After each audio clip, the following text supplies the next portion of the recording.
Chapter 1. The encounter with her police flower best friend. Your monthly salary is only 10K? In the CAF, a woman with meticulously applied makeup set down her coffee cup, her demeanor a blend of arrogance and skepticism. At 26, don't you have any aspirations for progress? Lin Yin replied confidently. Our company is among the Fortune 500, so my prospects for development are quite promising. Fortune 500? Chun Lily asked in astonishment. What is the name of your company? Mate 1, Lin Yin declared. Chun Lily frowned slightly. Do you own a house? Yes. How large is it? 20 square meters. And how much is it per square meter? The landlord didn't specify. Chun Lily's expression soured instantly. What about a car? I have an electric vehicle. Niu, Li Auto, or Yachty. It was evident that he was merely another struggling individual. Chun Lily's face fell in disappointment. So, you're currently without a house, a car, or savings. She took a sip of her coffee. As for me, I am someone with standards in life. I don't demand a grand villa or a large house, but at the very least, I should have a 200 square meter flat to shield me from the elements. As for a car, I'm not particularly picky. A daily driver around 1 million would suffice.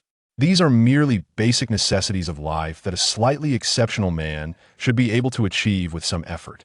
Sorry, I do not mean to belittle you, merely stating an objective fact, and I hope I haven't offended you. Having said that, she picked up her Chanel bag, took out a mirror and Dior lipstick, and began to retouch her makeup. The only reason she remained seated was that she had arranged to meet her friend here, and she intended to take full advantage of the free coffee. Lin Yin retorted, Then what is your monthly salary? He recognized that the ostentatiously dressed woman across from him was not genuinely interested in a relationship, but rather in securing a wealthy partner. Moreover, she was exceptionally good at putting on an act. Chun Lily hesitated, her expression faltering as she stammered. I currently only earn 4K, but our industry has great prospects. Lin Yin pointed to her Chanel bag. Earning 4,000 means your bag is a counterfeit, right? Chun Lily looked as if he had struck a nerve, her face contorting in distress. Wearing a fake bag and speaking broken English. So you're just trying to put on a show? Lin Yin shrugged. Apologies if I come off as blunt. I hope you don't take it to heart. Chun Lily, furious and humiliated, stood up. You really lack manners. Lin Yin merely shrugged. And what of it? Chun Lily angrily grabbed her fake bag and stormed out. Lin Yin immediately called out to the waiter outside. That lady hasn't paid for her coffee? Chun Lily was infuriated. She had never encountered someone so shameless and stingy. As she fumed while paying, the wind chime of the CAF door chimed, and a tall girl walked in. Lin Yan's attention was instantly captured. A beauty. He was momentarily mesmerized. The woman wore her hair in a sleek high ponytail and a simple white shirt, casually tucked into her jeans. With a standard oval face, her features were harmonious, and her figure was naturally curvaceous and well-proportioned. The simplicity of her attire only served to enhance her allure, compelling one to steal glances. The beauty surveyed the room, and, upon spotting Chun Lily, her eyes brightened as she approached her. They knew each other? Lin Yin was taken aback, and then shook his head with a wry smile. If he couldn't even handle someone like Chun Lily, how could he dare to pursue a goddess? After all, only a rare frog could hope to dine with a swan. Overthinking would only lead to exhaustion. Just then, a voice echoed in Lin Yan's mind. Do you wish to become wealthy? Do you aspire to be the protagonist of your world? Do you dream of marrying a rich and beautiful woman and reaching the pinnacle of life? He instinctively responded, yes. Who wouldn't want to be the lead in this world? Who would willingly remain a mere NPC at the bottom of society? He yearned for wealth, for the goddess, and to see materialistic women like Chun Lily grovel at his feet. Suddenly, a holographic projection appeared before him. System activation in progress. System? Lin Yin was astonished. After 10 years of traversing this parallel world, he thought he had been forsaken by fate. Little did he know, the system was activating at this moment. Divine Goddess Strategy System successfully activated. High-quality target detected. Suing Xue, 24 years old, 170 centimeters, 55 kilograms, measurements. D, an all-around policewoman, family background. Father is a battle hero, commander of the Lingnan Military District. Mother is the deputy director of the Public Security Bureau. Mission: strategize for suing Xue. Mission difficulty: a level mission. The host may select a level entry from the entry library to activate. Divine Goddess Strategy System. Complete missions to receive rewards? Surprised, he opened the entry library interface. National Treasure Level Detective, capable of solving most complex cases. Unparalleled Handsome Man, so stunning it causes a stir at the United Nations. D1 Punch 10, can only take on 10 at a time. Dominant Gun, unyielding, tirelessly active. Perfect Level Armaments Expert, master of all weaponry, unerring aim, can shoot with eyes open or closed. A Martial Arts Master, a hidden master, could take down Zhang Jilei with a single move and Pacquiao with one palm. My goodness, this is incredible. Lin Yin felt a surge of excitement. Any single entry here would be godlike in its respective field. Regrettably, he could activate only one for now. His attention settled on Su Yingshu's profile. Each woman with a distinct personality has her own key to unlock. For a materialistic woman, one might shower her with money. For a love-struck girl, one would speak of emotions. However, for a policewoman, especially one like Su Yingshu with such a profound background, ordinary methods would undoubtedly falter. The approach must be precise. A wrong selection could significantly increase the difficulty of the strategy. After careful consideration, Lin Yin ultimately decided on a martial arts master. The reasoning was straightforward. A woman as beautiful and well-connected as Su Yingshu, who chose to become a police officer, indicates her strong beliefs and aesthetic values. Wealth and appearance are likely not her primary concerns. He had also considered selecting the equally prestigious National Treasure Level Detective. However, the reality was that without a mystery to investigate, that ability could prove useless. Conversely, the application scenarios for Martial Arts Master appeared much broader. Ultimately, Lin Yin wished for a form of strength he could personally experience. I hope this Martial Arts Master isn't referring to Master Ma. Otherwise, that would be a complete disaster. Lin Yin silently prayed before clicking Submit. Entry Review approved abilities are being granted. Activating a level entry Martial Arts Master. As the strategy progresses by every 10, cash rewards will be granted, with a chance of unlocking new entries. Entry Fusion Device. 3 entries of the same level can be fused into a higher level entry. Strategy Progress Reference Table. Below, 30. Ordinary Friends, 30-50. Close relationship with a 50 chance of confession being accepted, 50-70. The other party has developed feelings for you, with a 50 success rate for confession based on the Bachin formula. Confess twice to reach 100-7090. The other party has fallen in love with you. With a 100 success rate for confession, but no intimacy, 90100. Dear, it is advised to protect your kidneys, as they will not sustain you. Entry Fusion, 3 and on. Lin Yin was somewhat taken aback. Does this mean that if I fuse Martial Arts Master into a higher entry, I could dismantle an aircraft carrier with my bare hands? Suddenly, Lin Yin felt a powerful twitch in the muscles of his arm. Almost immediately, he sensed a transformation within his body, as if his energy channels had been unblocked. His vitality surged, and strength began to swell within him. He was becoming stronger. This was no dream, it was real. Lin Yin quickly ran his fingers through his hair. He exhaled in relief. Fortunately, his hair was intact. Chapter 2. The Robber. I want to call the police. Outside the coffee shop, Su Yingshu inquired, "Is it yellow again?"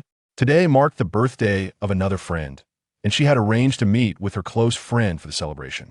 To her surprise, upon arrival, she noticed her friend's face was exceptionally grim, her words laced with irritation. It was evident that yet another blind date had ended in failure. "Don't mention it, I encountered a truly disappointing man." Chun Lily expressed her disdain. After numerous blind dates, she had never felt as disheveled as today, having even spent dozens on coffee. It was utterly absurd and laughable. Alas, Su Yingshu sighed. What good does it do to find a wealthy man? On the surface, they seem glamorous, but in reality, one must still appease the man's whims. Finding a grounded person to share life with is far more valuable. She understood her friend's character all too well, having advised her countless times to abandon the notion of relying on affluent suitors. Yet, her friend remained obstinate, seemingly entranced by the idea. Chun Lily pouted. How could I possibly compare to you? Indeed, comparisons were futile. She could not rival Su Yingshu's family background or beauty. The wealthy heirs vying for Su Yingshu's affection could fill the coffee shop. Just then, Lin Yin emerged, clad in a loose t-shirt, tall and slender. Chen Lili instinctively turned her head away, initially believing their paths would part without further incident. To her astonishment, Lin Yin approached directly. What did he want? Did he intend to continue their argument? Chen Lili felt a twinge of anxiety. If Lin Yin were to speak harshly in front of her friend, it would be her face on the line. Hello, I'm Lin Yin. Up close, Lin Yin realized Su Yingxue was indeed striking. Her almond-shaped eyes sparkled with an innate charisma. Her complexion was flawless and radiant. Her figure was well-proportioned, her curves accentuated by the snug jeans she wore. The overall impression was one of subtle strength. Su Yingxue's surprised gaze shifted to Chen Lili, and she quickly understood. This must be her friend's blind date today. What surprised her was that such a cliché scenario, usually reserved for television dramas, had unfolded in her own life. Turning her attention back to Lin Yin, a hint of mischief danced on her face. What's so special about you? Is it your physique or your skills? She had encountered many suitors before their intentions were typically superficial. In such situations, she often cut them down to size without hesitation. Lin Yin was taken aback. He hadn't expected Su Yingxue, who appeared so innocent, to be so forthright. The physique is indeed commendable. As for the skills, I cannot comment, for I have not had the opportunity to test them. Lin Yin shrugged. Since Su Yingxue preferred candor, he saw no need for subterfuge. Are you tough enough to take a hit? I believe so. If you can still stand after a minute, I will add you. Deal. Wait, am I invisible here? Chen Lili realized the two were already exchanging contact information. What on earth? The man who had failed his blind date was now flirting with her friend right in front of her? How audacious! At the same moment, Lin Yin and Su Yingxue turned in unison to Chen Lili, exclaiming, "Go away!" Chen Lili was left dumbfounded. Who was she? Where is she? What was happening? In the next moment, the two began to distance themselves, taking stances. Lin Yin, possessing the abilities of a martial arts grandmaster, was not concerned about his own stability after a minute, but rather about the possibility of inadvertently injuring the policewoman before him. What if he were accused of assaulting an officer? That would surely lead to dire consequences. You go first, Su Yingxue said, flexing her wrists. She was renowned at the police academy for her prowess in martial arts, having won the championship for 3 consecutive years. Given Lin Yan's physique, she was genuinely worried about hurting him. Suddenly, a shout erupted from across the street. My bag! A middle-aged woman was hopping up and down, yelling, "They stole my bag." Lin Yin followed her gaze and saw a motorcycle speeding away with 2 individuals aboard, one of whom was clutching a brown handbag. With a leap, he executed a move akin to parkour, swiftly crossing the street to pursue the robbers. Incredible. This was his first time utilizing his newfound abilities, and he was astonished by his own agility. These moves were something he had only witnessed in action movies. Su Yingxue was equally taken aback. She had seen many fast runners, but none quite like Lin Yin. Martial arts? She murmured, then hurried after him. Unfortunately, the green light delayed her on the road. As the evening rush hour approached, traffic thickened, effectively curbing the motorcycle's speed. The light ahead turned red, halting the motorcycle in its tracks. Lin Yin, less than 5 meters from the motorcycle, executed a sliding kick, toppling both the bike and its occupants. The robbers were momentarily stunned, as were the drivers waiting at the red light. Is this a movie? If this goes viral online, it would surely blow up. Wow, this guy must be skilled. Forget skills. Traditional martial arts. Our dead boxing reigns supreme. This is merely a show. The yellow-haired thug, quickly regaining composure, scrambled to his feet, drawing a knife and pointing it at Lin Yin. Hey, swords have no eyes. I advise you not to meddle. In such situations, most bystanders would hesitate, reluctant to risk their lives for a handbag. Yet, Lin Yin noticed Su Yingxue rushing toward him. This was a rare chance to showcase himself, couldn't let slip by. He advanced swiftly, his fingers like nimble vines, wrapping around the thug's wrist with precision. With a gentle twist, seemingly effortless, the thug let out a yelp as the knife clattered to the ground. Slap! Lin Yin delivered a swift strike to the thug's face. Do swords have eyes? The thug was momentarily dazed, unable to comprehend Lin Yan's words. Slap! Lin Yin delivered another strike. Answer, Mado, swords have eyes? Yes, yes.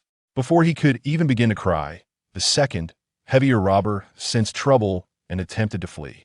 Lin Yin, quick as lightning, seized his hair and yanked him back.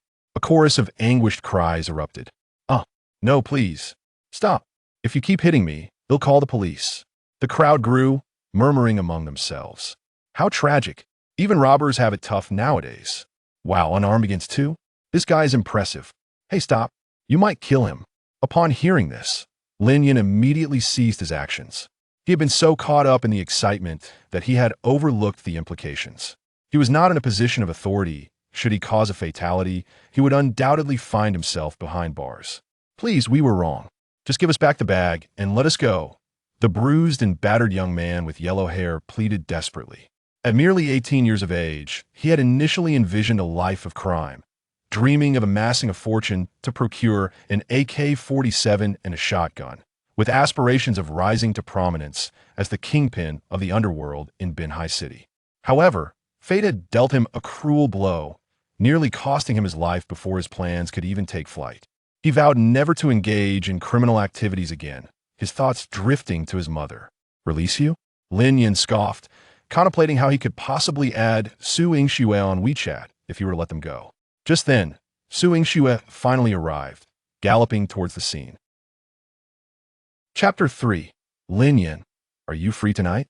Let us meet up. As Su Yingxue gazed at the scene before her, she was left utterly dumbfounded. Initially, she had worried that Lin Yin might put on a show and confront the assailants, which could lead to peril. However, it appeared her concerns were unfounded. Her primary worry now lay with the well-being of the two criminals. Is it true? Can you really? To subdue two armed assailants with bare hands was something frequently portrayed in films and television dramas, yet it seemed rather implausible in reality. Such an act would require not only courage, but also formidable psychological resilience and exceptional skill. It certainly could not be achieved merely through a fearless disposition. "I suppose this could be classified as legitimate self-defense," Lin Yin remarked, gesturing toward the yellow-haired thug at his feet. "He brandished the knife first and even threatened me, claiming that knives and swords are blind." The yellow-haired thug nodded vigorously, exclaiming, "Yes, yes. I was the one who brandished the knife first. My brother was merely educating me. He was teaching me how to be a man." Clearly, he was genuinely frightened. This brother fought differently from others. It appeared he exerted little effort. Yet the pain was undeniably real. After being struck on the back, the yellow-haired thug felt as though his internal organs were misaligned. He believed he urgently required the protection of law enforcement. The sense of insecurity was overwhelming. A few minutes later, the two assailants were escorted into a police vehicle. Su Yingxue turned to Lin Yin, her curiosity piqued. "Have you trained before?" Lin Yin pulled out his phone, opened the QR code, and presented it to her, insisting they add each other as friends first. Without completing the initial task, any conversation would be superfluous. Su Yingxue found herself both amused and exasperated, unable to comprehend why Lin Yin insisted on adding each other first. "What? Are you expecting a money transfer?"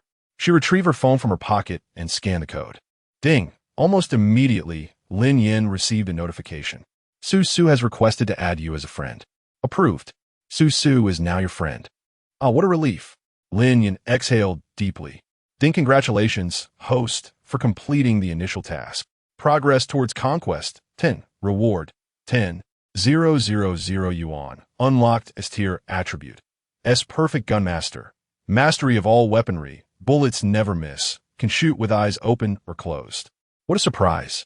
Lin Yin was astonished to have unlocked an S tier attribute, especially one related to firearms.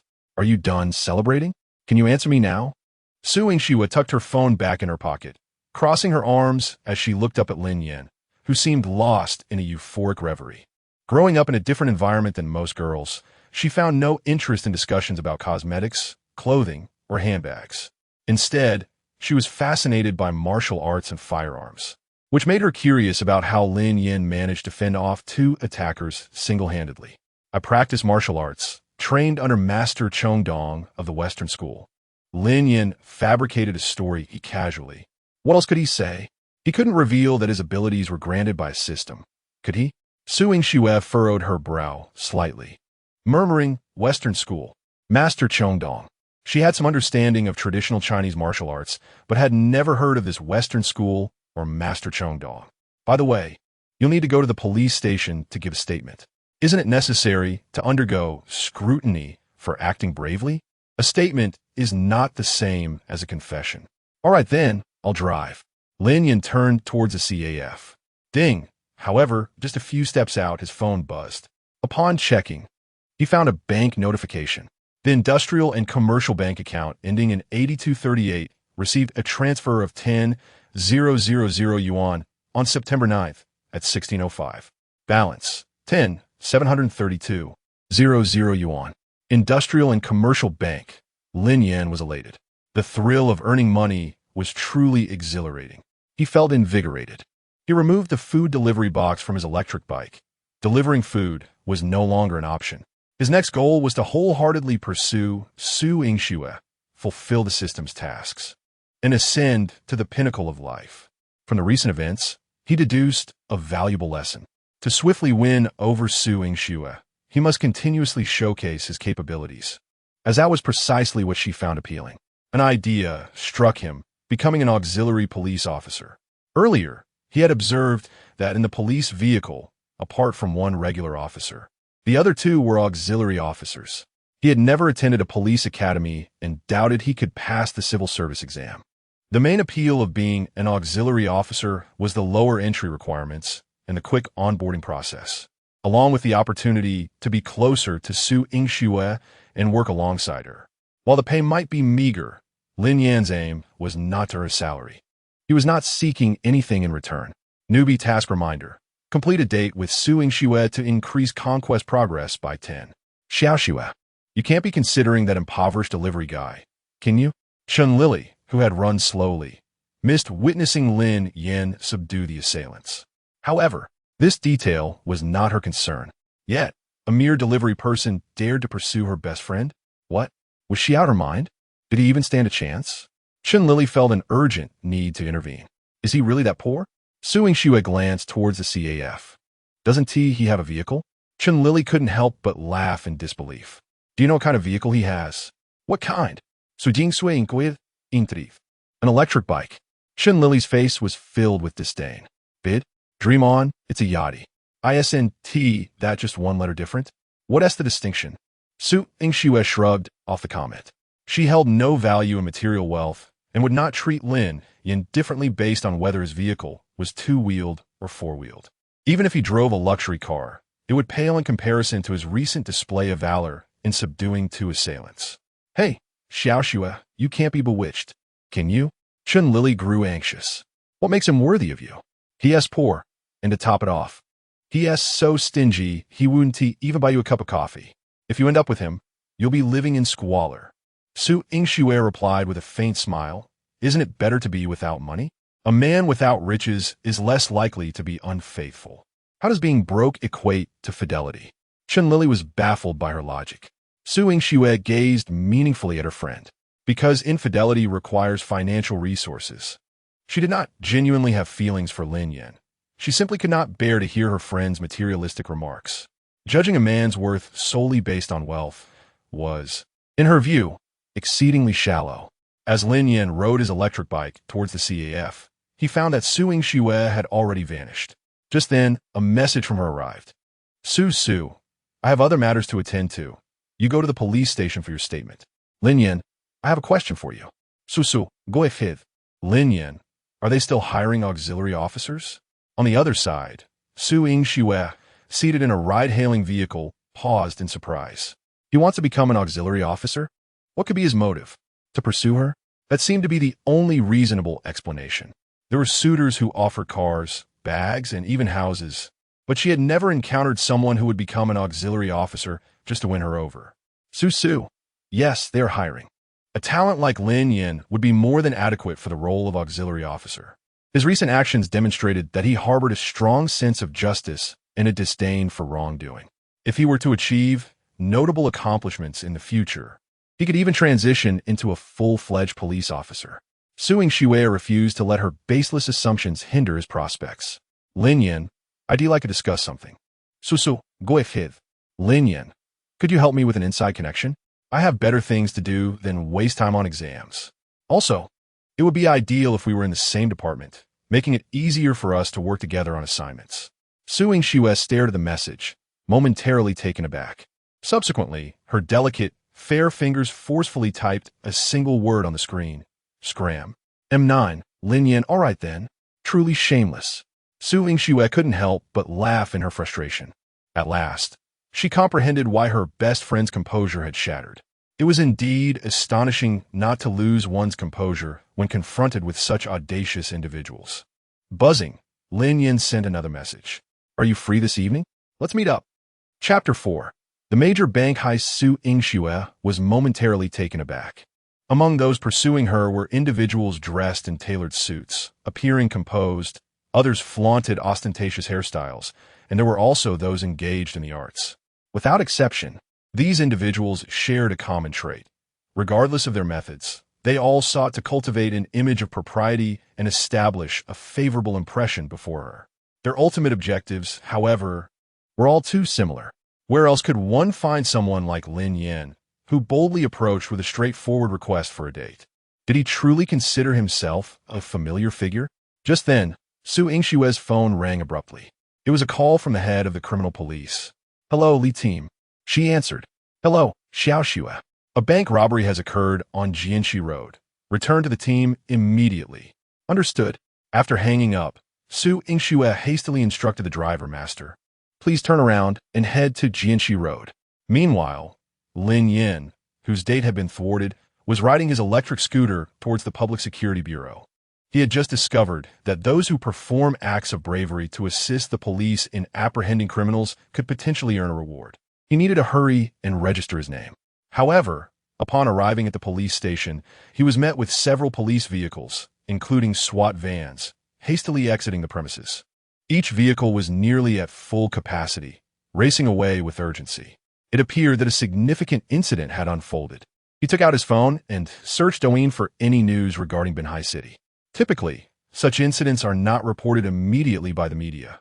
Rather, it is the onlookers who first disseminate the information online. Sure enough, a headline appeared. Binhai City Bank experiences armed robbery, 23 hostages taken. Lin Yan opened one of the videos, which had been recorded from an adjacent building. The police had cordoned off the bank, and the surrounding crowd had been evacuated. Armed special police and military personnel were on high alert. Yet, amidst the officers, Lin Yan spotted a familiar figure. Su Yingxue?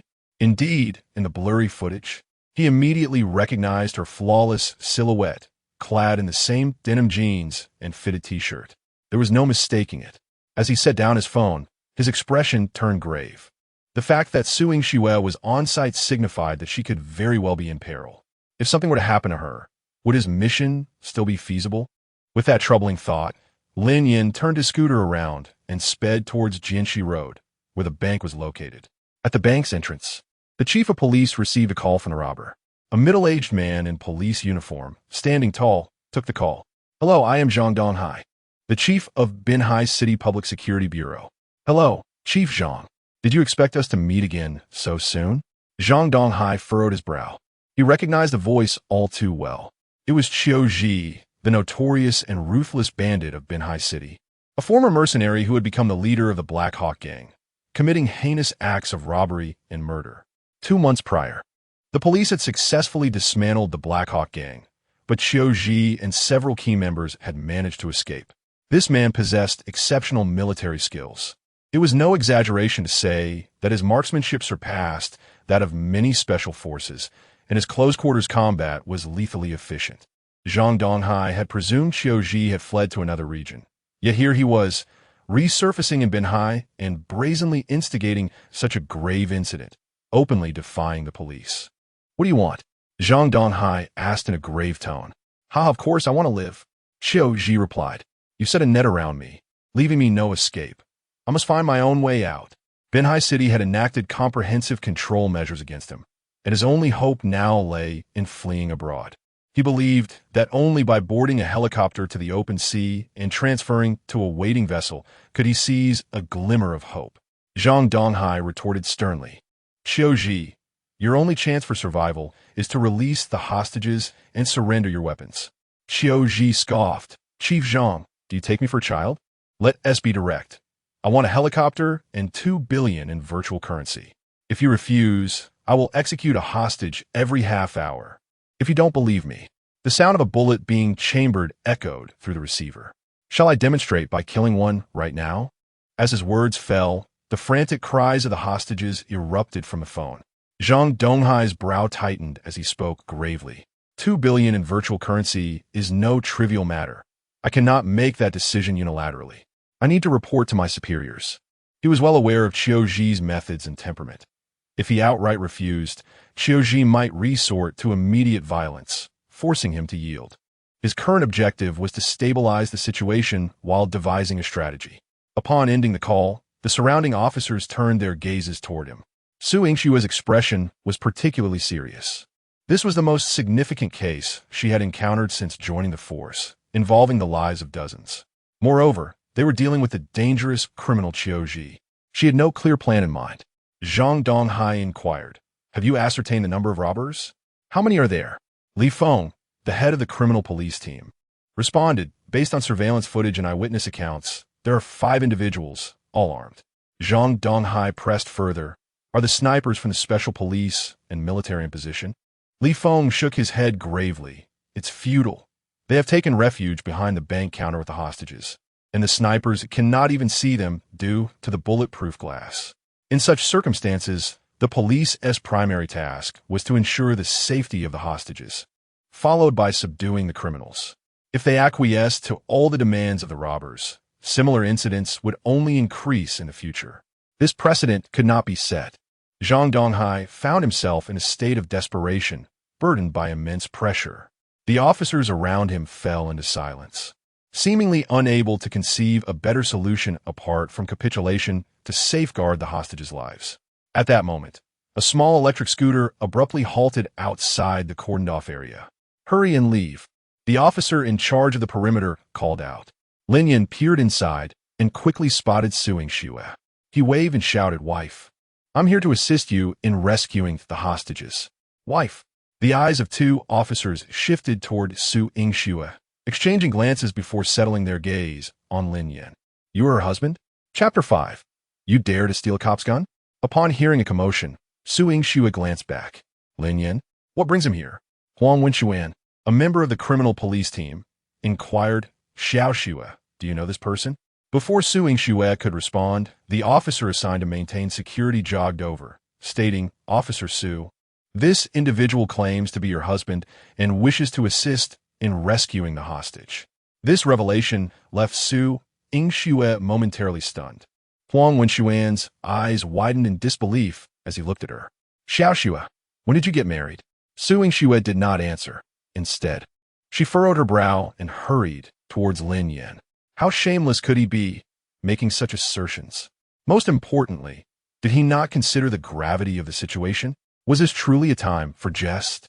"What are you doing here?" Su Yingshue's voice was laced with irritation. Lin Yan shrugged, replying, "I'm here to help you." "Help me?" Su Yingxue stared at him in astonishment. With hundreds of fully armed special police officers at a standstill, what could an unarmed ordinary man possibly do? Even if he were a master of martial arts, what difference would it make? Could he contend with firearms? Such arrogance was utterly unfounded. "I have no time for your nonsense. Leave now." Su Yingxue insisted. Huang Wenxuan approached, sizing Lin Yan up before scoffing. "Xiao Xue, is this guy really your husband?" His tone dripped with sarcasm, as Lin Yan appeared exceedingly ordinary, riding a small electric scooter, resembling someone rushing to deliver takeout. Who would believe such a person could marry the goddess of the police force? "He is not my husband," Su Yingxue firmly denied. Not out of fear of Huang Wenxuan's jealousy, but simply stating the truth. She had never even been in a relationship, let alone tolerate Lin Yan's pretense of being her husband. Under normal circumstances, she would have relished the opportunity to give him a good thrashing for his audacity. Upon hearing her response, Huang Wenxuan's expression gleamed with triumph as he sternly addressed Lin Yan. "Leave immediately, or I will charge you with obstructing justice." "What is going on?" Zhang Donghai approached, casting a glance at Lin Yan. "Director." Just as Su Yingxue was about to speak, Lin Yan interjected, "Leader, I am here to help you resolve the issue." Zhang Donghai raised an eyebrow, intrigued by the notion of resolving the problem. Lin Yan nodded, "Yes, I have a plan to rescue the hostage." He had already devised a strategy based on his capabilities during the journey here. Huang Wenxuan laughed derisively. You? What audacity! Su Yingxue was aware of her own remarkable looks and prestigious background, which attracted many admirers. However, Huang Wenxuan had not anticipated that a lowly individual would dare to harbor such ambitions. It was utterly laughable. He believed that apart from himself, no one was worthy of vying for Su Yingxue's affection, especially since his grandfather was a former superior of her parents, and his father currently held a significant position in the Provincial Public Security Bureau. Competing with someone like Lin Yan was a grave insult to him. Zhang Donghai slightly turned to Su Yingxue, asking, "Do you know him?" Su Yingxue affirmed, "Yes, Director. He single-handedly subdued 2 armed assailants today." Upon hearing this, a look of surprise crossed Zhang Donghai's face, while Huang Wenxuan's expression froze. As police officers, they were well aware of the implications of subduing 2 armed criminals unarmed. Zhang Donghai scrutinized the young man once more. "What is your plan?" Lin Yan, maintaining his composure, asked, "May I inquire about the current demands of the robbers?" He had watched enough crime dramas to know that, in such situations, robbers typically made certain demands to ensure their escape. "Director, this information is confidential and cannot be disclosed to him," Huang Wenxuan cautioned. Su Yingxue countered, "Do you have any alternative solutions at the moment?" Seeing Lin Yan's serious demeanor, her prejudice began to waver. After all, Lin Yan had proven his capabilities. Perhaps he could indeed devise a solution. Huang Wenxuan was rendered speechless. If even the director had no viable options, what could he possibly offer? Zhang Donghai fell silent. He had already reported the situation to his superiors. However, after decades of service as a police officer, he understood the gravity of the current circumstances better than anyone. Regardless of the directives from above, it ultimately fell to him to resolve the issue. Even if they agreed to the demands of the desperate criminals, could they guarantee the safety of the hostage? Negotiating with fugitives and expecting them to honor their word was sheer folly. If something went wrong, he would bear the brunt of the blame. With a mindset of desperate measures, Zhang Donghai stated, "They're demanding a helicopter and 2 billion in virtual currency." "Grant them," Lin Yan replied decisively. "Are you out of your mind?" Huang Wenxuan reacted vehemently. "Director, this person is clearly suspicious. He might even be in cahoots with the robbers." This response seemed to catch Su Yingxue off guard as well. She turned to Lin Yan. "Do you realize what that implies? If such a solution were effective, wouldn't we have implemented it already?" Zhang Donghai's gaze sharpened as he regarded Lin Yan, sensing that the young man was not merely boasting. He might genuinely possess a solution. Lin Yan declared, "Arrange for the helicopter and let me be the pilot. I am confident that I can handle them once on board." Huang Wenxuan erupted in derisive laughter. "You think you can take them on? Do you even know who he is?" "He is the notorious criminal Qiu Ji from Binhai City. Have you ever even held a gun? He has fired more bullets than you have eaten meals in your lifetime. Don't end up as a target yourself." However, before he could finish, Lin Yan suddenly moved with astonishing speed, appearing beside Huang Wenxuan, reaching for his holstered weapon. Huang Wenxuan's eyes widened in alarm. But before he could react, Lin Yan had already drawn his service pistol. With a series of crisp metallic sounds, within mere seconds, the police handgun had been disassembled, leaving only the dark barrel pressed against Huang Wenxuan's forehead. "You're the one who talks the most." Chapter 6. The policewoman begins to succumb. This spectacle dumbfounded the officers on guard duty and left Su Yingxue in stunned silence. Huang Wenxuan's mouth fell slightly ajar, yet he could not utter a single sound. Zhang Donghai's brow furrowed even more deeply. Having handled firearms for the better part of his life, no one present was more acutely aware of the implications of the events that had transpired in those mere 2 seconds. The young man's comprehension of firearms was nothing short of terrifying. Despite not having discharged a single round, none dared question his marksmanship. Su Yingxue was astounded twice in a single day. The initial act of disarming a knife-wielding assailant with his bare hands was astonishing enough. Yet now, Lin Yan had utterly upended her perception. It was crucial to remember that firearms were strictly prohibited in China. Beyond the military and law enforcement, ordinary citizens were afforded no opportunity to handle guns. The manner in which Lin Yan had disassembled and reassembled the handgun necessitated countless hours of practice and an intimate familiarity with firearms. It was simply unfathomable. Are you truly capable of this? Zhang Donghai's voice was tinged with a hint of trepidation, yet resonated with an even greater degree of exhilaration. For he perceived a glimmer of hope in Lin Yan's recent actions. I believe it should pose no significant challenge, Lin Yan responded, tossing the barrel back into Huang Wenxuan's grasp. Huang Wenxuan, gazing upon the scattered components of the handgun, wore an expression of profound dismay. As a law enforcement officer, to have his firearm seized in such a public manner was an egregious humiliation. Composing himself, Zhang Donghai's countenance assumed a somber demeanor. Why are you offering us assistance? He inquired.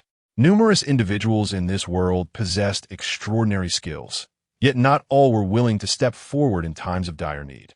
Moreover, given Lin Yan's ambiguous background, he needed to ascertain the young man's motivations. Lin Yan reflected for a moment before elucidating. Firstly, I harbor aspirations of becoming an auxiliary police officer, yet I am disinclined to take the examination. He turned his gaze towards Su Yingxu, adding, secondly, I wish to court her, yet she remains resistant. Zhang Donghai was rendered speechless. Huang Wenxuan was utterly bewildered. Su Yingxue wore an expression of utter disbelief. The surrounding officers wore expressions of astonishment. Su Yingxue was utterly perplexed. What was wrong with this man to make such a proposition in such a solemn setting? Was he mentally deranged? Huang Wenxuan was dumbfounded. He had never encountered such an audacious individual. To brazenly propose a rendezvous with the beautiful policewoman in front of the director of the Public Security Bureau and so many police officers? He must have the audacity of a bear and the courage of a leopard. Ahem. Zhang Donghai cleared his throat, that is. The first condition I can acquiesce to. As for the other, it is beyond my purview. Absolutely not. Su Jingsui interjected immediately. Lin Yan furrowed his brow. Why? It's merely a meal. Is such a vehement reaction warranted? Su Yingxue comprehended the situation. Could it be that the rendezvous he spoke of was not of that nature? Was her imagination running wild? At this realization, her cheeks flushed slightly. She had been consuming too much romantic literature and was now ascribing ulterior motives to everyone. She resolved to uninstall the app upon her return. Nevertheless, she found Lin Yan increasingly peculiar. First, he had proactively sought to add her as a contact, and now he was insistent upon a date. Crucially, his actions were exceedingly mechanical, akin to predetermining each subsequent action in advance, as if completing a task. What kind of suitor pursued a woman in such a manner? It was utterly absurd. Director, he is merely an ordinary citizen and lacks the requisite authorization to engage in such a mission, Huang Wenxuan asserted. Zhang Donghai remained silent. To involve a civilian in such a high-stakes operation was unprecedented, not only in Binhai, but nationwide. It was self-evident that reporting the matter to his superiors would meet with categorical rejection. To proceed would necessitate assuming the risks himself, concealing the matter from his superiors, and entrusting the task to Lin Yan. Success would be commendable, yet failure would not only cost him his position, but could also subject him to imprisonment for gross negligence. At that moment, Li Feng approached, bearing a telephone, and presented it to him. It's Zhou Ji. Zhang Donghai's countenance darkened as he accepted the call. Hello, Director Zhang. 15 minutes have elapsed, and you have yet to reach a decision? Zhou Ji inquired. Suddenly, a gunshot and the cries of over 20 hostages erupted from the receiver. Zhou Ji stated coldly, Director Zhang, is your mind clearer now? Or shall I provide further stimulation? Zhang Donghai inhaled deeply, then held his breath and closed his eyes. He was left with no alternative. Very well, I shall arrange for a helicopter immediately. However, the cryptocurrency will require time. Ha ha ha. Zhou Ji emitted a triumphant laugh. Excellent. I shall grant you half an hour. The cryptocurrency must be in place once I board the aircraft. Furthermore, ensure that you withdraw your personnel. Should I encounter a single uniformed officer en route, I shall discharge my weapon. And, aside from the pilot, I expect no extraneous individuals aboard the helicopter. Otherwise, you comprehend. With that, he terminated the call. Zhang Donghai turned to face Lin Yan, stating solemnly, I am entrusting everything to you. He was bereft of recourse. Confronted with the choice between protocol and human lives, he could only opt to proceed despite the evident risks. Responsibility invariably fell upon someone to bear. Director, this contravenes regulations. Huang Wenxuan protested, less concerned with protocol and more with preventing Lin Yan from gaining prominence. Zhang Donghai disregarded the objection and issued an order to Li Feng. Arrange for a helicopter. Yes, Director. Mere moment later. The vehicles en route to the Binhai Road helipad were prepared. As Lin Yan prepared to embark, Su Yingxue halted him. Hold! Lin Yan turned. What is it? Su Yingxue bit her lip, hesitating before finally uttering. This matter bears no relation to you. There is no imperative for you to risk your life for my sake. She had only just met Lin Yan that day. First, he had greeted her and requested her contact information. Then he had expressed his intention to apply for the auxiliary police force, and now he was proposing a date. Was this sequence of events insufficient to elucidate the situation? Law enforcement officers apprehended criminals and rescued hostages as part of their sworn duty. Yet, for Lin Yan, this was not his responsibility. Lin Yan scoffed, "Spare me your self-importance. I'm not doing this for your benefit."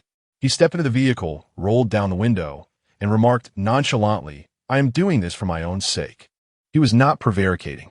The system had charged him with winning Su Yingxue over, which he perceived as a mere task. Su Yingxue was akin to a non-player character, NPC. Lin Yan's actions were solely aimed at garnering the NPC's favor, expediting the completion of the task, and securing the reward. It was devoid of emotional investment, at least for the time being. Sacrifice for another was out of the question. He was not yet that altruistic. As for why he would willingly court danger, it was primarily due to his acquisition of the S-tier skills, Master Gunsmith and Grandmaster of traditional martial arts.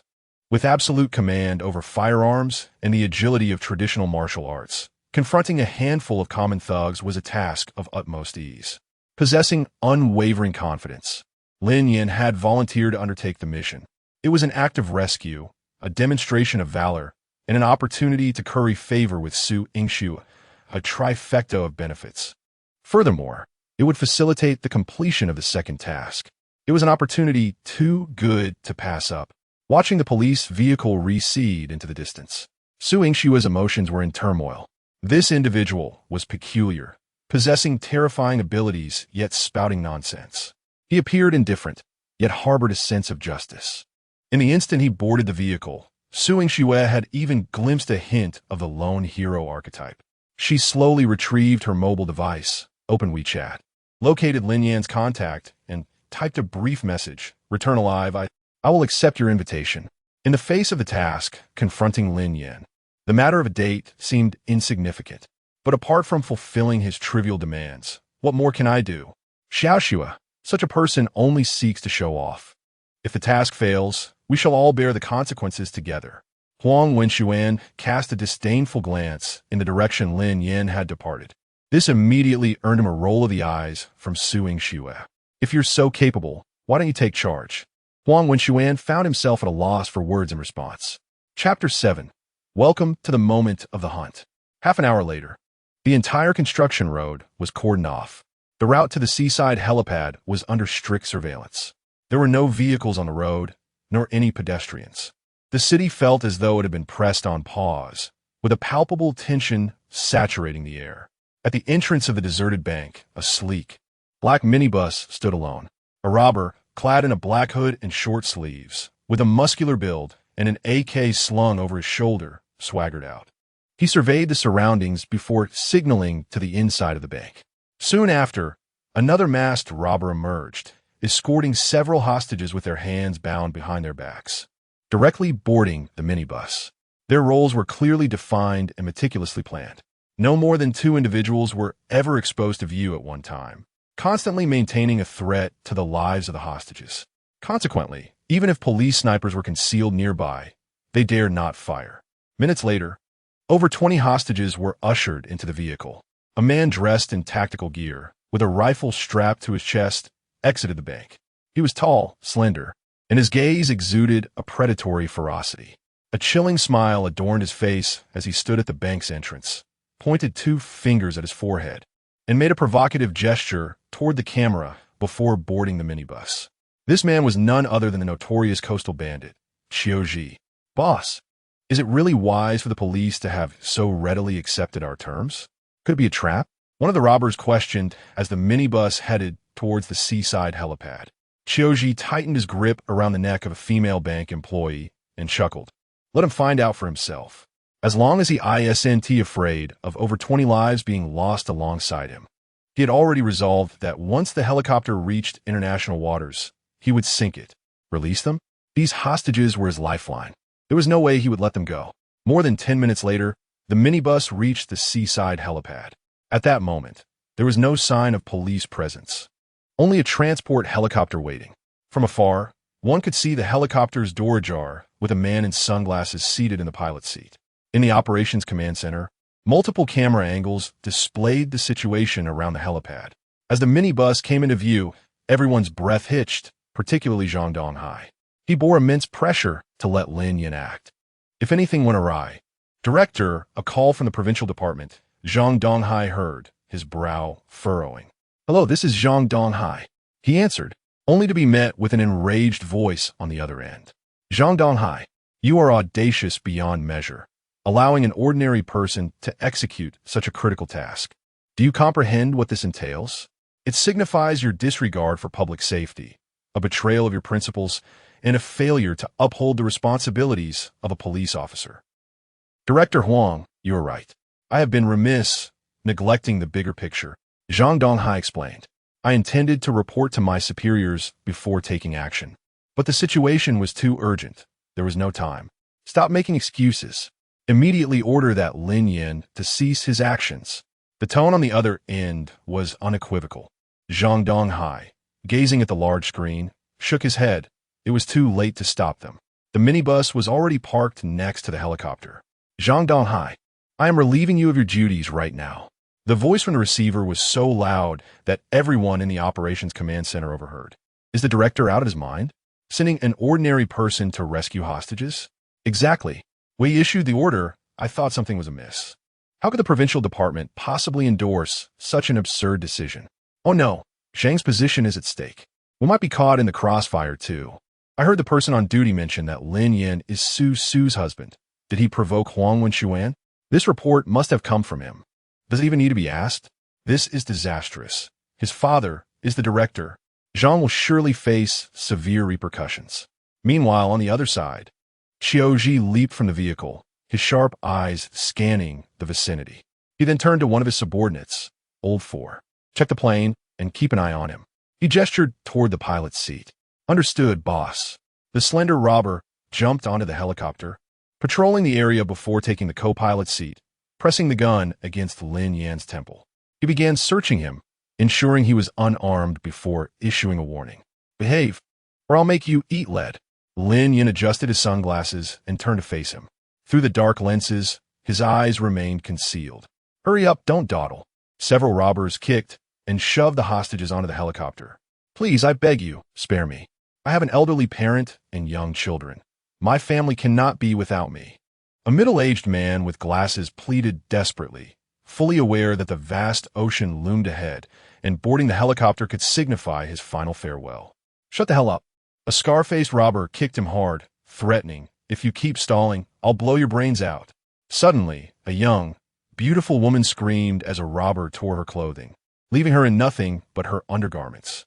She clutched her chest in panic, her face a canvas of terror and despair in response to the robber's lewd laughter. In that moment, she felt like a lamb awaiting slaughter, already knowing the horrific fate that awaited her. She did not wish to board the helicopter. Not all. But now, she had no choice as the robber yanked her hair, dragging her like a chick to the entrance. Within mere minutes, over 20 hostages had been boarded onto the helicopter. Only Chioji remained outside, brazenly gesturing and taunting in the direction of the helipad. Suddenly, the scar-faced robber frowned. The gun aimed at the pilot from the co-pilot's seat had remained still for quite some time. He bent forward, tapping the shoulder of the robber in the co-pilot's seat. Old Four, stay alert, keep an eye on him. At that moment, the robber known as Old Four collapsed, his AK-47 slipping from his grasp as he fell forward like a toppled statue. The scar-faced robber gasped in horror, his eyes widening as he turned toward the pilot's seat, only to be met with the dark muzzle of a gun. Bang! Before he could react, A bullet pierced through his forehead. Bang, bang, bang. 3 shots rang out in rapid succession. The remaining robbers barely had time to process the information before bullets struck their foreheads, splattering blood. With a sudden explosion, the 20-plus hostages finally reacted, chaos erupting within the cabin. Qiu Ji, who had confidently mocked the police from helipad, experienced a drastic change in expression at the sound of gunfire. His high level of military training prompted his body to instinctively roll, swiftly seeking cover at the tail of the helicopter. His brow furrowed deeply, his eyes clouded with gravity, for he had already deduced what had transpired within the cabin moments earlier. Chapter 8. A shock to the entire police system. The gunfire emanated from a police handgun, exactly 4 shots fired. This indicated that all of his loyal followers had perished. These were his die-hard supporters. If any had survived, they would have surely retaliated or at least issued a warning. In an instant, Qiu Ji transformed from predator to prey. The hunter, without a doubt, was the driver in the pilot's seat. Qiu Ji's countenance darkened ominously. He never anticipated that despite his meticulous planning, he would still fall into a trap. Was there a flaw in his strategy? He dismissed the notion. The possibility of an imposter pilot staging a counterattack had crossed his mind. Yet could anyone truly execute such a feat in the chaotic confines of the cockpit, firing continuously to eliminate 4 or 5 individuals without regard for the safety of hostages? Based on Qiu Ji's understanding of law enforcement, they would never undertake such a perilous action. The consequences of a failed plan would be insurmountable. No one would dare issue that order. Did the shooter possess absolute confidence in avoiding harm to the hostages? What level of marksmanship would one need to undertake such a mission? Qiu Ji had encountered numerous sharpshooters, including himself, who had once been hailed as a marksman. He was certain that he could not accomplish such a task. Regaining his composure, Qiu Ji began to analyze his current predicament. His sole hope lay in executing a counteroffensive to reclaim control over the hostages. Faced with an unprecedentedly formidable adversary, even he could not suppress his anxiety. Beads of sweat formed on his palms, and he dared not draw breath. Fully alert, he observed every movement in his surroundings. However, the cacophony within the cabin rendered it impossible for him to discern the sound of footsteps. Inside the cabin, Lin Yan's ears perked up, with no cover around the helipad. Qiu Ji's only refuge was at the tail of the aircraft. He seized the bandit's AK and leapt down. No one could match his speed in firing, nor could anyone rival his accuracy. In the operational command center, everyone held their breath, tense with anticipation. 1 against 5, he had managed to retaliate against 4. Even the fiercest Qiu Ji now appeared as a frightened kitten, cowering at the tail of the aircraft, too afraid to make a sound. In stark contrast, Lin Yan exhibited no fear whatsoever, boldly striding towards the tail where Qiu Ji was concealed, gun in hand. Those who had recently questioned him were left dumbfounded, their eyes filled with disbelief. Could anyone truly accomplish an extreme counterattack under such circumstances? Could he possibly still be human? Was he not merely a god of firearms? What was his background? A military deity? An overseas mercenary? Do not be naive. Even mercenaries could not possess such extraordinary capabilities. Zhang Donghai, witnessing the scene, felt his nails dig nervously into his flesh. The impending gunfire would determine the outcome. One thought could lead to paradise, another to hell. The lives of many now rested solely on Lin Yan. Su Yingshu bit her lip tightly, her gaze never leaving the screen. She continuously prayed within her heart. He must survive. He must survive. Huang Wenxuan clenched his jaw, utterly astonished that Lin Yan had indeed managed to retaliate. This revelation struck a severe blow to his pride and confidence. In other words, no matter how deep Lin Yan's background or pedigree, what he was accomplishing at this moment was unattainable for Huang. This was the essence of despair and envy, an insurmountable longing. He glanced at Su Yingxue beside him, jealousy evident in his eyes, for there seemed to be a glimmer of admiration within her gaze. He had envisioned such a scene countless times in his dreams, yet never had he imagined it would manifest in the person of Lin Yan. At the provincial office, chaos reigned. Absurd, utterly absurd. Huang Weiyong slammed his fist against the desk, his voice a thunderous roar. He never anticipated that Zhang Donghai would dare allow an ordinary person to intervene in such a significant case. Should the bandits become desperate and harm hostages, not only would Zhang Donghai face imprisonment, but he, as the director, would also be implicated. Had it not been for a call from his son in the criminal police team in Binhai City, he would have remained oblivious. It was simply inconceivable, an utter disregard for authority. "Director, what shall we do now?" asked the office director, Fu Yuan, furrowing his brow. Huang Weiyong pondered for a moment, then instructed, "Quickly notify the Coast Guard and military. We must find a way to intercept the helicopter. Also, immediately issue the order to revoke Zhang Donghai's position and have him detained."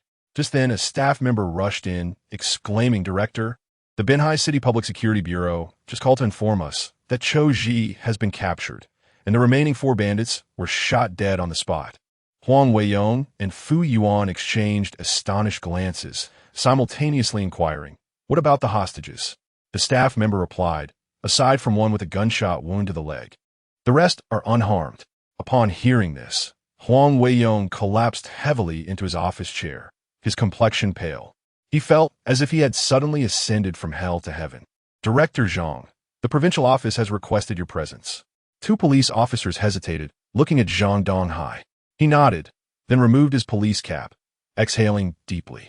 As expected, he murmured, turning his gaze to the large screen replaying the footage. He saw Lin Yin donning sunglasses, wielding an AK-47, escorting over 20 hostages toward the camera. Moments later, countless police cars and ambulances surrounded him. Zhang Donghai released a long sigh of relief and smiled. He had gambled once in his life and won. Enough was enough. He never wished to gamble again. The following day, news of the bank heist circulated only locally in Binhai City, with virtually no mention online. Any videos or posts that surfaced were swiftly removed. At Wang Erji's food stall, Lin Yin and Su Yingxue sat across from one another. She wore a floral dress, her hair cascading gracefully over her shoulders, accompanied by a subtle fragrance and soft lipstick. Clearly, she had taken great care in her appearance today. The table was adorned with a plate of steamed pork, garlic sauce pork, and a dish of cold cucumbers. "Is this what you chose for our date?" Su Yingxue asked, pointing at the dishes. Lin Yin nodded as he served himself rice, explaining that given the current circumstances, it was prudent to save a little. Su Yingxue accepted her bowl, smiling helplessly. She did not mind the food. Rather, she found it peculiar that such an important meeting would occur at a roadside stall. Was this truly a date? One might mistake it for a work lunch. "If you could help me apply for a bonus, I would treat you to a grand meal. What do you think?" Lin Yin said earnestly. 2 acts of heroism, even at 10,000 each, would amount to 20,000. Not a small sum. "That's not within my purview," Su Yingxue replied, popping a piece of cucumber into her mouth. To her surprise, the food stall's flavors were quite delightful. She continued, "However, I could advocate for you regarding the auxiliary police issue. Who knows?" Chapter 9. Is the second system task really that challenging? Zhang Donghai has now been dismissed from his position, and the entire Binhai Public Security Bureau is enveloped in an atmosphere of trepidation. Discussions surrounding the matter are shrouded in silence. The commitment he made to Lin Yin remains unfulfilled, leaving no one willing to take up the task. Consequently, Su Yingxue must assume the responsibility herself. She calls her mother for inquiries, and the response she receives is unexpectedly intriguing. What could that be? Lin Yin inquires with curiosity. There might be an opportunity to be specially recruited into the police force, officially becoming a police officer. Upon hearing this, Su Yingxue casts an expectant glance at Lin Yin, seemingly awaiting his surprise and excitement. However, her hopes are dashed when Lin Yin merely responds with a nonchalant "oh," devoid of any trace of astonishment. With a hint of disappointment, Su Yingxue remarks, "However, it may take some time. The procedures are not that swift." Indeed, Lin Yin replies without urgency. Their date has concluded, and he has successfully completed his second novice task. After receiving his reward, he plans to indulge himself at home with video games, preferring not to venture elsewhere. 20 minutes later, Lin Yin contentedly sets down his bowl and chopsticks. To be honest, he rarely treats himself to such a feast while delivering takeout. It is typically either noodles or instant noodles. It has been a long time since he has felt this satisfied. The primary reason for his contentment is the exquisite company he shares his meal with, a stunning beauty. The men dining nearby cast envious and jealous glances in his direction. Previously, he had been the one to envy others. Now, the tides have turned. Have you eaten well? Lin Yan asks. Su Yingxue nods. I've been finished for quite a while. Lin Yan calls out to the proprietress. Check, please. Sure thing. The proprietress approaches with a cheerful demeanor, pulling out a calculator to tally the cost. 20 plus 18 plus 25 plus 2. Handsome, that comes to 65. After stating the amount, she skillfully retrieves the QR code from her chest. Alipay or WeChat? Lin Yan turns to Su Yingxue, asking, what do you prefer, Alipay or WeChat? Upon hearing this, Su Yingshue's brows furrow in disbelief. Hey, didn't you say you would treat me to dinner? Lin Yan nods indeed. However, my funds are limited, and your salary is quite substantial. You should earn it. Calm down, don't be angry. Su Yingxue reassures herself, placing a hand on her chest. She finds it increasingly challenging to describe Lin Yan. At times, he appears heroic, while other times, he embodies the essence of an ordinary citizen, leaving her both amused and exasperated. Alipay received 65 yuan upon receiving the payment. The proprietress gives Lin Yan a thumbs up. After leaving the eatery, Lin Yan suggests they take a stroll to aid digestion, claiming it to be part of the date. Reluctantly, they arrive at the entrance of a popular dessert shop, where Lin Yan halts and turns to her, asking, Are you thirsty? Su Yingxue glances at the shop's sign, instantly understanding his intent. What would you like to drink? Very perceptive of you, Lin Yan chuckles. Milk tea with less ice and sugar. As soon as he finishes speaking, Su Yingxue promptly heads to the counter. Hello, I'll like a large milk tea with less ice and sugar, please. At that moment, a small electric scooter screeches to a stop outside the dessert shop. A man in a yellow jacket rushes to the counter, order number 49. After collecting his order, he spots Su Yingxue waiting for her drink, his eyes widening in delight. Wow, what a stunning beauty! What man doesn't appreciate beauty? The answer, a gay man. Any normal man, still breathing, is bound to be captivated by a lovely woman, including delivery drivers. Encountering a beauty on the street often invites lingering glances, but someone as striking as Su Yingxue is indeed a rare find. Chun Fan gazes for a few seconds, reluctant to leave the counter. For a goddess like her, no matter how beautiful, he could only indulge in a fleeting glance. He curses inwardly. Damn it, such a fine catch wasted on a pig. Just as he places the milk tea in his delivery box and mounts his scooter, he notices a familiar figure. Lin Yan? Lin Yan turns, his eyes lighting up. Oh, Fanzi.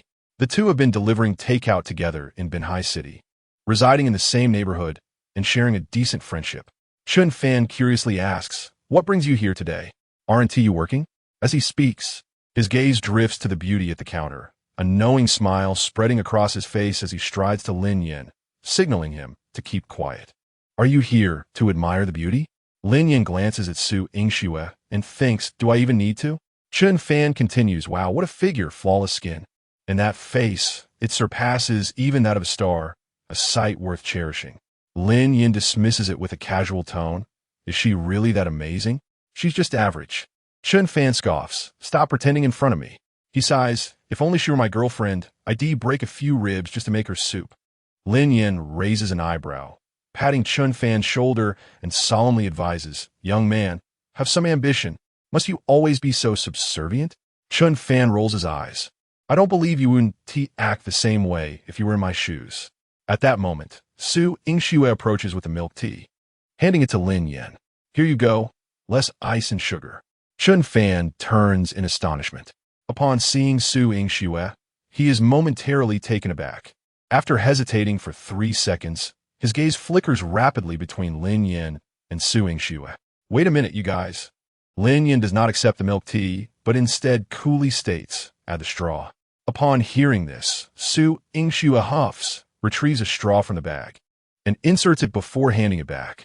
Despite Lin Yan's somewhat excessive requests, Su Yingxue chooses not to argue, treating it as a child's whim. Very obedient, Lin Yan nods in satisfaction, taking a sip of the milk tea before introducing Chun Fan. This is my friend, Chun Fan. Su Yingxue politely smiles and nods. Faced with the beauty-esque greeting, Chun Fan is anxious and awkward, bowing in response, unable to articulate a coherent sentence. Let us meet again for dinner sometime. Lin Yin pats his shoulder and departs with Su Yingxue. Chun Fan watches their retreating figures, a whirlwind of emotions swirling within him. He stands there for a good 10 seconds before regaining his senses. He longs to slap himself, wishing to convince himself that this was all a figment of his imagination. How could a mere delivery guy like him be dating such a beautiful girlfriend? This feeling is more agonizing than death. As dusk falls, Su Yingxue accompanies Lin Yin, walking back and forth on the commercial street for 5 laps. Her feet ache from the exertion.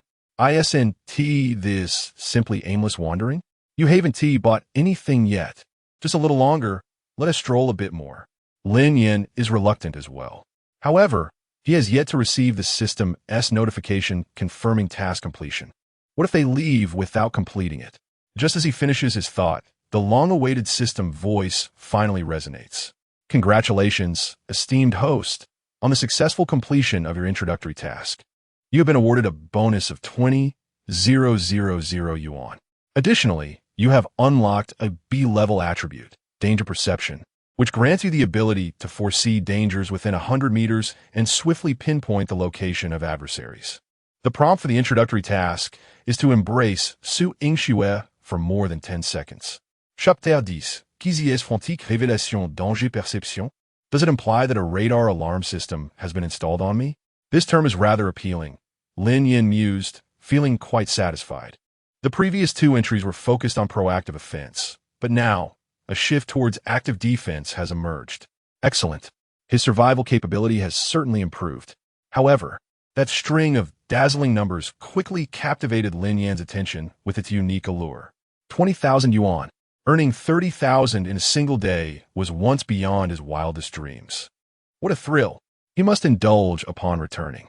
In his excitement, Lin Yin glanced at the system's 3rd stage task, embrace for over 10 seconds. Given his understanding of Su Yingxue, coupled with their current relationship, he could only conclude that the difficulty was considerable. Noticing his gaze, Su Yingxue frowned slightly. This marked the 2nd time she had witnessed Lin Yin climaxing in the air. His greedy gaze, heavy breathing, and rolling Adam's apple. If she did not intervene soon, she feared he might make an astonishing move in public. This needs to end. Huh? Lin Yan's thoughts were interrupted as he turned to look at her, immediately realizing the situation. He shrugged and lamented, I was just about to enter, but alas. You frightened me back. Su Yingxue shot him a disdainful glance. By the way, aren't you a police officer? Lin Yin inquired once more. Yes, Su Yingxue replied, her eyes locking onto his in a moment of challenge. Lin Yin replied with utmost seriousness, Isn't your duty to serve the people? I am in urgent need of your services, so I hope you do not underestimate my request. Taken aback, Su Yingxue quickly processed his audacity. How could he be so shameless? To flirt with a police officer so brazenly under the glaring sun. Had he been raised by wolves? Fuming, Su Yingxue pointed an accusing finger at him and scolded, Get lost, you scoundrel. Having completed his task, Lin Yin had already intended to return home, so he turned to leave. At that moment, Su Yingxue's phone rang. It was Captain Li Feng from the criminal police team. Hello, Xiaoxue. Li said. Qiu Ji just revealed crucial information. Lin Yin might be in danger. What did you say? Su Yingxue gasped in shock. 10 minutes earlier, at the Binhai City Public Security Bureau, in the interrogation room for serious offenders. The cramped and dimly lit space was filled with smoke, the atmosphere tense and oppressive. Seated in the interrogation chair was Qiu Ji, shackled and handcuffed, a cigarette dangling from his lips, a sinister smile gracing his face. Opposite him sat Li Feng, the captain of the criminal police. Qiu Ji took a deep drag from his cigarette, the paper quickly igniting, emitting a hissing sound. Exhaling a cloud of smoke, he spoke slowly. I am truly unwilling to accept this. If it weren't for that person, there is no way your incompetent bunch could have captured me. As his words fell, a vivid scene began to play in Qiu Ji's mind. The moment he experienced despair like never before. He clutched a gun, crouched at the tail of a helicopter. That person jumped from the helicopter, followed by the sound of distinct footsteps. It was coming from the left. With 10 years as a Special Forces soldier and 5 years as a mercenary, he was accustomed to living on the edge. Sound localization was a fundamental skill he had mastered. He was fully prepared, intending to shoot the moment his opponent showed themselves. Yet, to his utter disbelief, before he could pull the trigger, gunfire erupted. In his panic, he squeezed the trigger, only to find that his trigger was gone, snapped off by the opponent's bullet. What did this signify? It represented absolute confidence, a complete domination in marksmanship. If the opponent had wished, Qiu Ji had no doubt that bullet would have pierced his forehead without hesitation. Battle-hardened, Qiu Ji had encountered countless experts, yet he had never felt so utterly powerless, so engulfed in despair. In that fleeting moment, his gun had become nothing more than a useless stick. Desperate, Qiu Ji had no choice but to engage in close combat. It was his sole option. He had assumed that his opponent was merely skilled in shooting, and that in close quarters, he could still turn the tide. However, despair awaited him once more. His once proud combat skills could not even bring him close to the opponent, let alone force them to act. The sensation of being utterly outclassed remained etched in Qiu Ji's memory, akin to a hero from a Jin Yong novel facing a transcendent being from an online fantasy. Who provided you with a boat? Li Feng interjected, his expression grave. Qiu Ji's desire to flee to international waters implied that someone must have facilitated his escape, suggesting he might have accomplices. Sighing, Qiu Ji took a deep drag from his cigarette, the tip glowing red and burning his lips before he paused. You truly cannot fathom the despair I felt at that moment. Bam! Li Feng slammed his hand on the table, pointing at him as he shouted, Qiu Ji, I warn you, stop rambling and confess the pertinent details. This is your best chance for leniency. Scoffing, Qiu Ji retorted, I assure you, I will not die. Do you believe me? Li Feng frowned, his gaze unwavering as he scrutinized Qiu Ji's sharp, chilling eyes. Your fate is not mine to decide. My duty is to ensure your confession. Qiu Ji erupted in laughter, a sinister sound that sent shivers down the spine of those nearby. You cannot kill me. You lack the ability. However, I know someone will certainly die. Who? Li Feng asked, his expression tightening. With manic fervor, Qiu Ji declared, no matter how skilled he is, can he evade the bullets of the Black Wolf? No matter how proficient he is, can he escape the Black Wolf's bullets? He must die. He has to die. If he lives, there will be no peace for others. In that instant, Li Feng realized the gravity of the situation. The Black Wolf was known to be a highly wanted assassin by the police.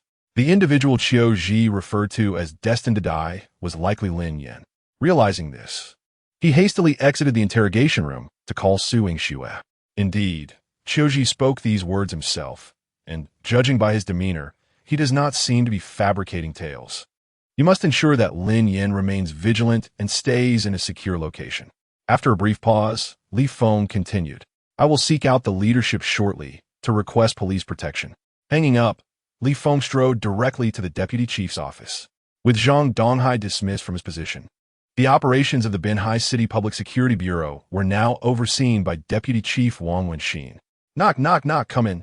Wang Wenxin, appearing to be in his 50s with thinning hair and a physique reminiscent of a door, looked up upon seeing Li Feng and frowned. Did the interrogation yield results? Shaking his head, Li Feng replied, no, but Qiu Ji disclosed that there is a strong possibility someone will target Lin Yan. Wang Wenxin's expression tightened at this revelation. Who? Black Wolf, Li Feng stated. What? Wang Wenxin stood upright, astonished. Are you saying the Black Wolf intends to assassinate him? Chapter 11. The alluring Su Yingxue post-bath. Li Feng nodded, expressing his desire to request police protection for Lin Yan. Upon hearing this, Wang Wenxin slowly took a seat and pondered for a moment before shaking his head. No, Qiu Ji is currently imprisoned. How could he possibly know about the situation outside? He must be attempting to disrupt our law enforcement's focus and confuse our judgment. We cannot fall into his trap. But Director Li Feng was reluctant to concede. Qiu Ji did not appear to be fabricating his words. Just moments ago, Li Feng had witnessed a glimmer of despair in the eyes of the notorious criminal, a stark contrast to his usual demeanor. Qiu Ji seemed to have been severely shaken, his mental state visibly unstable. When he spoke those words, he exhibited an unusual excitement. as if he was not merely hoping for Lin Yan's demise, but was rather eager to see if the Black Wolf could indeed eliminate him. Enough. Wang Wenxin raised his hand to interrupt. With so many issues arising within the Bureau, we urgently require manpower. We cannot allow Qiu Zhi's utterances to provoke a needless uproar. That would only lead to unwarranted exhaustion. Someone wants to kill Lin Yan? Su Yingxue murmured, suddenly regaining her focus as she glanced at the retreating, tall, lean figure, immediately pursuing him. Wait! She dashed in front of Lin Yan, gazing up at him, panting slightly. You cannot return home just yet. I just received a call from the police department indicating that someone may attempt to harm you. To harm me? Lin Yan pointed to his own nose. He had neither spat in food nor crossed paths with any old lady. He simply could not fathom who might hold a grudge against him. Su Yingxue nodded. I'm not entirely sure of the specifics, but the captain just mentioned that the Black Wolf might target you. The name Black Wolf resonated ominously within the police system of Lingnan province. Qiu Zhi operated in the open, while the Black Wolf lurked in the shadows. In just a decade, he had assassinated over 30 individuals across both the legal and illegal spectrums, including a former head of the Public Security Bureau. After every murder, he would leave behind a Black Wolf headmark, earning him the moniker Black Wolf. He appeared and vanished without a trace, as if all investigative methods and surveillance equipment were rendered ineffective against him. If he wished, he could stealthily materialize at his target's location to carry out an assassination. Black Wolf? Lin Yan furrowed his brow, clearly unfamiliar with the name. Yet, he suddenly recalled Qiu Zhi's words when he was apprehended by the police yesterday. You are the strongest person I have ever encountered, but you should not meddle in these murky waters. Initially, Lin Yan had been indifferent, but now he understood Qiu Zhi's implication. He had become a disruptor, infringing upon the interests of certain hidden figures, thus making himself a target for elimination. Nevertheless, Lin Yan was not overly concerned. After completing his recent mission, the system had granted him a new ability, danger perception. Within 100 meters, he could sense impending threats. With his skills, as long as he could anticipate danger ahead of time, it would suffice. However, it was not an absolute guarantee of safety. After all, without a firearm, he could not retaliate effectively. As the saying goes, no matter how skilled one is, one must fear a kitchen knife.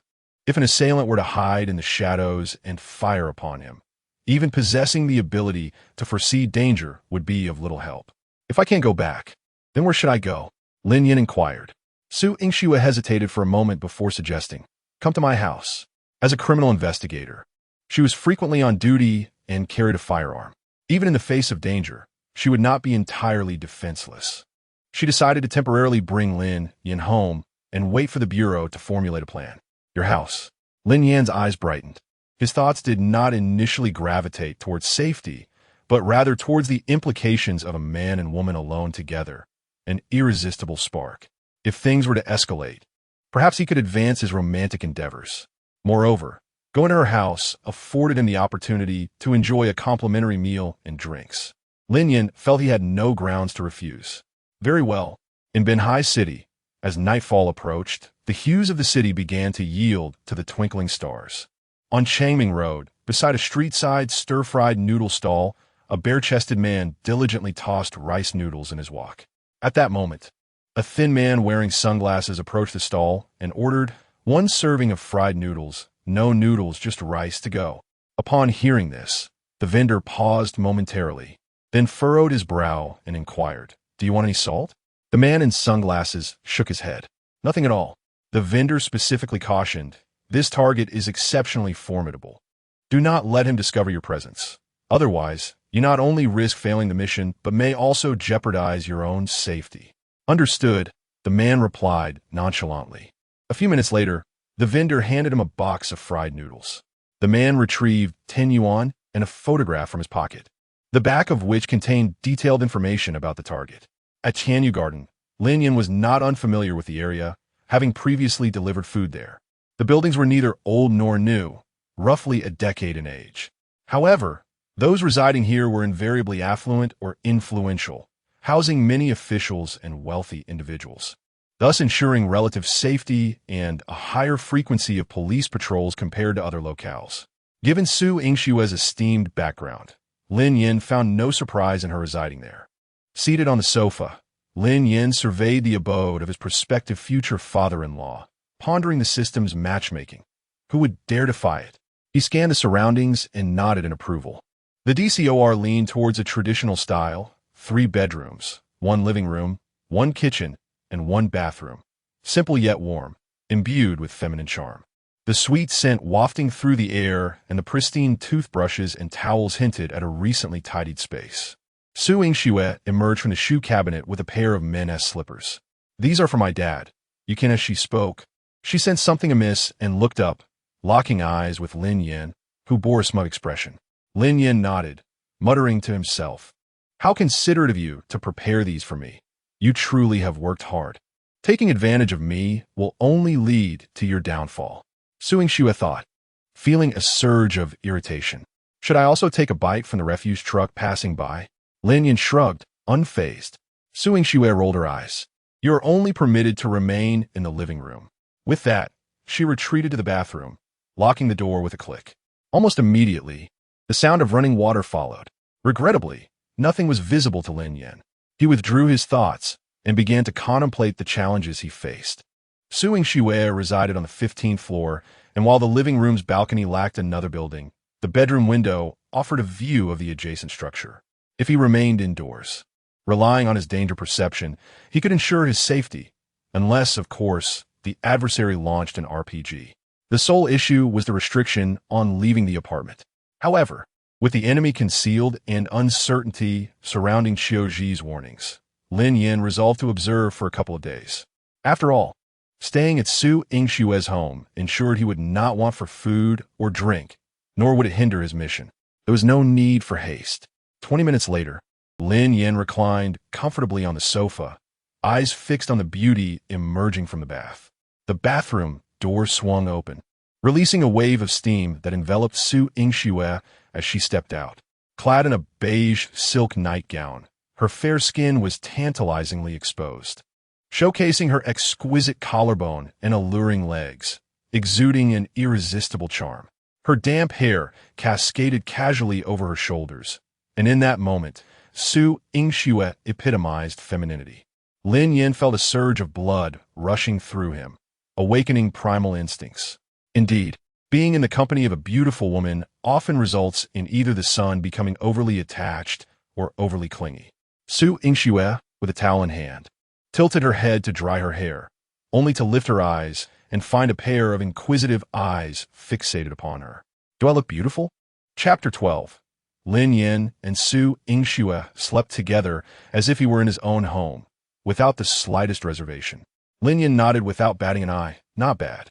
"Get out," Su Yingxue retorted, rolling her eyes. She was utterly helpless against this shameless individual. She might not even be able to win in a physical altercation, and she couldn't very well arrest him and accuse him of indecent behavior, could she? Especially since he hadn't committed any actual act. At that moment, Su Yingxue felt speechless and despondent. "I can depart," Lin Yin stated, rising to his feet with utmost seriousness. "But I have a stipulation." "What is it?" Su Yingxue inquired, her brows furrowing slightly. She wondered what sort of person he was, always attaching conditions to everything. Lin Yin declared, "Grant me a 10-second embrace, and I shall promptly vanish. Wherever you bid me to go, I shall go." Su Yingxue's head tilted in bewilderment. What was he saying? An embrace? And it must last precisely 10 seconds? Did his brain fall out of Teddy Bear's neck? An unidentified aerial object is approaching from your southwest. Warning. An unidentified aerial object is approaching from your southwest. Warning. In a flash, Su Yingxue snatched up a slipper and hurled it at Lin Yin. Whoosh! Lin Yin reacted swiftly, executing a flawless limbo. The slipper grazed his body and struck a bottle of Matai on the mirrored cabinet behind him, shattering it with a resounding crash. Su Yingxue shrank back in alarm. That was her father's prized liquor. Half an hour later, Lin Yin emerged from the bathroom, draped in a bath towel. Su Yingxue had already cleared away the shards of glass, but the room still reeked of alcohol. At that moment, Su Yingxue reclined on the sofa, engrossed in her phone, her fair legs curled up beneath her. Lin Yin's Adam's apple bobbed involuntarily as he beheld the sight, a surge of ardor coursing through him, even prompting a fleeting impulse to feel the texture of her skin. But upon catching sight of the police-issued firearm beside Su Yingshue's hand, he instantly regained his composure. "Where shall I rest tonight?" Lin Yin inquired. Su Yingshue's delicate eyebrows knitted together as she pondered the question, pursing her lips. Her houseguest was, after all, the assassin Black Wolf. The safest course of action would be for them to share a bed, allowing her to react immediately to any unforeseen circumstances. But the thought of sleeping alongside a man filled her with reluctance. Of course, there was another option, entrusting the gun to Lin Yin for self-defense. Given his marksmanship, he would undoubtedly have a better chance of prevailing in a dangerous situation than she would. However, police regulations strictly prohibited the lending of firearms. That might be acceptable in a dire emergency, but at present, those ominous pronouncements were merely the conjecture of a vengeful man. "You shall sleep in my room." Su Yingxue stammered, abruptly straightening up and turning to face Lin Yin. "I'm doing this to safeguard you. Don't read anything into it. You'll be sleeping on the floor?" "Tisich," Lin Yin scoffed derisively, "as if I had any desire for you." With that, he turned and headed toward the kitchen, driven by hunger to whip up a quick meal. Su Yingxue watched his retreating figure, momentarily speechless. Just then, a message arrived from her best friend, Chun Lily. Xiaoxue. "I need to ask you something." "Su? "Lily, people in the group are saying that it wasn't the police who rescued the hostages yesterday, but some ordinary person. Is that true?" Su Yingshue's brow furrowed as she read the message. The events of the previous day had not been given any media coverage, and the Public Security Bureau had imposed a complete news blackout in an attempt to minimize the impact. As a result, most of the information circulating was based on hearsay from local residents. The accounts varied wildly. Some claimed that half the hostages had died, while others asserted that Cho Ji had escaped to international waters in a helicopter, and still others maintained that the SWAT team had sniped Cho Ji. And then there was the version that Chun Lily had mentioned. "Su, who said that?" "Lily, lots of people are saying it. They say they saw a young man at the bank entrance that day, who was quickly whisked away in a car, and then the hostages were rescued. Oh, if only that valiant hero were my boyfriend." Su, are you daydreaming again?" "Lily, don't be disgusted with me. I'm just indulging in a little fantasy. Just look at him, and then look at that Lin Yin." "Really? By the way, Xiaoxue, have you deleted his WeChat yet?" Su Yingxue glanced toward the kitchen, thinking, how can I tell her that he's currently in my house cooking? An hour later, Lin Yin was lying on a makeshift bed on the floor of Su Yingshue's bedroom. The room was cloaked in darkness. "How did you develop such extraordinary marksmanship?" Su Yingxue inquired. She had long been curious about the origins of Lin Yan's abilities, even suspecting that he was a mercenary who had returned from abroad. However, a background check conducted by the Bureau yesterday revealed that Lin Yin hailed from a small county in Binhai City, that his parents were ordinary people, and that he had no record of having traveled abroad. Furthermore, there was no evidence of him having practiced marksmanship or martial arts. The only explanation that anyone could come up with was that he was a prodigy, a natural military and martial arts enthusiast who had secretly honed his skills into those of a sharpshooter. Otherwise, it was simply inexplicable. "Oh, I bought a toy gun when I was a child, and I just kept practicing until I got the hang of it," Lin Yin replied flippantly. It was clearly not the truth, but Su Yingxue did not press the issue. The law did not forbid people from having secrets, and as long as no crime had been committed, the police had no right to interfere. However, one thing was certain. Lin Yin was unequivocally a firearms genius. Like mathematical and physical prodigies, he possessed the ability to perceive things that others could not, and to accomplish feats that ordinary people could only dream of.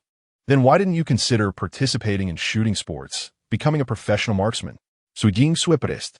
With his marksmanship, Lin Yin could easily become a professional athlete, and she wouldn't be surprised if he won an Olympic gold medal. Yet he had chosen to become a delivery driver, a squandering of talent, in her opinion. "Well, I'm naturally low-key and I dislike ostentation," Lin Yin responded. Su Yingxue frowned slightly, sensing a hint of affectation in his words, but she had no proof. "That's admirable," Su Yingxue remarked, adding silently in her mind, "Aside from his lecherousness, he's quite exceptional in every other respect." "Then why didn't you become a celebrity with your beauty?" Lin Yin countered. "Well, My grandfather fought against the Japanese, and my father fought in the Sino-Vietnamese War. Su Yingxue began, only to be interrupted by Lin Yin. So, you're not their biological child? What are you talking about? Su Yingxue froneth. Lin Yin explained. Your father and your grandfather were both soldiers, but you became a police officer. Your bloodline is clearly impure. Su Yingxue rolled her eyes at him. My mother is a police officer. Oh, I see. Lin Yin exclaimed in realization, resuming his prone position. You take after your mother. They continued to banter back and forth until, without realizing it, they drifted off to sleep. The following morning, at 7:40 a.m., at the entrance to the Tianyu Garden residential complex, the security guard greeted Chen Lili with a warm smile, proactively opening the gate. Here to see your best friend again. Yep, Chen Lili responded with a smile. She and Su Yingxue had been elementary school classmates. When Su Yingxue's family first moved to Binhai, she had become Su Yingxue's first friend. Later, Su Yingxue's father was transferred to another job, but her mother remained at the Binhai Public Security Bureau. Su Yingxue completed high school there, and she became Su Yingxue's closest confidant. Later still, Su Yingxue's mother was also transferred, but Su Yingxue became a police officer in Binhai City. She was the only one living there, so she gave Chen Lili a key to allow her to come and go as she pleased. Stepping out of the elevator and arriving at the door of apartment 1503, Chen Lili pressed her fingerprint against the scanner. Ding! The security door unlocked automatically. Chen Lili entered the apartment and instinctively reached for a pair of slippers in the shoe cabinet. But she was surprised to see a pair of men's shoes on the floor. Chapter 13, my dear, you were absolutely splendid last night. She froze momentarily, her brow furrowed, lost in contemplation. In Su Yingxue's previous accounts, her father always donned leather shoes, and she had not mentioned any guests arriving at home last night. Chen Lili's gaze once again fell upon the pair of Hongxing Erk's sneakers by the entrance. A bold thought flashed through her mind. Could it be that she has a boyfriend now? Chen Lili's eyes involuntarily drifted towards Su Yingxue's bedroom, her heart brimming with indignation. How could you, little Xue, keep such a secret from me about your boyfriend? She slipped into her slippers and stealthily approached Su Yingxue's door. Little Xue, she whispered, her curiosity ablaze like a wildfire, compelling her hand to reach for the doorknob, gently twisting it. With a soft click, the door opened a crack. Chen Lili eagerly peered inside, and the sight before her left her utterly astonished. Su Yingxue, clad in a delicate nightgown, lay entwined with a man on the bed. Upon closer inspection, she recognized him as Lin Yin, the frugal gentleman she had met just 2 days prior during a blind date. Chen Lili's gasp pierced the tranquility of the room, startling the two figures on the bed awake. They opened their eyes simultaneously, bleary and bewildered, locking gazes in confusion. Where did you come in? Su Yingxue stammered, her voice trembling with alarm. Lin Yin shook his head innocently. I have no idea. He struggled to recall, vaguely remembering dreaming of tossing and turning on a hard bed, unable to find rest. Later, in a daze, he felt something soft and crawled towards it, eventually dreaming of having a beautiful wife, snuggling with her in blissful slumber. Su Yingxue hastily pushed Lin Yin away, sitting upright and glancing at Chen Lili by the door. Lily, it's not what you think. Just 3 days after her friend's disastrous blind date, she found herself in bed with the very man who had been introduced to her friend. The absurdity of the situation rivaled that of the most ludicrous soap opera. Su Yingxue pinched the bridge of her nose in exasperation, trapped in this predicament. How could she possibly explain? Little Xue, you. Chen Lili's eyes widened in disbelief. Little Xue, have you lost your mind? How could you be with him? In Chen Lili's eyes, Lin Yin was utterly unworthy of Su Yingxue.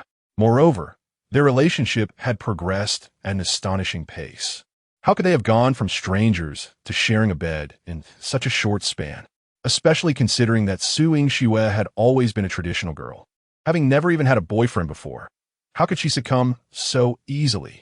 Lin Yin furrowed his brow, then straightened up, affectionately patting Su Yingxue's shoulder, a playful smile gracing his lips. My dear, you were fantastic last night. I'm going to freshen up now. You two can chat leisurely. Love you. With that, he rolled out of bed and headed towards the bathroom. Upon hearing this, Chen Lili was momentarily dumbfounded, as was Su Yingxue, their minds a blank slate. What did he mean by that? What does fantastic even refer to? Little Shui, you're being foolish. Chun Lily finally regained her composure, her expression one of exasperation. How could such a stunning police officer be swept away by a loser like Lin Yan? I didn't. Su Yingxue protested, her face a portrait of helplessness, her eyes revealing a sense of unspoken grievance. Lin Yan stepped into the bathroom, closing the door behind him, promptly activating the system interface. As expected, the task assigned yesterday had been successfully completed. Congratulations to the host for completing the system task. Progress to reward 30,000 yuan. Newbie task alert. Hold hands with Su Yingxue for no less than 1 minute. Current progress 30. Lin Yan gazed at the system rewards, a satisfied smile spreading across his face. He had never anticipated that this task would be accomplished so effortlessly. Initially, he had planned to exhaust all possibilities to embrace Su Yingxue for 10 seconds, yet he had achieved it merely by sleeping. The sensation was akin to winning a 4-match lottery, only to discover the next morning that he had won them all. It was incredibly surprising and utterly delightful. Account ending in 8238, Industrial and Commercial Bank, September 10th, 7:58. Transfer income, 30,000 yuan. Balance, 60,732.00 yuan. Industrial and Commercial Bank. Watching his bank balance grow, Lin Yan felt a twinge of reluctance to spend, transitioning from 3 figures to 5, and eventually eyeing the prospect of 7 and 8 figures. Who could understand the joy of saving? A few minutes later, Su Yingxue, employing some tactic, finally managed to send Chun Lily away. Lin Yan was indifferent to the affairs between the two friends. In truth, he had never held a favorable impression of Chun Lily. Witnessing her discomfort brought him a sense of satisfaction. While Lin Yan brushed his teeth, Su Yingxue entered the bathroom in her nightgown, her fair face shadowed with a hint of frost. Throughout the night, she had felt as though something was pressing against her. Initially, she thought she was dreaming, but now she realized it was Lin Yan's presence. Huh? Lin Yan turned in surprise, his mouth full of toothpaste bubbles, mumbling, "Vigilante justice is illegal. As a police officer, you must uphold the law." Oomph. Su Yingxue shot him a glare before turning to leave the bathroom. When Lin Yan emerged from the bathroom, Su Yingxue had already donned an apron and entered the kitchen. The pink apron adorned with a cartoon dog softened her previously icy demeanor, adding a touch of youthful charm. Su Yingxue expertly prepared eggs, boiled noodles, and warm milk. Lin Yan marveled at the fact that a girl with such a remarkable background and beauty had chosen to become a police officer while possessing remarkable self-sufficiency. In stark contrast, Chun Lily seemed to be her polar opposite. How could you and that guy possibly connect? Lin Yan inquired, puzzled. Which guy? Su Yingxue tilted her head, frowning, and then quickly realized he was referring to her friend. Chapter 14. Su Yingxue suspects Lin Yan is the reincarnation of a teddy bear as she stirred the noodles in the pot. Su Yingxue remarked. The formation of one's character is influenced by both innate and acquired factors. The ability to forge a friendship with someone hinges on how they treat you, rather than how they behave towards others. Moreover, I have known her for quite some time, and she was not like this back then. Lin Yan pursed his lips, acknowledging the wisdom in her words. It is akin to a childhood friend. Even if he were to suddenly become a criminal one day, in Lin Yan's heart, he would still be that cherished companion from their youth, merely having made a grave mistake. Their years of camaraderie would not be negated by a single transgression. What do you plan to do about the Black Wolf? Su Yingxue inquired. Well, Lin Yan mused, stroking his chin in contemplation, before he could articulate his thoughts. Su Yingxue turned to him, her gaze resolute. This matter arose because of me. Although the Public Security Bureau has yet to dispatch officers to protect you, I will see this through. Therefore, when you devise your plan, consider me involved. Hearing this, Lin Yan felt a flicker of warmth in his heart. He could not deny that Su Yingxue was indeed remarkable. Her beauty, physique, amiable nature, and sense of responsibility made her a wonderful partner. What joy it would be to have such a wife at home. Do we have any specific information on this Black Wolf? He asked. The art of war teaches us. Know your enemy and yourself, and you will never be defeated. Though Lin Yan did not regard the so-called Black Wolf with much concern at the moment, it is prudent to be cautious. The more one knows, the more at ease one feels. No, the former director of the provincial department was killed by him. Su Yingxue placed breakfast on the table, removed her apron, and turned to Lin Yan, her expression grave. Lin Yan's brow furrowed at her words. The so-called elite assassins displayed on television often had a reputation that exceeded their actual prowess. In a real confrontation, they were usually rather ordinary. However, the fact that this black wolf had the audacity to assassinate the head of the police suggested he possessed genuine skill. Yet, that was merely a one-sided account from Qiu Ji, and the authenticity of the assassination claim remained dubious. Lin Yan responded with unwavering certainty. What he said is true. His convictions stem from the system's alert labeled danger warning. If the system had flagged it, there must be some merit to the claim. How do you know? Intuition. Regardless, we cannot afford to be complacent. You eat first. I will freshen up. Su Yingxue turned and walked into the bathroom. Lin Yan gazed at the sumptuous breakfast before him, realizing that in just 2 short days, half of his dream of a warm family life had already come to fruition. Now, all that remained was a child. Perhaps he should consider planting that seed soon. Yes, it was a delightful decision. He picked up his chopsticks and began a feast.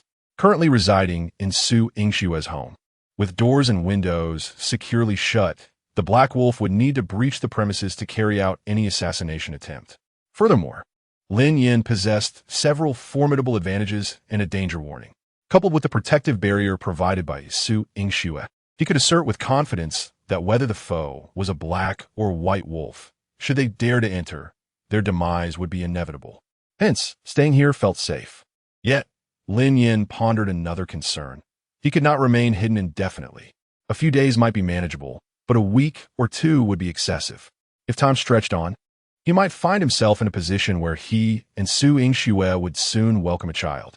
After much reflection, Lin Yan concluded that he should take the initiative and draw the Black Wolf out. 10 minutes later. What? You want to borrow a gun? Su Yingxue exclaimed, her expression one of shock as she sat at the breakfast table. He actually intended to confront the Black Wolf with a firearm? What an absurd notion. Moreover, as a police officer, it was standard protocol to keep a weapon at hand, let alone entrust one to an ordinary citizen for a showdown with an assassin. If she were to be exposed, not only would she be in jeopardy, but so too would her superiors. What else can we do? Lin Yan replied, exasperated. You police have no means to protect me. I am unarmed and cannot live in constant fear. Su Yingxue had just spoken to Li Feng, who informed her that Wang Wenxin refused to authorize police protection for Lin Yan. It seemed they would have to devise their own strategy to confront the impending threat. However, Lin Yan's plan was too reckless. It concerned not at her. You are in the open, while he lurks in shadows. Even with a gun, what difference will it make? I have my strategy. Lin Yan leaned back in a chair, his eyes radiating confidence.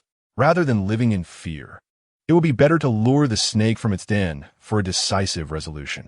Su Yingxue pondered for a moment, but shook her head. No, what if something goes wrong? I cannot account for that. In truth, her worry for Lin Yan's safety surpassed her concerns about accountability. It felt akin to a lover preparing for a perilous mission. Lin Yan leaned forward, closing the distance between them, and fixed his gaze on Su Yingxue's eyes. If I did not take the initiative and end up being assassinated by the Black Wolf, will you not feel guilt? Will you not wonder if lending me the gun might have averted such a tragedy? Su Yingxue felt silent. Lin Yan was right. If such a calamity were to occur, she would undoubtedly be filled with regret. Therefore, it was futile to wait until the sheep had strayed to mend the pen. Hearing his words, Su Yingxue found herself in a quandary. Lin Yan's voice turned steady, and his gaze remained unwavering as he reassured her, trust me, when it comes to firearms, a mere assassin is no match for me. Su Yingxue lifted her head to meet Lin Yan's profound gaze. There was a powerful confidence emanating from him that compelled her to believe in him. Gradually, she pushed the handgun across the table towards Lin Yan. No matter what, you must ensure your safety. Her tone was both commanding and reminiscent of a lover's promise before parting. Lin Yan accepted the gun, his fingers gliding over its cold surface. A wave of security washing over him. How comforting it would be to carry a firearm year-round. Su Yingxue shot him a look of disdain. How could he appear so enamored with a gun? What on earth was going through his mind? Suddenly, Lin Yan sat up straight and asked, Do you want to capture the Black Wolf alive? Alive? Su Yingxue momentarily faltered. Have you not always wanted to see the true face of the Black Wolf? Would you not wish to catch him alive? You want to capture him alive? Su Yingxue was both irritated and amused. Even at such a critical moment, he still had the audacity to joke, seemingly oblivious to her deep concern for his safety.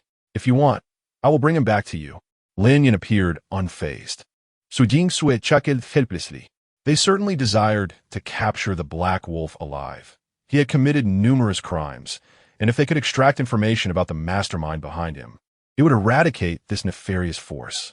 If that is what you desire, then go ahead and catch him. Sure, Lin Yan said with a sly grin. But I have one condition.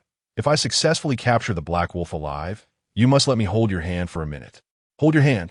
Su Yingxue shot him an incredulous glance. Even with the stakes so high, he still occupied himself with such ridiculous thoughts. Perhaps it was time to take him to a specialist to see if he had been bitten by a teddy bear in his childhood. Chapter 15. This killer is a bit clumsy. In the office of the deputy director, Wang Wenxin, Li Feng, and Huang Wenxuan were present. Knock, knock, knock, come in. Su Yingxue pushed the door open. Xiao Xue, is there something you need? Huang Wenxuan asked with a smile. Ignoring him, Su Yingxue walked straight to the desk and addressed Deputy Director Wang Wenxin. Director Wang, I have something to report. With that, she placed her police badge on the desk. The three exchanged bewildered glances. What could this mean? Wang Wenxin quickly questioned, Xiao Xue, what are you doing? Taking a deep breath, Su Yingxue confessed, I lost my gun. At her words, everyone was taken aback. In Huaxia, gun possession is strictly forbidden, whether in the police force or the military. Losing a firearm is an exceptionally grave matter. Where did you lose it? Li Feng asked, his expression tense. I'll send someone to find it immediately. Su Yingxue shook her head. I lent it to Lin Yan. The revelation left everyone speechless. Losing a gun was shocking enough, but to think she had lent it to an ordinary person was astonishing. Xiao Xue, how could you lend your gun to an ordinary person? Huang Wenxuan exclaimed, his eyes wide in disbelief. Wang Wenxin stood up abruptly, his corpulent frame trembling with anger, his face contorted like a crumpled newspaper. Xiao Xue, do you realize the magnitude of the trouble you've caused? He never anticipated that such a significant incident would occur shortly after taking charge of the bureau. However, given Su Yingxue's unique status, he pondered what benefit he might gain from reporting this incident truthfully. Wang Wenxin moved to the door, closing it firmly. For now, only we know about this. Xiao Xue, you need to retrieve your gun immediately. Act as if nothing has happened. Li Feng nodded vigorously. As long as nothing serious has occurred, there is still a chance to rectify it. Huang Wenxuan added, Xiao Xue, I've told you countless times, Lin Yan is not a good person. Now he has tricked you into giving up your gun. Who knows what else he might deceive you about in the future? Su Yingxue shot a cold glance at Huang Wenxuan before turning to Wang Wenxin. This is my decision, and I will bear the consequences. Lin Yan has gone to find the Black Wolf. What? The three exclaimed in unison, their faces filled with shock. With a loud bang, Wang Wenxin slammed his palm on the desk, causing the papers to flutter. Absurd. The police have pursued the Black Wolf for years without catching even a glimpse of him. And he dares to claim he will capture him alive? Is he trying to show off his abilities while making us look incompetent? Huang Wenxuan scoffed.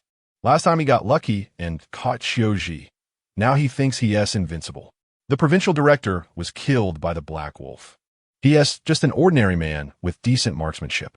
If he encounters the Black Wolf, he might not even know how he met his end. Li Feng, with a serious demeanor, urged, Xiao Xue, it's one thing for Lin Yan to be reckless, but why are you following suit? If something goes wrong, who will take responsibility?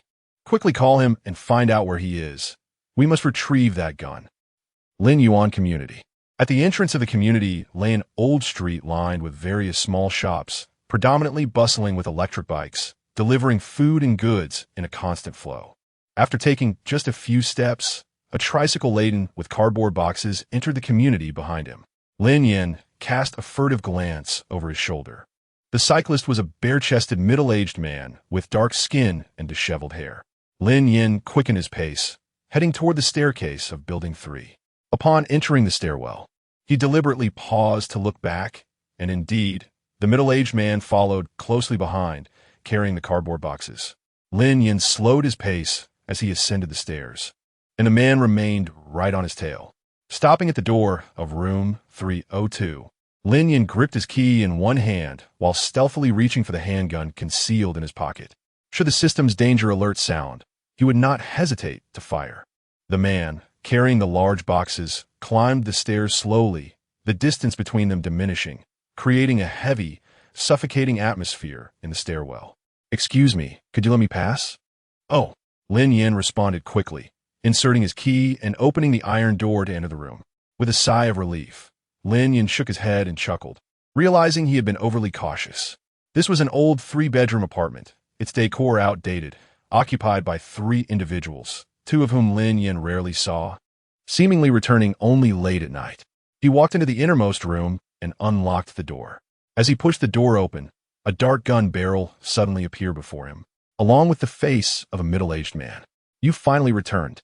Lin Yin instantly understood that this must be the infamous Black Wolf. With dark skin and an unassuming demeanor, he resembled an ordinary laborer, starkly contrasting the image of a feared assassin. Of course, top hunters often present themselves in the guise of prey, which is understandable. Perhaps it was precisely due to his deceptively ordinary appearance that he had repeatedly succeeded and managed to evade police capture. Yet at this moment, Lin Yin felt a surge of confusion. Y&T the system sounded an alert. This was not as it should be. The Black Wolf spoke. "Someone warned me that you are not to be trifled with and advised me to keep my distance, or I might find myself in your grasp." Lin Yin smirked. "Are you eager to test that theory?" The Black Wolf remained calm. "I've already seen your skills, but..." Before he could finish his sentence, Lin Yin struck his wrist with tremendous force, causing the gun to slip from his grip. In the next moment, a powerful knee collided with his abdomen, sending him reeling backward uncontrollably. The Black Wolf curled up in pain, utterly defeated by a single move. Lin Yin's strength was truly terrifying. Lin Yin chuckled. "With such abilities, how dare you act tough in front of me?" Now he understood why the Black Wolf left marks after each kill. It was the behavior of a self-styled show-off. Sigh. Showing off indeed invites retribution. Lin Yin yanked a data cable from the power strip, stepped forward, and placed a foot on the Black Wolf's back, binding his hands behind him. "Ah!" The Black Wolf cried out in agony. Thus, the era of the assassin came to an end. The Black Wolf gazed incredulously at the young man before him. He could hardly believe how swiftly his opponent had acted, so fast that he hadn't even had time to pull the trigger. It was terrifying, utterly unfathomable. "Who are you?" The Black Wolf's voice trembled with fear. As a professional killer, he had never experienced such a feeling before. "I am your father." Lin Yin rose, dusting off his hands. "If you had dropped the act, you might have lived a few more years, truly. In your next life, remember not to be such a show-off." With that, he picked up the gun from the floor and dialed Su Yingxue. Chapter 16. Lin Yin successfully cohabits with the police flower inside the office. Wang Wenxin and his colleagues were as anxious as ants on a hot stove. "Xiao Xue, you have landed yourself in serious trouble this time," Li Fim exclaimed. His expression one of frustration. Wang Wenxin spoke in a low voice. "Hurry and send someone to apprehend Lin Yin. We must retrieve both him and the weapon without delay." At that moment, Su Yingxue's phone rang unexpectedly. It was Lin Yin calling. "Hello, how are you?" she asked. "I'm fine. I've captured him, and he's alive, at Building 3, Room 302 in Linyuan Community. You need to send someone quickly to take him away." "What?" Su Yingxue's face turned pale. Wang Wenxin and Li Feng exchanged worried glances and quickly inquired, "What happened?" Huang Wenxuan leaned in. "Could it be that Lin Yin has been killed?" Su Yingxue hung up the phone, her face still pale with shock, and turned to Wang Wenxin. "Director Wang," he said, "the Black Wolf has been caught, and he is alive." Upon hearing this, Li Feng smacked his thigh. "Ah, I knew something bad would happen. If he has been caught, he is as good as dead." "Wait, hold on. What did you say? The Black Wolf has been apprehended?" Su Yingxue nodded. "That is what he said at Linyuan Community, Building 3, Room 302. Hearing this, the 3 exchanged shocked looks, each reflecting disbelief. Could they really have captured the Black Wolf? Was it truly so easy to apprehend a top assassin? Aren't police supposed to maintain some semblance of dignity? At Linyuan Community, several police vehicles, accompanied by a couple of SWAT vans, arrived in a flurry. The sound of tires screeching and doors slamming echoed as armed officers began to secure the scene, instantly enveloping the once lively street in a tense atmosphere. Bystanders were bewildered, halting in their tracks, eager to witness the unfolding drama. "What on earth is happening at Linyuan community?" one exclaimed. "With this kind of commotion, they must be capturing a murderer, right? Could it be that there are terrorists in Linyuan community?" Another speculated. That is not entirely impossible." Su Yingxue and Li Feng, accompanied by the SWAT team, rushed towards the third floor where Lin Yan was located. The door was slightly ajar. Exchanging a knowing glance, they raised their hands in unison to push the door open. The dimly lit room was filled with armed personnel, cautiously advancing in search of any threats. Although Lin Yan had called, who could guarantee he wasn't setting a trap under the Black Wolf as coercion? There were 3 rooms. 2 doors were tightly closed, while the one directly opposite stood open, faint sounds of keyboard typing emanating from within. Everyone held their breath, stealthily approaching. As they neared the entrance, Su Yingxue dashed into the room, gun raised. However, what met her was a pair of bewildered eyes and a look of confusion. At that moment, Lin Yan was seated at a dilapidated computer desk by the window, engrossed in playing League of Legends. Beneath the desk, a man had his hands bound behind him and a foul sock stuffed in his mouth. A silenced pistol lay on the bed. Su Yingxue paused, utterly perplexed. What was happening? Playing a game while stepping on a Black Wolf? My goodness, who could possibly do such a thing? Li Feng and the others rushed in as well. In an instant, the small room was crowded with people, all staring in disbelief at the scene before them. "You're telling me this is the Black Wolf? If it weren't for that gun on the bed, they wouldn't believe he was a notorious assassin. Whereas the assassin's aura? Oh, it's being trampled underfoot." Minutes later, the Black Wolf was taken away, leaving only Su Yingxue and Lin Yan in the room. Su Yingxue surveyed her surroundings. The walls were peeling. The furniture was worn, and the lighting was dreadful. She couldn't help but ask, "You live here?" "Yes," Lin Yan replied, standing up as he finished his game. "How do you manage meals?" Su Yingxue inquired. Lin Yan shrugged. "I eat out. When I'm hungry, I grab a bowl of noodles or a box meal. When busy, I skip it. I 1T starve." Su Yingxue felt a pang of sympathy. This only strengthened her resolve to advocate for Lin Yan's formal recognition. Lin Yan walked over to the wardrobe and opened it, saying, "All my belongings are here. You can see what it take." "What? Take them where?" Su Yingxue asked, her face a picture of confusion. "To your house," Lin Yan replied earnestly. "With all this commotion, I can't stay here anymore. I have to move in with you." "Move into my house? For the long term?" Su Yingxue was taken aback. Lin Yan nodded, pulling out his phone to reveal a WeChat conversation. "Look, I've already told the landlord I'm vacating."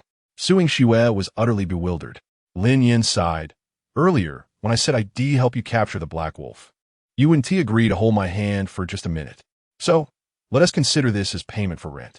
Su Yingxue sighed in resignation.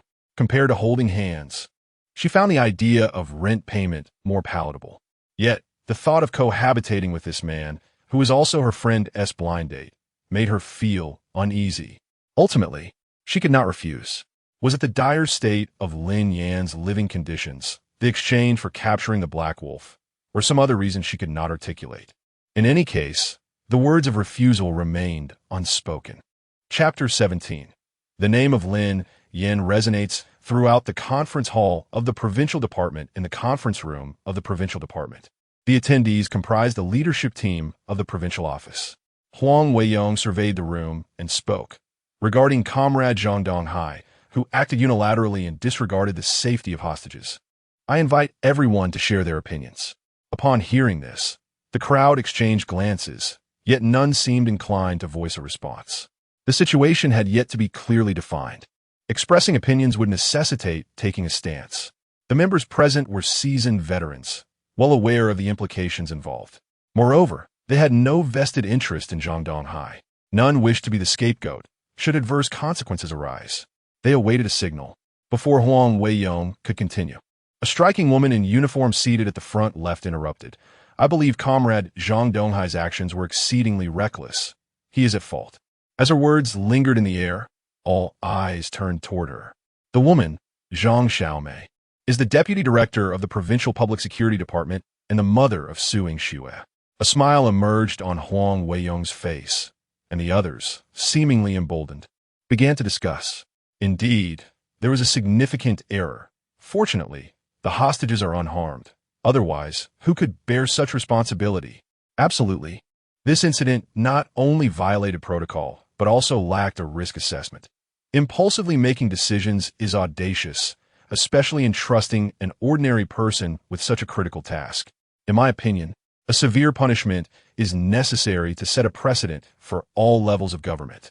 Huang Weiyong turned his gaze to Zhang Xiaomei. Deputy Director Zhang, please share your thoughts. Zhang Xiaomei set her pen down and spoke gently.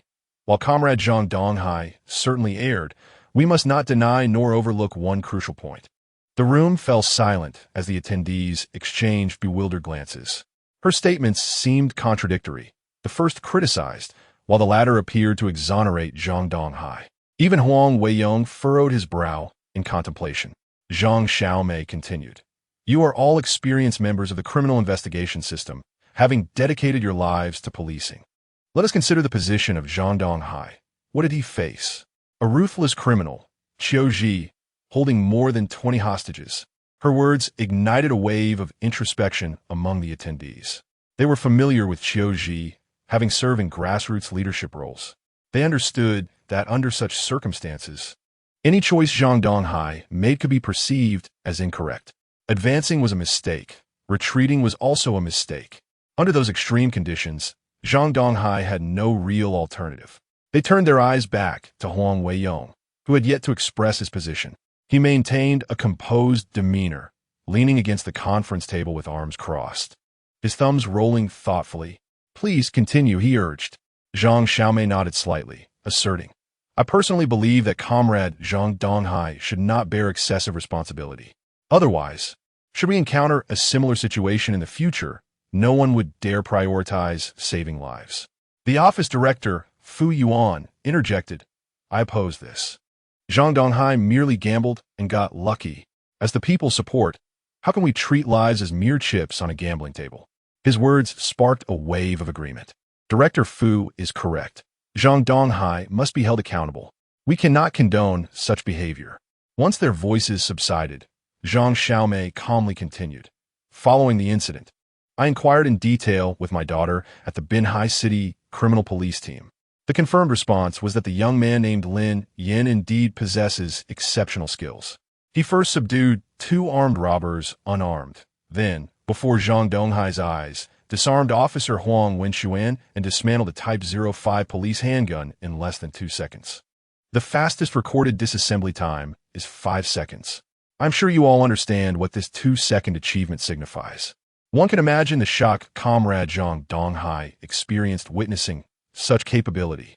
If he did not acknowledge this ability, why would he take such a significant risk in assigning an ordinary individual, who is not a police officer, to carry out such a weighty task? Consider this.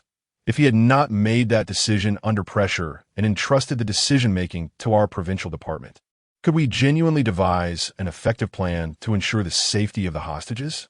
As her words resonated, the entire conference room fell into silence. In light of the objective facts, no one could find a counterargument. Zhang Xiaomei paused, then continued. Therefore, I believe that Comrade Zhang Donghai possesses both merit and fault. While merits and faults cannot offset each other, they do not warrant dismissal. At this juncture, it became apparent that Zhang Xiaomei was advocating for Zhang Donghai. Supporters and opponents would soon be determined by the forthcoming vote. Huang Weiyong furrowed his brow in contemplation for a few seconds, then scanned the room once more, inquiring solemnly, Are there any other opinions? No one replied. He nodded. Very well, let us proceed to a vote. Those in favor of Comrade Zhang Xiaomei's opinion, please raise your hands. As he spoke, he raised his hand first, much to the astonishment of the others. With his support, no one dared to dissent. In an instant, all hands were raised. Good, the meeting has concluded. We shall reinstate Comrade Zhang Donghai's position and issue a serious warning. Director Huang, I have one more matter. Zhang Xiaomei added. Huang Weiyong smiled. Please go ahead. Zhang Xiaomei produced a prepared document and stated, The young man named Lin Yin aspires to join the police force to uphold justice and safeguard the lives and property of the populace. His exceptional abilities and the courage he has displayed, unafraid of sacrifice, align perfectly with our expectations for police officers. He is precisely the talent we urgently need. I've also investigated his background, and it is impeccable. Therefore, I propose we approve his special recruitment as a police officer. I oppose. Fu Yuan interjected, raising his hand. He may have certain capabilities, but we must rigorously scrutinize special recruitment, particularly in terms of physical fitness. The crowd turned their gaze toward Huang Weiyong, who bowed his head and cleared his throat, remaining silent, evidently unconvinced. Director Fu makes a valid point. Special recruitment cannot be taken lightly. Criminal investigation requires more than just marksmanship. Mere proficiency with a firearm is insufficient.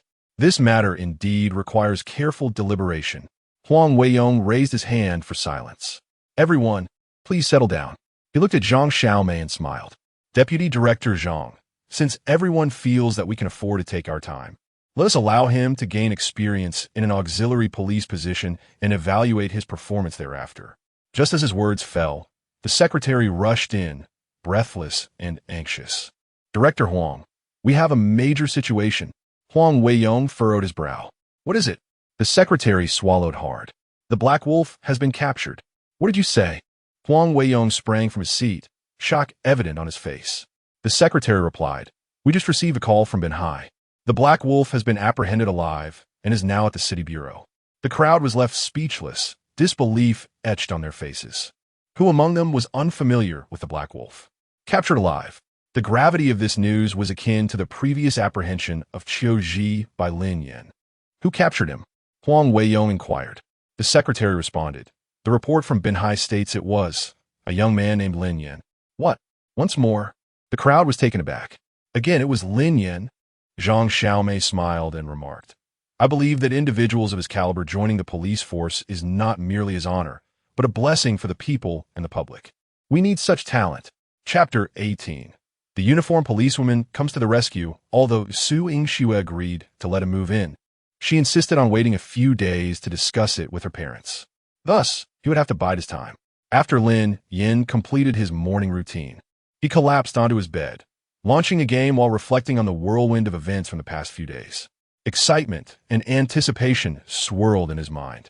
His life was beginning to take a different turn. Even something as trivial as gaming now offered a novel experience. Previously, he had to carve out time from his busy schedule, with the weight of responsibilities pressing on him, work, earning money, buying a house, a car, and eventually finding a spouse. But now, the concerns of cars and houses seemed utterly trivial. He yearned to savor life, pure and simple joy. Meanwhile, Su Yingxue returned home, washed up, and settled in her study to draft some documents. Despite Lin Yan's significant contributions, he remained an ordinary person. Under normal circumstances, he would merely receive a certificate of honor along with a monetary reward. However, since Lin Yan was keen on becoming an auxiliary police officer, why not seize the opportunity to push for his direct recruitment? Procedurally, it was feasible. Yet, this endeavor required someone to take the lead. Otherwise, no one would willingly complicate matters for a stranger. Su Yingxue felt that Lin Yan had invested so much for her, so she should reciprocate. If she could assist him in securing a formal position, he would no longer need to deliver takeout. Moreover, with Lin Yan's capabilities, he might shine within the police force and potentially evolve into a figure of great distinction. As this thought crossed her mind, a subtle smile graced Su Yingxue's lips. For this cause, she was about to make her first request for help from her mother. Buzz, her phone vibrated twice on the desk. Quickly, she picked it up to check. It was a message from her friend, Chen Lily. Chen Lily, Xiao Xue, you haven't been in touch with that Lin Yan, have you? For some reason, the mere thought of Lin Yan being associated with Su Yingxue unsettled her. Chen Lily felt it her duty to frequently caution her friend, lest she fall into a pit. After a moment of silence, Su Yingxue replied, we had a meal together. Chen Lily, shocked. JPG, actually treated you to a meal? What did you eat? Su Yingxue, street food. Chen Lily, see what I mean? This person is so stingy that he took a girl to eat at a street stall. To think he would spend a mere few dozen yuan to win over a girl is utterly ridiculous. Xiao Xue, you mustn't associate with such a person. It will tarnish your reputation. Su Yingxue, I didn't let him pay. I covered the bill. She merely intended to state an objective fact, clarifying that Lin Yin had no intention of spending money on courting her, for he didn't wish to spend a single penny. Upon reading this, Chun Lily was utterly flabbergasted. Xiao Xue, have you lost your mind? You actually paid for him. She felt the world had gone mad. How could such a beautiful girl like Su Yingxue be financially supporting a poor boy? It would surely invite ridicule. She had to put a stop to this. Suddenly, Chun Lily thought of someone, Huang Wenxuan. He had added Chun Lily on WeChat to pursue Su Yingxue, frequently gifting her small tokens in hopes she would speak well of him in front of her friend. Chun Lily realized she could no longer tackle this alone. She needed assistance, so she messaged Huang Wenxuan. Officer Huang, do you know who Xiao Xue went on a date with today? Upon reading the message, Huang Wenxuan felt a jolt of anxiety and quickly inquired. Who? Chun Lily. That penniless Lin Yin. Seeing the name Lin Yin, Huang Wenxuan's heart skipped a beat. The very scenario he dreaded had indeed come to pass. Noon arrived, and Lin Yin awoke, reveling in the pleasure of waking up naturally without financial worries. This was the life he had always envisioned. After lounging in bed for half an hour, he got up, washed up, and ordered takeout. After his meal, Lin Yin sat down at his computer. Observing the bare desktop case, he frowned. In a world filled with wealth, how could he still be using such a dilapidated computer? As the saying goes, one should never compromise on gaming. One must always invest in quality equipment. Lin Yin resolved to purchase a new computer. It was well known that computer markets often preyed on novices, so he decided to send a message to Su Yingxue for assistance. On the other side, Su Yingxue had just exited the cafeteria when she received his message. She paused, and her previously somber, stunning visage began to soften. Her delicate fingers tapped out a single word on the screen. Speak.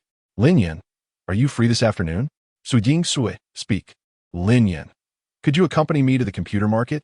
Oh, and it will be best if you wore your police uniform. What do you need the uniform for? Su Yingxue thought, slightly furrowing her brow. What was he up to now? Xiao Xue. Huang Wenxuan emerged from the cafeteria. Upon seeing him, Su Yingxue's previously relaxed brow furrowed once more. What is it? Huang Wenxuan smiled.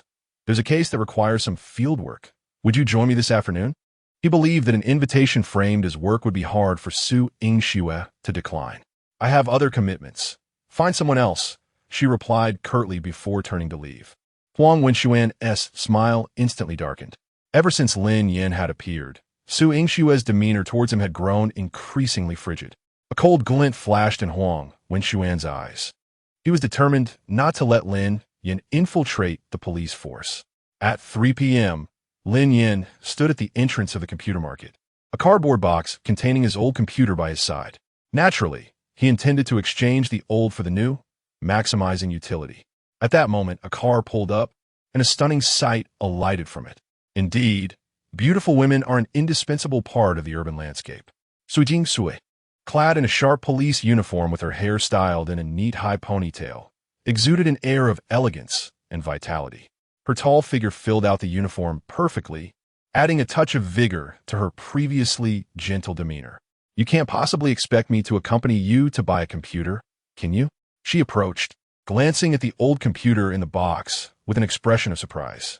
She had assumed Lin Yin had some significant matter at hand, even taking half a day off work. To her astonishment, it was just this. Chapter 19. You treat, I pay. The crux of the matter is that I am utterly clueless about computers. What purpose does my presence serve? You will soon find out. Lin Yin lifted the cardboard box and turned astride into the computer plaza. Su Yingxue, feeling helpless, had no choice but to follow him inside. As the two entered, they immediately attracted attention. To the merchants, this duo appeared to be there for reconnaissance. The primary reason being Lin Yan's attire and the cardboard box he held, which exuded an air of suspicion. Lin Yin scanned the surroundings before making his way directly to a store named Luhong Digital. The proprietor was a woman in her early 30s. She scrutinized Lin Yin from head to toe, her gaze swiftly shifting to Su Yingxue, who was clad in a police uniform. A sense of unease washed over her. Did I commit some wrongdoing? In this line of business, aside from selling new computers and various components, one also engages in the buying and selling of secondhand items. The provenance of secondhand computers is rarely scrutinized, making it inevitable to encounter dubious merchandise. Is there something I can assist you with? The female owner inquired tentatively. Had it been anyone else, she would have greeted them with, "This handsome gentleman, are you looking to buy a computer or assemble one? We have everything here, and our prices are the lowest in the plaza." Lin Yin set down the cardboard box, his expression serious, as he inquired, "Have you received any suspicious items recently?" The owner's heart sank. There was no doubt that she had received such items. However, whether their origins were legitimate was beyond her knowledge. The arrival of the police suggested the possibility of her having acquired stolen goods. Hearing the mention of crime made her increasingly anxious. "And no, we haven't." Lin Yan's brow furrowed.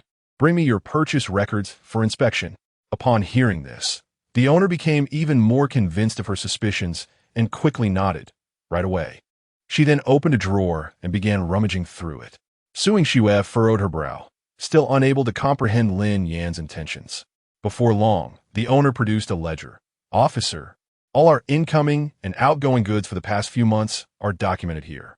Please take a look. I assure you, there are no issues. I'll review it first." Lin Yin replied as he began flipping through the ledger. CPU 14900 purchase price. 5080 graphics card purchase price. After several minutes, Lin Yin closed the ledger, his expression growing graver. "Are your regular selling prices reasonable? Is there any consumer fraud occurring?" Upon hearing this, the owner's brow furrowed. She pondered, what does this have to do with the investigation? Nevertheless, she dared not conceal the truth and answered candidly, "To be honest, it depends on the customer. If it's a computer expert or a peer, our prices are generally fair. As long as there's profit, we sell. However, for novices, our prices are certainly marked up. But, officer, this is typical business practice. One party wishes to buy, the other to sell. We haven't broken any laws." Lin Yin nodded, then retrieved a note from his pocket, which detailed a computer configuration. CPU, Intel 14900. Graphics card, 5080. He then picked up a pen from the counter and annotated the purchase prices beside each component. Using a calculator, he swiftly calculated the total, 19,500. At this point, Sujingsue finally understood. Lin Yin had cleverly masked his intent under the guise of an investigation, perusing the seller's records before presenting her with a pre-prepared configuration list to negotiate the price. With the context now clear, Su Yingxue felt a mix of amusement and exasperation. Here she was, a police officer, reduced to a mere tool in his scheme. Lin Yin presented the configuration list to the shop owner and asked, "How much for this setup?" The owner was momentarily taken aback. What was going on? She thought, "Aren't you here to investigate? Why are you asking for prices now?" She scrutinized the configuration list, her eyes widening in realization. She finally grasped that she had been outmaneuvered. Lin Yin had calculated her costs based on the purchase prices. Having been a hawk all her life, she had now been pecked by a mere chicken. Had it not been for Su Yingxue standing beside her, she would have been unable to contain her frustration. 21,000, the owner replied tersely. This configuration, if sold to an uninformed buyer, would typically be marked up by at least 2,000 to 3,000. Now that the buyer was aware of the purchase price, what was she to do? Refuse to sell? In the spirit of business, one cannot simply turn away a customer. Yet, selling to him felt disquieting. She decided to quote a price that was not too low. Lin Yin frowned upon hearing the price. This configuration was one he had learned about on Douyin, and the online prices were similar. However, purchasing online would mean waiting several days for delivery, and he was unwilling to wait. "Would you sell it for 20,000? The owner shook her head. At 20,000, I would only earn 500 from you. The graphic card alone could yield me that much profit. I won't sell." Lin Yin nodded. "All right, add 200. You'll earn 700. Surely that's acceptable." Earning 700 from a computer was not insignificant. The owner hesitated for a moment. Fine. Business has been tough these days. Every little bit counts. Moreover, with a police officer standing outside her shop, it would inevitably affect her business. Lin Yin placed the cardboard box onto the counter. "I have an old computer here. According to your second-hand purchase price, it should be worth 200. Therefore, I'll pay you 20,000 for the new one. Sound good? Su Yingxue was left speechless. Is this even possible?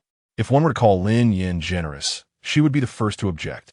He wouldn't even splurge on a meal for a girl. Yet here he was, nonchalantly agreeing to purchase a 20,000 computer. Was it that girls held no importance in his eyes? The shop owner glanced at the contents of the box with disdain. I deconsider 200 too much. Half an hour later, Lin Yin emerged from the computer plaza, cradling his new computer alongside Su Yingxue. This was the most he had ever spent on himself in over 20 years. A 20,000 computer, previously unimaginable. He had always reserved such expenditures for a car, a house, or a family. Even with a monthly income exceeding 10,000, he could never justify spending 20,000 on a computer. Arriving at Su Yingxue's restaurant, he remarked, "Could you open the car door for me? Are you really expecting me to give you a ride home?" Su Yingxue retorted, feeling she had been remarkably patient with him for disrupting her work, and now he had the audacity to make such a request. Lin Yin replied earnestly, "It's not for free. I'll treat you to a meal later. You've helped me save a significant amount today, so it's only right I treat you." "You treat, I pay?" Su Yingxue shot back. Chapter 20. Having spent 20,000 on a computer, Lin Yin declared, "It's on me. I'll pay. If you doubt me, I'll transfer the money to you first, and then we can go for a meal." Su Yingxue was somewhat taken aback. How could she possibly distrust him?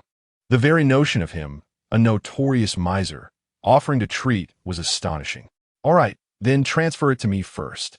"Not a problem. Just open the car door, and I'll place the computer inside." After securing the computer, Lin Yin took out his phone, opened WeChat, and initiated the transfer. Moments later, Su Yingxue received a notification. 20, transferred to you. She was utterly stunned. Was this truly something a person could do? 20 yuan for a meal? Lin Yin nodded. Exactly, just a bowl of noodles each, perfectly sufficient. It was indeed the cost for 2 meals, shattering Su Yingxue's worldview. Payment received. Su Yingxue understood that if she were to refuse, Lin Yin would unceremoniously reclaim the 20 yuan. She was determined not to let this stingy individual gain any advantage over her. They arrived at a noodle shop by the roadside, each ordering a bowl of noodles. "Have you been busy lately? Still delivering takeout?" she inquired, unsure why she felt compelled to ask. Perhaps an innate curiosity about his recent activities or why he had team messaged her. Lin Yin replied, "Not much. Just playing games at home." Su Yingxue remarked, "There should be news soon. The auxiliary police recruitment is definitely promising. However, the salary is rather low." Lin Yan's recent splurge on a computer for 20,000 made her wary of mistakenly assuming that the auxiliary police salary was substantial, leading her to spend lavishly. "I know," Lin Yan clarified, indicating he was not motivated by salary. Su Yingxue continued, "Regardless, with your capabilities, you will undoubtedly be valued highly. Even if you aren't directly recruited this time, opportunities will arise in the future." At that moment, an abrupt voice interrupted their conversation. "Xiaoxue." Su Yingxue frowned and looked up, spotting Huang Wenxuan standing on the sidewalk outside, accompanied by another female officer from the police force. Lin Yin turned, squinting his eyes. Recognizing this was the officer from whom he had disarmed a weapon that day. Huang Wenxuan, upon seeing Lin Yin, felt as though he had been struck by a heavy blow. He had repeatedly asked Su Yingxue out, only to be met with refusals, yet here she was, sharing a meal with a penniless fellow. "Is there something you need?" Su Yingxue inquired, her disdain for Huang Wenxuan palpable. He was simply unlikable. They had known each other since childhood, and he was known for his vindictiveness and small-mindedness. Whatever he desired, he sought to possess, whether through tears or underhanded tactics, as he grew older. After graduating from the police academy, Su Yingxue was assigned to Binhai, and Huang Wenxuan had immediately leveraged his connections to follow her there. He had never missed an opportunity to show off his affections, and rumors circulated in the security bureau that Su Yingxue was destined to marry into the Huang family. If not for Su Yingxue's equally formidable background, she suspected he might resort to even more despicable measures. Originally, Lin Yan's special recruitment was supposed to proceed smoothly, but it had become complicated due to Huang Wenxuan's interference. This only deepened Su Yingshue's aversion to him. Huang Wenxuan wore a grim expression, but could not show his irritation. He shot Lin in a glare and coldly remarked, "Nothing, just passing by." With that, he turned and left. After taking a few steps, he told the female officer beside him, "You go ahead and wait for me up front." He then pulled out his phone and dialed. "Hello, Dad. We absolutely cannot allow that Lin Yin fellow to join the police force." Huang Weiyong responded, "The meeting has already approved it." "What?" Huang Wenxuan exclaimed, "Dad, didn't you promise me? How could it still go through for him?" Huang Weiyong explained, "It was Zhang Xiaomei who strongly recommended him. He was fully supportive of his son's pursuit of Su Yingxue, not only because she was exceptional and beautiful, but also due to her prestigious family background. Su Yingshue's father was a prominent figure in the military. If this match could be secured, the Huang family's standing in Lingnan province would become even more solidified. However, at the meeting today, Zhang Xiaomei had expressed her support for Zhang Donghai while also advocating for this young man named Lin Yan. To oppose this would mean potential animosity between their families. Huang Weiyong was not one to sacrifice the bigger picture for trivial matters. Huang Wenxuan muttered, "Her recommendation means, from here on, you must rely on yourself." Huang Weiyong concluded. In the Linyuan community, the car came to a halt. Lin Yin exited, retrieved the computer, and waved at Su Yingxue, expressing his gratitude. She rolled her eyes and stepped on the gas, departing. Back home, Lin Yin eagerly set up the computer, plugged it in, and powered it on. He downloaded Steam, PUBG, and League of Legends, indulging in the thrill of acquiring everything he could. It felt like a sudden windfall for someone who had long been deprived. Just then, a knock echoed at his door. "Yanzi." Lin Yin furrowed his brow. It was Chun Fan's voice. Rising to open the door, he found Chun Fan, clad in a yellow robe, peering inside. "I saw your car downstairs and figured you were home, so I can hang out," he said, though his true intention was to see if the beautiful girl was around. If someone like Lin Yin could land such an attractive girlfriend, he believed he could too. If the beauty was present, he could seize the opportunity to familiarize himself and perhaps meet her friends. Upon entering, Chun Fan's gaze fell upon the new computer. "Wow, that's brand new." As a fellow young man who enjoyed gaming and was fond of digital gadgets, he marveled at Lin Yan's good fortune. For someone like him, who had always been on the move, owning a personal gaming computer was a luxury. "Just bought it this afternoon," Lin Yan replied. "How much did it cost?" Chun Fan inquired. Lin Yan casually remarked, "Not too expensive, just 20,000. "What?" Chun Fan exclaimed sharply. "Are you even listening to yourself? 20,000 ISNT considered expensive?" Yet, he found it hard to believe. Lin Yan earned only a few thousand a month, and after his expenses, little remained. It was doubtful he could afford such a computer, let alone have that much money in his pocket. "Are you kidding me? A 20,000 yuan computer is something guys like us can afford?" Chapter 21. Spending money on mom and dad without a twinge of regret. Lin Yin took a sip from his cup and said in a calm voice, "To be honest, I don't care much about the price. I simply believe that a computer with such specifications will offer a superior gaming experience. As a man, one should not skimp when it is time to spend. If I do not treat myself well, should I save my money to be a sycophant?" Upon hearing this, Chun Fan felt a pang of introspection. He had been pursuing a girl for 3 long years, gifting her presents on holidays and creating opportunities to give her gifts even when there were none, besides hoping to win her over with his sincerity and devotion. He also sought chances to engage her in conversation. He even contemplated bringing her flowers during the Qingming festival. Just last month, in celebration of his goddess's birthday, Chun Fan had scrimped and saved for 2 months to purchase an Oppo phone for her, only to be met with disdain for not having an iPhone. Thus, when he saw Lin Yin walking beside such a beautiful woman, his heart ached even more. Why was it that this man, whom he considered an equal, had such fortune? Was that computer truly worth 20,000? Chun Fan still could not believe it. Lin Yin chuckled and nodded. "Why would I deceive you? Take a look." Chun Fan grabbed the mouse and opened the desktop's Loom Master application to check the computer specifications. To his astonishment, the computer ran seamlessly. The graphics were so fluid that he could hardly contain his admiration. When the configuration list popped up, his eyes widened in disbelief. CPU, Intel 14900, motherboard, Z790. Graphics card, 5080. all with the top-tier components he had longed for. Just yesterday, he had been envious watching others assemble such a computer on Douyin, and now he was witnessing it firsthand. What he did not expect was that this magnificent machine belonged to Lin Yan. They were both delivery workers, and he could barely afford a basic computer. How could Lin Yan possess such an exquisite one? This was a bitter pill for Chen Fan to swallow. This computer, you didn't buy it yourself, did you? Chen Fan turned and asked seriously, pointing at Lin Yan. Seeing the envy radiating from Chen Fan's eyes, Lin Yan affirmed, yes. Yes, I thought so too. Where would I get the money for such a fine computer? Chen Fan felt a little better. After all, they were both in the same boat, and it seemed only fair. Is it a friend's computer that you're just holding temporarily? Or what? He casually inquired. Of course. I'm far too poor to afford such a splendid computer, Lin Yan replied, following Chen Fan's lead. Chen Fan chuckled. Your friend must be quite wealthy, huh? This computer is truly impressive. Lin Yan remarked. It's just average. She doesn't play games, so she just left it with me. What did he mean by that? A hint of something amiss struck Chen Fan, causing his smile to falter. A woman who doesn't play games yet owns such a remarkable computer. Could it be that beautiful lady from before? The realization hit him like a thunderclap.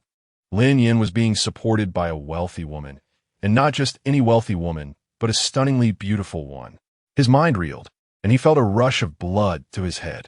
If Lin Yan had purchased this $20,000 computer himself, he could have accepted it. But if it had truly been a gift from a woman, Chen Fan felt as if his heart were bleeding.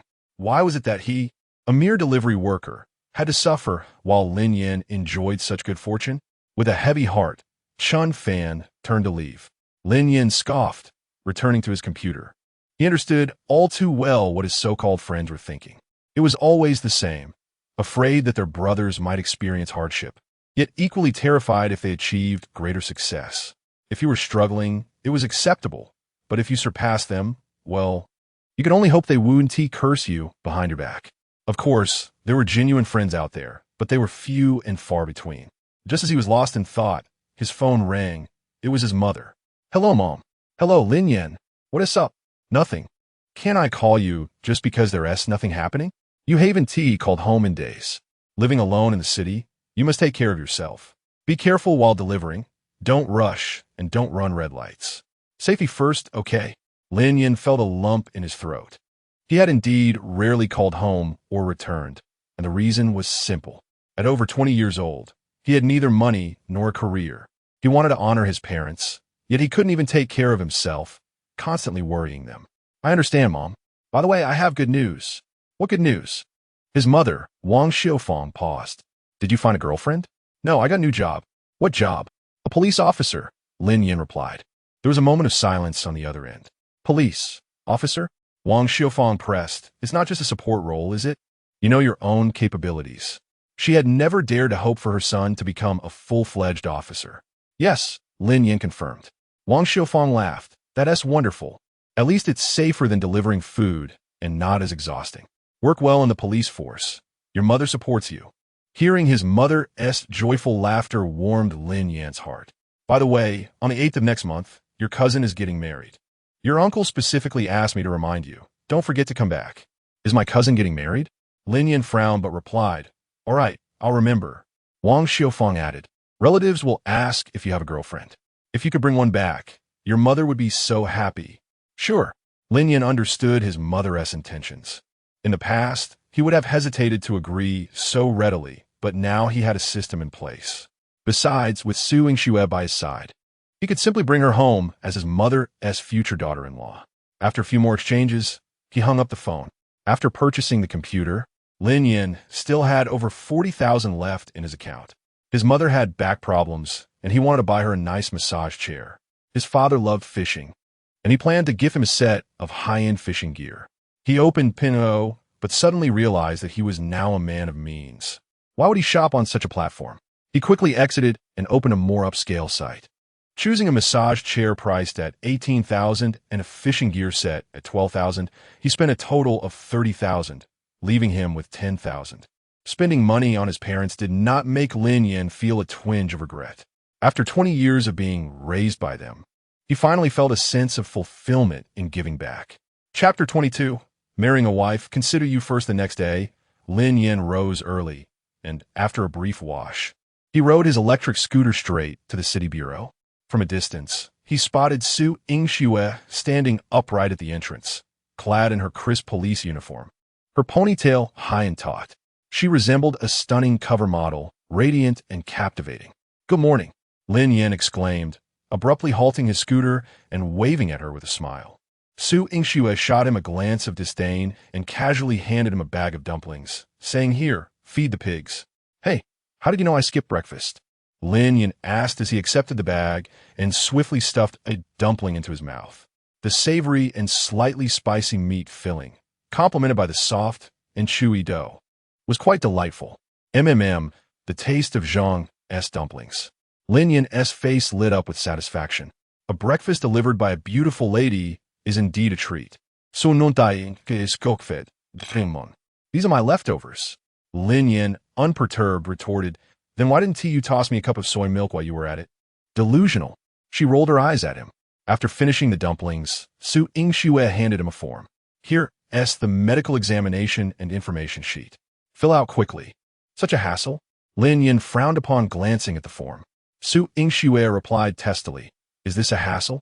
Do you know that I've completed most of the work for you?" "Quite impressive." Lin Yin shot her an appreciative glance. "When it comes time to marry, I'll definitely consider you first. Get lost." Su Yingxue turned and walked inside. For the next several hours, Lin Yin underwent a medical examination at the hospital. Once all the documents were prepared, he handed them over to Su Yingxue. Truth be told, there was a certain charm in having someone else manage all these errands. With a wife like that, one would be at ease. Around 5 in the afternoon, Su Yingxue emerged from her office. "All done. Your formal application materials have been submitted. You'll start off as an auxiliary police officer to familiarize yourself with the environment. Once the paperwork is approved, you'll be promoted." Su Yingxue breathed a sigh of relief. After much hustle, the matter was finally settled. She felt this was her way of repaying Lin Yin for his fearless bravery in saving so many hostages. "How can I repay you for such a huge favor?" Lin Yin inquired. Su Yingxue reflexively replied, "No need to treat me to a meal." Lin Yin shrugged in resignation. "You were the one who refused, so don't say I never invited you." She shot him another glare. "Are you free later?" "What for?" Lin Yin queried. "Accompany me to the boxing gym. Do you want me to be your punching bag?" "We'll see who ends up being the punching bag." Their initial agreement to spar was interrupted by a bank robbery, and Su Yingxue had yet to witness Lin Yin's martial skills firsthand. She had long been curious and wished to seize this opportunity to observe him. A little over 10 minutes later, Su Yingxue parked her car, adorned with spicy fish head, and they both stepped out. Lin Yin gazed up at the sign, listening Spring Martial Arts. The wooden carvings exuded an ancient charm, and the decor matched the traditional aesthetics. He was somewhat surprised. Most people nowadays trained in mixed martial arts or taekwondo, making such a traditional martial arts school quite rare. Su Yingxue had already changed into workout attire and yoga pants, and it must be said, her long, straight legs were even more striking against the fabric. Throughout the journey, Lin Yin observed her with admiration. Her physique was commendable, yet he was curious about her skill level. Su Yingxue retrieved a small bag of equipment from the back seat. The owner of this martial arts school was an old comrade of Su Yingxue's father, and she had often accompanied her father here as a child, laying the foundation for her martial arts training. With the rise of social media, a plethora of self-proclaimed masters of traditional martial arts had emerged, along with numerous debunkers and amateur fighters. Initially, many believed that traditional Chinese martial arts held considerable prowess. However, as these masters were repeatedly knocked out, the spectacle became increasingly absurd, leading to widespread disillusionment with traditional martial arts. Perhaps traditional techniques were slightly superior to the average person, but when faced with modern combat skills, they often fell short. Yet, in Su Yingxue's heart, she believed that the Liu family fist at Listening Spring martial arts still possessed genuine skill. "Didn't you say you trained under the Shitong school? I brought you here to take a look," Su Yingxue remarked as she stepped into the dojo. "You're taking me to meet them? So I can challenge the dojo?" Lin Yin muttered as he followed her inside. "Hey Xiaoxiu, it's been a while." A man in his 50s approached them, sporting a lively crew cut and dressed in a traditional martial arts uniform with black pants and cotton shoes, exuding an air of a master of traditional martial arts. "Uncle Liu, I've been busy with work lately," Su Yingxue replied cheerfully, appearing as dutiful as a younger relative. "By the way, Uncle Liu, how have you and Aunt Qin been?" Lu Shijiao nodded with a smile. "All is well. How is your father? He must be nearing retirement?" Su Yingxue shook her head. "Not quite sure. I haven't been home in a while. By the way, today I brought a colleague to train," she added, finally directing Lu Shijiao's attention to Lin Yan, who was being scrutinized from head to toe. Lin Yan, slender in build, appeared to lack the robust foundation typical of martial arts practitioners. "He wishes to learn the Liu family fist?" Lu Shijiao inquired. The Liu family fist was a family heirloom. Lu Shijiao had practiced martial arts since childhood, served in the military, and later opened this dojo in Binhai City. In earlier years, many apprentices trained here.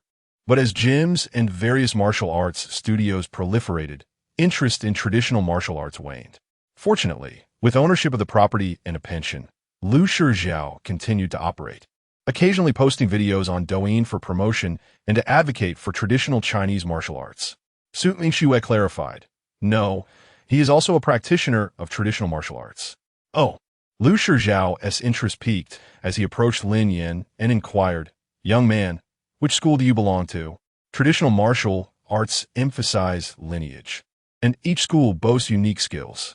An expert can easily discern the heritage of a practitioner with just a glance. "I am a disciple of the Shitong School, under Master Chongdong," Lin Yan declared with a serious demeanor. "Shitong School?" Lu Shijiao's face displayed confusion.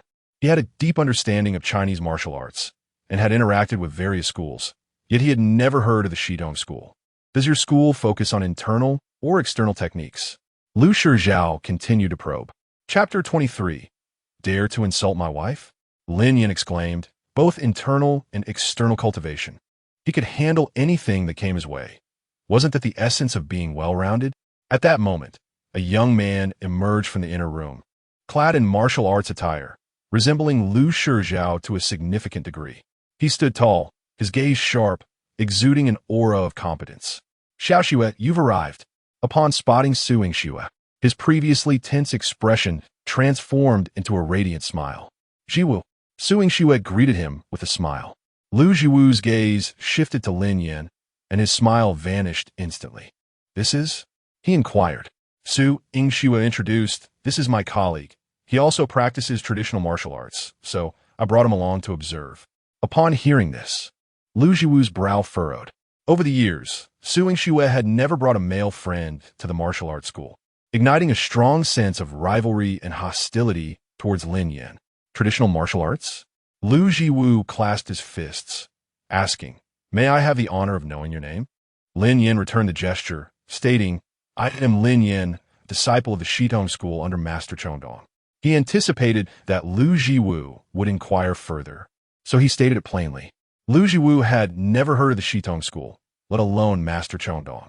A trace of disdain crept onto his lips. "I wonder if Brother Lin would be willing to engage in a friendly spar?" For martial artists, the best form of communication was through sparring. Victory and defeat would reveal the truth far better than words ever could. Lin Yan did not respond immediately, but turned to Su Yingxue, asking, "Should I fight?" His tone resembled that of seeking permission from his wife, further aggravating Lu Jiwu. Su Yingxue hesitated. She had initially intended to spar with Lin Yan herself. "You decide. Then I shall proceed," Lin Yan remarked, seeking Su Yingxue's approval, acknowledging that he was brought by her and they were acquaintances. He had to consider the consequences if injuries occurred. Would he need to cover medical expenses? Would it impact their relationship? After all, the progress of the system's strategy could regress, compelling him to tread carefully. Su Yingxue cautioned, "Jiwu, just keep it light during your spar." She understood Lu Jiwu's prowess. Even several adults would struggle to approach him. Though Lin Yan could disarm an assailant, he was only accustomed to dealing with ordinary robbers, while Lu Jiwu was a genuine martial artist. After speaking, she turned to Lin Yan, adding, "If you cannot handle it, do not force yourself." Although reluctant to admit it, she genuinely worried about Lin Yan's safety. Lu Jiwu interjected, "Do not worry, Xiao Xue. I will go easy on him. The path of martial arts emphasizes sparring. Bullying the weak is not the way of the Liu family's fist. Lin Yin scoffed silently, thinking, what are you trying to portray in front of me? Just ensure you don't cry when you get beaten later. He possessed the capabilities of a master of traditional martial arts. If a confrontation ensued, Liu Jiwu might not even withstand a single move. Just then, several individuals entered the martial arts school. The leading figure was tall and muscular, flanked by a man and a woman. The woman wore heavy makeup while the man carried a camera. They appeared hostile. Liu Shizhao furrowed his brow, asking, what brings you here? They did not seem like individuals seeking to learn martial arts. The imposing man removed his sunglasses, his gaze aggressive, and stated flatly, I am Violent Zhang. With 2 million followers online, I trust you are familiar with my presence? His tone reeked of arrogance, as if he regarded everyone with disdain. No wonder he looked familiar. It was him. Liu Jiwu felt a pang of apprehension. He recognized Violent Zhang from videos he had seen. Zhang, a retired heavyweight professional fighter, had garnered a significant following by exposing fake traditional martial artists online. He had never lost a challenge against traditional martial arts practitioners, branding those he defeated as fraudulent masters. To think that he had come knocking today. What do you want? Liu Jiwu's expression turned grave. What do I want? Violent Zhang scoffed dismissively. Of course, I've come for a spar. Liu Shizhao, sensing the hostility, interjected, young man. We at the Listening Spring Martial Arts School teach martial arts not for the sake of rivalry. Please seek sparring opportunities elsewhere. Violent Zhang chuckled. Since you claim to be masters of traditional martial arts, you should stand up and prove it to everyone. Prove that traditional martial arts is superior and that those who practice combat sports are nothing but insignificant. He spoke with such bravado, yet when it came time to engage, he acted like a coward. How dare you? Liu Shizhao exclaimed, coughing several times in exasperation. Before he could finish, the heavily made-up woman behind Violent Zhang chimed in mockingly. If you're too afraid to fight, just dismantle your school sign and record a video admitting that you are fraudulent masters to prevent others from being deceived. We expose frauds to protect everyone from being duped by pretenders like you. Recording a video to post online? The Liu family father and the son exchanged glances, their expressions darkening. Realizing this was a blatant provocation meant to humiliate them. Su Yingxue glanced at the Liu family before turning to Violent Zhang, coldly stating, I advise you not to provoke us intentionally. As a police officer, she had the authority to take action if they were deliberately instigating trouble. The heavily made-up woman crossed her arms, sizing Su Yingxue up as she said sarcastically, Oh, you're quite the looker. What can you fight to? Or perhaps you want to step in for them. Su Yingxue promptly retrieved her boxing gloves from her bag. Violent Zhang sneered, I have no habit of hitting women. Huang Yin, Violent Zhang's girlfriend, added with a laugh, No need for you to intervene. I can handle this delicate flower. But let me make it clear, I fight hard. And if she gets hurt, I want to be covering any medical bills. Huang Yin was an amateur fighting coach, having trained in combat sports since childhood, and her strikes were indeed fierce. Liu Shizhao quickly protested. She is not part of our martial arts school. She cannot represent us. How could they allow a girl to take on a challenge meant for their school? If word got out, how could the Listening Spring Martial Arts School continue to operate without being ridiculed? Moreover, Su Yingxue was the daughter of an old comrade. He couldn't bear to see her in harm's way. Huang Yin scoffed. Does it matter if she represents your school? A sheltered flower like her should experience the harshness of reality. Today, I will do a good deed and teach her that a vase should remain silent and still. Just as she finished her taunt, Lin Yin pointed at Huang Yin and shouted, Can you take a hit? I ask you, can you withstand a blow? Chapter 24. Are you tough enough? The sudden shout immediately captured everyone's attention. The brutish Zhang, with a look of astonishment, had not regarded the lean, seemingly unthreatening Lin Yin since his entrance. He never anticipated that Lin would dare to speak up. Oh, so, are you saying you could take a hit? Zhang sneered. Lin Yin, undeterred, raised his chin defiantly and locked eyes with Zhang. If you're not convinced, come and have a go. For reasons unbeknownst to him, hearing others mock, Su Yingxue ignited a surge of courage within him, a wicked fire that urged him to retaliate. Huang Yin chuckled softly. I didn't expect to encounter such an entertaining scene today. Xiao Wu, Make sure to capture this. It's a rare find. Seeing Lin stand up for her, Su Yingxue felt a warmth spread through her heart. Yet, her rational mind warned her that this was not the time for impulsive actions. She quickly whispered a caution. This man is a professional boxer. Don't act recklessly. Her caution wasn't born from underestimating Lin Yan, but rather from her deep understanding of the chasm between an ordinary individual and a professional fighter, being an enthusiast of combat sports herself. Even if Lin had some knowledge of martial arts, it would suffice against regular people, but against a seasoned boxer, the odds were nearly insurmountable. The difference in resilience alone was staggering. Moreover, Zhang was a heavyweight. A regular person's punches against him felt akin to mere tickles.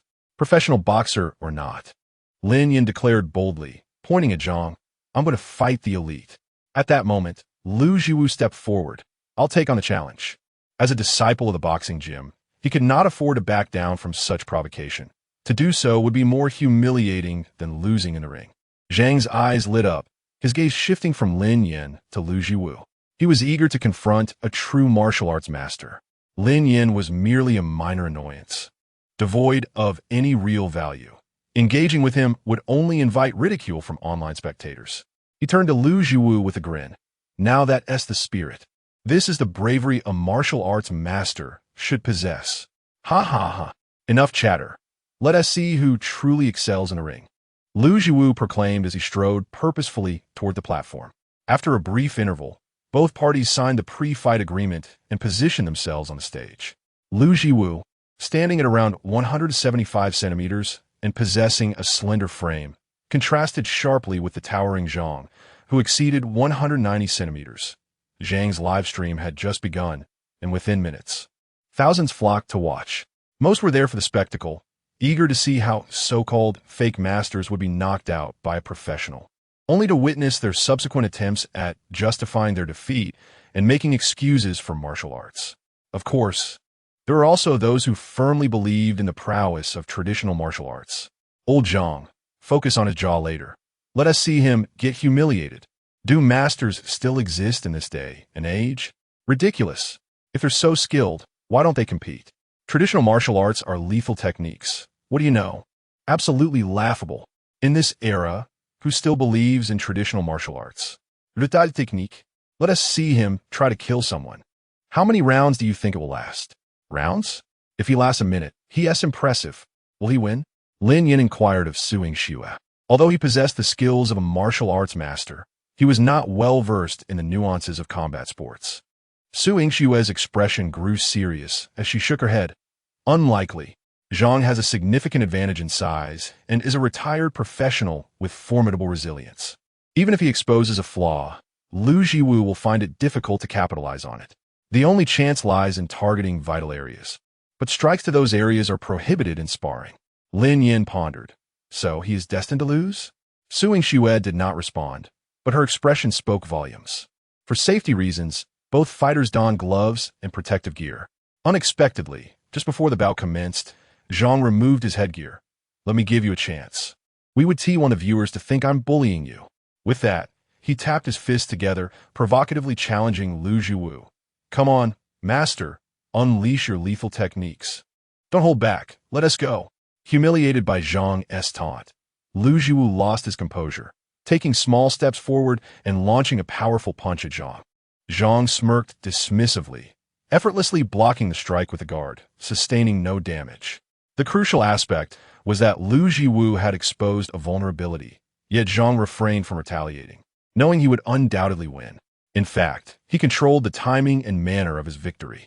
His true intention for confronting the martial arts community was to gain attention through humiliating them. A single knockout would extinguish the viewer's excitement. Thus, he danced around Lu Jiwu, evading and blocking while taunting him. Lu Jiwu, filled with frustration and urgency, felt utterly helpless. Minutes later, he was drenched in sweat, gasping for breath. In stark contrast, Zhang wore a mocking smile. Come on, master, don't stop now. Use your legendary skills to teach me a lesson. In a moment of sheer humiliation and desperation, Lu Jiwu summoned the last remnants of his strength to throw another punch. Zhang's expression suddenly turned serious. He sidestepped swiftly and delivered a powerful blow to Lu Jiwu's abdomen, causing him to double over and collapse to the ground. At that instant, Lu Jiwu felt as though his very organs were shifting within him. What filled him with despair was the realization that no matter what technique he employed, he could not penetrate Zhang's defense. In that moment, Lu Jiwu's faith in traditional martial arts began to waver. Could it be that traditional martial arts were truly obsolete? Zhang stood triumphantly on the platform, facing the camera, raising his hands high in declaration of victory. The chat room erupted, comments flooding in rapidly. What traditional martial arts? Just a bunch of deceitful nonsense. Still boasting about the superiority of Chinese martial arts? Utterly absurd. Look at the boxing prowess abroad. That's what is truly impressive. With that level of skill, he dares to call himself a master? I could easily make him lose his way. Master, the ground is cold. Don't lie there playing dead. Get up. In that moment, those who had steadfastly believed in the strength of traditional martial arts fell silent. The reality was undeniable. They were powerless to refute it, forced to watch as their hopes were systematically crushed. Has the art of Chinese martial arts truly declined? Are they genuinely incapable of standing against these foreign fighting styles? They felt an overwhelming sense of reluctance, yet found themselves utterly powerless. In this age of rampant social media, if traditional martial arts possessed genuine skill, someone should have stepped forward to deliver a resounding comeback, proving to the world that the legacy of Chinese martial arts still thrived. Chapter 25. So it turns out Su Yingxue is quite the fighter. Seeing Lu Jiwu collapsed on the ground, Su Yingxue hurriedly rushed to the arena. Her voice laced with concern. Jiwu, are you all right? I'm fine. Lu Jiwu averted his gaze, unwilling for Su Yingxue to witness his disheveled state. He had cherished her since childhood, yet she seemed as distant as the stars in the sky. In the past, when Su Yingxue came to the martial arts school to practice, he took immense joy in guiding her as her senior. However, now, his once proud Lu family fist had suffered a humiliating defeat at the hands of another. He felt utterly disgraced and believed he no longer deserved her admiration. Huang Yin, wearing an expression of triumph, taunted, "What is this? Master is channeling energy to heal? Surely, he is holding back a powerful move. Everyone, step back. We would want the master to accidentally hurt us." Jiwu, are you really okay? Su Yingxue asked again, fully aware that continuing the fight was futile. Yet she wished to honor Lu Jiwu's dignity. No, Lu Jiwu shook his head, struggling to rise from the ground. His spirit visibly crushed as he made his way down from the arena. Lu Shizhao swiftly approached to support his son, asking with genuine concern, "Jiwu, are you all right?" Lu Jiwu shook his head, filled with self-reproach. "Dad, I'm sorry. It's my fault for being useless." Lu Shizhao, filled with paternal affection, comforted him. "Xiao Wu, you did your best. I don't blame you." Turning his gaze towards the arrogant Zhang, he declared loudly, "I will confront you. As the saying goes, brothers fight tigers. Fathers and sons go to battle together. If a son had lost, a father must not retreat." Hearing this, Su Yingxue quickly intervened. "Uncle Lu, you're not well. You can't fight." Lu Shizhao had been diagnosed with diabetes years ago, and his health was far from what it used to be. While he could manage some practice, stepping into the ring for a match was beyond his capabilities. "Dad, please don't fight. If it comes to it, we can close the martial arts school," Lu Jiwu urged, having just faced Zhang and knowing full well that even if his father entered the fray, victory was impossible. The school could be closed, but his father's safety was paramount. Huang Yin sneered. "Uncle, you look pale and weak. We wouldn't dare fight you. If by chance we hurt you, your son might come after us, and we certainly don't want that trouble." As she spoke, her gaze shifted to Su Yingxue. "Oh, little beauty, weren't you just boasting? Why don't you step up and have a go with me? Do you dare?" Su Yingxue's eyes glimmered with cold determination. "I welcome the challenge." With that, she donned her gloves and strode confidently towards the arena. "Wait," Lin Yin quickly called out, "don't go. What if you get hurt?" For reasons unknown, he felt an inexplicable anxiety at the thought of Su Yingxue fighting, as if he were worried about his wife being bullied. "I'll be fine." Su Yingxue turned to him, offering a reassuring glance. "I know what I'm doing." She then proceeded to the arena without hesitation. "Well, you may be confident, But I'm not. Lin Yin watched her retreating figure, feeling helpless. Moments ago, Zhang had mocked the master of traditional martial arts, and the excitement in the live stream had begun to wane. However, with two women set to spar on stage, one of whom was a stunning beauty, the atmosphere in the stream surged back to life. Wow, this beauty has an incredible figure and is so pretty. Stop fighting. I can't bear to watch. I'm rooting for the beauty. I can't help it. I'm just drawn to looks.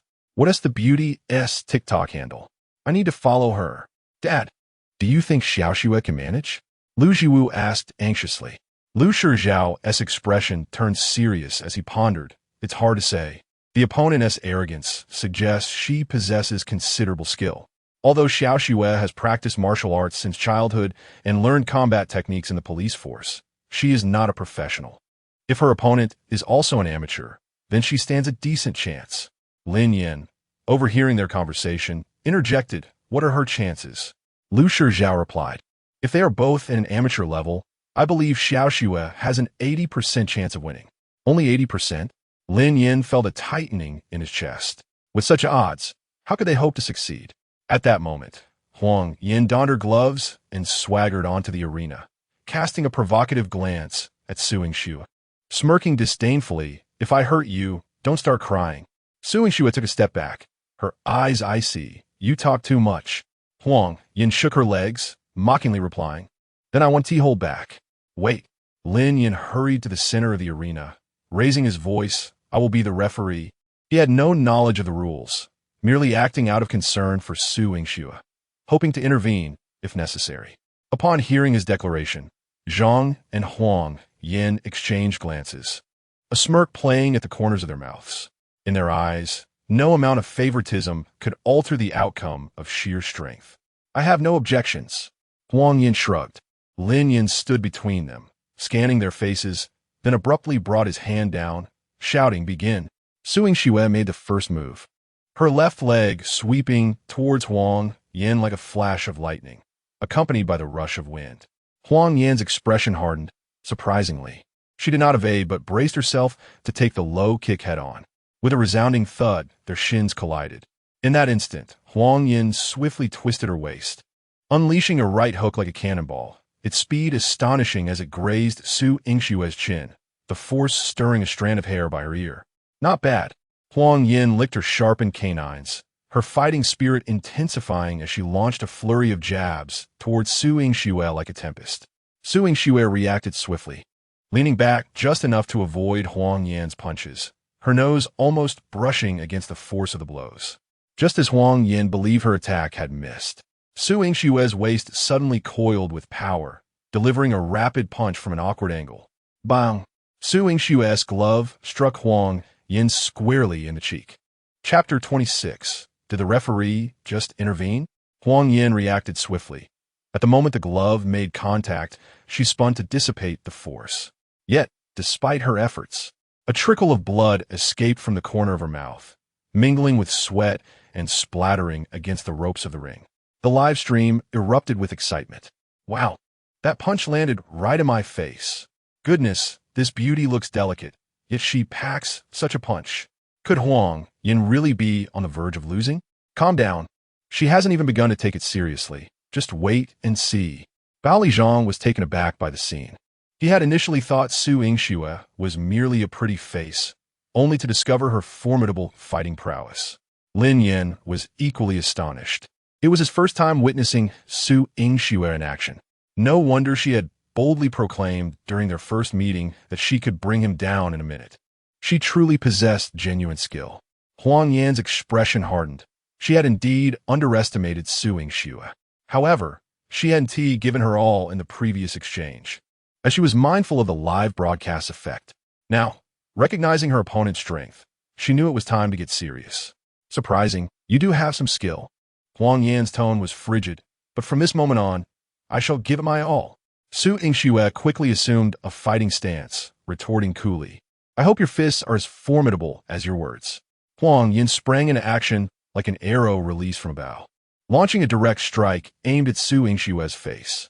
Su Yingxue reacted with remarkable speed, leaning back to evade while raising her hand to block Huang Yan's right arm. Following this, She executed a swift kick that landed squarely on Huang Yan's chest.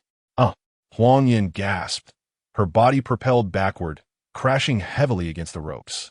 Seizing the opportunity, Su Yingxue surged forward, halting her fist mere inches from Huang Yan's face. Gasping for breath, Huang Yan stared in disbelief at the fist before her, unable to comprehend her rapid downfall. She had thought victory was assured, only to find herself unexpectedly bested by this seemingly fragile opponent. Reluctance to accept defeat washed over her. She could not bear the thought of losing to a mere flower vase. How is this possible? My heavens! Did I really just witness Huang Yan being knocked out? How is she so powerful? Thank goodness she's not trained in traditional martial arts, or Bao Lijiang's team would be in serious trouble. You've lost, Su Yingxue declared, her brow furrowed in seriousness. As a police officer, knowing when a pullback was both principle and boundary, she retracted her fist and turned to leave. Huang Yan, watching her retreating figure, was consumed by a fierce sense of unwillingness that clouded her judgment. With a sudden burst of impulse, she lunged towards Su Yingxue's back for a sneak attack. Watch out! Lu and his son shouted from the sidelines. By the time Su Yingxue sensed the impending danger, it was too late to evade. In that critical moment, a size 42 shoe appeared out of nowhere and struck Huang Yan squarely in the face. Huang Yan screamed. Her features contorted from the force of the blow. Her body flew backward, teeth mingled with blood spraying into the air in an elegant arc bang. Her body collided heavily with the wall, collapsing like a limp noodle. Huang Yan slumped against the wall, eyes closed, as if in slumber. The distinct imprint of a shoe was visible on her face, revealing the logo of Hongxing Erk. The crowd was stunned. In the center of the ring, Lin Yan's elevated foot stance remained unyielding, reminiscent of Bruce Lee. Lu and his son stared wide-eyed in shock. Bao Lijiang and the cameraman were equally bewildered, their expressions filled with confusion. Su Yingxue, too, wore a face of astonishment. While the audience had been surprised by Su Yingxue's victory over Huang Yan, this sudden intervention had caught everyone off guard. The referee had intervened. Chapter 27. At last. It is my turn to strike. Who is this person? That leg technique. It possesses a hint of traditional martial arts.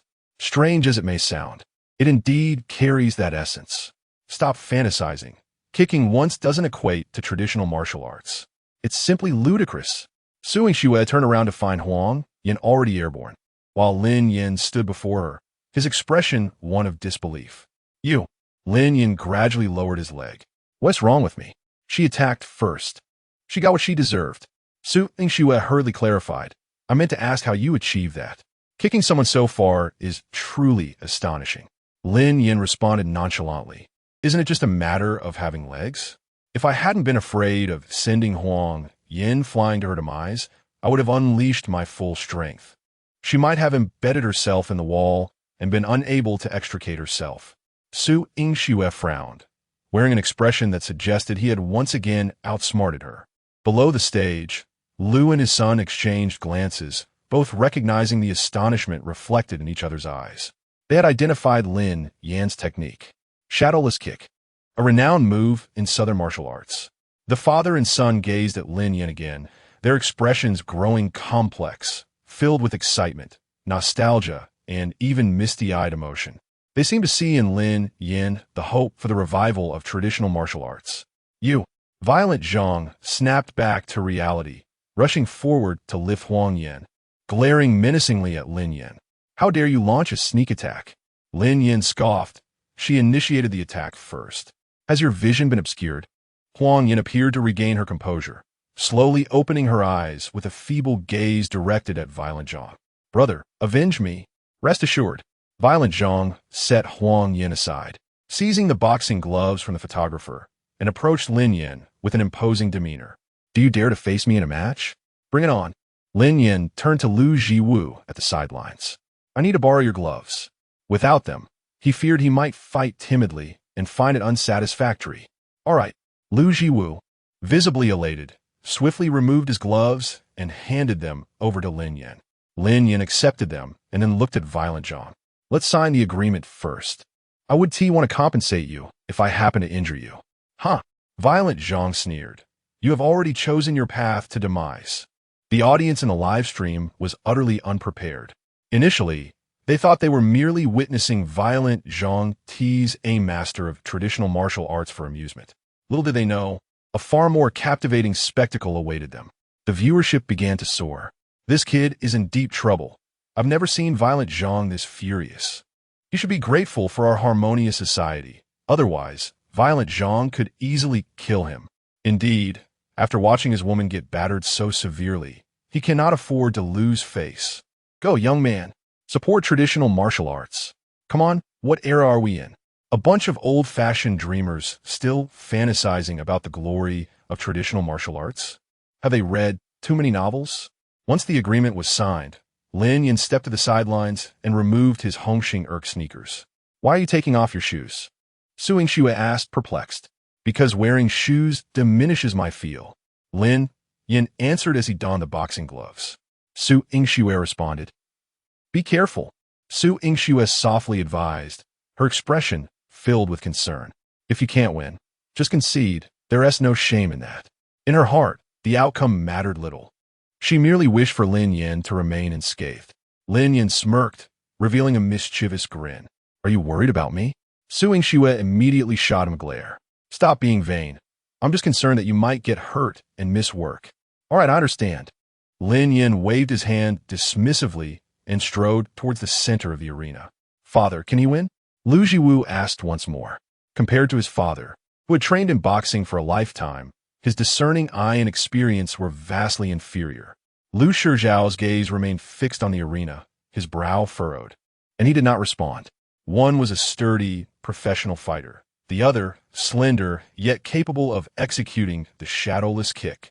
In his eyes, this was a true contest between traditional martial arts and modern combat techniques. Who would emerge stronger? Remained uncertain? I allow you to call for a referee. Violent Zhang brandished his massive gloves with an air of arrogance. Lin Yan replied calmly, no need. I am the referee. Then prepare to meet your end. Violent Zhang bellowed, unleashing a heavy punch aimed at Lin Yan, accompanied by a whistle of wind. Chapter 28. The shadowless kick shocks the entire internet in an instant. Everyone held their breath, their hearts racing for Lin Yan as sweat trickled down their brows. Lin Yan's figure flickered, narrowly evading the massive punch aimed at him. Following this, his wrist coiled around the brawny arm of Violent Zhang like a serpent, and with a swift tug, he sent Zhang's towering frame stumbling forward as if his footing had faltered. Seizing the opportunity, Lin Yan bent his right leg back and delivered a precise kick to Zhang's face, producing a crisp sound that echoed through the air. This unexpected turn of events left the spectators in stunned silence, their jaws nearly dropping. How could Lin Yan so effortlessly neutralize his opponent's attack and counter with such finesse? Su Yingshue's mouth fell agape in disbelief. Was it truly possible to dissolve such a powerful strike with such ease? The absurdity of it all was overwhelming. At that moment, she comprehended why Lin Yan had removed his shoes. He intended to use his bare feet to deliver a resounding slap to his adversary. Such confidence was remarkable, especially considering his opponent was a seasoned retired professional fighter. How self-assured must one be to exhibit such audacity? Tai Chi Clow hence, Lu Shizhao exclaimed with excitement, leaning forward with trembling fists, his eyes brimming with exhilaration. Utilizing the principle of leverage, this was a quintessential Tai Chi maneuver, one he was intimately familiar with. What? Did you say Tai Chi cloud hands? Lu Jiwu's face mirrored his astonishment. Could it be that someone had truly applied Tai Chi techniques in a real combat scenario? Traditional martial arts often rely heavily on forms, showcasing a great deal of aesthetic appeal, yet they frequently fail to translate into practical effectiveness in actual combat. Hence, Tai Chi has often been criticized as mere ceremonial exercise. Su Yingxue, puzzled, inquired, Uncle Lu, what exactly are Tai Chi cloud hands? Lu Shizhao responded, brimming with enthusiasm. It is a technique within Tai Chi, and I never imagined I would witness someone utilizing it in actual combat. Su Yingxue listened, perplexed, as the live stream exploded with fervor. Is this person really employing traditional martial arts Tai Chi? Critics, speak up. How do you feel about traditional martial arts now? In that moment, enthusiasts of traditional martial arts felt as if Lin Yan had bolstered their spirits. Keep shouting. A professional fighter in Sanda? Is this all you've got? Chinese traditional martial arts are exceptional. China is exceptional. Having suffered the blow, Violent Zhang retreated to the ropes, wiping the blood from his nose. His gaze towards Lin Yin had transformed, losing its previous contempt. No one, not even he, who had experienced it firsthand, could deny the astonishing display he had just witnessed. A full-force strike that should have incapacitated Lin Yin had been evaded with ease, and the momentum had been deftly turned against him. It was as if Lin Yin had effortlessly sidestepped the attack. Zhang could even recall seeing Lin Yin evade, just as his fist was less than an arm's length away. A skill that was nothing short of uncanny. Lin Yin looked at the now-cornered Violent Zhang and scoffed. Weren't you so adamant about exposing fake martial arts? Well, today I offer you that opportunity. With that, he raised his fists above his head and proclaimed loudly, I am a disciple of the Shitong school under Master Chong Dong. Acknowledge that I am indeed the traditional martial arts master you speak of. He then fixed his gaze on Violent Zhang, challenging him, come on, hit me. What? Are you afraid now? Hiding by the ropes? Trying to act as the referee? Just a moment ago, you were so arrogant. Go on, unleash your signature moves, whatever it is. From shaking steps to butterfly steps and even your strangling techniques. Faced with this provocation, Violent Zhang struggled to maintain his composure. His opponent was simply too formidable, capable of transforming the mundane into the extraordinary within the blink of an eye. This was no longer merely a contest of strength and skill, but rather a clash of dimensions. He needed to remain utterly focused, fearing even the slightest lapse in concentration or reckless advance. Wow, amazing! Where's the Shitong school? I'm going to seek a master there tomorrow. Master Chong Dong? Is there really such a figure in the realm of Chinese martial arts? Look, Violent Zhang is afraid. He's genuinely afraid. Just how strong must Lin Yin be to instill such fear? Brothers, traditional martial arts have hope now. There's a glimmer of hope. Lin Yin advanced step by step, forcing Violent Zhang into a corner, until Zhang could no longer contain himself and executed a high whip kick towards Lin Yin. In a swift motion, Lin Yin bent his body low, his feet moving as if they were attached to a spinning top, simultaneously dodging and shifting sideways before raising his right foot high. With a series of crisp sounds echoing, Lin Yin was indeed delivering slaps to Violent Zhang's face with his feet, his precision rivaling that of his hands. Zhang appeared dazed, standing motionless, his eyes vacant and swollen like a pig's head. Yaha!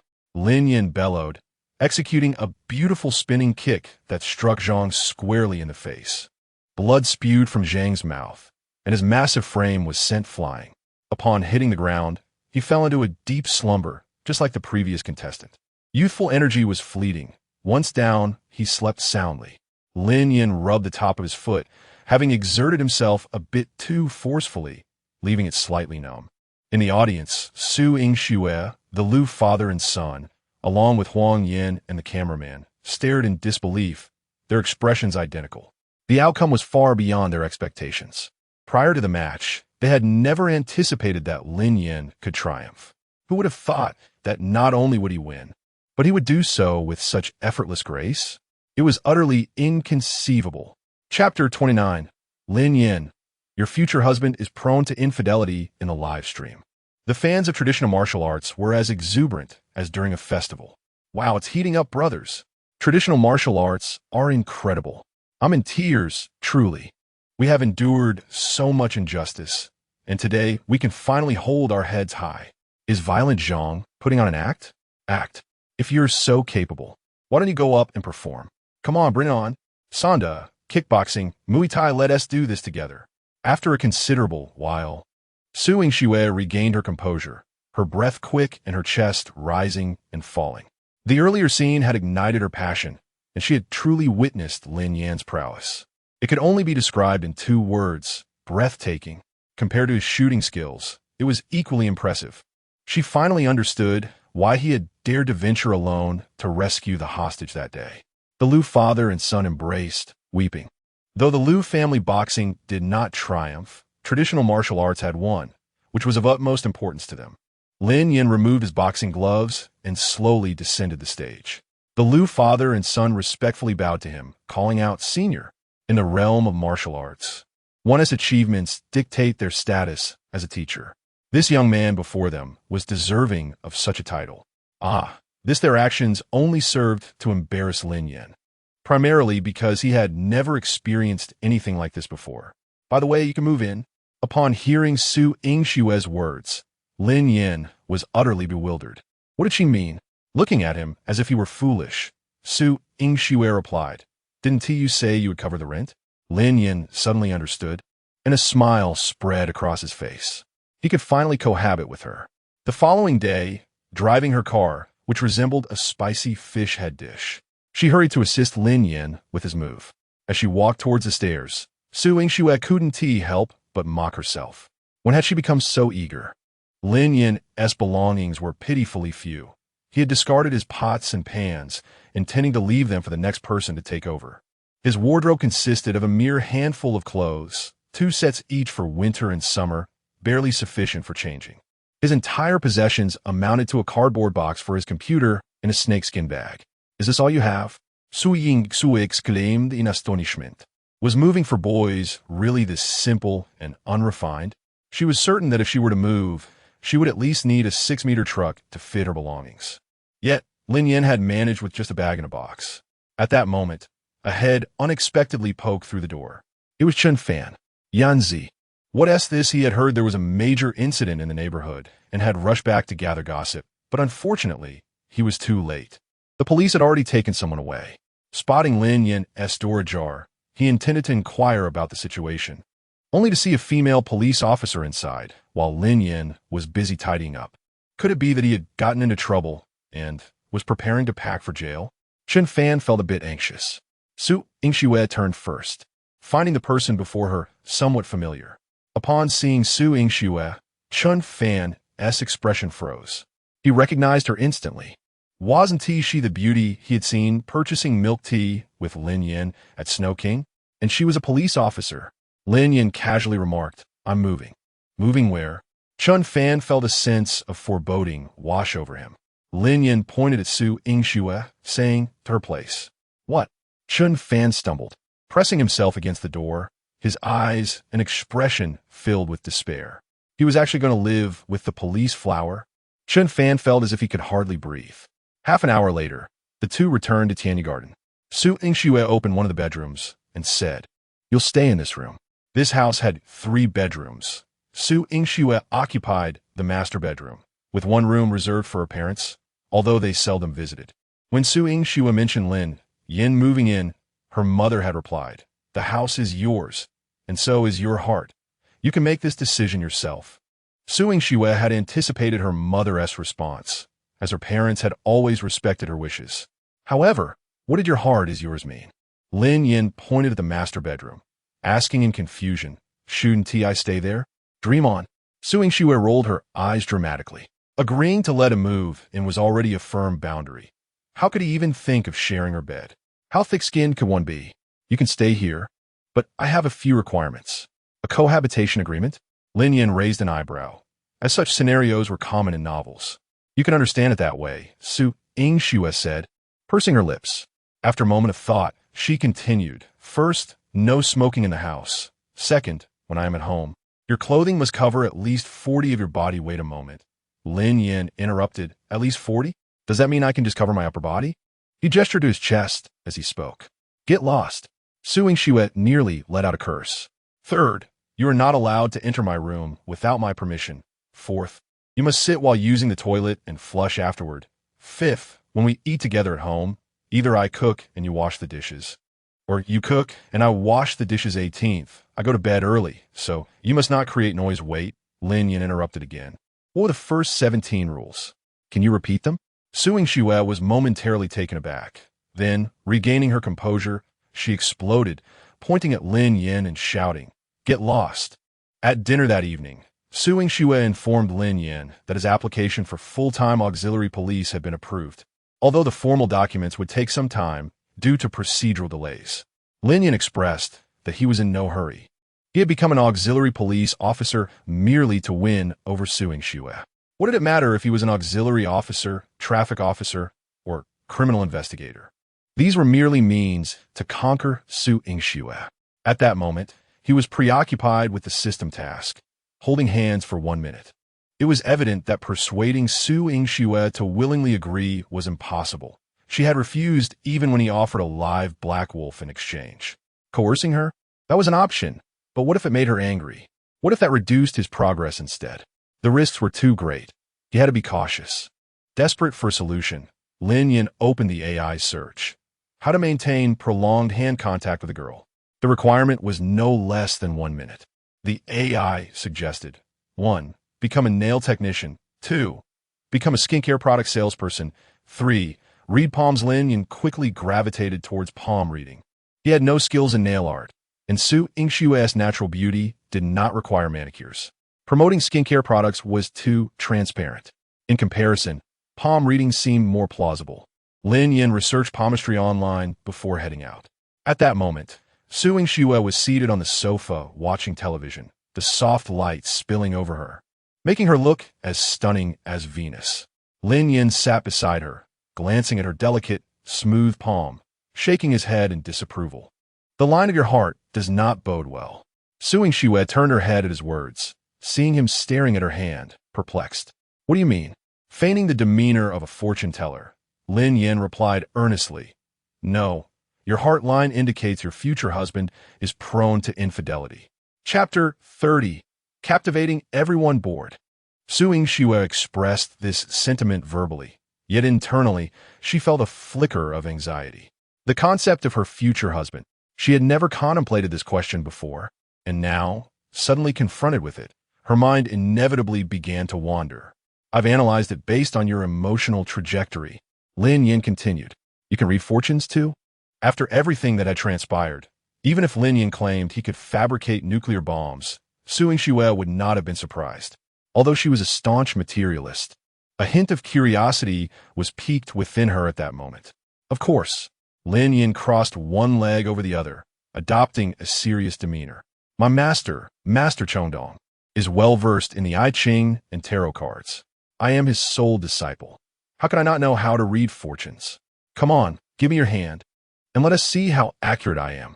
Observing his earnest expression, Su Yingxue hesitated, but eventually extended her left hand.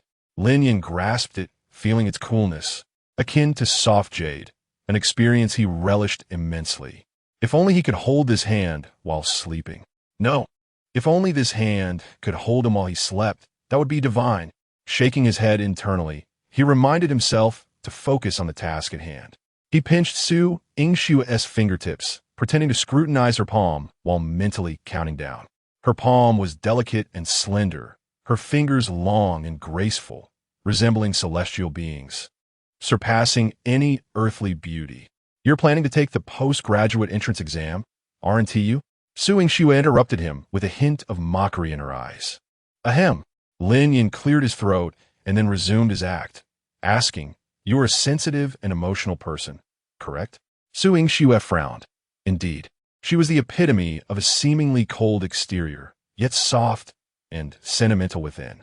Lin Yin had hit the nail on the head. Her interest was piqued. What else could he discern? Lin Yin continued his fortune-telling. Your career line is promising, and your lifeline is quite long. However, as for your wisdom line, what is wrong with it? Su Yingxue arched her brows slightly. Lin Yin shook his head. It seems rather lacking in intelligence. Get lost. Su Yingxue withdrew her hand. Thankfully, that was long enough.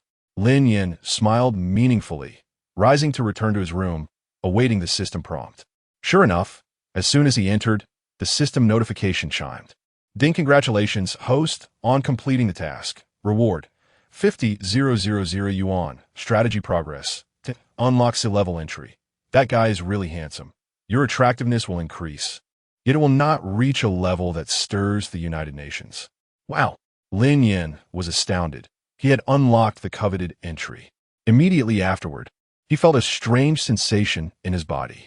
His previously gaunt physique suddenly brimmed with strength, muscles gradually filling out the loose areas. Touching his face, he noticed the contours subtly shifting, akin to a painless cosmetic surgery. He hurriedly opened his phone's camera. On the screen, his cheekbones began to appear sharper. His nose grew tall and straight. His eyes sparkled brighter, and he transformed into a figure of undeniable allure. Not only that, but impurities began to emerge from his skin, as if it were undergoing a thorough cleansing. Within moments, blemishes vanished, leaving his complexion smooth and pristine. System, you're incredible, Lin Yin marveled. This was merely a C-level entry. What would he become with an S or SS level?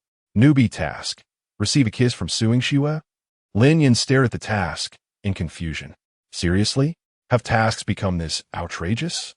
Forcing Suing Shue to kiss him seemed utterly unrealistic. He mused that it would be easier to kiss her. At worst, he'd get a beating. Forcing her to kiss him was currently impossible. A long-term strategy was needed. At that moment, a bank notification pinged in. It was time for his favorite segment. Bank of Industry and Commerce card, ending in 8238, received a transfer of 50,000 yuan on September 11th at 2103. Balance, 60,702.00 yuan. Lin Yin inhaled deeply. The money he had spent was now replenished. More importantly, this figure would continue to grow. Just a thought brought him comfort. He waited for Suing Shue to fall asleep before heading to the bathroom to freshen up, so as not to startle her. He planned to change his attire and hairstyle the next day for a complete makeover, making it more convincing to impress her. The following day, Lin Yin awoke naturally at noon. As he opened his eyes, sunlight streamed through the gaps in the curtains, casting bright beams on the floor. Just a short while ago, he had been in a cramped rental, barely making ends meet. Who would have thought that now? He had 6 figures in his bank account and was sleeping on the bed of a charming policewoman? After an hour of playing on his phone in bed, hunger finally drove him out. Upon exiting his room, he noticed breakfast on the table. Suing Shue maintained a regular schedule, sleeping by 10 and rising at 6, washing up, eating breakfast, and heading off to work. The youtiao, soy milk, and xiaomai had gone cold. Clearly, these breakfast items were purchased for him by her before she left. Merely a tactic to please me, Lin Yin thought, taking a bite of a xiaomai. Though it was cold, he felt a warm sweetness in his heart. He placed the breakfast in a microwave and began to wash up. After finishing breakfast, he strolled to the commercial street, overwhelmed with emotion. Previously, he had only come here to pick up food, never as a customer. Now that he had money, returning here felt as if the very air around him became refreshed. He decided to treat himself to a cup of milk tea. Glancing at the signs for Mishuai City and Nayuki, he decisively chose Snow King. Wealthy individuals do not fear spending. They fear a lack of value for their money. Who wishes to be a fool? What can I get for you? The cashier girl's voice was crisp. Upon looking up, she froze momentarily, her eyes widening in astonishment as Lin Yin's handsome visage captivated her, filled with surprise, nervousness, and excitement. 1 large cup of milk tea, with ice. Okay, that LLB 9 yuan, please scan here. Lin Yin raised an eyebrow. When he had come for takeout, this girl's attitude had been far less amiable, typically coldly instructing. Find it yourself. Suddenly, a thought struck him. Now that I stand before you, how do I compare to the past? Indeed, looks are the universal currency in this world. Would you like it packaged? No need. All right. Would you like me to insert a straw? Snow King offers this service? Lin Yin chuckled. No need. He reached out to take his milk tea and swaggered away. He vaguely heard the girl discussing with her colleague. Wow, he is so handsome. Really so handsome. Is he a celebrity? I don't know, but he is definitely so handsome. Lin Yin scoffed inwardly. Superficial. Chapter 31. The disappearance of the reporter sipping on milk tea. Lin Yin stepped into a Hailan home store. The interior was bright and neatly arranged. The sales assistant, blushing slightly, gazed at Lin Yin, her words stumbling over themselves as she spoke. Feel free to browse. Lin Yin ambled through the store, intrigued by how effortlessly one could find stylish clothing nowadays. Simply grabbing any piece and trying on rendered one impeccably fashionable, almost like a walking mannequin. Was this the experience of every handsome man? Did others share this sentiment? Sir, that looks stunning on you. The sales assistant's eyes remained glued to him. Really? Lin Yin studied his reflection in the mirror, murmuring, "It seems rather average to me." The sales assistant was taken aback. How could he consider himself merely ordinary? What hope was there for those less fortunate in looks? After purchasing some clothes, Lin Yin visited a barbershop for a haircut. The scent of shampoo wafted through the air, mingling with the incessant roar of hairdryers. As he rose from his chair, all eyes in the shop widened in astonishment. Is he not a celebrity? Excuse me, can I add you on WeChat? A beautiful woman, seated nearby, interrupted the barber, her smile bright and her gaze filled with anticipation. Lin Yin, who would have once felt unworthy of even a glance from such a beauty, now found himself in an unexpected position. Thank you, but I have a girlfriend, Lin Yin replied politely, striding confidently out of the shop. The woman's smile faltered, her face flushing crimson. It was her first failed attempt at flirting. Is being handsome that impressive? I wasn't even looking for a relationship. What a peacock. Lin Yin then made a stop at the supermarket to buy some ingredients. He was not being stingy.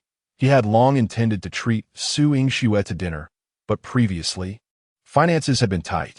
With a six-figure savings now, he could finally afford a nice meal for her. Determined, he planned to cook that evening.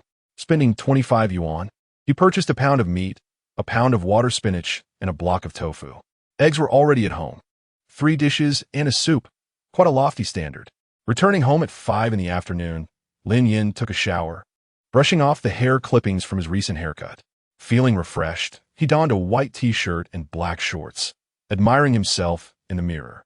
Dashing, he then set about preparing dinner. In the kitchen, pots and pans clattered together, and delightful aromas began to fill the air. Around 6 o'clock, Su Yingxue returned home from work. As she entered, she was greeted by the enticing scents wafting from the kitchen. Lin Yin was cooking? What a rare occurrence.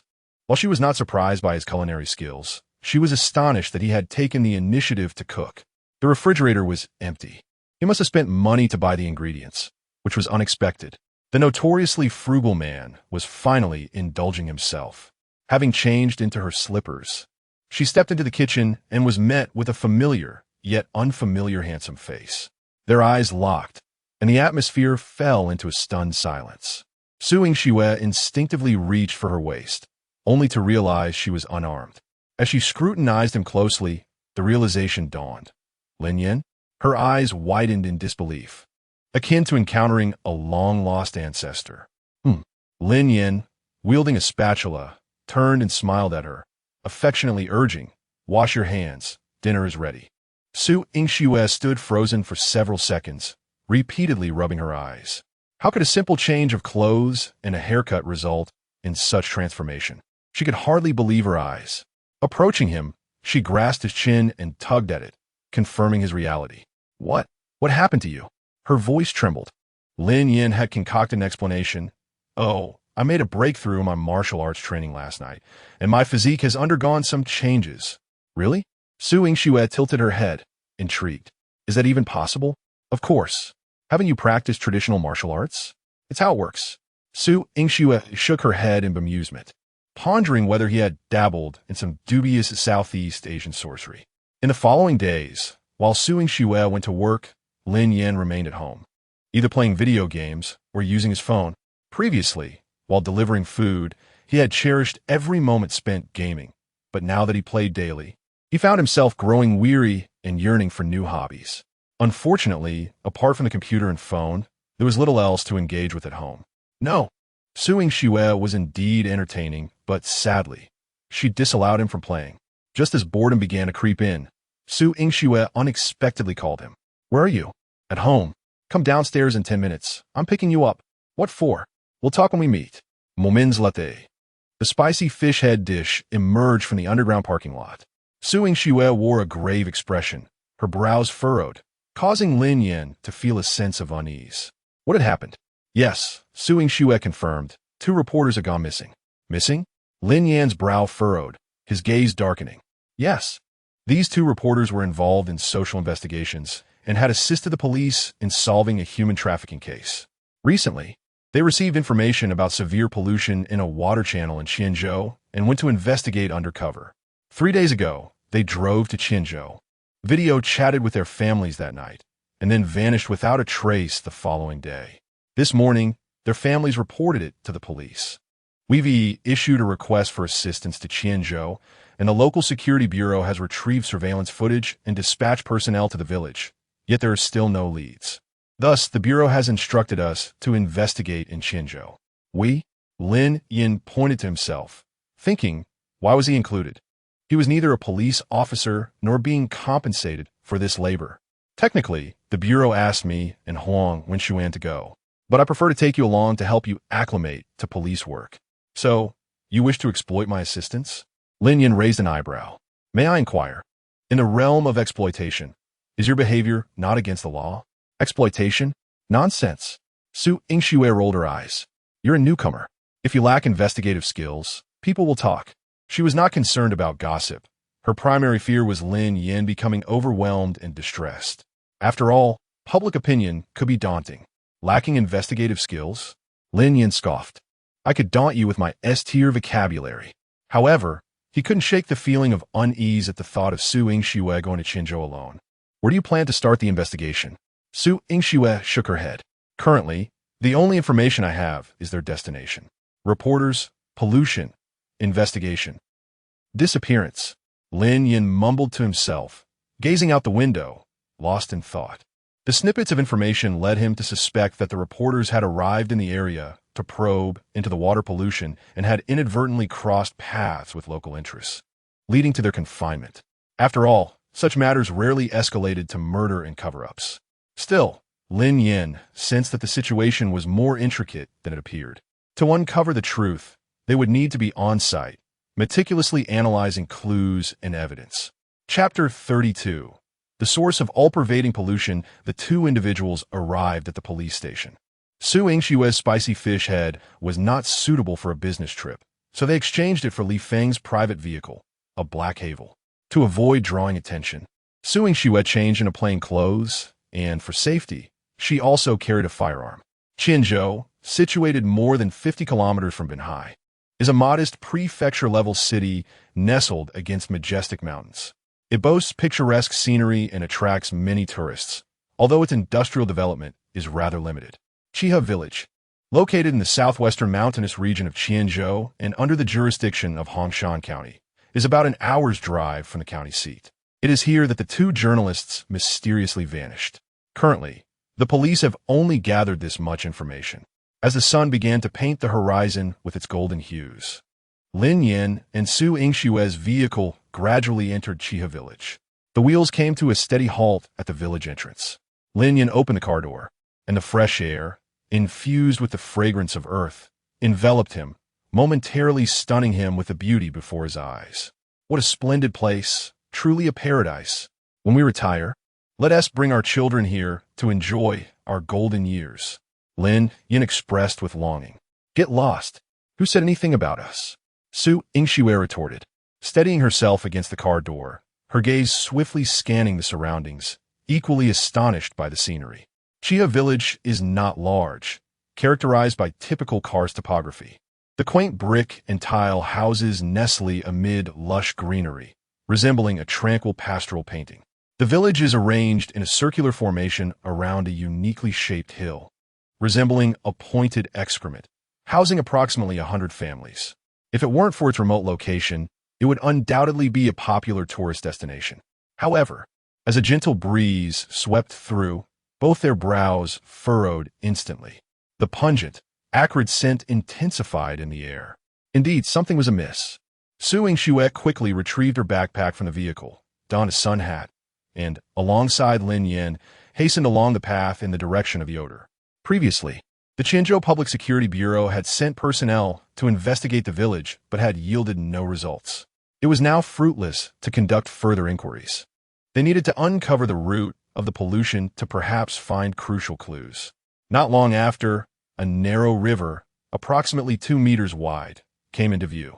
The surface of the water displayed a disturbing palette of black, yellow, white, and green, with the acrid stench growing more pronounced. Clearly, green was the river's original color, while the others came from the noxious waste being discharged. In this day and age, it was outrageous that anyone dared to pollute so brazenly. Su Yingxue furrowed her brow. Today, environmental regulations are exceedingly stringent. Substandard wastewater is strictly prohibited from being discharged, and once caught, businesses face closures, hefty fines, and even imprisonment. Lin Yin sighed, undoubtedly. There are influential figures involved. Let's move ahead and investigate, Su Yingxue suggested, continuing along the riverbank. She understood Lin Yan's implication. Yet this area did not fall under their jurisdiction in Binhai. Even with good intentions, they were powerless to intervene. With each passing second, the two missing journalists were at greater risk. Lin Yan quickened his pace to catch up, since the moment he detected the foul odor. He had formed a hypothesis. The disappearance of the two journalists was likely connected to this river. The entanglements of interest often lie at the heart of such incidents. Someone did not wish for the truth to be revealed, leading to their disappearance. However, this was merely speculation. They needed to find solid clues and evidence. As they ventured further, they encountered an elderly farmer digging for potatoes. Su Yingxue approached him with a warm smile, greeting, "Good sir, are you busy?" The old man straightened his back, his sun-kissed face lined with the marks of time. After appraising Su Yingxue, he turned his gaze to Lin Yan and replied in a thick accent, "Just digging some potatoes for dinner." Su Yingxue maintained her smile and casually inquired, "Sir, may I ask why this river smells so foul?" Upon hearing this, the old man's demeanor shifted dramatically, his eyes igniting with fury. How could it not stink? Even washing clothes in this river leaves a foul odor, and the vegetables grown here carry an odd taste. When taken to town for sale, buyers refuse to purchase them just because they are from Chiha village. He gestured towards the northwest. It's all the work of those scoundrels. Lin Yan and Su Yingxue exchanged glances, their brows knitting even tighter. Those scoundrels? Who do you mean, sir? Su Yingxue probed cautiously. Who else? It's those factory owners. The old man's voice brimmed with helplessness. Has no one in the village ever reported this? Lin Yan inquired next. What good would that do? The old man thrust his hoe into the ground with force, as if venting his frustrations. Whenever the officials come, they put on a show for a day or two, and as soon as they leave, the pollution resumes.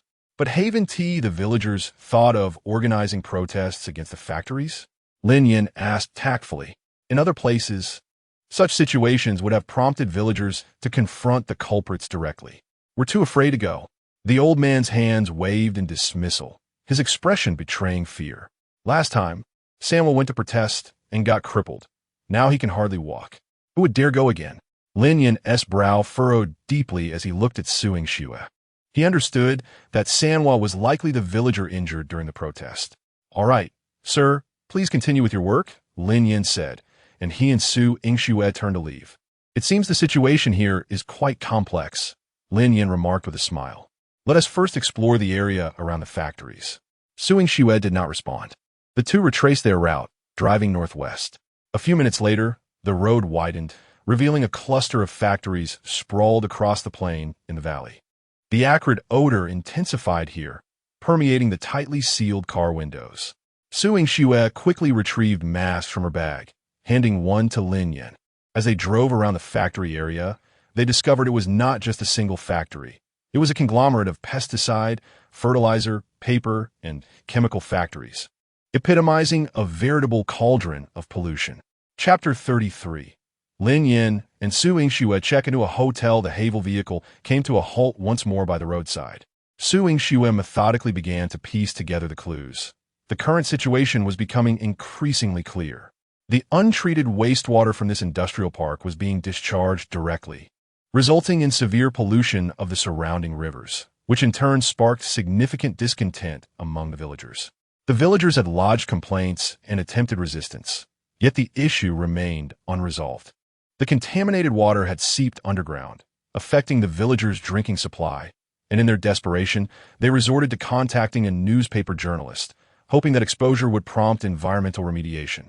However, during the investigation, the journalist was discovered by the factory personnel and subsequently detained.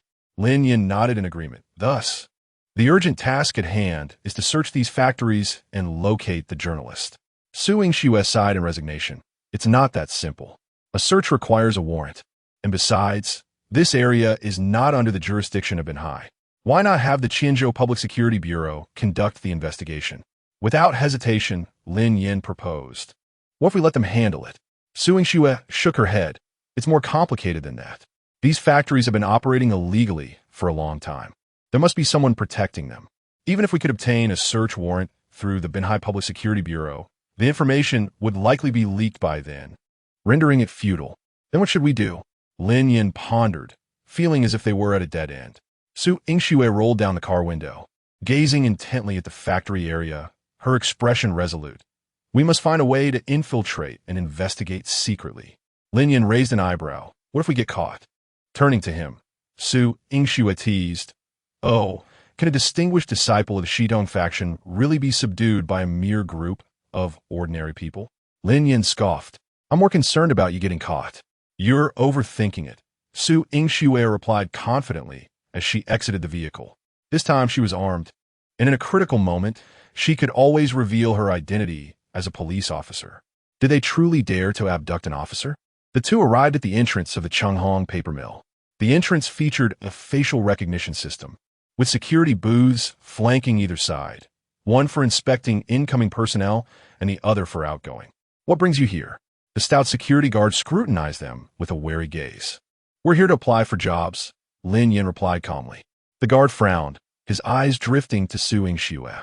Despite her mask, her bright eyes, fair skin, and striking figure made it hard to believe such a beauty would seek employment in a place like this. "Applying for jobs? With looks like yours, why not pursue a lucrative career elsewhere?" The guard remarked with a hint of mockery. Su Yingxue shot back, "And you, with that face, why not sell pancakes instead?" The guard paused in surprise, glancing down at his own short stature. Then his eyes lit up. "Hey, that is not a bad idea. I could buy a set of Wu Dalong's outfit online and start live streaming pancake sales." "Is that even possible?" Lin Yin thought to himself, astonished by the guard's train of thought. He then asked, "Could you let us in to see if there are any suitable job openings?" Upon hearing this, the guard's expression turned serious. "No, the factory is not hiring right now. You need to leave immediately." Reluctantly, the pair had no choice but to depart and seek alternative methods. Speaking too much would only raise suspicion. Back in the car, Lin Yin contemplated for a moment before suggesting, "What if we come back at night?" Su Yingxue looked puzzled. "Why come back at night?" Lin Yin pointed to the factory's tall, 3-meter-high walls, topped with barbed wire. "We can scale the wall under the cover of darkness, unnoticed." Su Yingxue turned to examine the wall, astonished. "It's so high, with barbed wire. How can we possibly scale it? Even if we get over, how will we come back? Is it really that difficult?" Lin Yin patted his thigh. "We just need legs to do it." However, Su Yingxue responded with an exaggerated eye roll. They arrived in Hongshan City, where Su Yingxue booked 2 rooms online. After parking, she prepared to collect the room keys at the front desk. "Your ID, please," Su Yingxue instructed. "What ID?" Lin Yin replied, bewildered. "You left without your ID?" Su Yingxue glared at him with disdain. "Who carries their ID everywhere?" He retorted defiantly. Sighing heavily, Su Yingxue then canceled both rooms and opted for a standard double. The thought of having to share a room with Lin Yin filled her with trepidation. The embarrassing memories of their last encounter still vivid in her mind. A little over 10 minutes later, the sound of rushing water echoed from the bathroom. In September, the temperature in Xianzhou still hovered above 35 degrees, and stepping away from the air conditioning felt sticky and uncomfortable. Thus, as soon as Lin Yin entered the room, he eagerly dashed for a shower. Noticing the clothes carelessly strewn about, Su Yingxue frowned slightly and prepared to hang them up. However, as she picked up a pair of pants, something clattered to the floor. Upon closer inspection, it was a resident's ID card. Su Yingxue turned towards the bathroom, her eyes blazing with fury. That deceitful scoundrel. At 2 in the morning, the Black Havel returned to the factory area, stopping several hundred meters away from the paper mill. Su Yingxue and Lin Yin were clad in black clothing, their shoes and masks also dark. They stealthily approached the wall. Su Yingxue looked up and frowned, murmuring, "How we get up there?" "That's easy," Lin Yin exclaimed, and before he finished speaking, he propelled himself off the wall, executing a graceful backflip. Ryup, his pant leg snagged on the barbed wire.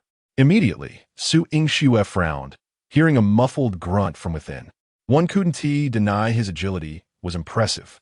If he didn't fumble, he actually looked rather cool. "Are you all right?" Su Yingxue whispered, concerned but hesitant to raise her voice. To her surprise, Lin Yin jumped back from the inside with ease, as if it were a walk in the park. Su Yingxue scrutinized him, worry etched on her face. "You didn't hurt yourself, did you?" Lin Yin quickly shook his head. No, of course not. I landed perfectly. In truth, his rear end was quite sore. But you can get over while I can't. That wall is so high, with barbed wire. Even with a ladder, I wouldn't make it. As soon as she finished speaking, Lin Yin turned his back to her and squatted down. Get on. What? Are you really going to carry me over? Su Ying Xue exclaimed in disbelief. Chapter 34. Finally finding the key, Clue Lin Yin was already taken aback when he jumped in alone, but to her astonishment, he was now going to carry someone as well. Wasn't that rather exaggerated? What else? Are you still keen on investigating? Stop dawdling, Lin Yin said impatiently. After a moment's hesitation, Su Yingxue leaned against his back. Given Lin Yan's lack of investigative experience, sending him in alone might not yield any leads. As soon as their bodies made contact, Lin Yin felt a wave of tingling sensation. If Su Yingxue weren't a police officer, she would undoubtedly embody the essence of a delicate maiden, soft and fragile. These 4 words were perfectly materialized the instant their bodies touched. Hold on to my neck. Let go. I said hold on, not to choke me. Oh. At his words, Su Yingxue slowly pressed her body against his back, her heart racing. This was her first time having such intimate contact with a man. Although she had hugged Lin Yin on the bed before, she had been asleep then, unaware of the sensation. Her fingers grazed Lin Yan's sturdy back. The firm muscles made her pulse quicken, her breath become shallow, and she felt a rush of warmth surging through her veins, coloring her cheeks crimson. Lin Yin swallowed hard. The mere physical contact had already set his heart racing. Now, taking it a step further, he felt as if he were soaring. Indeed, beautiful women were exquisite treasures, and no wonder every man yearned for them. Lin Yin stood up, clasping Su Yingxue's legs and pulling them tightly against him. She resembled an ornament, perfectly affixed to his form. Hold on tight. Su Yingxue's voice lowered, tinged with a shyness that seemed out of character for her. Lin Yin took 2 steps back, gathered momentum, and leaped, using the wall for support. For safety's sake, he refrained from performing a backflip this time. However, due to his excessive force, they both tumbled into the greenery. Moments latte. The sounds of their muffled exclamations and branches snapping echoed through the air. After a brief pause, they clambered to their feet in disarray. Su Yingxue brushed the dirt off her clothes. Didn't you just come in here? How did you not notice the greenery? Lin Yin feigned innocence. I just fell in. There wasn't any greenery at the corner. Su Yingxue refocused her thoughts and began surveying their surroundings. Ahead were 2 workshops, and behind them stood a row of 3-story office buildings. The entire factory area was eerily quiet, devoid of any movement. Their primary objective was to locate individuals. If they could not find anyone, they would search for the vehicle. The 2 journalists drove an SUV with a license plate ending in 3356. While people could easily hide, a vehicle of that size was relatively easier to locate. They traversed the entire factory area, even inspecting the workshops, but found neither people nor vehicles. Unrelentingly, they moved to another location. Fortunately, these factories had minimal security measures, aside from occasional patrols by guards. This likely stemmed from a sense of invulnerability, as villagers were hesitant to cause trouble under the protection of higher authorities. As time ticked away, by the time they finished searching the 4th factory, the rooster crowed. If they could not locate the vehicle soon, they would have to abandon their efforts for the day. Lin Yin carried Su Yingxue into the largest pesticide factory in the park. They scoured the office area, and, upon reaching the warehouse, Lin Yin finally spotted the SUV with the license plate ending in 3356 tucked away in a secluded corner. Over here, he whispered excitedly. Seeing this, Su Yingxue hurried over, crouching in front of the vehicle to confirm it was indeed registered in Binhai City with the correct ending digits. This is it. She quickly took out her phone to capture photographic evidence, including the factory and surrounding environment. Let's go, Su Yingxue said, stowing her phone away. Now that we found the car, why not look for the people too? Lin Yin asked, puzzled. I'll explain outside. By the time they breathlessly returned to the car, it was already 5:30 in the morning. Su Yingxue took a deep breath. The vehicle might be here, but the people may not be inside. If we startle them, finding both the vehicle and the individuals will become a hassle. Why not just apprehend them and interrogate them? Lin Yin continued to question. Su Yingxue shook her head. It's not as simple as you think. Without evidence, we cannot arbitrarily arrest anyone, nor can we use force indiscriminately. I brought my gun on this mission in case of emergencies. Even if we encounter danger and are forced to use it, I still have to write a report afterward. But I used my gun last time, didn't I? Lin Yin asked, confused. Su Yingxue sighed, rubbing her forehead. That situation was entirely different, big guy. You were in a life-threatening scenario. Counterterrorism and case investigations are two different matters. Moreover, after you arrested Qiuji, you have no idea how much documentation we had to prepare. The public security system strictly prohibits torture and entrapment. Lin Yin's methods were certainly impractical. They could only gather evidence and proceed with legal proceedings. Oh, I understand now. Lin Yin expressed enlightenment, summarizing it as complicating straightforward matters. He then inquired, so what do we do now? Su Yingxue was also pondering this dilemma, whether to contact the Qinzhou Public Security Bureau first or relay the information back to Binhai and have them coordinate. Reaching out to Qinzhou directly would be quicker and save time. However, given the depth of the situation here, if they contacted Qinzhou directly, what if the other party got wind of their inquiry and relocated both the vehicle and individuals? If they reported to Binhai first, there was a chance to bypass Qinzhou and potentially intercept the vehicle beforehand. Having made up her mind, Su Yingxue said, let us first report the vehicle we found at the bureau and then see how they arrange it. All right, let us hurry. I'm feeling quite drowsy. Lin Yin yawned. To avoid being seen in the county seat, the two of them stayed in the hotel and ordered takeout for meals. Lin Yin was a night owl. He couldn't fall asleep early, so he stayed awake until midnight, only managing to get an hour of sleep before waking up. After a hectic morning, he had practically pulled an all-nighter. Upon returning to the hotel, Lin Yin collapsed into bed. Su Yingxue took out her notebook, organized the photos she had taken into a report for Li Feng, and then quickly washed up before falling asleep herself. In truth, she was quite tired too. Chapter 35. The two resumed their cohabitation at 9 a.m. At the entrance of Chiha village, a group of villagers gathered. They were discussing the recent visit from the police. I heard they came to our village yesterday. What was their purpose? One asked.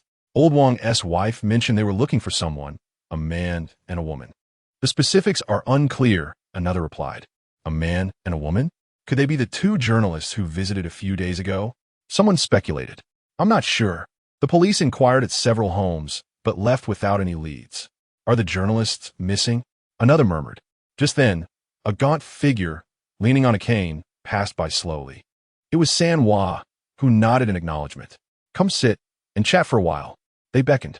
Upon hearing this, San Hua's gaze grew evasive, as if reluctant to discuss anything related to the wastewater incident, and he quickened his pace, his cane tapping the ground rhythmically. Returning to his empty home, San Hua was consumed by regret.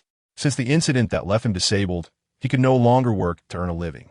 His wife, feeling hopeless, had left him, and his mother, burdened by grief, had passed away shortly thereafter. Now, he was left with only 2 pigs and a few chickens and ducks for company. If given the choice, he would return to 2 years prior, even if it meant dealing with the filth and stench of the wastewater. He would never have instigated a protest at the factory. Meanwhile, at the Public Security Bureau in Binhai City, Li Feng arrived early at Wang Wenxin's office. Zhang Donghai had yet to return, and Li Feng was still in charge of the Bureau's affairs. For cases spanning multiple regions, it was his responsibility to make decisions. Director Wang, Xiaoxue believes that the situation in Qianzhou is quite precarious. She suggests we bypass that area and focus on apprehending the suspects first, Li Feng proposed. He agreed that if word got out, it would be challenging to track them down later. Wang Wenxin perused the documents, furrowing his brow in contemplation. After a moment, he shook his head. While the idea is sound, it does not adhere to protocol. If we bypass the local authorities and something goes awry, who will bear the responsibility? Li Feng understood the implication. Wang Wenxin was only acting as a temporary head of the bureau. Any misstep could jeopardize his chance to secure a permanent position. Cunning and shrewd, he would not allow himself to be put at a disadvantage. What then? Li Feng inquired. After a brief pause, Wang Wenxin suggested, let us first contact Qianzhou and request their assistance. We can then send some personnel from our side, which would align with the established procedures. Very well, Li Feng replied, turning towards the door. I will gather some people now. In a hotel room, Su Yingxue stirred from her restless sleep. She had been plagued by dreams, particularly one that involved Lin Yan. He was insufferable, incessantly tugging at her. At one moment, he pinched her cheek, and in another, he wrapped his arms around her, eventually pulling her into his embrace. She wished to resist, but found herself utterly powerless, succumbing to his whims. What was most mortifying was that she felt the warmth of his chest and an inexplicable sense of safety in his hold. It was utterly shameful. If it were not a dream, Su Yingxue could hardly believe she would entertain such thoughts. As her eyelashes fluttered, she gradually opened her eyes. After a brief moment of blurriness, her gaze focused on a handsome face asleep beside her. Su Yingxue's expression turned blank as silence enveloped the air. Warning: a risk of being kicked is present within 30 centimeters. Host, please take precautions. Lin Yan, still groggy, awoke to the system alert. What on earth? He mumbled, opening his eyes to find Su Yingxue's astonished, embarrassed, and furious face. The next moment, a scream escaped Su Yingxue's lips as she exerted force with her right leg. Lin Yan felt a jolt to his abdomen and found himself, along with the blanket, unceremoniously kicked beneath the bed. Is this madness? Domestic violence at such an early hour? He exclaimed. If you injure me, it's you who will suffer the consequences. What are you talking about? What did you climb into my bed? Su Yingxue shot back, sitting upright. Thankfully, she was still clothed. Lin Yan lay on the floor, momentarily dazed, before turning to observe the now empty bed beside him. Not only had he ended up in Su Yingxue's bed, but he had also dragged the blanket along. He strained to recall the previous night. There had been a fleeting moment where he felt something, and he had thought it felt rather pleasant. Instinctively, he had weighed it in his hand. Oh no, could it be after this minor episode they swiftly washed up, as Li Feng had sent a message indicating he was en route. They hurried downstairs to grab a bite before heading out to meet him. At 10 a.m., a black Haval SUV and several police vehicles screeched to a halt outside the Hongxiang pharmaceutical factory. With a series of knocks, the doors opened, and several uniformed officers emerged. Team Leader Li, Su Yingxue called out as she approached. Li Feng nodded slightly, scrutinizing her with curiosity. How did you manage to capture these photos? He inquired. Upon entering the compound, he had noticed the factory's walls were significantly higher than others, fortified with barbed wire and steel spikes. Climbing over would not be impossible, but evading injury was another matter entirely. Yet, he had observed that Su Yingxue bore no signs of injury. She turned to Lin Yan. He was the one who brought me in. Li Feng's gaze shifted to Lin Yan, astonished. He took you in? Climbing this wall alone is challenging. Let alone with someone else, is he even human? Su Yingxue nodded before asking, should we go in directly? Li Feng paused before responding. Let us wait. I notice this factory has only one entrance. We'll guard it until their people arrive to avoid any conflict. He understood that this factory was not to be trifled with. They would not allow easy access, and without enforcement authority over Qianzhou Enterprises, they would likely refuse entry, leading to inevitable confrontation. For now, they had effectively blocked the entrance. A vehicle of such size could hardly take flight. After approximately 20 minutes, 2 police vehicles finally arrived. Chapter 36. There is a mole in the police force. 5 individuals arrived, led by a police officer who greeted Li Feng with a smile. Old Li, for such a trivial matter, why trouble yourself to come all the way? A simple greeting would suffice. Li Feng chuckled. Alas, the situation is urgent, and I must come to assess it in person. The newcomer, Chun Haiyuan, was the captain of the criminal investigation team at the Qianzhou Public Security Bureau. They had been classmates at the police academy. Well then, where comes first? Chun Haiyuan remarked. His gaze shifted to Su Yingxue, revealing a look of astonishment. This must be. Undoubtedly, with such beauty, you can only be the renowned police flower of Binhai. Su Yingxue, am I correct? I'm merely an ordinary officer, Su Yingxue replied politely, accustomed to such flattery. Initially, she found it distasteful, but now she could hardly muster any disdain. Ordinary? What does that make us then? Chun Haiyuan attempted to continue, but was interrupted by Li Feng. Let us focus on the matter at hand. Right business first. Let us head inside. Chun Haiyuan, then proceeded towards the entrance. Upon noticing this, a security guard rushed out from the booth and inquired, "What are you all here for?" Chun Haiyuan produced a search warrant and replied solemnly, "We suspect your factory is connected to a missing persons case and are here to conduct a search for evidence." "Open the door." The guard hesitated, instead opting to make a call. "Hello, Captain. A group of police officers has arrived at the gate, claiming they need to enter for a search." "Let them in." "Understood." After receiving the go-ahead, the guard finally pressed the button to open the electronic sliding gate, allowing the officers to enter. Lin Yin and Su Yingxue walked briskly at the forefront. Once inside the factory grounds, they instinctively donned masks. Li Feng frowned and quickly covered his mouth and nose. The deeper they ventured, the more pungent the odor became, almost overwhelming. It was no wonder the locals had reported pollution. In a factory like this, the absence of waste would be utterly astonishing. As they walked, Lin Yin leaned closer to Su Yingxue and whispered, "Something feels off, doesn't it?" Su Yingxue furrowed her brow. "What seems wrong?" Lin Yin shook his head, unable to articulate his thoughts. "I have a hunch that the vehicle is no longer here." Upon hearing this, Su Yingxue felt a wave of anxiety wash over her. She had been concerned about this very issue, which prompted her to report back to the Bureau. She anticipated that the Bureau would eventually reach out to Qianzhou. A few security guards trailed behind them, while the factory employees wore thick masks. Some even donned gas masks. After several minutes, they finally approached the warehouse area. However, the feared scenario unfolded, where vehicles had once been parked. Only a different car now occupied the space. "I knew it," Lin Yin said with a smile. He had sensed something amiss when he first saw Chun Haiyuan. "Where's the car?" Su Yingxue scanned the surroundings. Several vehicles were parked, but none belonged to the missing one. Li Feng frowned. "Are you suggesting the car has vanished?" Chun Haiyuan quickly gestured to the officers he had brought with him.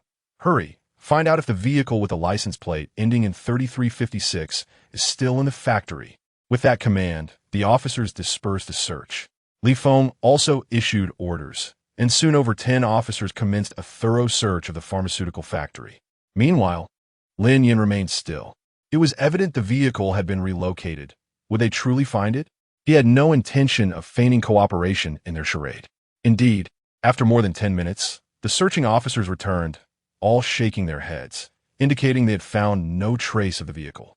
Shortly after, the factory manager arrived, a persistent smile on his face.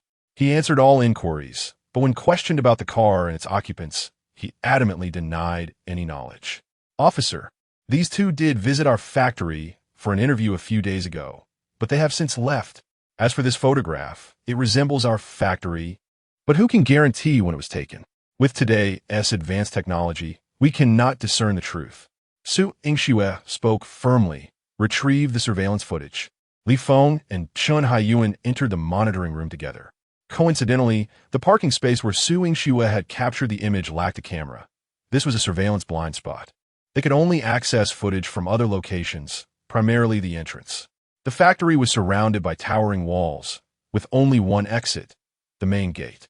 If the vehicle did not exit through there, could it suddenly sprout wings? However, much to everyone's disappointment, after reviewing all the footage from midnight to morning, there was no sight of the vehicle with a license plate ending in 3356. A cloud of gloom enveloped Su Yingxue and Li Feng. At this point, it was undeniable that the news had been leaked in advance. As for the perpetrator, it remained unclear, but the suspicion towards the Qianzhou Public Security Bureau was undeniable. Without concrete evidence, they could not hold anyone accountable. In fact, there was a risk that the other party might accuse them of insufficient investigation, wasting police resources. But the question remained, how could such a large vehicle simply vanish? Where had it gone? Was it still on the factory premises? Old Li, in future situations like this, we must exercise greater caution, Chun Haiyuan said, his expression troubled. If we fail to uncover anything, the company will undoubtedly voice its grievances. All right, I'll return to report to the Bureau. We haven't had a drink together in ages. I'll make arrangements for when I return to Qianzhou. With that, Chun Haiyuan departed with his team. Captain, I suspect that someone from Qianzhou leaked the information, Su Yingxue said resolutely. It was infuriating to see the evidence she had painstakingly gathered squandered by a bunch of parasites. Li Feng sighed and shook his head. Our powers are limited. There's little we can do. The lead has gone cold. What do you plan to do next? After a moment of contemplation, Su Yingxue turned to Lin Yin. With the lead gone, I shall continue searching. Li Feng nodded. All right, call me if you need anything. There have been numerous incidents in Binhai recently. I must return. Chapter 37. Infiltrating the pharmaceutical factory again and returning to the hotel. The two individuals were compelled to reconsider their strategies.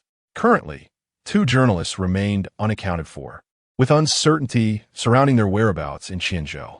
Nevertheless, Su Yingxue firmly believed that their disappearance was intrinsically linked to the pharmaceutical factory.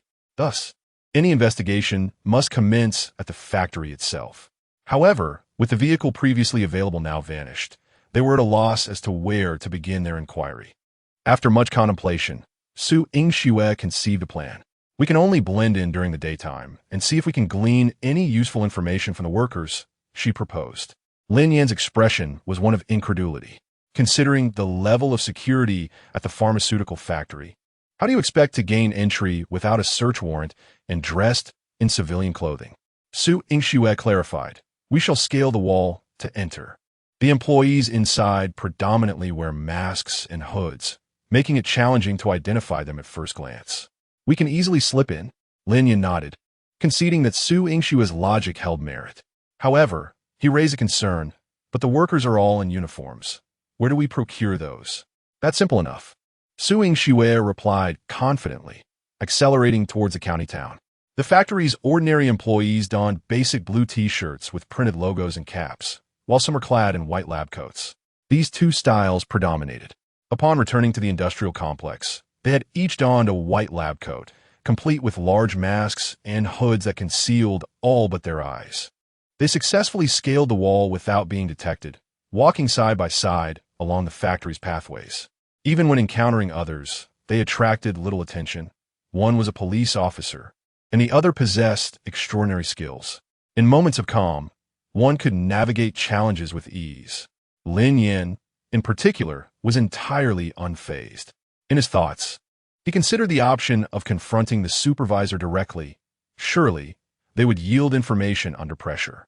They advanced to the front workshop, entering a space replete with equipment, where various stainless steel tanks and pipes lined the area, and several workers were inspecting instruments. Lin Yan approached a middle-aged man from behind and inquired sternly. When the police were here, no one spoke out of turn, did they? The robust man glanced back and replied nonchalantly, who would dare to speak? We didn't utter a word. This remark exchange between Lin Yan and Su Yingxue confirmed their suspicions about the factory's integrity. Indeed, the factory has been rather unsettled lately. We must remain vigilant. Lin Yan wished to continue the conversation, but the man turned away, signaling his disinterest in further engagement. They exited the workshop and proceeded towards the storage area adjacent to where vehicles were parked. At that moment, a forklift emerged from the storage facility. The two exchanged knowing glances, their brows furrowing in unison. Let us investigate further. Su Yingxue suggestive. They approached the area but refrained from immediate interaction, opting to circle around before addressing the forklift operator. Lin Yan initiated the conversation. Master, if any suspicious individuals approach you with inquiries, you must keep your lips sealed, understood? The forklift operator scrutinized him, sensing a familiarity in his tone despite his unfamiliarity. He nodded in agreement. Rest assured, I shall only speak of what is necessary. Very well. Carry on with your work. They quickened their pace and exited the storage unit. What are you thinking? Lin Yan prompted. Speak your mind first, she replied. Let us corner him. They exclaimed in unison. Once again, they stealthily exited the factory, with Lin Yan carrying Su Yingxue on his back. After entering the vehicle, they removed their lab coats and masks, exhaling deeply in relief. That forklift operator must know where the vehicles are headed. Su Yingxue asserted confidently. Lin Yan nodded as he sipped water, agreeing that it was highly probable the vehicles had been relocated elsewhere. They must have been taken away by vehicle, Su Yingxue added. They waited until 6 in the evening when the factory gates swung open, releasing a throng of workers. While some drove cars, the majority opted for electric scooters. Soon, Lin Yan spotted the forklift operator among the crowd. Su Yingxue started the car, maintaining a discreet distance behind him. After approximately 10 minutes, they arrived at a place called Shilu Village, situated a few kilometers from Chihi Village. The absence of a polluted river nearby contributed to the superior quality of both air and water in this area. Furthermore, most of the factory workers hailed from this village. The forklift operator turned into a modest courtyard, prompting Su Yingxue to park at a nearby open space. They both exited the vehicle and followed discreetly. "What if he doesn't speak?" Lin Yin inquired. Su Yingxue frowned, contemplating for a moment before responding. "Then we must find a way to elicit his words." As time slipped away, the urgency of uncovering clues about the missing journalists weighed heavily upon them. "Are we permitted to take action?" Lin Yin questioned. Su Yingxue cast a sidelong glance at him, her eyes filled with uncertainty. "Principally, police should not engage in such conduct. But I'm not a police officer right now," Lin Yin retorted. "I find your reasoning sound." Su Yingxue was not one to adhere rigidly to rules in exceptional circumstances. Unconventional measures might be warranted. "We must prioritize saving lives." "Hand me your handcuffs," Lin Yin requested. Without hesitation, Su Yingxue removed them from her waist and passed them to him. The courtyard door stood ajar, allowing them to enter without obstruction. Chapter 38. The big fish surfaces. The courtyard was modest in size, with a row of chicken coops on the right and a small flower bed on the left. Scattered about were various tools, including hoes and shovels. At that moment, the kitchen was bustling with activity, while the foreman, relaxed and nonchalant, lounged in the living room, sipping tea and awaiting the meal. Suddenly, he turned his head and noticed two figures entering the yard, his demeanor shifting to one of vigilance as he stood and inquired, "Whom do you seek?" The two individuals before him were strikingly handsome, rivaling even the stars on television. However, their physiques seemed oddly familiar, as if he had encountered them before, particularly the woman. Men may not possess many memories of beautiful women, but those that linger are often vivid, with physical appearance taking precedence. Thus, upon seeing Su Yingxue, he felt a sense of recognition. As for Lin Yin, he left no impression at all. "We wish to gather some information from you," Su Yingxue declared, presenting her police badge. Their mission was straightforward, to extract information from the foreman. Whether their identities would be revealed later was of little consequence. If they could obtain valuable intelligence, they would first secure the foreman. Wang Chuanfu squinted at the badge, his expression tightening as he hastily protested. "Officer, I'm just a simple farmer. I have nothing to tell you." Su Yingxue opened her phone, presenting a photograph of the vehicle with license plate number 3356 before him.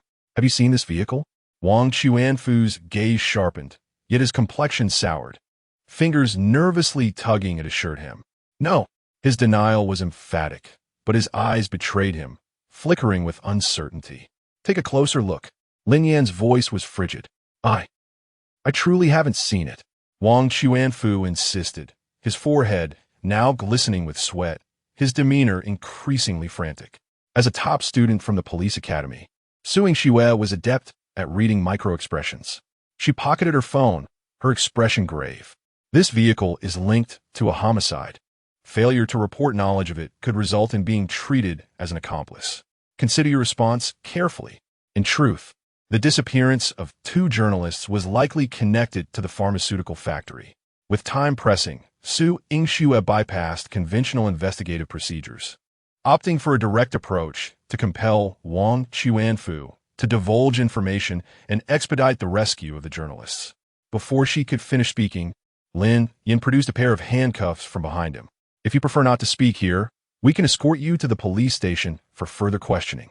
Wang Chuanfu was visibly shaken by this turn of events, his legs trembling. He was merely a laborer and had no desire to become embroiled in a murder case. I. He wiped the sweat from his brow, stammering, "Today, indeed," before he could complete his sentence. A sudden flurry of footsteps echoed from outside the courtyard. Su Yingxue and Lin Yin turned to see a group of over 10 thugs brandishing clubs approaching them. "Wang Chuanfu, what are you up to?" The leader, Lu Chun, sported a buzz cut, tattoos visible on his neck, and a toothpick dangling from his mouth, exuding an air of arrogance. "They are police officers, here to ask me questions."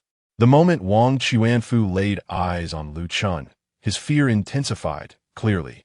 He held greater dread for this youth than for the police. Police?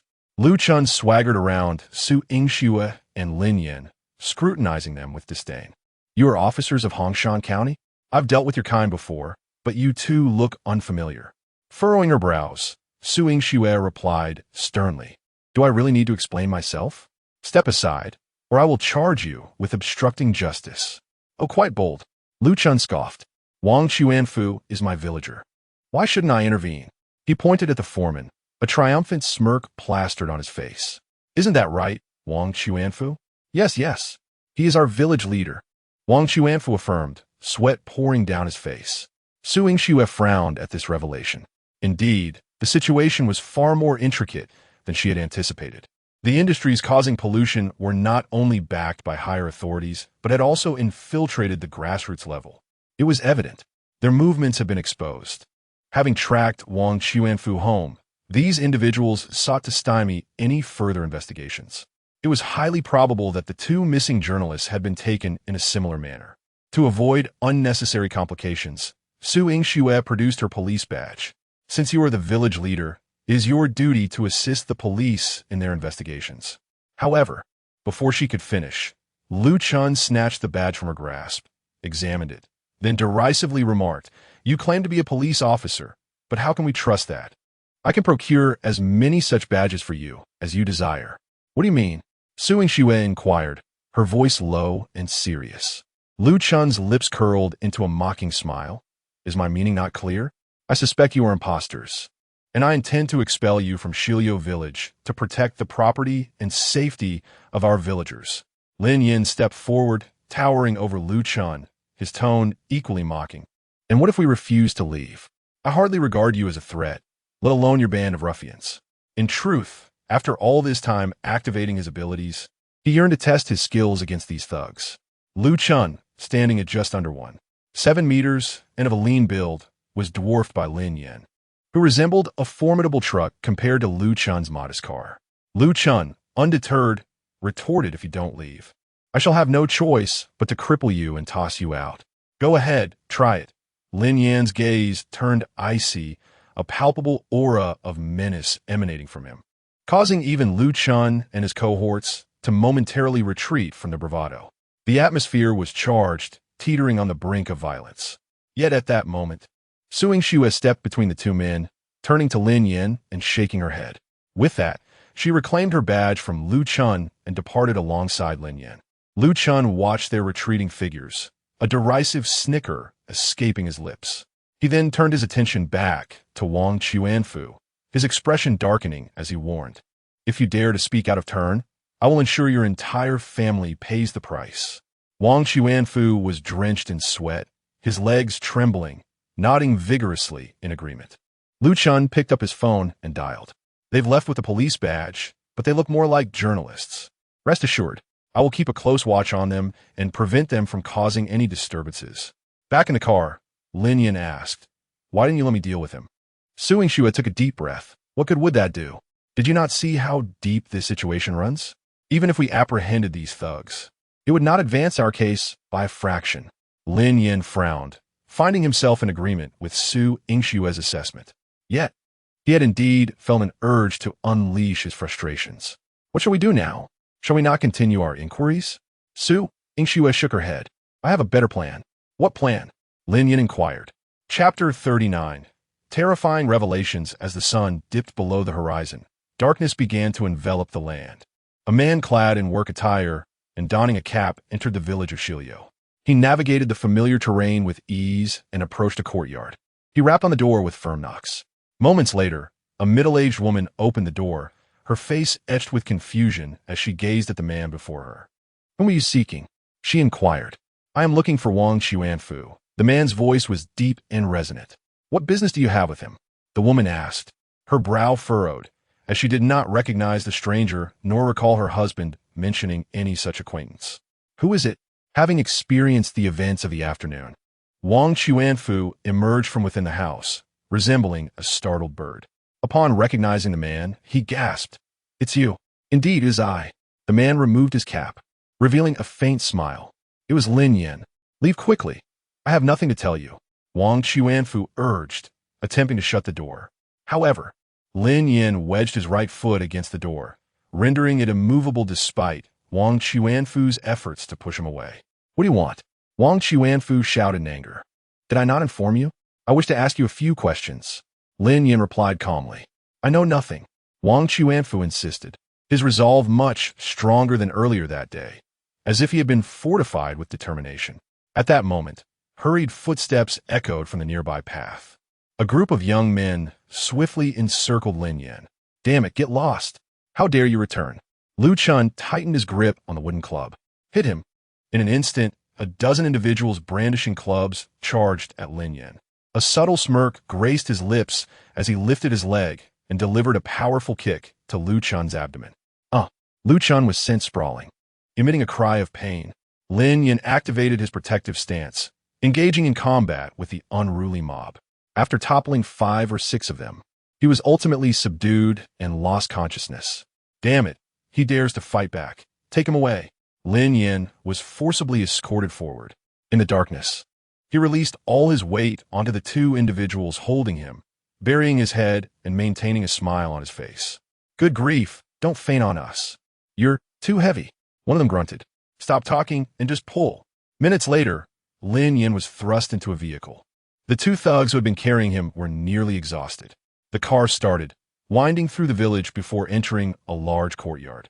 Once parked, Lu Chun exited the passenger seat and spoke to those inside. We captured a journalist posing as a police officer investigating the situation. We chased him away this afternoon, and he sneaked back in at night. Therefore, I had no intention of letting him go. I acted immediately.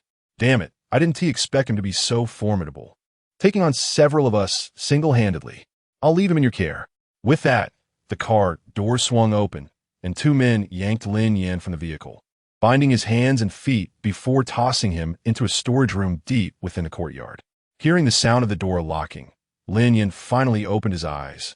Having feigned unconsciousness, he had already conspired with Su Yingxue in the afternoon. He intentionally allowed himself to be captured. The rationale was simple. If the 2 journalists had also been captured this way, they were likely being held in the same location. Infiltrating enemy territory might yield more information.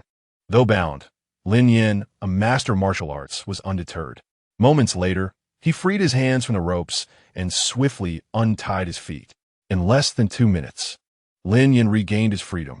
The surroundings were pitch black, so he crouched by the window to observe the area. It appeared to be a backyard, flanked by buildings on 3 sides. If fortune favored him, the 2 journalists might also be confined here, with stealth akin to that of an assassin in a film. Lin Yin opened the window and slipped outside, silently patrolling the various rooms. Indeed, when he reached the row of rooms opposite, he discovered 2 individuals inside, seemingly engaged in conversation. They wouldn't go so far as to kill us, would they? A woman spoke, her voice tinged with anxiety. Unlikely, replied the man. They simply wish to prevent us from exposing their pollution. If it escalates to murder, the situation would be far graver. Then why haven't they released us? The woman queried. They probably want to instill fear in us, to issue a warning. Lin Yin seized the door lock, exerting force until the padlock was ripped from its moorings. He pushed the door open, and the silvery moonlight sliced into the room, casting a stark beam upon the man with black-rimmed glasses. The man and woman recoiled in terror at the imposing silhouette illuminated by the moonlight. What do you want? The man stammered. Ignoring him, Lin Yin shut the door behind him, crouched before the pair, and raised his finger to signal silence. I am here to rescue you. What? The 2 stared at him in disbelief. I am sent by the Binhai City Bureau. Upon hearing this, their faces brightened, and the man urgently implored, Please, untie me. They had been bound for 3 days, and their hands had begun to lose sensation. Lin Yin, recalling their plight, quickly untied their ropes and led them from the room, tossing them over the wall as they were not equipped for climbing. The 3 of them stealthily made their way toward the village entrance. After introductions, Lin Yin learned that the man was named Chun Xiaodong and the woman was called Zhu Ling. Both were reporters who had been captured while investigating in Shilyo village. Why go to such lengths to investigate here? Lin Yin inquired, puzzled.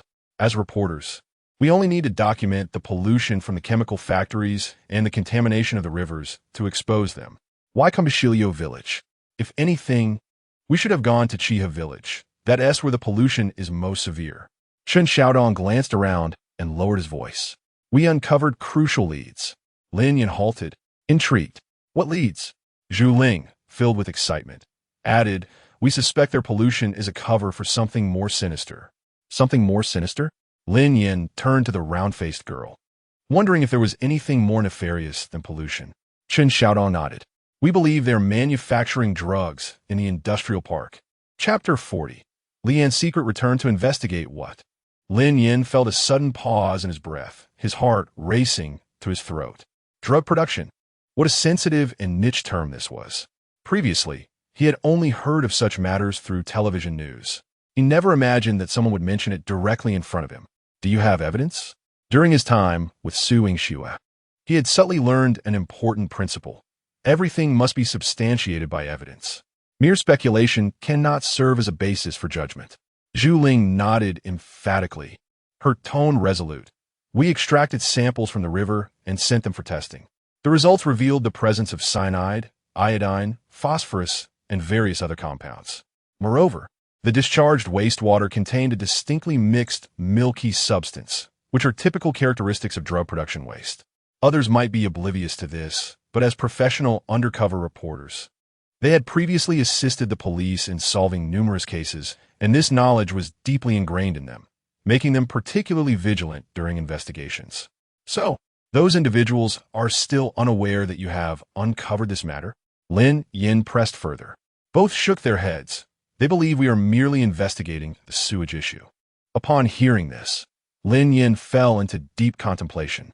At that moment, he instinctively wanted to inform Su Yingxue of the situation, so she could decide the course of action. However, fearing that his phone might be confiscated, he had not brought it along. As for Chen Xiaodong and Zhu Ling, their phones had long since been seized. With no other option, the three quickened their pace toward the outskirts of the village. In a private room of a certain club in Qianzhou, Director Feng, you must keep a close watch on the coastal area. If they send people over to disrupt us repeatedly, I will have a hard time explaining. A man with a shaved head, clad in a black t-shirt and possessing a robust physique, spoke in a low tone. The Director Feng he mentioned was Feng Ji, the head of the Qianzhou Public Security Bureau.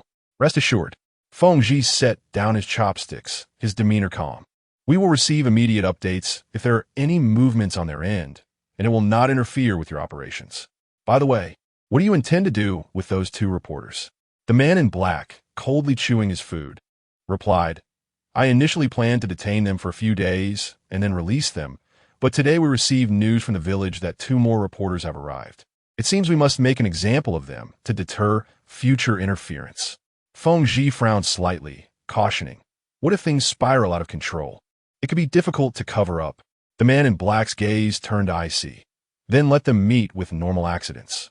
Feng Ji pondered for a moment before nodding. Very well. Lin Yan and his companions walked for more than 20 minutes before finally exiting the village and stepping onto the main road, where they spotted a black Havel parked by the roadside. The two had not eaten for 3 days, their energy severely depleted, and their steps were unsteady. Once inside the car, Chen Xiaodong recounted everything they had discovered to Su Yingxue. She was even more shocked than Lin Yan. What shall we do now? Lin Yan inquired. Su Yingxue furrowed her brow, lost in thought, and did not respond immediately. After the previous incident, she was now hesitant to report anything to the Bureau. If what Chen Xiaodong and the others said was true, once the information leaked, the opposing party would undoubtedly destroy the evidence swiftly, without solid proof. She was also reluctant to escalate the matter to her mother. Otherwise, if they mobilized without concrete evidence, her position within the police force would be precarious. First, we must get them to a safe place. Su Yingxue's immediate priority was to find people, and now that the individuals were located, the task was complete. As for other matters, they would need to be deliberated over time and could not be rushed. Thus, they set off back to Binhai that very night. Meanwhile, Lu Chun was playing a game of poker with a few lackeys when his phone suddenly rang. Damn it, who is calling at this hour? He cursed as he picked up the phone, glancing at the number, and immediately tossed aside his cigarette, respectfully exclaiming, Hello, Longo? What can I do for you? A low voice came from the other end. Release those reporters. Someone will bring a car shortly. What? Lu Chun thought he misheard. Long Ge, are you saying to let them go? Do you not understand my words? The voice on the line grew colder. Yes, Long Ge, I will do it right away. Lu Chun hung up the phone, grabbed the money from the table, stuffed it into his pocket, and hurried towards the backyard. He arrived at the door of the room where Chun Xiaodong and the others were held, humming a tune as he reached for his keys, only to find that the lock was missing. Not even a door latch remained. Panic set in as he looked around. Then he pushed the door open. In an instant, his mind went blank. The floor held only a few ropes. There was no sign of the prisoners. This is bad. Lu Chun rushed to another room, where the lock was still intact. But upon opening the door, he was dumbfounded. There was no one inside. Lu Chun felt his head spin. How would he explain this? He dared not conceal the truth, and immediately called Long Ge back. Hello, Long Ge, the people are gone? What? We just locked that kid in there.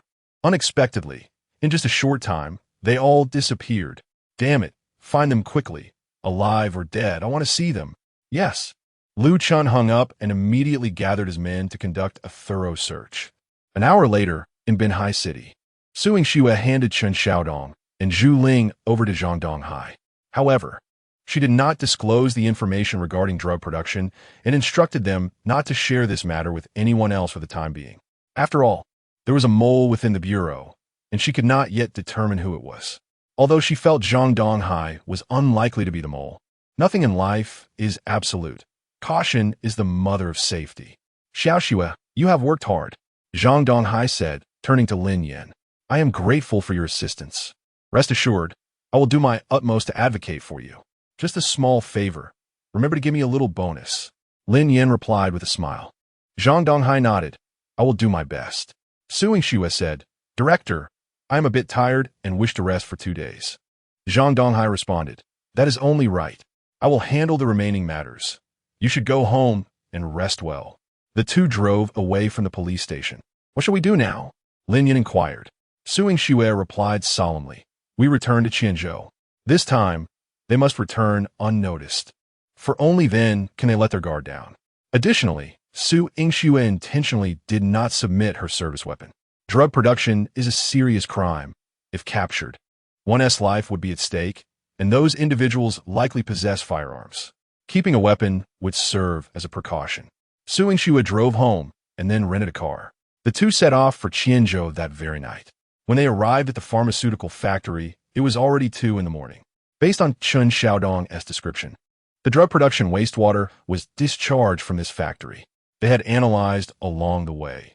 If there were indeed a drug production site within the factory, it would certainly be hidden in a very secretive location, inaccessible to ordinary employees, with a high likelihood of being in the basement. The pharmaceutical factory had 3 workshops and 2 office buildings. If the drug production site were above ground, it would most likely be located within these areas. If underground, the entrance would also be within these confines. By eliminating impossible scenarios, the range of possibilities was significantly narrowed. First, the office building saw frequent personnel movement, making it unsuitable for transporting raw materials and easily raising suspicion, so it could be ruled out. The factory, aside from stainless steel tanks, offered no other concealed spaces, thus also being eliminated. The remaining options were the cafeteria and the laboratory. Lin Yan first ruled out the cafeteria for the same reasons as the office building. The storage room was temporarily dismissed as well, and ultimately, the laboratory emerged as the most suspect. Firstly, transporting drug production raw materials would not easily raise suspicion. Secondly, the production personnel could masquerade as laboratory staff to come and go freely. Thirdly, experiments conducted in laboratories often involve various tests, making discharge and odors normal occurrences. Based on this, Su Yingxue resolved not to accompany Lin Yan, instead entrusting him with a firearm, allowing him to venture alone to assess the situation. Lin Yan, possessing agility and stealth, would be less likely to attract attention. Armed, he would also be capable of handling unforeseen circumstances. Should they proceed together, Lin Yan might become distracted, thereby increasing the risk involved. After devising a strategy, Lin Yan approached the base of the wall and leaped gracefully. Upon landing, he surveyed his surroundings with vigilance, ensuring no one was present before sprinting directly towards the laboratory. During the daylight search, he had already noted the laboratory's location. The entrance stood firmly locked, yet a ventilation duct loomed more than 4 meters high. Lin Yin sprang upward, utilizing the wall's reaction force, skillfully tucking his limbs as he squeezed through the narrow opening. Chapter 41. A single strike to eliminate the drug manufacturing den. At this moment, the laboratory was shrouded in darkness. Lin Yin activated the flashlight on his mobile phone and discovered that the space was surprisingly spacious. The true laboratory lay in a corner at the far end, surrounded by various experimental materials. Lin Yin made his way towards several labs. Some doors were locked, but he opened the unlatched ones and searched the rooms, finding no suspicious signs. Just then, he heard a noise from outside. He promptly turned off the flashlight and concealed himself behind the door. After a brief moment, he heard the sound of a door opening, followed by the closing of another door and the sound of footsteps approaching. Soon, the individual reached the door of the opposite lab, produced a key, and unlocked it. As the laboratory was made of glass, Lin Yin could clearly see the individual press a concealed switch hidden within a cabinet. The cabinet in the corner automatically shifted aside, and the floor then retracted, revealing a hole approximately 1 meter in diameter. After the person descended, the floor closed, and the cabinet returned to its original position, restoring silence as if the individual had never existed. Witnessing this scene, Lin Yin was convinced that this was indeed a drug manufacturing den. He quickly sent a message to Su Yingxue. Subsequently, he dismantled the ventilation duct of the laboratory, crawled into the ventilation pipe, and located the hidden switch to press it. Moments later, an opening leading to the basement emerged. Lin Yin drew his pistol, chambered around, and unhesitatingly descended. Upon entering, he found a passage wide enough for 2 people to walk side by side, illuminated by electric lights. At the end of the passage was a door. Lin Yin approached and turned the knob, only to find that the door was locked from the inside. He knocked on the door with his left hand while gripping the gun with his right. After a moment, the door opened, and a man in a white lab coat and mask appeared, looking utterly bewildered, as if he had never anticipated encountering a stranger here. He neither called for help nor made a sound. It was only when Lin Yin pointed the dark muzzle of his gun at the man's forehead that he raised his hands in surrender. Lin Yin pulled him out and inquired, "How many people are inside? Are there any firearms?" Although he was confident in his own abilities, he understood that caution was paramount. "There are 10 technicians in total and no guns," the man replied, his voice trembling. Lin Yin was somewhat skeptical, but acknowledged that it made sense. If the police had traced the situation to this location, having firearms would be futile. "Go inside." The man obediently turned and walked deeper into the room, with Lin Yin trailing closely behind. The basement was spacious and well lit, equipped with adequate ventilation, and the individuals inside were engrossed in their tasks. Completely unaware of the unfolding situation, Lin Yin observed carefully, finding no weapons. Moreover, there was an alarm system that would provide early warnings in case of danger. Cough, cough. Lin Yin cleared his throat. The group turned in unison at the sound. Upon seeing their comrade with his hands raised, one of them jested, "Are you demonstrating how to surrender?" However, in the next second, Lin Yan's head emerged from behind the lab-coated figure. The group was taken aback, having never encountered a stranger before and momentarily at a loss for action. As they caught sight of the gun in Lin Yan's hand, they quickly set down their tools and raised their hands high. Meanwhile, Su Yingxue waited anxiously outside, her heart racing. Her concern was not about the lack of clues, but rather for Lin Yan's safety. Although she was aware of his remarkable skills, having effortlessly dealt with both the Black Wolf and Xiao Ji, her worry was difficult to suppress. Buzz, at that moment, her phone rang. It was Lin Yin calling. "Hello, how are you?" Su Yingxue asked anxiously. "Caught red-handed." Lin Yan's voice was calm and collected. "What?" Su Yingxue could hardly believe it. Originally, she had only tasked him with gathering clues. How had it escalated to capturing criminals?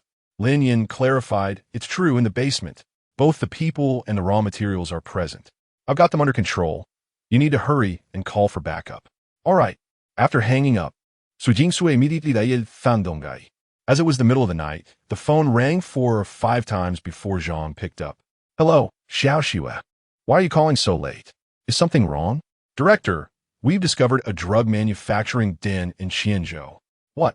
Zhang Donghai's voice echoed with disbelief. Xiaoxue, this is no joke. Are you sure? Caught red-handed. Lin Yin has already secured the suspects. Su Yingshue's tone was resolute. Okay, I'll personally lead a team over immediately. At 4 in the morning, more than a dozen police cars, sirens blaring, sped through the industrial park like a ribbon of light. Under Su Yingshue's guidance, the police cars halted directly outside the pharmaceutical factory, blocking all exits. Dozens of armed officers rushed into the premises. The security guards stood frozen, afraid to breathe, as the situation surpassed anything they could manage. Following Lin Yan's instructions, Su Yingxue arrived at the laboratory and activated the basement button. Zhang Doni, Li Feng, Su Yingge, and several officers entered the basement together. Upon stepping inside, they were rendered speechless at the sight before them. Lin Yin sat casually in a chair, legs crossed, gun in hand, while 10 lab-coated individuals crouched on the floor, heads cradled in their arms. The space was cluttered with various raw materials and finished products, amounting to an estimated several hundred kilograms. You have truly astonished me. Zhang Donghai gazed at Lin Yin, unable to articulate his excitement. This young man had accomplished feats they had never even dared to dream of. Li Feng clasped his fists in admiration. Lin Yin smiled. It's merely a small matter. Just remember to send me my bonus later. The lab-coated individuals were escorted out one by one, and Lin Yin and Su Yingxue emerged from the basement. There is actually a signal here? Su Yingxue asked in astonishment. Lin Yin spread his hands. I never expected it either. Everything is fully equipped here with water, electricity, gas, and even signal. Now that we've identified the drug den, these factories surely cannot continue operations, right? Lin Yin inquired. Su Yingxue nodded. The director has reported this matter to the higher-ups. These factories will definitely be shut down, and all involved personnel will face severe punishment, including those providing protection. However, this will require some time. Lin Yin nodded. That's good. It would be a shame for the beautiful Chiha village to be ruined by these people. I hope the villagers can soon have access to clean water, so that when we retire, we can enjoy our peace. Oh, please. Su Yingxue shot him a glare. Chapter 42. The dance teacher murder case. A few days later, at the Qianzhou Public Security Bureau, a young man leaning on a cane limped into the hall. Excuse me, how may I assist you? Inquired the officer at the front desk. The young man, known as Senwazi, placed a stack of medical records and photographs onto the table. His expression filled with agitation. I wish to file a report. I want to accuse Lu Chun of Shiliu Village and his subordinates. They broke my leg with a steel pipe and fractured 3 of my ribs. They forced me into a shattered family, leaving me with nothing. I will sue them. I will. News of the drug manufacturing den discovered in the industrial park had long spread throughout the village. Initially, Senwazi could hardly believe it and even ventured to the factories to verify. It was only upon seeing the sealed gates and the police cars coming and going that he accepted the grim reality. The dawn had finally broken over Chiha village.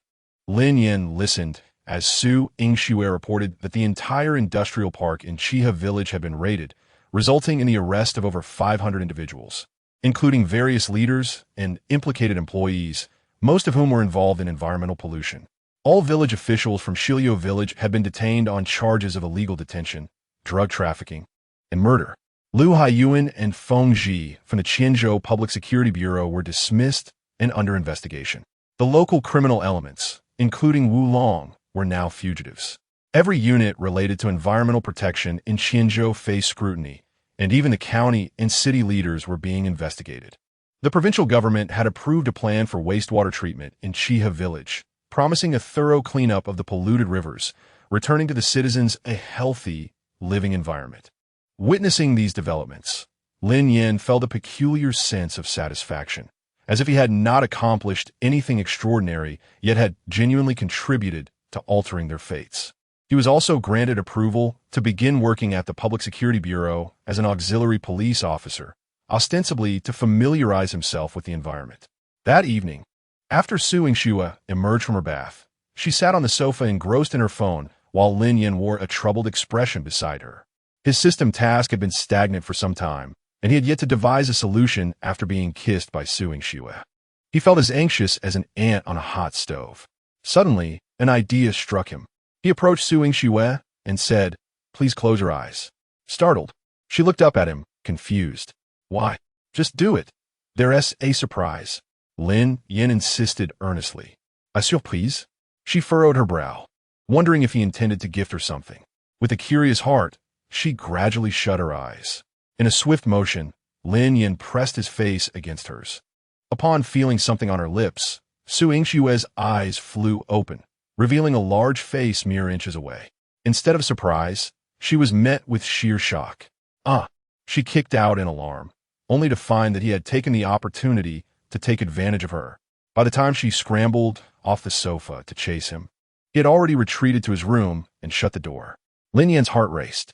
"Congratulations, host, for completing the task and earning a strategy value of 10. Current strategy progress, 50. Reward, 100,000 yuan. Unlocked entry. A top detective. You possess exceptional investigative abilities, yet you remain human, and not every case can be solved. Novice task. Engage in a passionate kiss with Su Yingxue. A passionate kiss? Are you certain?" Lin Yin felt the system was becoming increasingly bizarre. Nevertheless, the reward of 100,000 yuan and a new entry provided him with some consolation. The following day, in the office of the criminal investigation team, Captain Li Feng entered with a grave demeanor, slamming a document onto the desk with a resounding thud. The previously busy team members froze in their tracks, their gazes fixed on him. The atmosphere in the office became stiflingly tense. The case of a nighttime runner's murder remained unsolved. The victim's family had filed complaints, adamantly claiming that the Public Security Bureau had failed in their duties. Li Feng's brows knitted together in frustration, his tone thick with anxiety. This case has stirred up a public uproar online, severely undermining the trust the citizens have in us. Provincial leaders are furious and have given us a month to resolve the case. If we fail, we might as well pack our bags and leave. 3 months prior, in the Guanlong community of Binhai City, a young and beautiful dance teacher had gone missing during her evening jog. 3 days later, her lifeless body was discovered in an abandoned factory, completely naked, with evident signs of violent assault. Following the incident, the Binhai Public Security Bureau swiftly established a special task force to investigate. However, after thorough site inspections, autopsy results, and multiple interviews, the only lead they could ascertain was that the case was likely not perpetrated by someone familiar to the victim. It appeared to be the work of a random stranger. The police had neither collected the killer's DNA nor found any fingerprints. Surveillance footage from the community and jogging route showed the victim leaving at 8 o'clock, jogging along the coastal path for about 10 minutes before vanishing between the 5th and 6th cameras. Due to the lack of surveillance around the abandoned factory, the police were unable to determine when, where, or how the assailant had transported the victim there, nor could they confirm if the factory was the original crime scene. The investigation had reached a standstill. Hearing this, the team began to murmur amongst themselves. "We are not magicians. How can we solve this case in a month? I truly wonder what those leaders are thinking." Indeed, we've exhausted every conceivable tactic and searched every possible location, yet the perpetrator left not a single clue. What more can we do? Alas, while packing our bags and leaving may be said in anger, it seems we may soon become a laughingstock of Lingnan province. With a resounding clap, Li Feng slammed his hand on the desk. Enough with the chatter. The office fell silent. From today onward, our criminal investigation team will set aside all other duties and devote ourselves entirely to solving this case. Otherwise, we will all be out of jobs in a month. Just then, another person entered the office, dressed in a plaid shirt and khaki pants, with deep-set eyes and handsome features. One might have mistaken him for a celebrity. It was Lin Yin, who had just returned from the restroom. "Quick, take a seat," said Li Feng with a smile.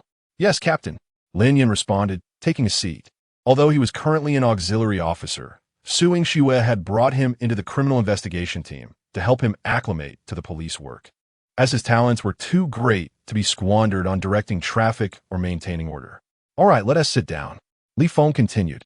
"Next, we will divide into pairs and investigate separately."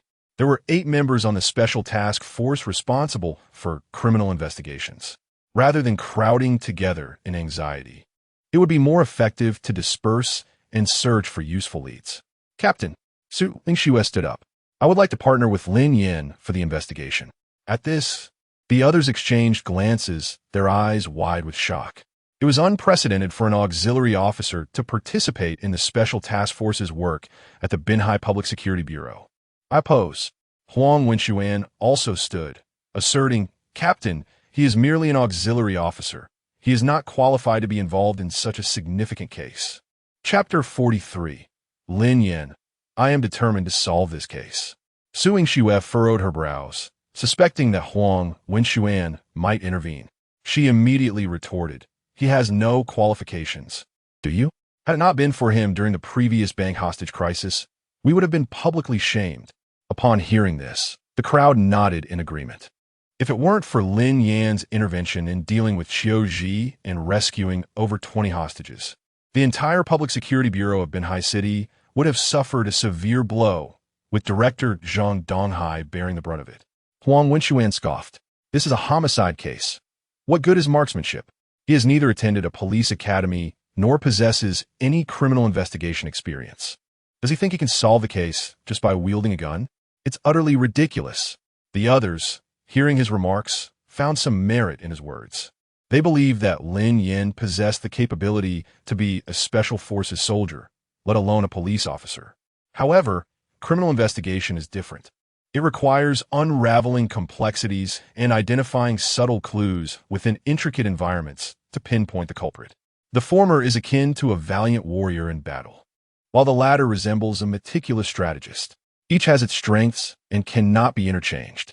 Li Feng pondered for a moment and turned to Su Yingxue, saying, I have no objections to Lin Yin familiarizing himself with the environment and work in the criminal investigation team. However, this case is of great significance. You should partner with experienced senior team members to maximize your effectiveness. You will have plenty of opportunities in the future. Captain, Su Yingxue wanted to say more, but was interrupted by Li Feng. Enough, it's settled. A wave of grievance surged within her, akin to a mother whose child is being unfairly targeted, leaving a bitter taste in her throat. Captain, I believe I can give it a try. Perhaps I can truly solve the case. Lin Yan's declaration struck like thunder, leaving everyone dumbfounded. A case that had confounded so many in the Public Security Bureau, and he, a newcomer, dared to make such a boast. Solve the case. All eyes turned to him, filled with skepticism. You? How audacious. Do you even know what kind of case this is? Huang Wenxuan wore a mocking smile, his expression akin to that of someone observing a clueless jester. Lin Yin shrugged. I don't know. Huang Wenxuan erupted in laughter, nearly doubling over. You don't even know the case and dare to brag here. It's simply ludicrous. So what? Lin Yin replied earnestly. Not knowing the case has no necessary correlation with my ability to solve it. He was not merely boasting. During a previous assignment, he had acquired an A-grade title, top detective, indicating exceptional investigative prowess. Yet, he was still human, not a deity, unable to completely reconstruct the moment of the crime in his mind. Does this top detective title not surpass the skills of the ordinary officers present? Thus, he sincerely believed he was not exaggerating. However, upon uttering those words, the other members of the Special Investigation Team erupted in disbelief. Indeed, there might be no direct correlation, but such statements would be more credible coming from seasoned detectives with decades of experience. You, who may not even solve a theft case, let alone this intricate homicide case. Exactly, we all know your marksmanship is commendable, but there's no need to show off at every turn.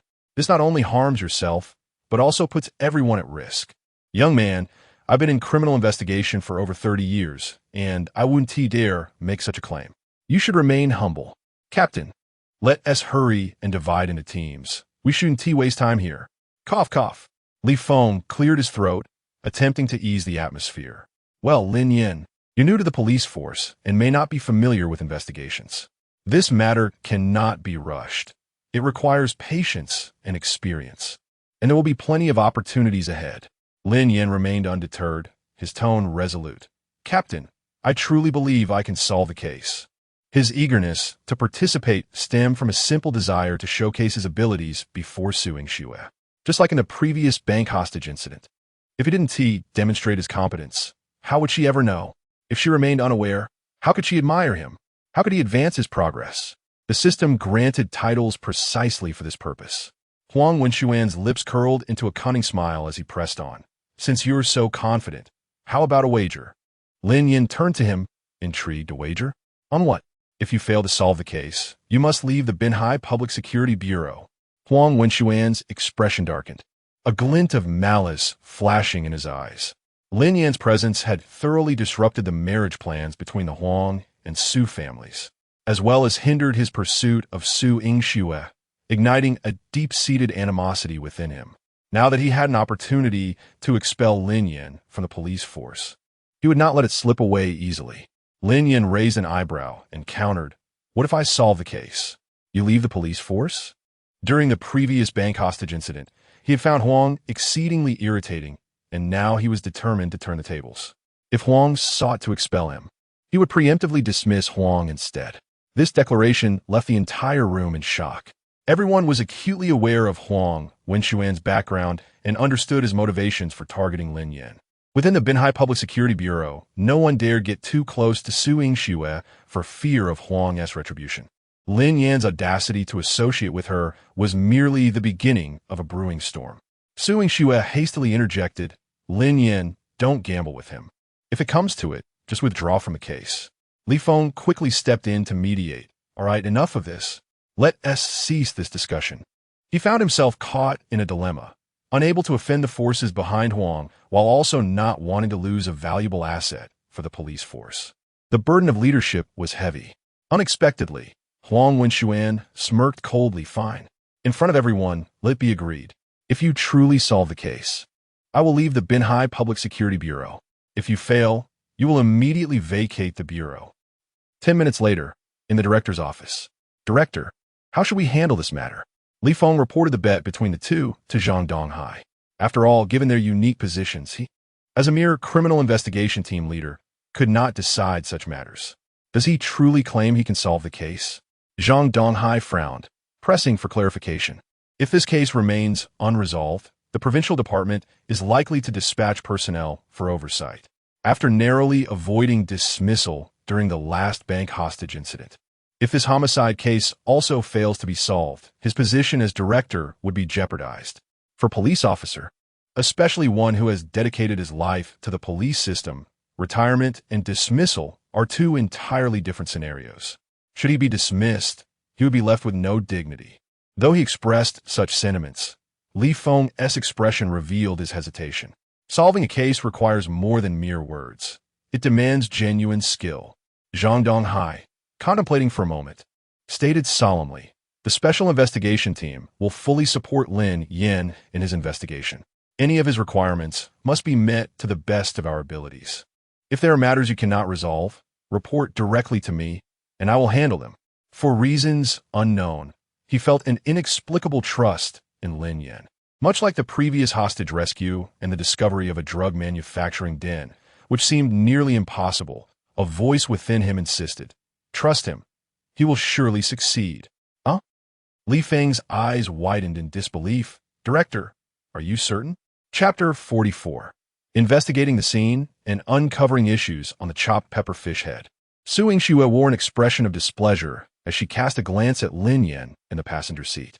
"I have worked diligently to secure you a chance for permanent employment. Why do you insist on challenging him?" Her skepticism was not directed at Lin Yan's capabilities, but rather stemmed from the case's heinous nature and its complexity. Even with experts dispatched from the provincial department, there is little hope of solving the case in a short time. Why must he persist in this bravado? "Please, enlighten me on the current progress of the case." Leaning back in his seat, Lin Yan replied in a monotone. Su Yingxue shot him a fierce glare, inhaled deeply, and slowly articulated. The victim's name was Wang Xiaowen. Aged 25, a dance instructor at the Eileen Dance Studio in Binhai City. She possessed a sweet appearance, with a physique and demeanor that were exceptionally striking. She recounted the time of the incident and the clues gathered by the police thus far. Lin Yan examined the materials in his hands, his brow furrowing with concentration. Her lifestyle was regular, devoid of vices. She was single and had no romantic entanglements. He gradually closed his eyes, resting his head against the back of the seat. At that moment, his mind operated like a high-speed supercomputer, scouring a vast database of similar cases and meticulously comparing their commonalities. Thoughts spiraled uncontrollably, dissecting each detail as he murmured to himself, departed at 8, vanished from surveillance around 8:15. Injuries to the lower body. No DNA. Abandoned factory.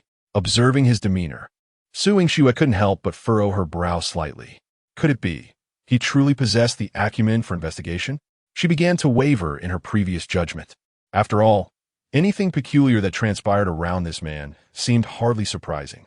Moments later, Lin Yan abruptly opened his eyes and turned to Su Yingxue, declaring, "Let us proceed to the abandoned factory." Meanwhile, Huang Wenxuan stood by the window of the third-floor deputy director's office, watching the chopped pepper fish head slowly depart, a knowing smile playing on his lips. What audacity he has to wager on solving case. Deputy Director Wang Wenxin remarked, lighting a cigarette. A look of perplexity etched on his face. Huang Wenxuan scoffed dismissively. He merely relies on a modicum of physical prowess, believing he can resolve all matters at hand. This opportunity will allow us to rid ourselves of him from the police force, preventing him from buzzing around us like an insufferable fly. Wang Wenxin took a deep drag from his cigarette, the smoke curling from his nostrils like an elusive mist. By the way, there's something I must inquire. Why has Zhang Donghai suddenly been reinstated after his dismissal?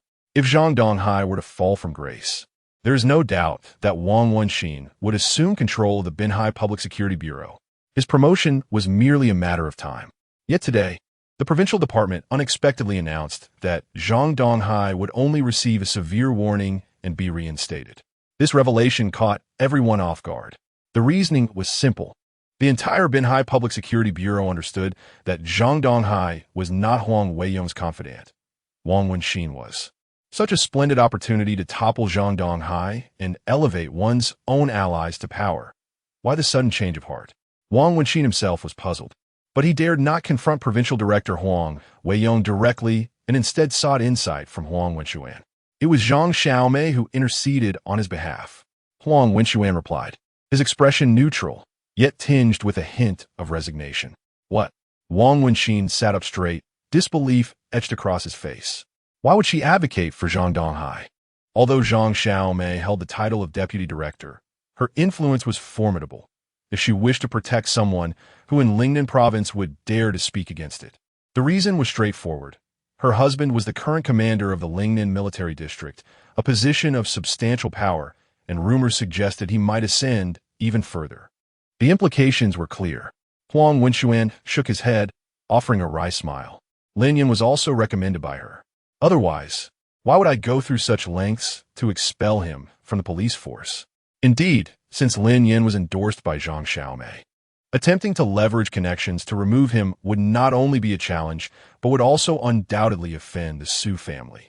Consequently, any prospects regarding his relationship with Su Yingxue would be utterly dashed. What if he actually solves the case? Wang Wenxin inquired, his brow furrowed with concern.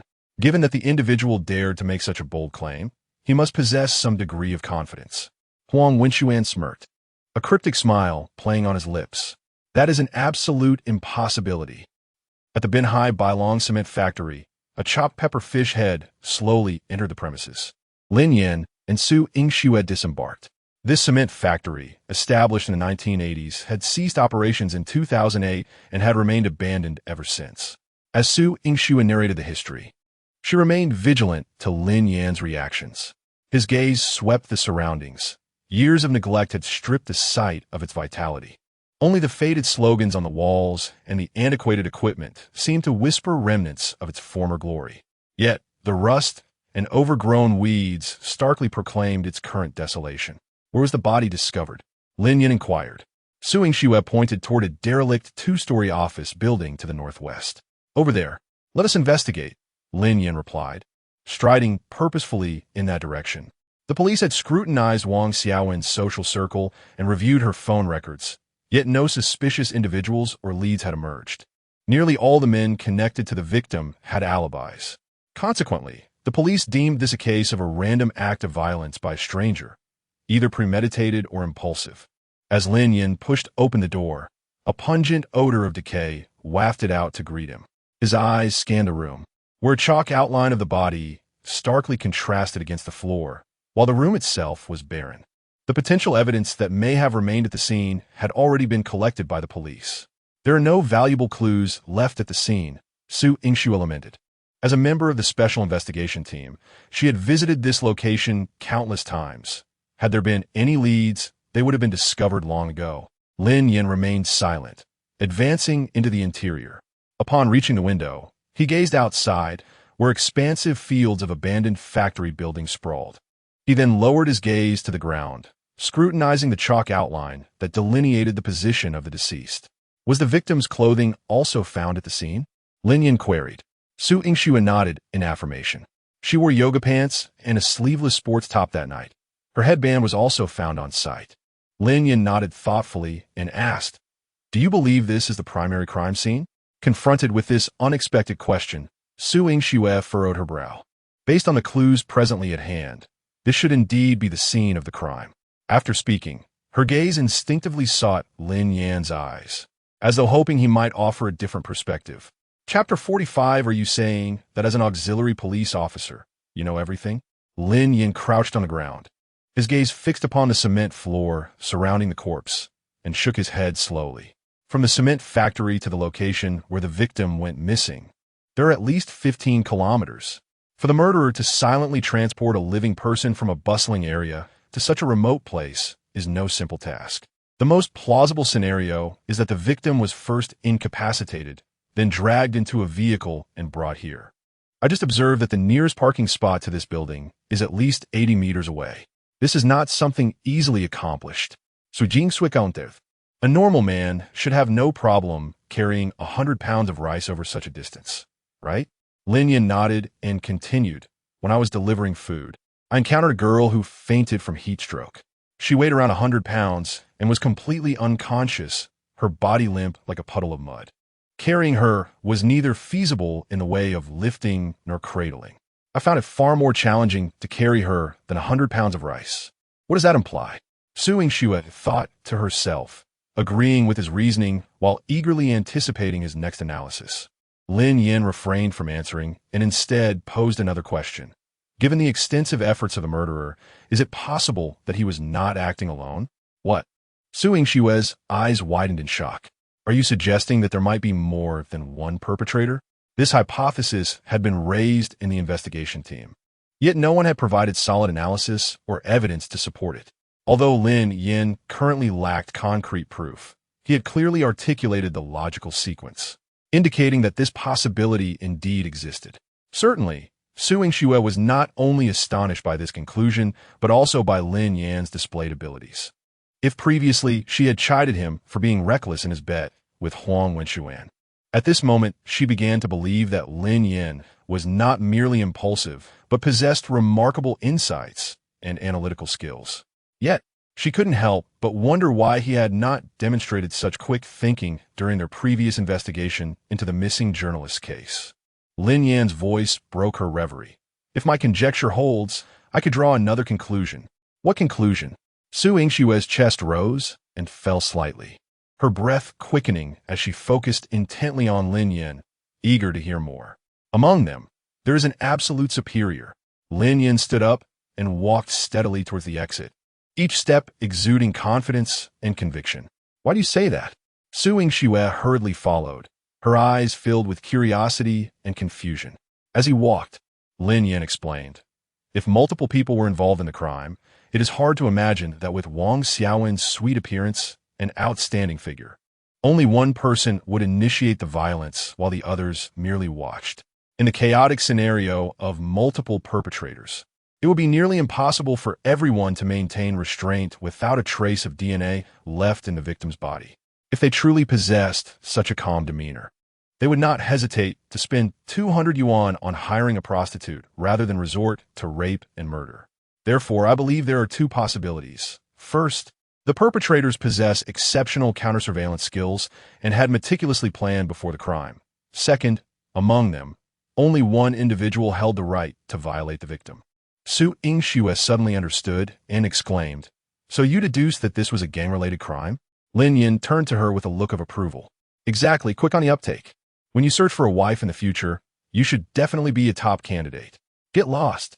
Su Yingxue shot him a glare, feeling both amused and exasperated. At such a critical juncture, he still found time to jest. She couldn't fathom what was going on in his mind. If Lin Yan's speculation were accurate, the scope of potential suspects would significantly narrow.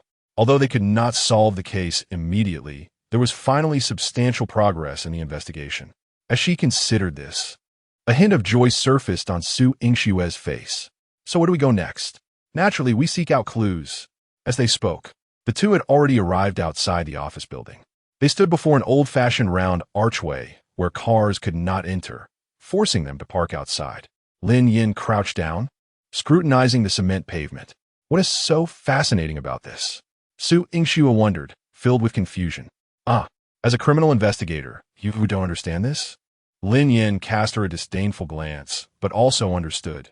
During their previous time, they had failed to gather useful evidence, which had been thoroughly destroyed. What do you mean? Su Yingxue was baffled. They had been meticulous each time they came to the scene, fearful of overlooking any trace. So how had it turned into evidence destruction in his eyes? Lin Yin pointed at the intersecting tire tracks on the cement ground. This track on the left belongs to an old Jetta. The one in the middle is from an Iveco, and the one on the right is from a Passat, which recently had its right front tire replaced. This knowledge came to him as if activated, allowing him to discern vehicle types through tire tracks. Of course, it was not merely this. He also possessed formidable skills in case analysis and reasoning. Upon hearing this, Su Yingxue felt as if struck by lightning, her scalp tingling, and goosebumps prickling her body. Who exactly was he? Not only was he skilled, but his shooting and investigative capabilities were also terrifying. If he could indeed identify vehicles by tire tracks, then his claim that the police had destroyed evidence was likely true. The murderer must have used a vehicle to transport the victim here. Since there was a vehicle, it would inevitably leave traces on the dusty cement surface. In the absence of tampering, even rain could not completely wash it away. In that case, tracing the tire marks to identify the vehicle and reviewing nearby surveillance footage might lead them to the perpetrator. Such an ability was nothing short of miraculous. Stop standing there in a daze. Lin Yin turned and walked outside. Su Yingxue hurried to follow. At that moment, she resembled a thirsty apprentice, encountering a hidden master, fearful of missing any opportunity to learn. So, are you implying that our lack of findings at the scene is a deliberate act by the murderer? Lin Yin neither affirmed nor denied. I mentioned earlier that ordinary rapists do not possess such strong counter-surveillance skills. I believe this location is likely not the original crime scene, but rather the site where the body was disposed of. What is the difference? Su Yingxue pressed. There's a significant distinction. Lin Yin scrutinized her. Have you really attended a police academy? His tone was filled with skepticism, as though questioning how she could be unaware of such a basic concept. What on earth did your instructors teach you? What about you? Su Yingxue retorted, feeling both frustrated and indignant. Of course I attended. She had excelled in both academics and physical training during her time at the police academy.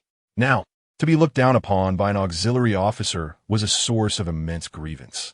Chapter 46.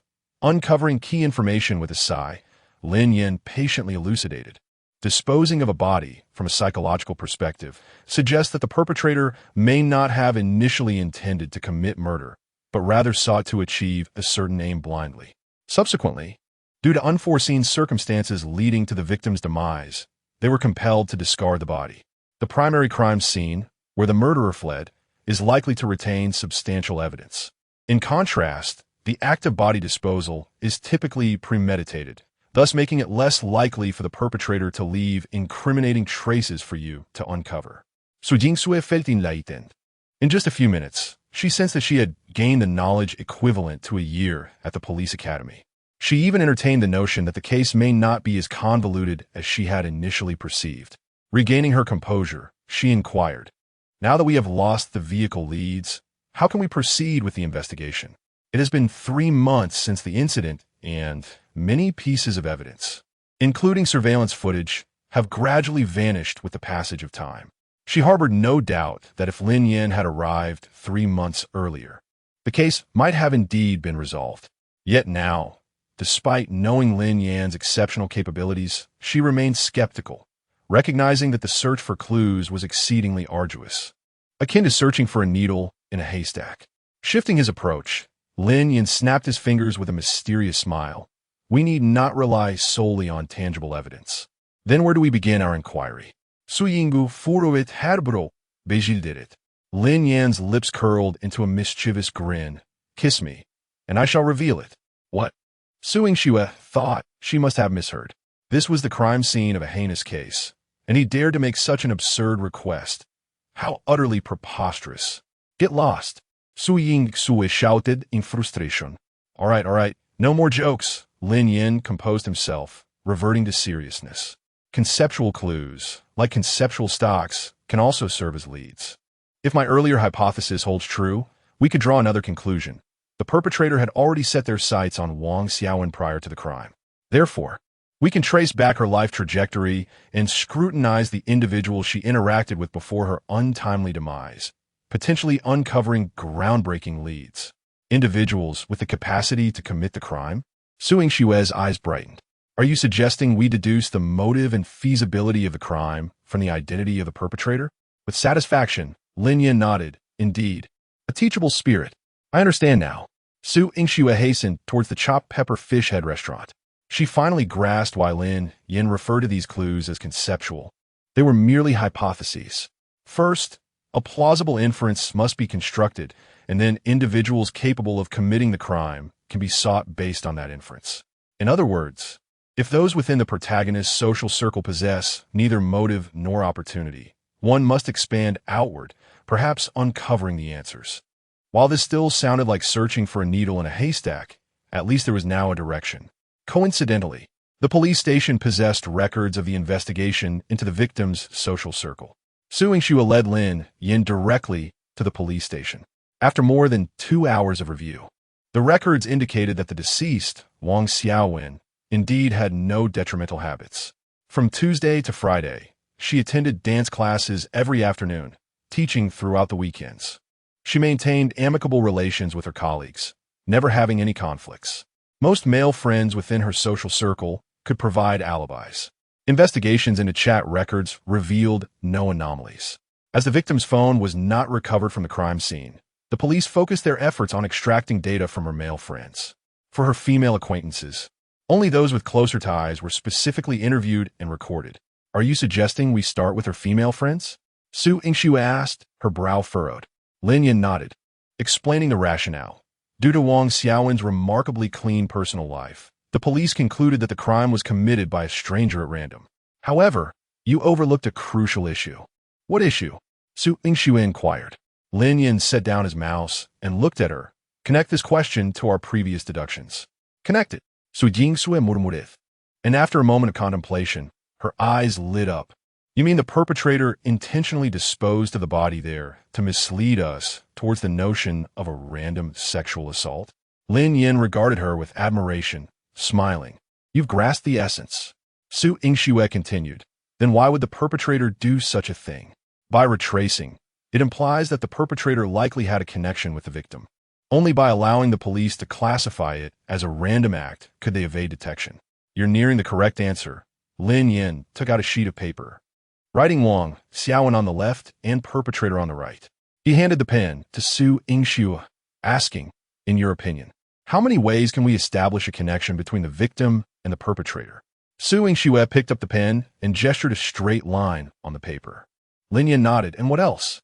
Starting from Wang Xiaowen's name, Su Yingxue drew a line, hesitating midway, then wrote friend above it. Following that, she drew another line from the victim's name, labeling it colleague, and then added student, relative. Su Yingxue realized that apart from a direct line, the connection between the victim and the perpetrator could be established through various mediums, even through friends' colleagues. Having graduated from the police academy just over 2 years ago, this line of reasoning was not commonplace for her. From the moment they arrived at the abandoned factory until now, she had never felt so close to the truth of the case. Her gaze shifted towards Lin Yan seated in the chair. What manner of person was he? How could he possess such extensive knowledge and exceptional abilities?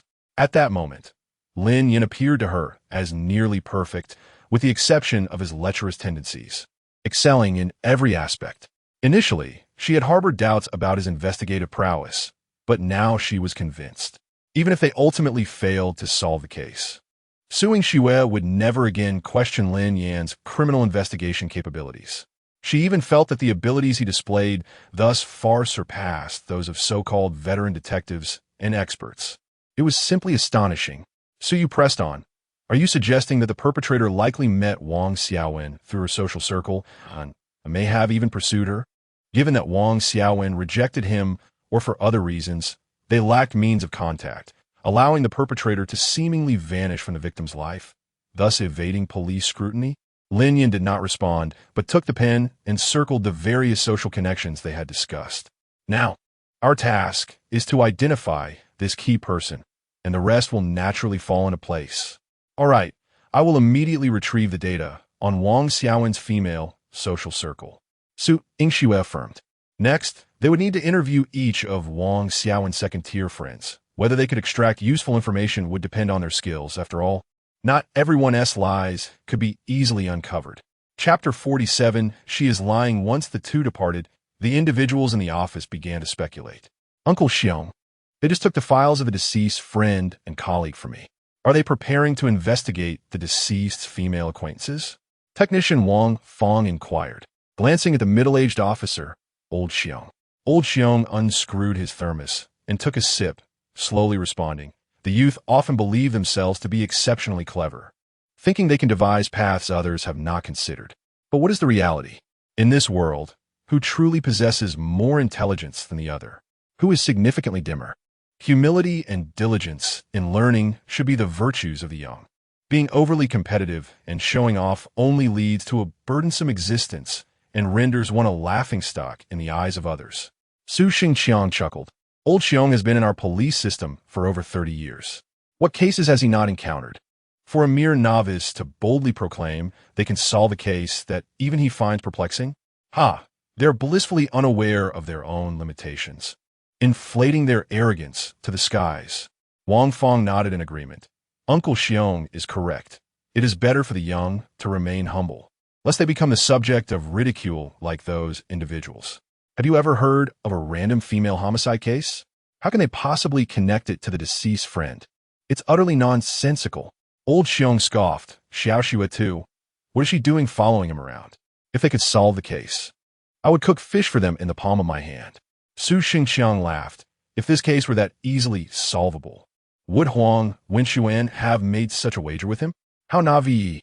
They have fallen into another's trap without even realizing it. Wang Fong curiously asked, say, do you think Su Yingxue might have feelings for Lin Yan? Su Xingqiang coldly shook his head. What does it matter if she likes him or not? With Huang Wenxuan present, the closer he gets to Su Yingxue, the more perilous it becomes. His sole option is to recognize this and withdraw before it's too late. In the director's office, Li Feng entered and approached Zhang Donghai at the desk, saying, Director, Lin Yan and Xiao Xue just returned after reviewing some materials. Oh. Zhang Donghai set down the documents in his hands and asked, what did they discover? Li Feng replied, they examined our previous records and files, as well as the list of the deceased's female friends. Upon hearing this, Zhang Donghai raised an eyebrow. What does that imply? Li Feng, somewhat anxious, responded. What else could it mean? They now suspect the murderer is one of the deceased's female friends. Don't you see, this is sheer folly.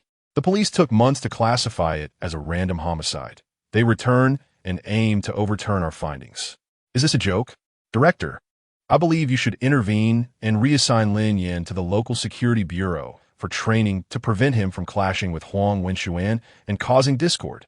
Zhang Donghai remained silent for a moment, refilling his cup with water as he gazed out the window at the distant skyscrapers. He mused.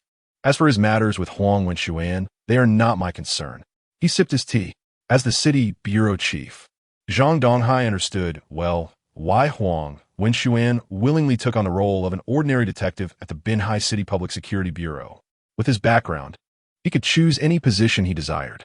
Lin Yan, though a minor figure, was competent and courageous, having not only achieved significant merit, but also garnered Zhang Xiaomei's admiration. In Zhang Donghai's eyes, although Lin Yan lacked connections, he was more deserving of Su Yingxue. Subjectively, He had no intention of transferring Lin Yan. Objectively, whether he stayed or left, the outcome might remain unchanged. This matter was beyond his control. As for the investigation, Zhang Donghai paused before continuing. Let them indulge in their endeavors. Perhaps they may indeed uncover some clues. But Director, Li Feng attempted to protest, only to be interrupted by Zhang Donghai's wave. It is settled then. At 11 a.m., the two first arrived at the residence of Zhang Dan, a close friend of Wang Xiaowen. After knocking, a woman in her 20s stared at them in confusion. Su Yingxue promptly displayed her badge, stating, "We are detectives from the City Bureau, here to gather some information."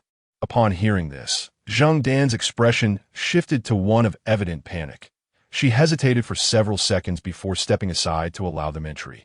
The interior was chaotic, cluttered with children's belongings, strollers, baby bottles, diapers.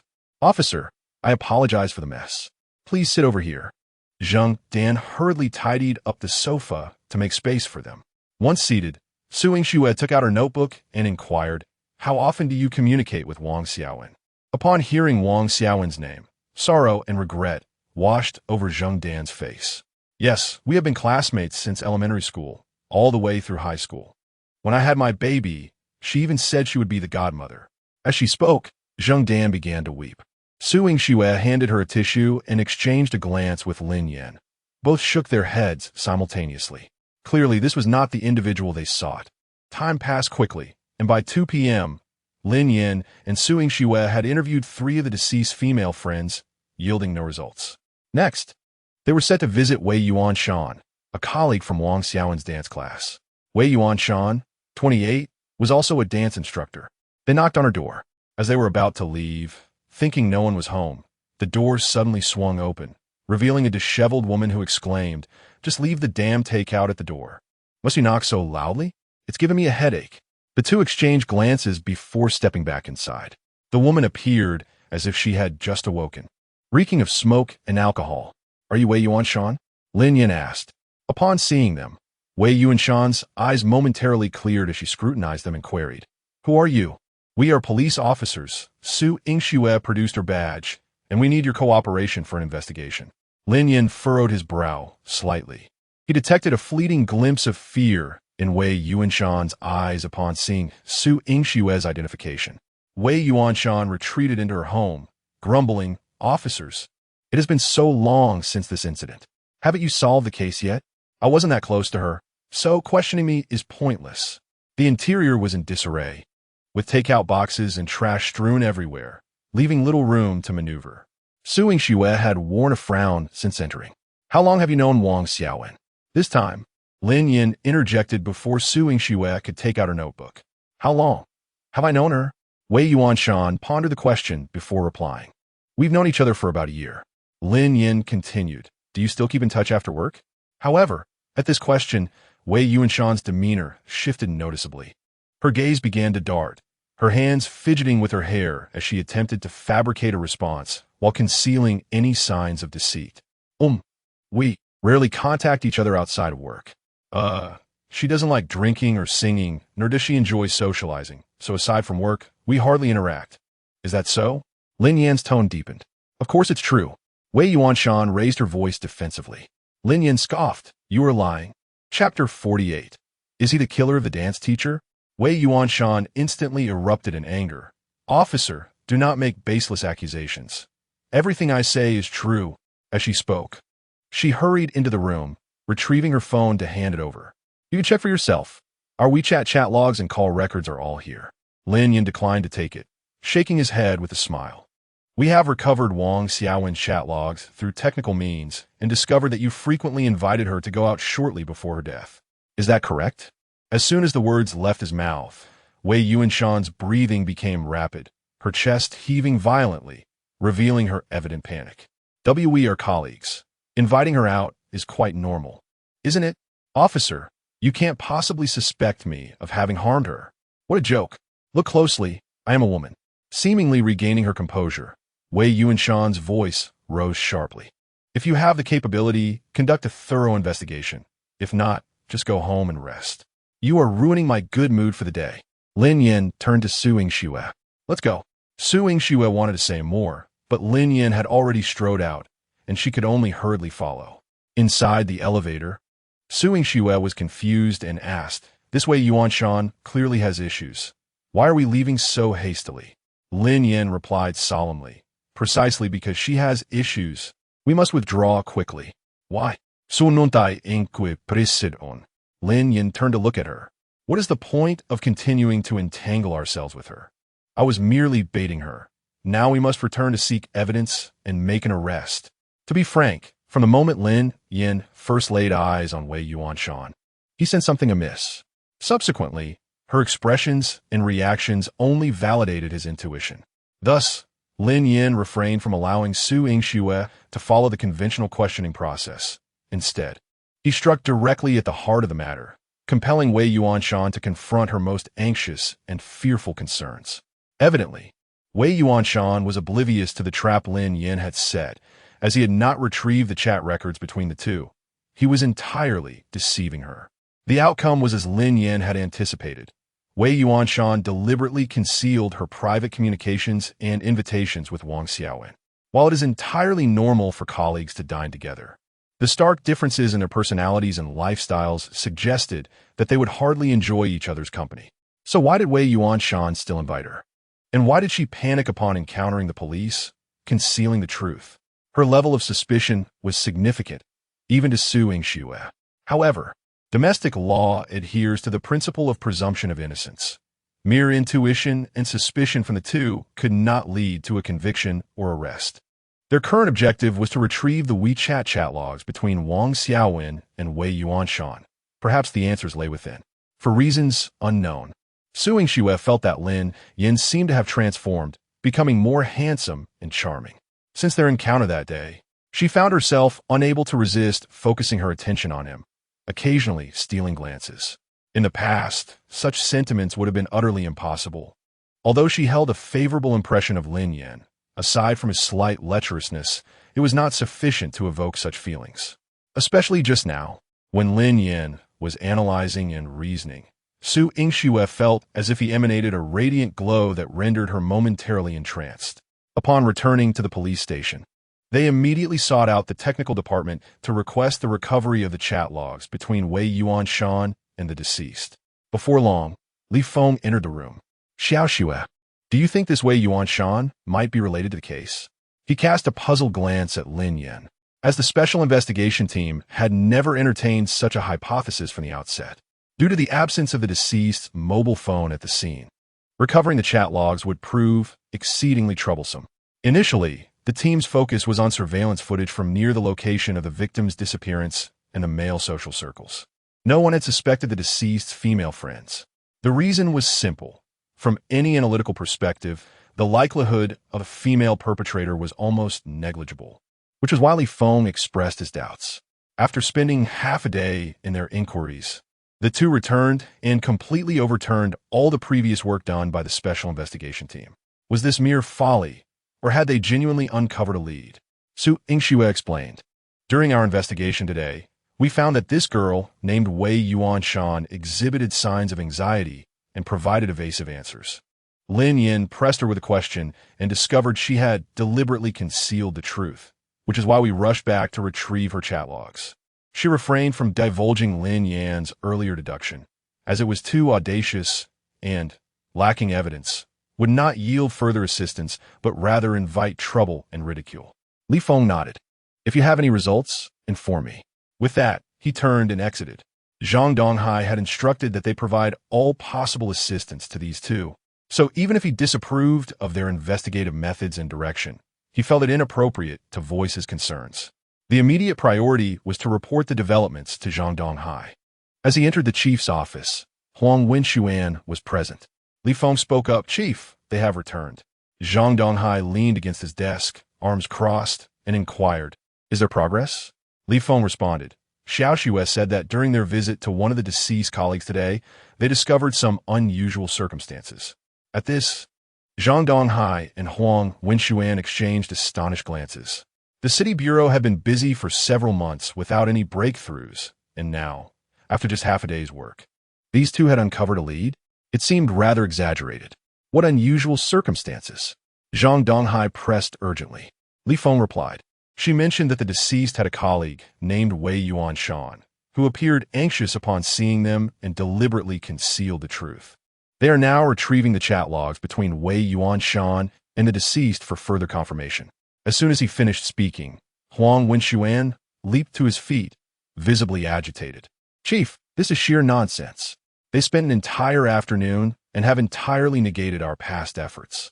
Are we, the police, all fools, inferior to a mere auxiliary officer? Zhang Donghai raised an eyebrow, casting a glance at Huang Wenxuan before rising to head outside. I'll go take a look. Li Feng closely followed behind. Once outside, Huang Wenxuan collapsed back into his chair. At that moment, his complexion was pale, lips quivering slightly, and his eyes were filled with terror and fear. Chapter 49. Su Yingshua's strategy progresses rapidly in the Technical Investigation Department. The personnel worked diligently to recover all chat logs between Wei Yuanshan and the deceased Wang Xiaowen, including call records. This information acted as a potential key, perhaps capable of unlocking the door to the truth behind the case. June 11th, 1944, the day before the incident. Wei Yuanshan, Xiaowen, come out to play for a bit. A few friends are gathering for drinks. Wang Xiaowen, I really can't. It's too late. I have to sleep by 10. June 6th, 1735 Wei Yuanshan. Xiaowen, where are you? Let us have dinner together, and then head to the live house tonight. Wang Xiaowen, oh, I'm on my way home. Sorry. I promised my mom to have dinner at her place tonight. June 1st, Monday, dance studio closed. Wei Yuanshan. Xiaowen, what are you up to? Want to go out this afternoon? Wang Xiaowen, I'm doing yoga at home. Go out? What for? Wei Yuanshan, just a few friends. Let us go eat, drink, and chat a bit. Wang Xiaowen, sorry, I don't drink, so I'll pass. As they reviewed this series of messages, solemn expressions emerged on everyone's faces, including Zhang Haidong. The timeline of their conversations spanned no more than a year. Yet Wei Yuanshan had repeatedly extended invitations to Wang Xiaowen in the month leading up to the incident. This behavior was evidently inconsistent with normal social logic and contradicted the typical interactions among colleagues, suggesting that something clandestine lay beneath. From the chat records, it appeared that Wei Yuanshan was likely attempting to arrange meetings for someone else. Li Feng was the first to break the silence, voicing his deduction. Su Yingxue nodded in agreement. Under normal circumstances, a female colleague would have no reason to be so proactive, especially when repeatedly rejected. Immediately summon Wei Yuanshan. Zhang Donghai commanded in a low voice. As an experienced detective, he could not directly ascertain Wei Yuanshan's involvement in the case. Yet his intuition hinted that valuable leads could be uncovered from her. Understood, Li Feng replied, turning to Lin Yin and Su Yingxue. You too, come with me. A few minutes later, a police car sped away from the precinct towards their destination. Li Feng, curious, couldn't help but ask, what made you think to investigate the deceased's close friend? After all, this is a case of a nighttime murder, which seems unrelated to a friend like that. Upon hearing his question, Su Yingxue, seated in the back, glanced at Lin Yin, ready to speak, but was interrupted by him. Captainly, it's like this. When we visited the scene today, Xiao Xue suddenly noticed a detail, and while discussing it, we felt it necessary to look into the deceased's female friends. That is how it came about. Lin Yin, uninterested in personal accolades, viewed his role as a means to more effectively pursue Su Yingxue.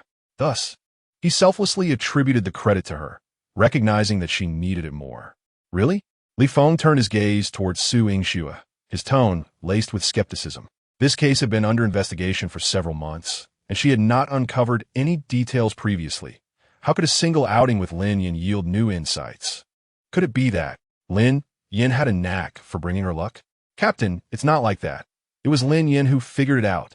Su Yingxue understood that Lin Yin had deduced everything, and she had even questioned him initially. She didn't want to take undue credit and felt undeserving of the praise. Upon hearing this, Li Feng looked at Lin Yin.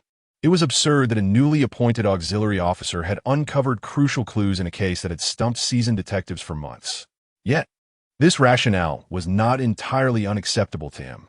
I apologize for my earlier biases and doubts. Li Feng said sincerely, you are indeed more capable than us. Lin Yin turned to Su Yingxue, silently gesturing for her to remain quiet, and then denied, Captain Li, You know Su Yingshue's character well. When she says that, she means to encourage me to achieve more, hoping for my successful transition to a permanent position, and thus she deflects the credit onto me. Is that so? Li Feng turned back to Su Yingxue. Just as she was about to respond, Lin Yan's fierce look silenced her. The vehicle halted at the entrance of the Anha Garden community, and upon seeing the police car, the security guard immediately granted entry. Following Lin Yan's lead, they arrived at the foot of Building 5. The trio quickly disembarked and raced up to the 5th floor. Knock, knock, knock, knock, knock, knock. They knocked repeatedly, yet received no response. Exchanging glances, an unsettling premonition surfaced. She has gone. Lin Yan's brow furrowed. Damn it. Li Feng slammed his fist against the wall. This indicates she must be involved. Su Yingxue anxiously inquired, "What should we do now?" Lin Yan responded gravely. Establish surveillance along the coastline. Thoroughly inspect all vehicles leaving the city. All personnel at the bus station and airport must be meticulously checked. We cannot allow her to escape in high. Li Feng gazed at Lin Yan in astonishment. At that moment, he felt as though Lin Yan were the one issuing commands, authoritative and unquestionable. All right, I'll contact the bureau immediately. Upon receiving the call, Zhang Donghai swiftly issued a citywide manhunt alert through the entire Binhai police system.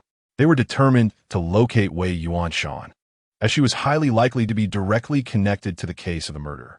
Subsequently, the task force members arrived at the Anha Garden community to conduct a forcible search of Wei Yuanshan's residence, gathering substantial evidence. Other team members rapidly began questioning Wei Yuanshan's acquaintances and relatives. However, by 8 in the evening, no information regarding Wei Yuanshan's whereabouts had been received. What are you planning to do next? Su Yingxue asked Lin Yan. The search had exhausted considerable physical resources, relying heavily on manpower, and their current contributions were limited. Rather than lingering in uncertainty, it would be wiser to return, rest, and regain their strength for future strategizing. Preparing to go to your house, Lin Yan blurted out. Su Yingxue paused in surprise, feeling as if a wheel had rolled over her head. Yet she had no evidence to contest it. LSP, Lin Yan patted her shoulder, feigning seriousness. Comrade, please think of me more innocently. Going to your house is merely due to its proximity, facilitating the investigation. Stop browsing Xiaohongshu. Your mind is filled with nonsense. Su Yingxue felt utterly wronged. It was he who was the LSP, yet she found herself bearing the brunt of the accusation. As the car entered the underground garage of Tianyu Garden, Lin Yan suddenly heard the system's voice in his mind. Congratulations, host. Strategy value has reached 50. Reward, 80,000 yuan. Unlock B-tier entry 1,000-mile tracking. Your sense of smell surpasses that of a police dog, allowing you to lock onto targets and track them for miles. Chapter 50.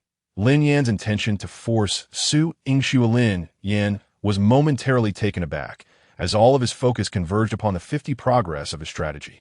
According to the progress chart, achieving over 70 indicated that the other party had fallen in love with him, significantly increasing the likelihood of a successful confession.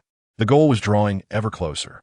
As for the B-level clues that had emerged, Lin Yan could easily deduce that they were meant for investigation. However, he felt no urgency. Pursuing the goddess was his primary objective. After parking the car, Su Yingxue unfastened her seatbelt and turned to glance at the passenger seat. Her brows furrowed suddenly. For this marked the third occasion she had witnessed Lin Yan reaching a climax while seemingly staring into thin air. Was that truly pleasurable? A mix of confusion and curiosity washed over her face. Ahem, we've arrived. Perhaps it's time to rein in your powers. Oh, Lin Yan unbuckled his seatbelt, casually remarking that he had just thought of something amusing. What goddess has captured your thoughts this time? It wouldn't happen to be a teacher from the island nation, would it? Oh, you know about those teachers? Lin Yan replied with surprise, tilting his head to regard the enchanting beauty beside him. Su Yingxue responded, Not only have I seen them, but I've also apprehended one of their students. Care to give a try? Try, Lin Yan elongated the word. I wouldn't mind at all, but with my exceptional physical condition, I'm not sure if you can handle it. Get lost. Su Yingxue rolled her eyes and exited the vehicle. Lin Yan watched the tall, slender figure before him, ripples of emotion stirring within him. Who could resist such a delicate beauty? Even if one were not captivated, a sense of excitement would surely arise. Should I confess? Lin Yin pondered as he walked, stroking his chin. The system's progress chart indicated that with a 73 completion rate, while a confession might succeed, it could not be taken lightly. For Lin Yin, confessing offered several benefits. First, it would assert his claim, providing a temporary solace for his unfulfilled physical desires. Second, it would likely accelerate the progress of his strategy. However, it also bore the risk of being a double-edged sword. As a boyfriend, performing well would naturally enhance the strategy's progress, yet poor performance could set it back. The last incident with the 7 little fish had illustrated this point thoroughly. Thus, Lin Yin concluded that solidifying their relationship at this juncture would not be wise, primarily because, without intimacy, what purpose would it serve to rush into a commitment? Wouldn't that merely heighten the risk of entanglement in complicated emotions? Upon returning home, Su Yingxue methodically changed her attire, showered, and completed her skincare routine. During the day, her perfect figure had been restrained by her uniform, failing to fully showcase her allure. Now, donned in a silk nightgown, her fair skin glowed under the soft lighting, akin to the luster of mutton-fat jade or freshly steamed tofu, evoking an irresistible urge to take a bite. Look any longer, and I might just have to gouge your eyes out. Su Yingxue remarked coldly as she passed by the living room sofa, clutching a towel. Of course, she was well aware that most men were lecherous. Yet other individuals at least exhibited some restraint. She had never encountered anyone as unabashed as Lin Yin. Even now, despite her verbal warning, his gaze remained fixated on her bosom. What do you mean gouging my eyes out? It's my mind that desires to see. The eyes are innocent. Lin Yin retorted defiantly. If that's the case, perhaps I should just remove your brain altogether. Go ahead. I know you envy my intellect. You. Su Yingxue was momentarily speechless with indignation. Then I'll just take a pair of scissors and snip you away. Lin Yin abruptly looked up, a mask of terror on his face. That's not a joke you want to make. My entire future relies on it. An hour later, the two sat on the sofa, watching a movie where the protagonist shared a passionate kiss. Lin Yan's eyes were glued to the screen, fearful of missing a single moment, while Su Yingxue squirmed, a faint blush creeping on her cheeks. Though she was usually candid, having never been in a romantic relationship, the intimacy displayed on screen overwhelmed her with shyness. Her gaze flitted away, unwilling to watch the television, as she inclined slightly away from Lin Yin, as if wishing to distance herself from him. At that moment, the soft glow of the living room lights intertwined with the sounds emanating from the television, creating an increasingly ambiguous atmosphere. Lin Yin turned his head and caught a glimpse of Su Yingxue's exquisite profile. Her hair, still damp, cascaded over her pale shoulders. Her delicate collarbone resembled a finely crafted artifact, her porcelain skin and slender neck. All of this appeared to Lin Yin like a lethal poison, gradually eroding his thoughts and rationality. In his mind, a dark angel whispered, take her, such a beautiful goddess is right before you. If not now, then when? Yes, take her. Lin Yin could not suppress the salivation that followed. Then, another angel, clad in white, intervened. No, if you take her now, she will certainly refuse. You must resort to force. Yes, force her. Lin Yan's eyes blazed with fervor, desire seemingly consuming all of his reason. Just as he was about to reach out, the phone on the sofa rang suddenly. Su Yingxue, as if granted a reprieve, quickly picked up the phone and stood to answer it. Hello, Captain Li. What? You say Black Wolf is dead? Lin Yin, whose spirits had been soaring, was abruptly thrown into confusion, internally cursing. What the hell? Just as I was getting into the mood, you throw this at me? Su Yingxue hung up and turned to Lin Yin. Captain Li just called to say that Black Wolf died in the detention center. How'd he die? Lin Yin inquired, his brow furrowing. Suicide. Lin Yan's expression turned grave. Black Wolf had been detained for several days, and the police had interrogated him multiple times without success. Even now, there was no concrete evidence to definitively identify him as Black Wolf. However, just moments ago, a guard had discovered him dead in his cell, the instrument of his suicide being a razor blade. Why would he suddenly commit suicide? Su Yingxue pondered, deep in thought, unable to fathom the motive. What if it wasn't suicide? Lin Yan's words startled her. What do you mean? Su Yingxue looked at him incredulously. Are you suggesting someone had him killed in prison? Black Wolf was a serious offender, kept in solitary confinement since his arrest. It was nearly impossible for an ordinary person to even see him, let alone kill him. Lin Yan chuckled softly and continued, otherwise, what could it be? If Qiu Ji can accurately predict someone intends to assassinate me, it indicates he possesses a profound understanding of the methods and styles of the person behind this. With Black Wolf apprehended, he has lost all value. Keeping him would mean handing over leverage to the police. Eliminating Black Wolf removes any future concerns. Su Yingxue's expression shifted to one of realization. But her eyes soon lit up as she pressed on. Then what about Qiu Ji? Why didn't he kill Qiu Ji? In her view, both Qiu Ji and Black Wolf were subordinates to that individual. Now that both had been captured, why was only Black Wolf killed? Lin Yan approached the window, gazing towards the direction of the coastal city police station. How do you know that only Black Wolf was killed? As soon as he finished speaking, Su Yingxue's phone rang once more. Chapter 51. Lin Yan was bitten by Su Yingxue when the phone suddenly rang, displaying the caller ID as Li Feng. Su Yingxue's heart sank in disbelief as she glanced at Lin Yan before answering the call. Qiu Ji is dead. Li Feng's succinct statement, merely 4 words, conveyed an indescribable sense of helplessness. This news completely severed the already scant leads that could potentially expose the mastermind behind the scenes. Was also suicide? Su Yingxue snapped back to reality and urgently inquired. Indeed, but this time the method was particularly brutal. He had his throat crushed with a toothbrush. Li Feng siga fabili. For now, we can only wait for the coroner's report. Let us discuss the details when we meet tomorrow.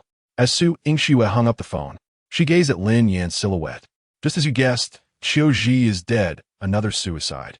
Lin Yan sighed in resignation and looked out the window into the distance, sneering.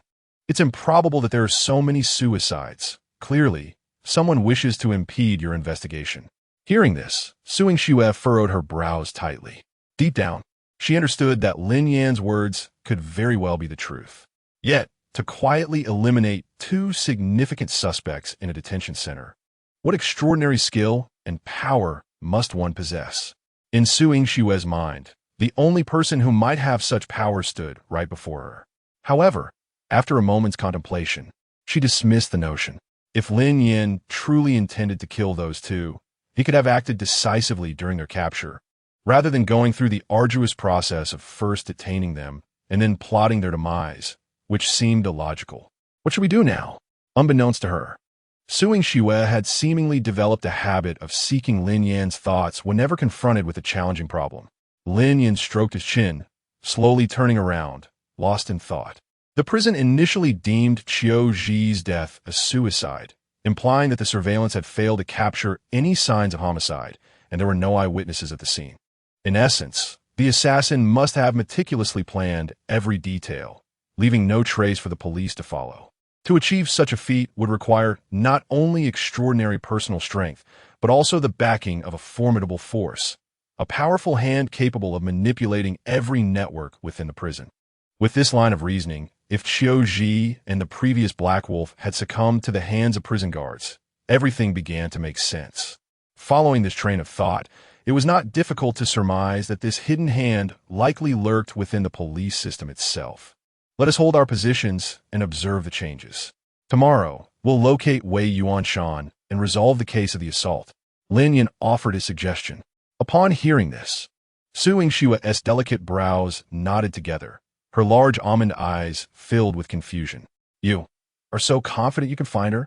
She was acutely aware that last night, nearly hundreds of police officers had been deployed throughout Binhai City, conducting an all-encompassing search. Yet they found not a single clue regarding Wei Yuanshan. What gave him such certainty that he could uncover her whereabouts tomorrow? Lin Yan did not respond directly. He gently flared his nostrils, tilting his head back, seemingly savoring the scents in the air. After a moment, he suddenly spoke.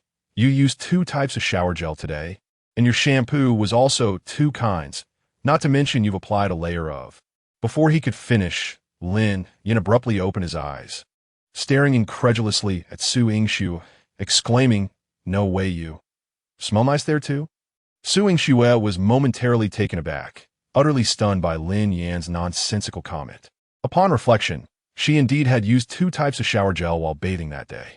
One bottle had caught her attention a few days prior while browsing Zhihongshi, and she had decided to try it out today. Displeased with the scent, she had switched back to her usual brand. While she hadn't used 2 shampoos, she had applied conditioner after the shampoo. As for her daily ritual of applying body lotion post-shower, that had been a long-standing habit to keep her skin moisturized. Wait, what did he mean by smelling nice there? Realizing the implication, Su Yingshue's gaze sharpened like a blade, her eyes burning with ire as she glared at Lin Yan. What are you trying to imply? Sensing the shift in the atmosphere, Lin Yan instinctively took a step back. I want to... Su Yingxue, now furious, lunged forward and grabbed Lin Yan's arm, biting down fiercely. Ah! Lin Yan's cries of agony gradually diminished. At that moment, he lowered his head, and the breathtaking scenery before him captivated his attention. Compared to the pain radiating from his arm, the splendid view was undeniably more alluring. Lin Yan mused if she enjoyed biting, then let her bite. After all, if she were to become his wife in the future, it would become a common occurrence. One would simply have to grow accustomed to it. The following morning, Su Yingxue and Lin Yan hurried to Wei Yuanshan's residence. By this time, Li Feng had already arrived ahead of them. The room was in disarray, evidently having been thoroughly searched by the police. Trash littered the floor, alongside some of Wei Yuanshan's personal belongings left behind in haste. Yet upon closer inspection, no valuable clues were uncovered. You're here. Li Feng acknowledged the two with a slight nod and a weary sigh. We sent someone to Wei Yuanshan's hometown. Her parents claimed she hasn't returned. Wei also reviewed several surveillance feeds from the village, and her parents' statements hold true. As he spoke, Li Feng's gaze suddenly fell upon the clear bite mark on Lin Yan's arm, and he exclaimed in surprise, "Did a dog bite you?" Lin Yan. Su Jingsui, yes. Lin Yan quickly reacted, smiling as he explained. Last night, a stray dog appeared in the neighborhood and bit anyone it encountered. Li Feng, with a concerned expression, earnestly warned, you mustn't provoke stray dogs. You should get a rabies vaccine immediately. If you contract rabies, it could lead to dire consequences. There is no cure. Yes, Captain Li. Lin Yan replied earnestly, saluting. Su Yingxue, fuming beside him, discreetly jabbed Lin Yan's side with her elbow and shot him an exasperated glare. By the way, Li Feng continued, Xiao Xue called me last night, saying you have a way to locate Wei Yuanshan. He turned to Lin Yan, his eyes filled with curiosity. What method do you have? Chapter 52. The murder of Wei Yuanshan. Wait a moment, Lin Yan replied, not immediately, as he strode towards Wei Yuanshan's bedroom. Possessing a remarkable ability for tracking, Lin Yan's sense of smell was more acute than that of a hunting dog. The advantage of this gift lay in its adaptability. He could finely tune his olfactory sensitivity at will. The bedroom was modest, furnished with a bed and a wardrobe. The bedding was in disarray, and most of the clothes in the wardrobe remained undisturbed on their hangers. To utilize his tracking ability, Lin Yan needed to first identify Wei Yuanshan's scent, which is why he had come here to seek out the item with the most potent aroma. As he activated his tracking ability, Lin Yan instinctively covered his nose. The overwhelming stench filled the room, magnified 1,000-fold, assaulting his senses and nearly overwhelming him. After a considerable pause, he gradually acclimated to the cacophony of odors. He approached the bed, leaning in to closely inhale the scent from the pillow. Su Yingxue and Li Feng stood at the doorway, observing Lin Yan's peculiar behavior. Their gazes met, and each could see the deep confusion reflected in the other's eyes. How could he even track scents? Li Feng felt as though his worldview had been repeatedly shattered since Lin Yan's arrival. It was one thing to be an excellent marksman and adept at investigations, but now he could track scents as well. Had he trained with police dogs for 2.5 years? Su Yingxue shook her head in resignation, equally baffled. It seemed this man possessed no apparent weaknesses. There was nothing he could not do. Let us go. Lin Yan suddenly straightened and succinctly stated, squeezing between Su Yingxue and Li Feng as he marched outside. Upon exiting the neighborhood, Lin Yan chose not to drive. Instead, he walked along the street, his nose occasionally twitching like that of a hunting dog in search of prey. Thanks to his tracking ability, He could precisely extract Wei Yuanshan's unique scent from the myriad of odors surrounding him. These scents were akin to invisible threads, feeding back to his brain and constructing a vividly clear navigational route in his mind, guiding him left and right as he pressed forward. An hour later, the trio followed the scent out of the city, arriving at the banks of the Sun River. This tributary spanned approximately 30 meters in width, its waters flowing gently. Lin Yin stood at the riverbank, gazing intently at the surface of the water. "What's wrong?" Suing Xue inquired as she caught up with him. "Ina graviton," Lin Yin replied. "She disappeared here." "You mean she jumped in here?" Li Feng's face registered surprise. "Why would she do that? Wouldn't that be tantamount to suicide in light of her crimes?" Such a possibility seemed improbable. Even if Wei Yuanshan were an accomplice, she surely was not the mastermind. Surrendering would be a better option for survival than taking her own life. Su Yingxue surveyed the surroundings. A large bridge nearby provided a means to cross the river on foot, rendering a swim unnecessary. Lin Yin remained expressionless, his gaze fixed on the water. A few moments later, he uttered a chilling statement that sent shivers down their spines. "What I mean is, she's still beneath the water." Meanwhile, Huang Wenxuan was driving a police car when he abruptly slammed on the brakes, screeching to a halt at the roadside. His expression was frantic as he turned to Wang Wenxin, who sat in the passenger seat, his face betraying anxiety and distress. "Uncle Wang, we cannot allow them to continue their investigation." Huang Wenxuan's voice trembled with tension. That Lin Yin, he was truly terrifying. An hour prior, Wang Wenxin had called Li Feng to inquire about the case's progress, only to receive shocking news. Li Feng informed him that Lin Yin was tracking Wei Yuanshan by scent. Although this sounded absurd, it somehow seemed plausible given Lin Yan's capabilities. This revelation left Huang Wenxuan in a state of extreme anxiety and fear. He understood that if Lin Yin were to locate Wei Yuanshan, his own crimes would inevitably come to light. At that point, not only would he be doomed, but his father, a department head, would also be implicated. Sighing heavily, Wang Wenxin looked to Huang Wenxuan with disappointment. "How can I praise you?" In that moment of impulse, "You acted foolishly." Huang Wenxuan's face turned pale, his voice quaking. I never intended to kill her, but she fought back fiercely, struggling against me. And in a moment of rage, I choked her. I was in a daze, and by the time I realized it, she was already lifeless." Wang Wenxin took a deep drag from his cigarette, letting the smoke fill the car. In a low voice, he asserted, "The only option left now is to find Wei Yuanshan before they do," and then Huang Wenxuan's expression darkened, his voice trembling as he asked, "Uncle Wang, are you suggesting we must kill her?" Wang Wenxin let out a cold laugh, his eyes flashing with a fierce intensity. "Do you have any other choice? As long as she lives, she is like a sword hanging over your head, ready to fall at any moment, ensuring you will never find peace." At that moment, Wang Wenxin's phone rang unexpectedly. He pulled it out to see Li Feng's name flashing on the screen. Taking a deep breath, he attempted to compose himself before answering. "Hello? Hello, Director Wang. We found Wei Yuanshan." Li Feng's voice came through the line. "What?" Wang Wenxin straightened abruptly in shock, his voice rising involuntarily. "You found her." Beside him, Huang Wenxuan's face turned ashen, filled with despair. This Lin Yin was utterly terrifying, possessing an almost supernatural ability to achieve the unimaginable. "We found her, but she's dead." Li Feng's response sent another shockwave through Wang Wenxin. Upon hearing the word dead, Wang Wenxin's eyes widened in disbelief as he slowly turned to Huang Wenxuan. Wei Yuanshan was dead. This news brought him a mix of unexpected relief and profound shock. He could hardly fathom who, aside from Huang Wenxuan, would wish to see Wei Yuanshan dead. "How did she die?" Wang Wenxin quickly inquired. "She was murdered. Her body was stuffed into a suitcase and discarded in a river on the outskirts of Binhai City," Li Feng explained.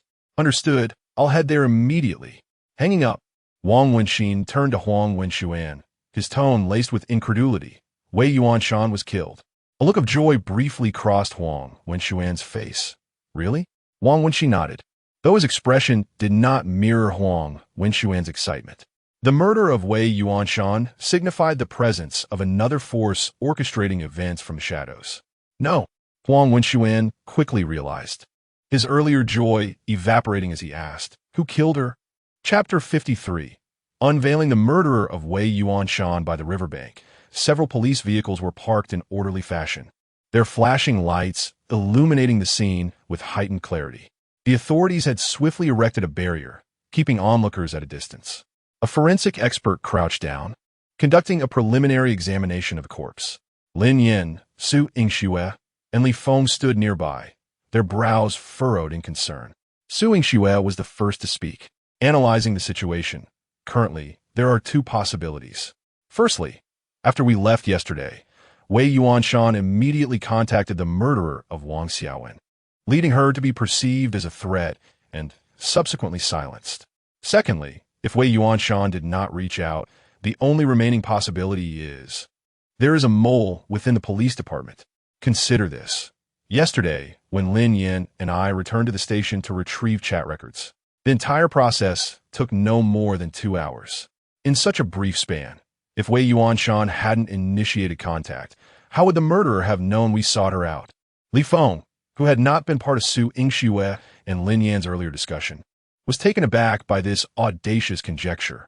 Are you suggesting we have a traitor within the department? Surely not. In his understanding, while instances of corruption within the police force were not uncommon, they typically revolved around gray areas. Few would dare to act as a shield in a murder case due to the immense risks involved, which most officers would be reluctant to undertake. Speculating further holds little significance now, Lin Yin remarked as he approached the forensic expert, gently parting him from the body to kneel before Wei Yuanshan. He then closed his eyes, activating his unique ability of 1,000-mile tracking. Instantly, a myriad of intricate scents enveloped his senses, the foul odor of river water, the antiseptic aroma of the forensic expert, and a myriad of scents from the various investigators present.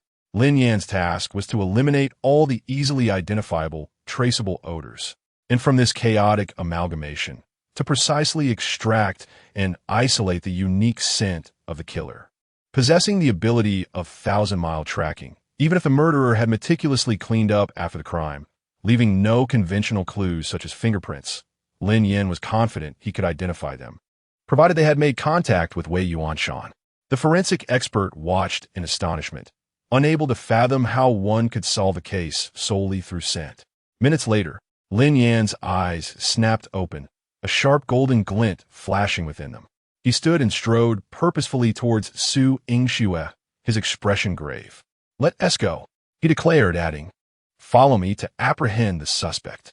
Su Yingxue and Li Feng exchanged glances, their silence a testament to their mutual understanding, and nodded in agreement. Through their recent interactions with Lin Yin, they had come to trust his judgment without reservation. Despite the killer's subtle scent, Lin Yin heightened his olfactory sensitivity to its utmost, still managing to capture it with clarity. Shortly thereafter, Huang Wenxuan and Wang Wenxin arrived at the crime scene. Upon entering, Huang Wenxuan's gaze immediately fell upon Wei Yuanshan's lifeless form, and he felt his taut nerves unwind, releasing a sigh of relief. No matter who had taken Wei Yuanshan's life, it was undoubtedly fortuitous for him. With her demise, the secret of his heinous crime against Wang Xiaowen would remain forever concealed. Wang Wenxin's keen eyes swept the area, quickly noting the absence of Su Yingxue and her companions. He called over a nearby officer, inquiring, "Where's Su Yingxue and the others?" The officer respectfully replied, "They just left." After a brief pause, he added, "That fellow named Lin Yin was by the body for quite some time, seemingly having discovered a crucial lead before hastily departing." "In which direction did they go?" Wang Wenxin pressed, his expression tightening. The officer pointed towards the city. "That way." "All right. You may return to your duties." Once the officer departed, Huang Wenxuan could no longer contain his unease, asking Uncle Wang, "Do you think Lin Yin might have uncovered a lead on the killer?" Wang Wenxin's countenance darkened, his silence heavy with foreboding. Though Wei Yuanshan was deceased, an inexplicable wave of anxiety surged within him. He felt as though a Damocles sword hung precariously above him, poised to fall at any moment. An hour later, Lin Yin, Su Yingxue, and Li Feng arrived at the entrance of the Electropower community. Eyeing the rusted sign, Suing Shue frowned and asked, "Are you implying he entered here?" Lin Yin nodded, his tone resolute. "This is indeed the place." Li Feng, visibly anxious, urged, "We mustn't delay. Let's go inside."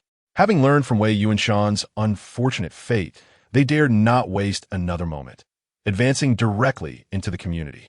In such an aged complex, the comings and goings of residents typically went unmonitored. The elderly gatekeeper merely cast a cursory glance at the trio before returning to his beads. This time, Li Feng proactively offered his firearm to Lin Yin, stating earnestly, "In your hands, this weapon will prove far more effective."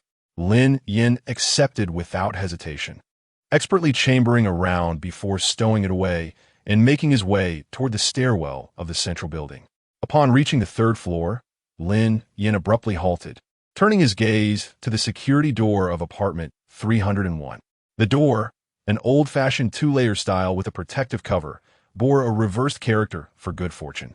Appearing unremarkable at first glance, Lin Yin exchanged a knowing look with Li Feng, who understood the unspoken cue and knocked on the door.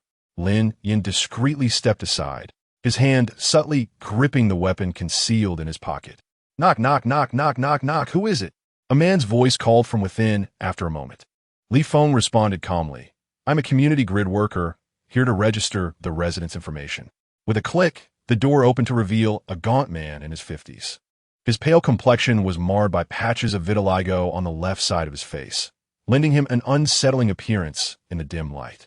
As a seasoned investigator, Li Feng immediately recognized the ruthless glint in the man's eyes.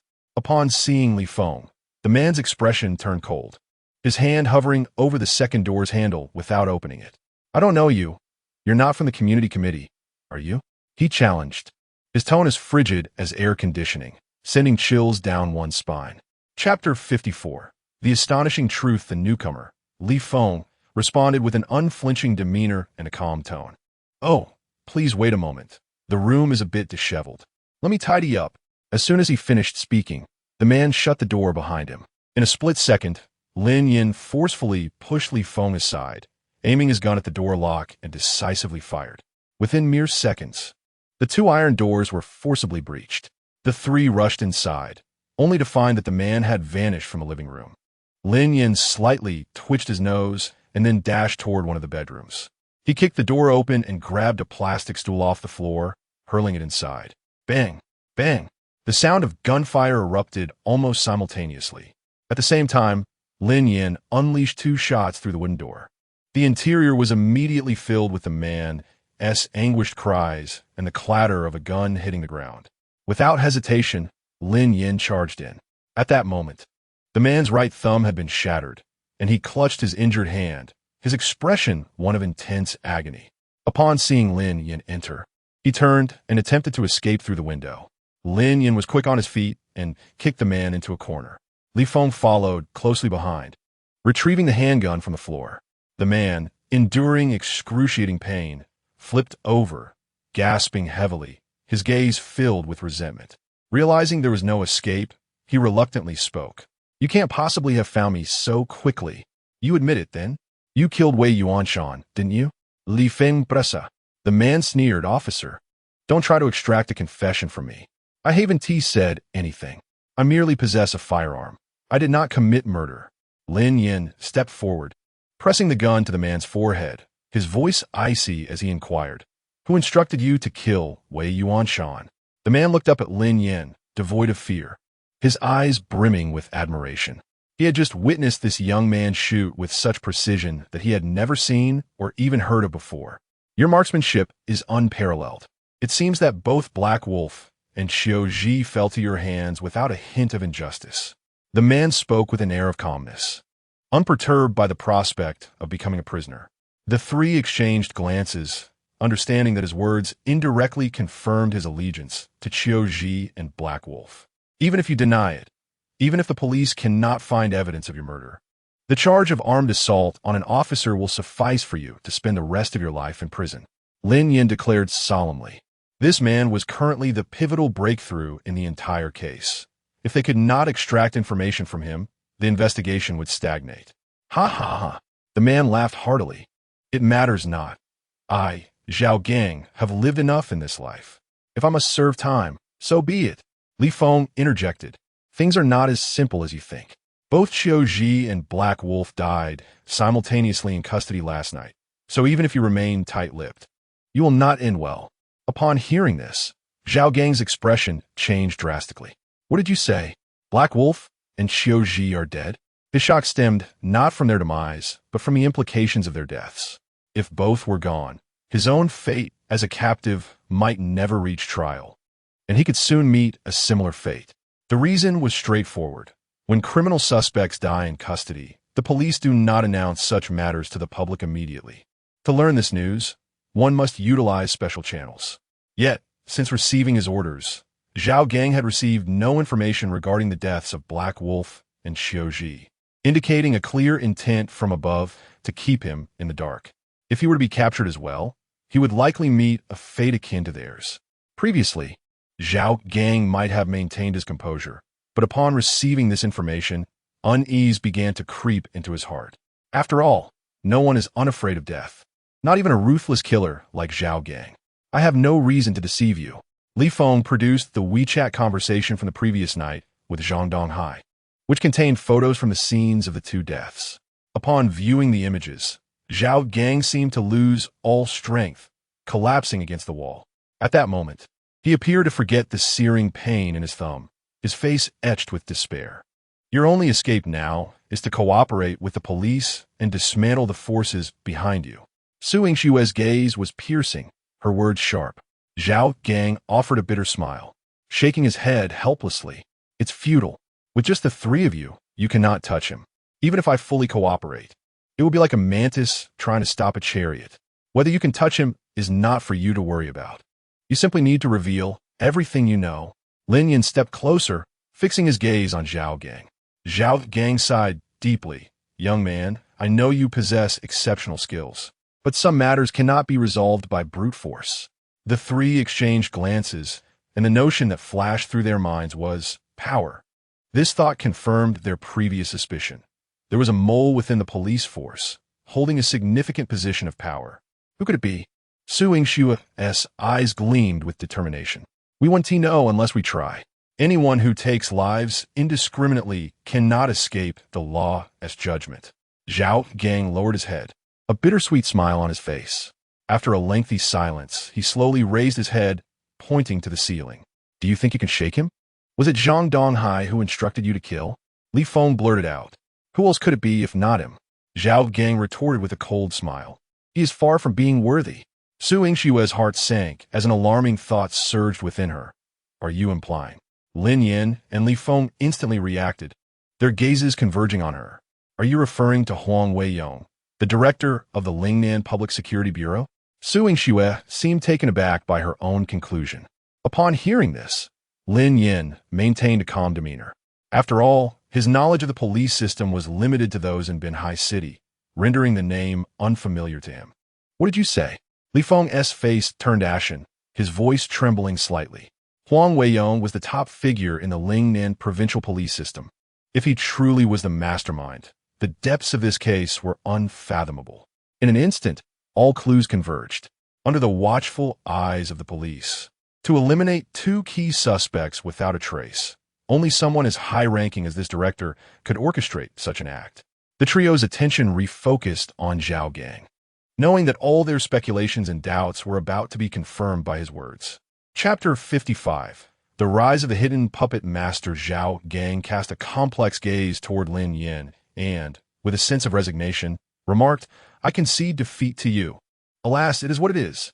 Since death is inevitable, I might as well take a gamble.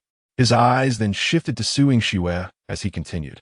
You were right to guess. The true mastermind behind me, along with Qiu Ji and the Black Wolf, is none other than Huang Weiyong from the Provincial Police Department of Lingnan. Upon hearing this revelation, Li Feng and Su Yingxue exchanged incredulous glances, their eyes brimming with disbelief. Could it truly be him? He is the foremost figure in charge of the Lingnan provincial police system. How could he be the one orchestrating this? Yet this information came from the mouth of a murder suspect, leaving them no choice but to believe it. Zhao Gang paused momentarily before elaborating. In truth, you need not be astonished. Huang Weiyong has operated in Lingnan for over 2 decades, with minions aplenty. There are countless individuals like me who serve him loyally. It's not that no one knows, nor that no one dares to intervene. Anyone who dares to report him invariably meets a grim fate. How does he manage to operate in both the legal and illegal realms? Lin Yin inquired, his curiosity piqued as he had little experience in this domain. Zhao Gang chuckled softly. For him, it is exceedingly simple. From a young age, he learned to navigate relationships with local tyrants and understood how to climb the ranks. He is ruthless to his enemies, generous to his subordinates, and goes to great lengths to please his superiors. With each step up from the local level to the provincial department, he exploits his authority to suppress rivals and expand his influence. While he earns accolades for combating organized crime, he simultaneously encroaches upon his competitors' territories, growing stronger and more formidable. He feeds off corruption to maintain his power and protects his interests through his official status. If he does not grow powerful, who will? Moreover, he acts with cunning and caution, never exposing himself directly. Apart from us core assassins and some overt leaders in the locale, other petty criminals are often oblivious to who their protector truly is. Are you suggesting that it was Huang Weiyong who assaulted and killed Wang Xiaowen? Lin Yin asked gravely. Zhao Gang shook his head. He is far too prudent to commit such a foolish act. The perpetrator is his wayward son, Huang Wenxuan. You mean it was Huang Wenxuan who did it? Li Feng exclaimed, his eyes wide with shock. Indeed, Zhao Gang confirmed with a nod. Huang Wenxuan was deliberately placed in the Binhai Public Security Bureau to forge a connection with Su Jinan by being in the same police team as his daughter. However, this young man is inherently unruly. Even before becoming an officer, he was nothing more than a spoiled rich kid, indulging in debauchery and courting trouble. Although he has shown some restraint since donning the uniform, his true nature remains unchanged. A few months ago, he happened upon Wang Xiaowen and developed sinister intentions. In an attempt to lure her out, he sought the assistance of her colleague, Wei Yuanshan, but Wang Xiaowen repeatedly rebuffed him, fueling his shame and anger. Thus, Huang Wenxuan resolved to abduct her during her night run. Such acts were not unfamiliar to him, and typically, victims would refrain from reporting due to his threats and their own pride. However, Wang Xiaowen was spirited and bit him in retaliation. Enraged, Huang Wenxuan choked her and resorted to violence, only to realize afterward that she had died. Terrified, he confided in his father, Huang Weiyong, who then instructed me to handle the situation. I disposed of the body and fabricated the appearance of a random crime to eliminate loose ends. I also dealt with the 2 petty criminals who assisted Huang Wenxuan that night. Su Yingxue furrowed her brow in confusion and asked, if you eliminated everyone else, why leave Wei Yuanshan alive? Zhao Gang explained, I had initially considered silencing her, but Wei Yuanshan was unaware during the abduction. Moreover, as a colleague of Wang Xiaowen, if one were to be brutally murdered while the other vanished, it would undoubtedly raise police suspicions and complicate matters further. Thus, I chose to spare her. After hearing this, the 3 individuals present wore solemn expressions. Li Feng and Su Yingxue, accustomed to handling ordinary criminal cases, now felt bewildered and somewhat powerless. The reason was straightforward. Without solid evidence, Zhao Gang's word alone could not suffice for a conviction, especially against someone like Huang Weiyong. A rash move would only alert the enemy. After a brief numbness, the excruciating pain from his severed thumb surged through Zhao Gang once more, leaving him pale and trembling slightly. We must get him to the hospital immediately, Su Yingxue insisted. Under normal circumstances, they would have already called for an ambulance to treat Zhao Gang, but the unique situation had delayed their response. Lin Yin shook his head in denial. No. If we take him to the hospital now, Huang Weiyong will certainly send someone to silence him. If he dies, we lose our only witness. What should we do then? Li Feng asked anxiously. Lin Yin furrowed his brow in contemplation for a moment before looking at Su Yingxue. We should go to your home. To my home? Su Yingxue replied, Estanist. Lin Yin nodded, explaining, there are people loyal to Huang Weiyong within the police force. Whether we take him to the hospital or back to the station, his whereabouts would be exposed. Going to your home is far more discreet, and with my presence, I can ensure his safety. Li team leader, you will stay here to clean up the scene and claim the gunfire was the work of criminals. We were unable to apprehend them, and they escaped. Li Feng nodded in agreement. Understood. Leave it to me. Lin Yin tore a piece from the shredded bedsheet to provide basic first aid for Zhao Gang, covering his injured hand with a piece of clothing. Fortunately, Zhao Gang's injury was limited to his hand, allowing him to walk without hindrance. As the three descended the stairs, they found that the residents in the community had fled in fear of the gunfire.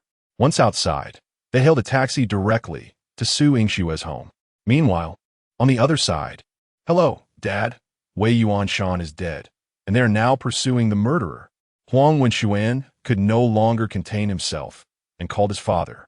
Huang Weiyong, focus on your own matters and do not meddle in others. Huang Weiyong's voice was somber. To protect his son, he had kept him away from the darker aspects of his dealings over the years. Yet, his son's recklessness had led to a tragic incident. In fact, he had received news the moment Wei Yuanshan's body was recovered. What he did not foresee was that this entire sequence of events had been orchestrated by a young man named Lin Yan.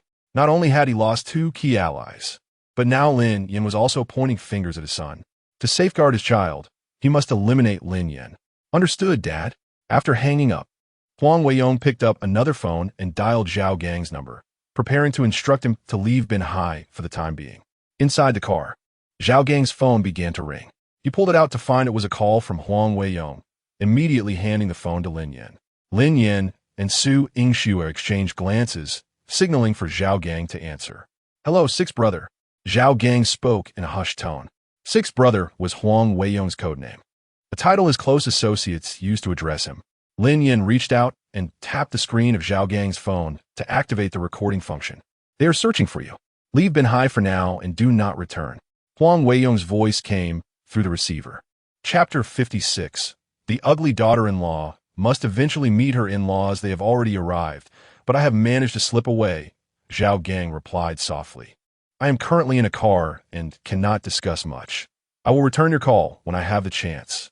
After hanging up, Zhao Gang glanced at the driver and shook his head toward Lin Yan, indicating that he could not divulge any further information. The taxi drove directly into the underground parking lot of the residential complex, and the three swiftly took the elevator back to Su Yingshue's home. Upon entering the house, Su Yingxue hurriedly fetched a first aid kit to tend to Zhao Gang's wounds. At that moment, Zhao Gang noticed a group photo on the cabinet and exclaimed in surprise. You are Su Jinnan's daughter. Su Jinnan, as the commander of the Lingnan military region and a war hero, was a name known far and wide, both in the shadows and in the light. Indeed, Su Yingxue responded while bandaging Zhao Gang's wounds.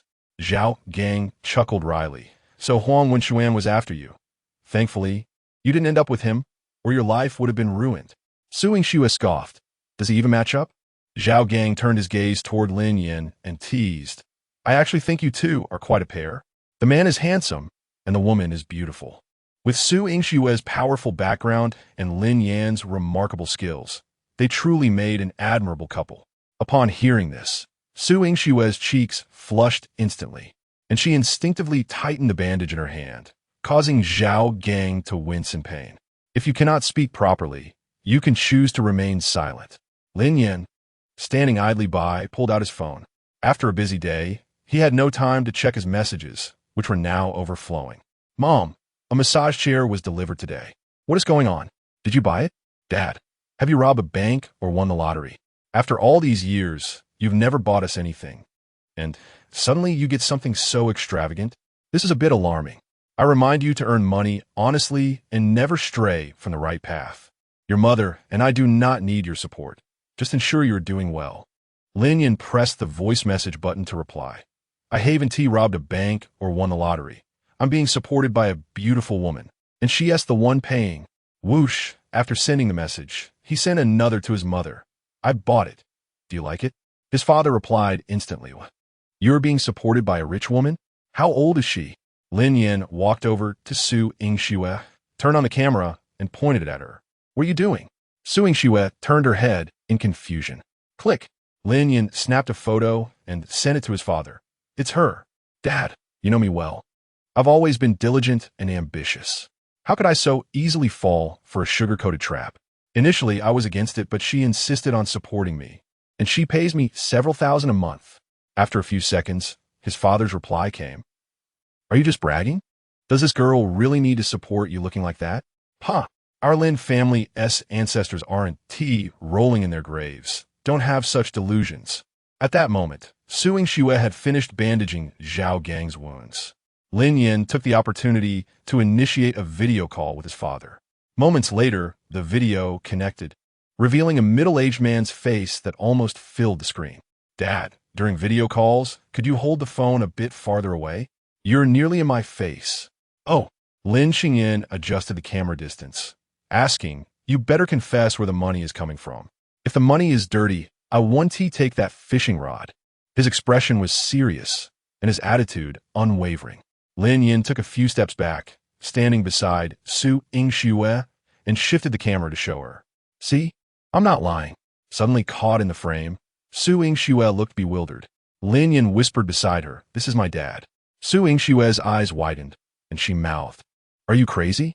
For reasons unknown, upon hearing that this was Lin Yan's father, a wave of anxiety washed over Su Yingxue, akin to a daughter-in-law meeting her in-laws.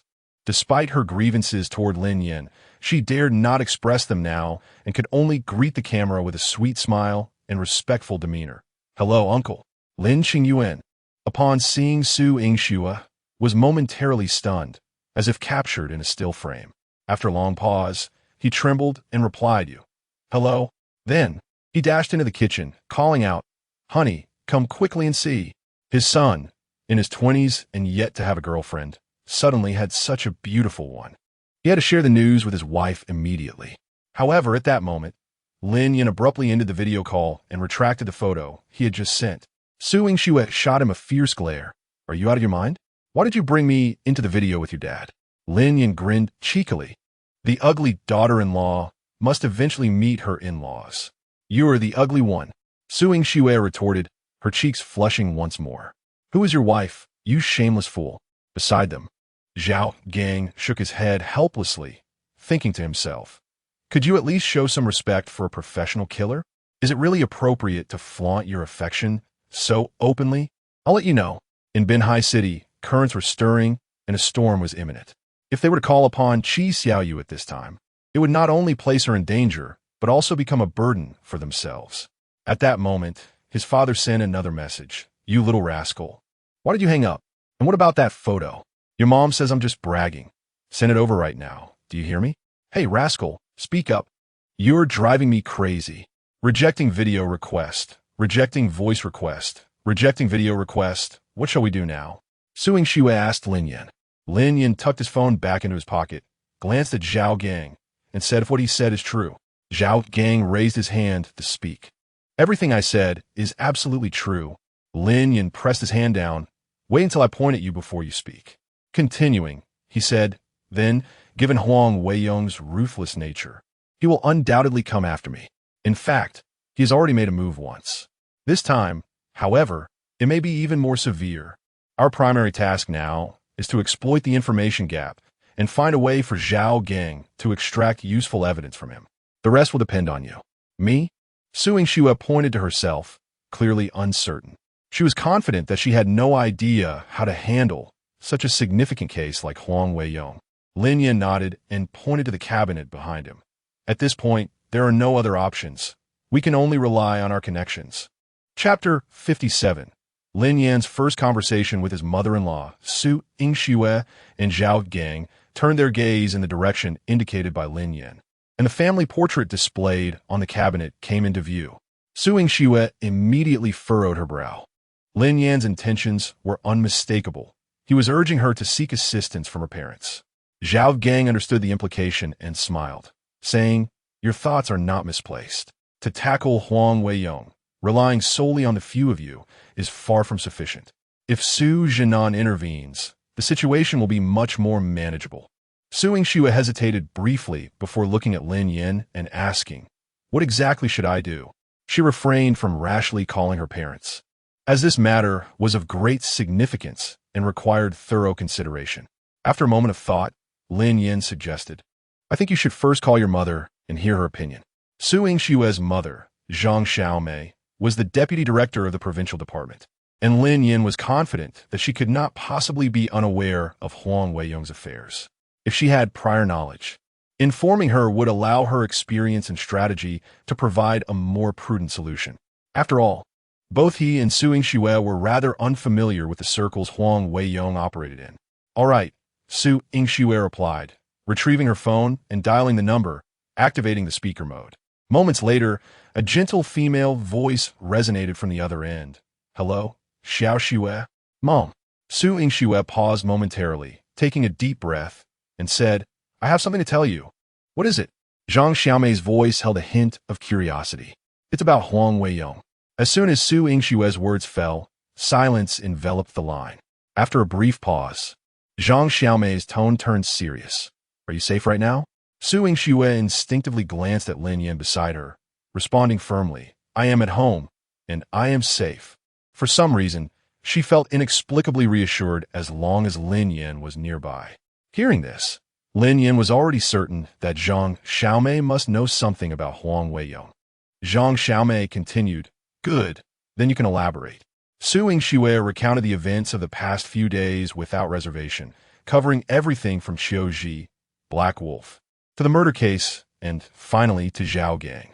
After a moment of silence, Zhang Xiaomei asked, If the situation is as you described, he is likely already taking action. Xiao Xue, I have only one request of you. Protect yourself and leave the rest to us. Su Yingxue hurriedly inquired, Mom, you know all of this? Yes. We have been investigating Huang Weiyong for quite some time, but we have lacked some crucial evidence. The evidence you currently possess is our greatest breakthrough. Upon hearing this, Lin Yin and Su Yingxue simultaneously turned their gaze toward Zhao Gang. Auntie, what should we do now? Should we stay at home or go out? Lin Yin interjected. Who are you? Zhang Xiaomei asked. My name is Lin Yin. Oh, Zhang Xiaomei responded with a meaningful tone. With you here, I feel reassured. Do not leave Tianyu Garden. It is actually more dangerous for you to go out right now. Keep yourselves well hidden. Someone will come to protect you. Understood, Auntie, Lin Yin replied. After hanging up the phone, Lin Yin approached Zhao Gang, handing him the phone and saying, You can call Huang Weiyong now. I trust you know what to say. During their ride, Lin Yin had taken Zhao Gang's phone to prevent him from seeking help. Zhao Gang smiled nonchalantly, of course. B-Pillow. Huang Weiyong's voice came through the receiver. Zhao Gang quickly pressed the recording button and deliberately lowered his voice, saying, Hello, Sixth Brother. I've already left Benhai. Where are you now? Huang Weiyong asked. Zhao Gang replied, I took a minibus and am on my way to Qinzhou. By the way, who exactly is Lin Yin?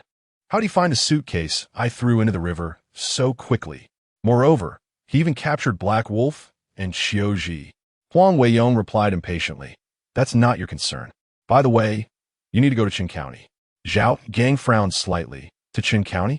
Huang Weiyong commanded. Xin Yuan Community, Building 3, Apartment 401. Take that couple into custody.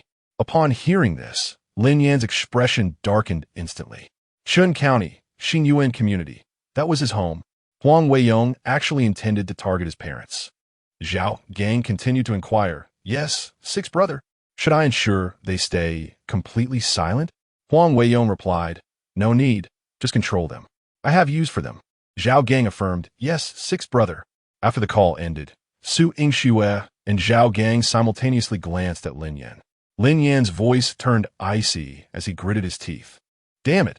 How dare he plot against my parents? I will not let him off easily. To ensure his parents' safety, Lin Yin immediately dialed his mother's number. Hello, Mom. Hello. Your father said you were dating someone. What is going on? Lin Yin quickly concocted a story. Oh, I was just about to tell you. I'm bringing her home to meet you. We will arrive shortly. To show the importance of this, could you and Dad come to the train station to meet us? Hey, you rascal. Such an important matter. And you didn't think to inform me in advance. His mother complained while calling out, Lin Qingyuan. Stop fiddling with that broken fishing rod and hurry up and change your clothes. We're going to the station. Our son is bringing his girlfriend home. Provincial Department Office. Huang Weiyong, dressed in uniform, sat with a furrowed brow, the atmosphere oppressive enough to suffocate. At that moment, the phone on his desk vibrated. He picked it up and answered, Have you found anything? Yes. The individuals were taken away by Su Yingxue and Lin Yan. After leaving the community, they took a taxi back to Tianyu Garden. I just located the taxi and got the information from the driver. What did you say? Huang Weiyong's voice involuntarily escalated, his eyes wide with shock. I am absolutely certain they were taken by Su Yingxue and Lin Yan. Several surveillance cameras confirm this. Bang! Huang Weiyong slammed his palm on the desk. He never anticipated that Zhao Gang had already been apprehended by them, and he had just spoken with him. This meant that Lin Yan was now aware of his intentions toward his parents. More importantly, Zhao Gang had betrayed him. The only course of action now was to eliminate him at all costs. With this thought, Huang Weiyong's expression shifted drastically. He promptly hung up and dialed another number. That of Lao Yu. Hello, sixth brother. Lao Yu, take your men to Tianyu Garden and eliminate Zhao Gang and that Lin Yan. Tianyu Garden. Sixth brother. Is that place even manageable? Don't waste time. Whether it can be managed or not, it must be done now. Huang Weiyong's voice resonated with furious wrath. Understood, sixth brother. Chapter 58. The reasons behind Xiao Zhi's criminal choices in the Tianyu Garden. After Su Yingxue sent the recording of Zhao Gang and Huang Weiyong to her mother, she swiftly secured the doors and windows, drawing the heavy curtains as if to shield herself from the perils of the outside world. At that moment, they each held a firearm. Su Yingxue's gun was fully loaded, while Lin Yan's had already expended half its ammunition. Without hesitation, Su Yingxue passed her gun to Lin Yan, believing the bullets would serve a greater purpose in his capable hands. Lin Yan accepted the weapon without protest, directing them to a different location, suggesting they move to the apartment across the hall. With a furrowed brow, Su Yingxue questioned the necessity of the relocation. Lin Yan lowered his voice, explaining that even if Huang Weiyong sent someone to eliminate Zhao Gang, they would not dare linger in the vicinity. As long as they remained within the building and out of sight of surveillance, their adversaries would assume they were still inside. Choosing the opposite apartment would not only help them evade enemy searches, but also allow them to monitor the enemy's movements, a strategy that served dual purposes. Lin Yan was acutely aware of his own agility and sharpshooting skills, yet he needed to ensure the safety of Su Yingxue and Zhao Gang, particularly that of Su Yingxue. Zhao Gang, hearing this, raised his intact hand in a gesture of admiration towards Lin Yan, truly a hero in his youth. With such skill and sharp intellect, it would be unjust for us to fall into your hands. Lin Yan responded with a cold smile. You have brought this upon yourself. Zhao Gang's cooperation was merely a desperate attempt for survival, an endeavor to carve out a sliver of hope amidst the chaos he had created through his unforgivable crimes. Soon after, the trio arrived at the door across the hall. Su Yingxue knocked gently. Moments later, the door swung open, revealing the homeowner, Lu Shuiqin. Recognizing Su Yingxue through the peephole, she briskly opened the door, exclaiming, "Oh, Xiaoxue, what brings you to see Annie?" In this neighborhood, nearly everyone knew Su Yingxue, not only for her striking beauty, but also her influential background. Su Yingxue presented her police badge, stating, "Aunt Lu, we require temporary refuge in your home." Lu Shuiqin hesitated, her gaze darting past Su Yingxue to Lin Yan and Zhao Gang, her expression suddenly tense. "We are all law-abiding citizens here." Su Yingxue quickly reassured her, "Aunt Lu, you are not in trouble. We are facing an urgent situation in our investigation and need to hide here for a while." Understanding the gravity of the situation, Lu Shuiqin stepped aside to allow them entry. Inside, only Lu Shuiqin was present. After Su Yingxue briefly explained that they were on a mission, Lu Shuiqin felt relieved and ceased her inquiries, knowing Su Yingxue was the daughter of Su Jinan and could not possibly be a villain. Lu Shuiqin warmly offered tea and snacks, treating them as esteemed guests. Meanwhile, Lin Yan and Zhao Gang positioned themselves by the window, vigilantly observing the entrance of the complex. Su Yingxue stationed herself at the door, attentive to any signs of movement outside, aware that the enemy might approach from the underground parking garage. Lin Yan turned to Zhao Gang, inquiring, "What compels you to serve Huang Weiyong?" In his view, individuals like Qiu Zhi, with backgrounds in special forces, had numerous legitimate paths available and should not have succumbed to a life of crime. Zhao Gang sighed heavily, a bittersweet smile crossing his face. "A child without a mother. It's a long story. I once had a happy family, a wife and children, working as a laborer in a fertilizer factory. Though my earnings were modest, life held promise. But fate took a cruel turn. One day, feeling unwell, I returned home early to find another man in my bed. As he recounted the painful memory, a flicker of anguish and rage flashed in his eyes. In a fit of fury, I eliminated both of them. I then fled into the mountains, surviving on wild fruits and spring water, occasionally disguising myself as a homeless man to beg for food in nearby villages. After more than a month of evading capture, I was finally found, not by the police but by Huang Weiyong. Lin Yin frowned. Huang Weiyong? Zhao Gang nodded, affirming yes. He provided me with a new identity and transformed my case into a cold case, allowing me to live anew. Though I must remain cautious. Unable to remarry or see my child, at least I can live like a person again. His condition was for you to assist him in murder? Lin Yin probed. Zhao Gang neither confirmed nor denied, simply nodding, indeed. For those of us unencumbered by ties and living under aliases, unafraid of death and willing to take action, we are precisely what he seeks. With our help, his power has grown, even daring to eliminate the former director to ascend further. Lin Yin was silently astonished. Had it not been for the activation of his system, he might have remained oblivious to such dark undercurrents. Was Qiu Ji also in a similar predicament? Shao Gong nodded, then shook his head. Qiu Ji came from a family steeped in poverty, enlisting to learn skills, but upon returning, he found it challenging to make a living. The true catalyst for his downfall was his mother's terminal illness. The exorbitant medical expenses shattered him financially, leading to utter despair. From that moment on, he became obsessed with making money, driven to acquire vast wealth. Yet, lacking education or business acumen, the avenues available to him were all inscribed in the legal code. Lin Yin inclined his head slightly, understanding yet devoid of sympathy. Each person has their life script, their own path to forge. How one chooses to walk, it is a personal decision. Once a choice is made, one must bear the consequences of their actions. There is nothing more to be said. Do you regret it? Lin Yin inquired. Zhao Gang bore a bitter smile, remaining silent for a long while before finally replying, his voice trembling. Regret. For over a decade, I have lived in constant trepidation, never experiencing a moment of peace. I can only watch from afar as my son progresses from elementary school to high school, entering university, and eventually marrying and having children, yet I cannot acknowledge him. I regret not being able to provide him with a complete family, becoming a blemish on his life. Lin Yin spoke softly. Perhaps this is simply his life script, something he must confront and endure. If the opportunity arises, I will inform him to visit you. Upon hearing this, Zhao Gang slowly turned to him, his eyes brimming with moisture, filled with anticipation and longing. I believe in you.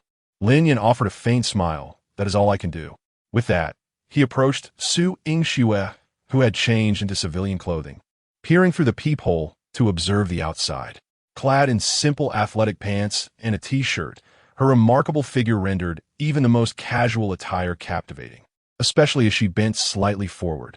Lin Yin leaned in, asking, "When will Dad send someone to assist us?" Su Yingxue glanced back at him, rolling her eyes. "Who are you calling Dad?" "That's my father." All right, your father," Lin Yin chuckled. "Then when will my father-in-law send someone to protect us?" "Should be soon," Su Yingxue replied, her cheeks flushing a shade of crimson, realizing the inappropriateness of their banter in such a moment.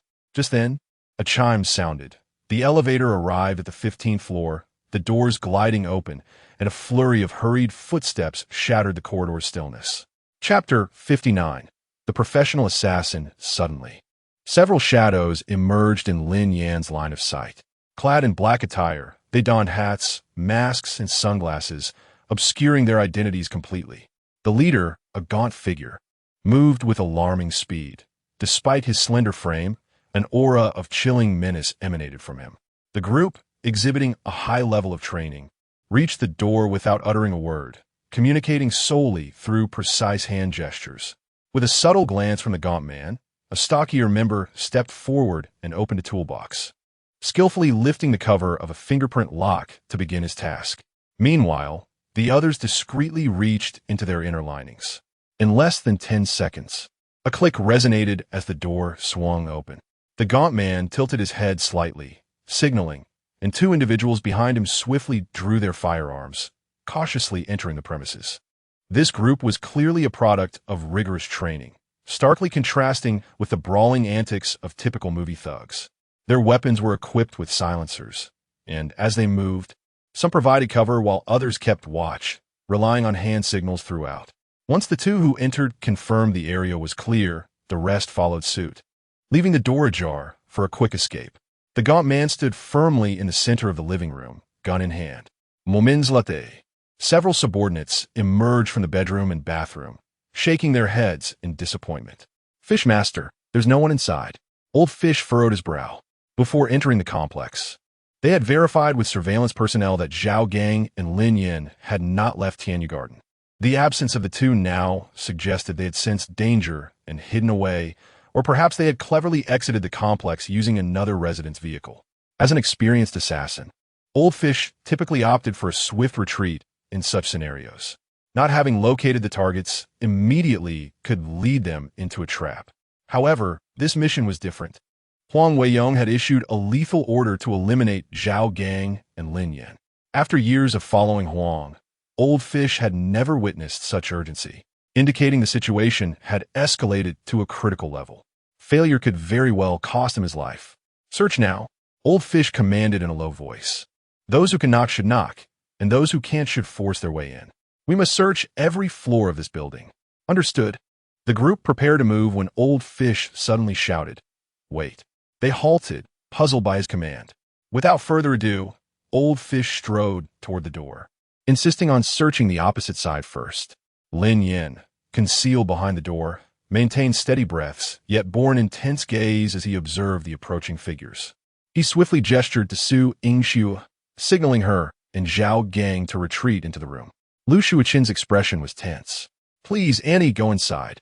Don't worry," Lin Yin urged in a hushed tone. Su Jingxue froneth, anxious. "What if they recognize you?" A composed smile graced Lin Yan's lips, though his eyes flashed with a resolute intensity. "Then they can only blame their bad luck. Do not fret. I will be fine."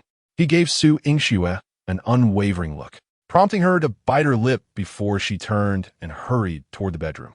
She understood that with only 2 guns and a limited supply of ammunition remaining, there would only burden Lin Yin.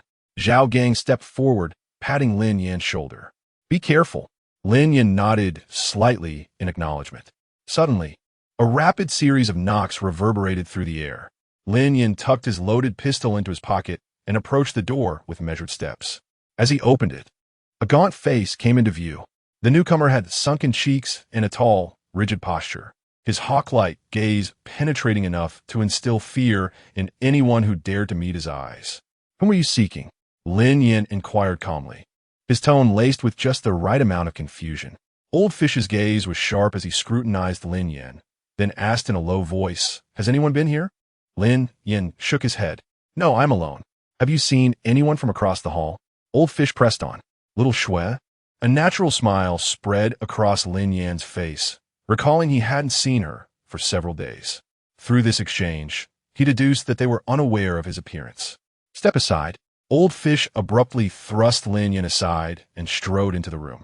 Instantly, 7 or 8 armed black-clad figures poured in from the corridor. "Warning! Danger 1 meter ahead. Danger imminent." The system alarm blared unexpectedly. Lin Yin's brow furrowed. A black-clad man approached, gun pointed at Lin Yin. "Don't move if you wish to live." A chilling demeanor enveloped Lin Yin as his expression hardened, yet he remained silent. Old Fish commanded the others to search, standing firmly in the center of the living room. 4 rooms were present. 3 doors stood ajar, but the innermost master bedroom was securely locked. "Fishmaster, this door is locked," a black-clad man exclaimed, straining the doorknob unsuccessfully, prompting Old Fish to scowl and bark, "Open it." The armed man shoved Lin Yin forward, rushing to the bedroom door. "Open the door." Lin Yin nodded, slowly reaching into his pocket. Just then, a panicked voice echoed from another bedroom. "Fishmaster, trouble. There are many military vehicles downstairs." "What?" Old Fish's expression shifted dramatically, as if struck by lightning. Fearing the worst, he realized the longer they delayed, the more unpredictable the outcome. To his dismay, the military had arrived with alarming speed. He dashed to the guest bedroom, peering through the window, and his face darkened further.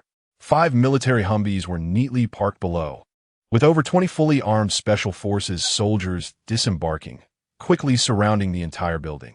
With their limited weaponry, they could barely penetrate the enemy's helmets, let alone escape.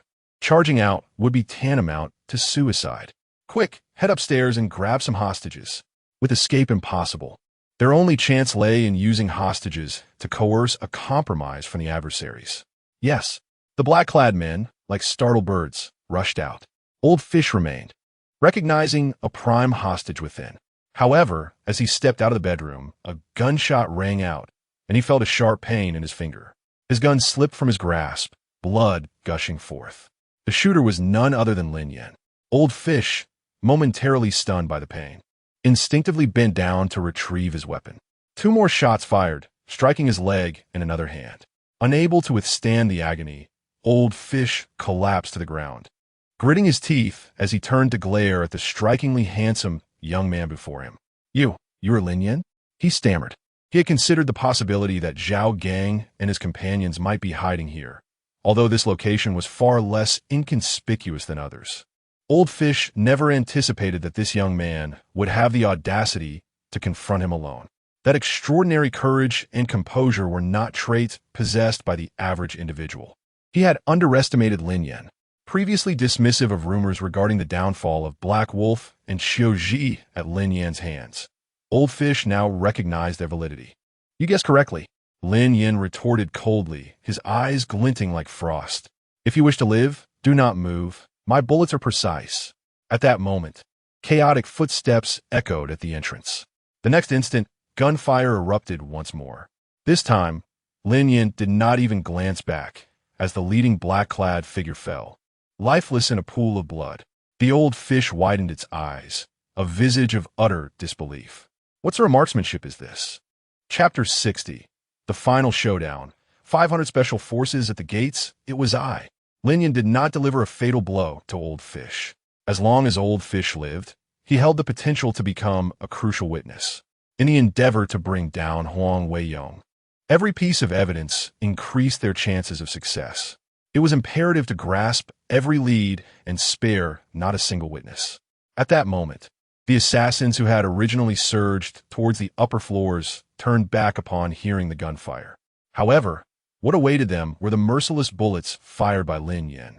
In the blink of an eye, 3 lay lifeless in a pool of blood, and the remaining assassins were stripped of their will to resist. Inside the room, Lin Yan appeared as the embodiment of death.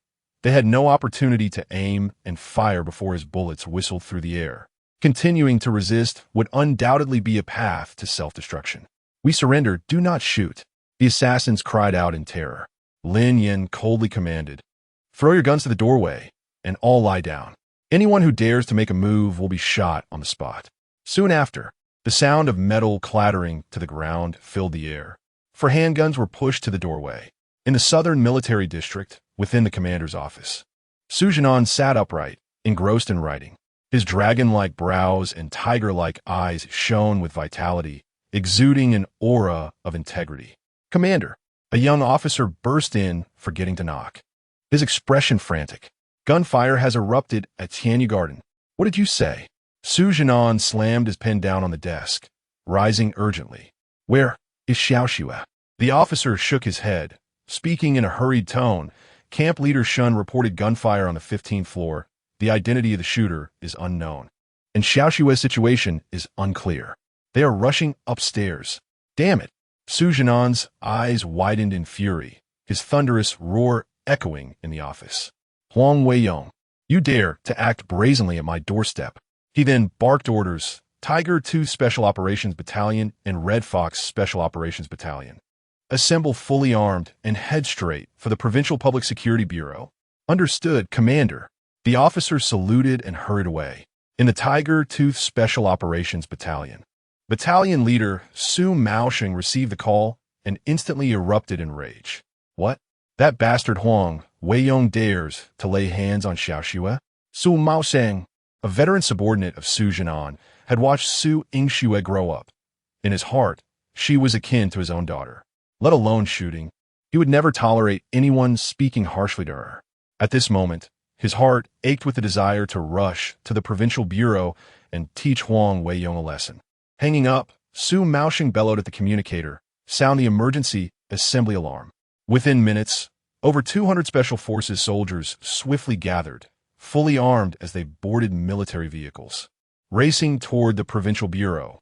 In the Red Fox Special Operations Battalion, battalion leader Meng Hu strode out of the armory after receiving the order, cursing under his breath, "Damn it, that dog Huang Weiyong dares to touch Xiao Xue. If I don't demolish the provincial bureau today, I won TB Meng." Battalion leader. "What happened?" A company commander rushed over, concerned. "Emergency armed assembly for the entire battalion." Meng Hu roared. "Yes. Are we taking live ammunition?" The commander asked. Meng Hu shot him a glare and snapped. "What kind of armed assembly doesn't involve live ammo? Are we using blanks? We're executing a mission, not just a brawl. Take live rounds." Meng Hu's voice boomed, causing ears to ring. The only task that warranted live ammunition was counterterrorism. And this time the target was the Provincial Public Security Bureau.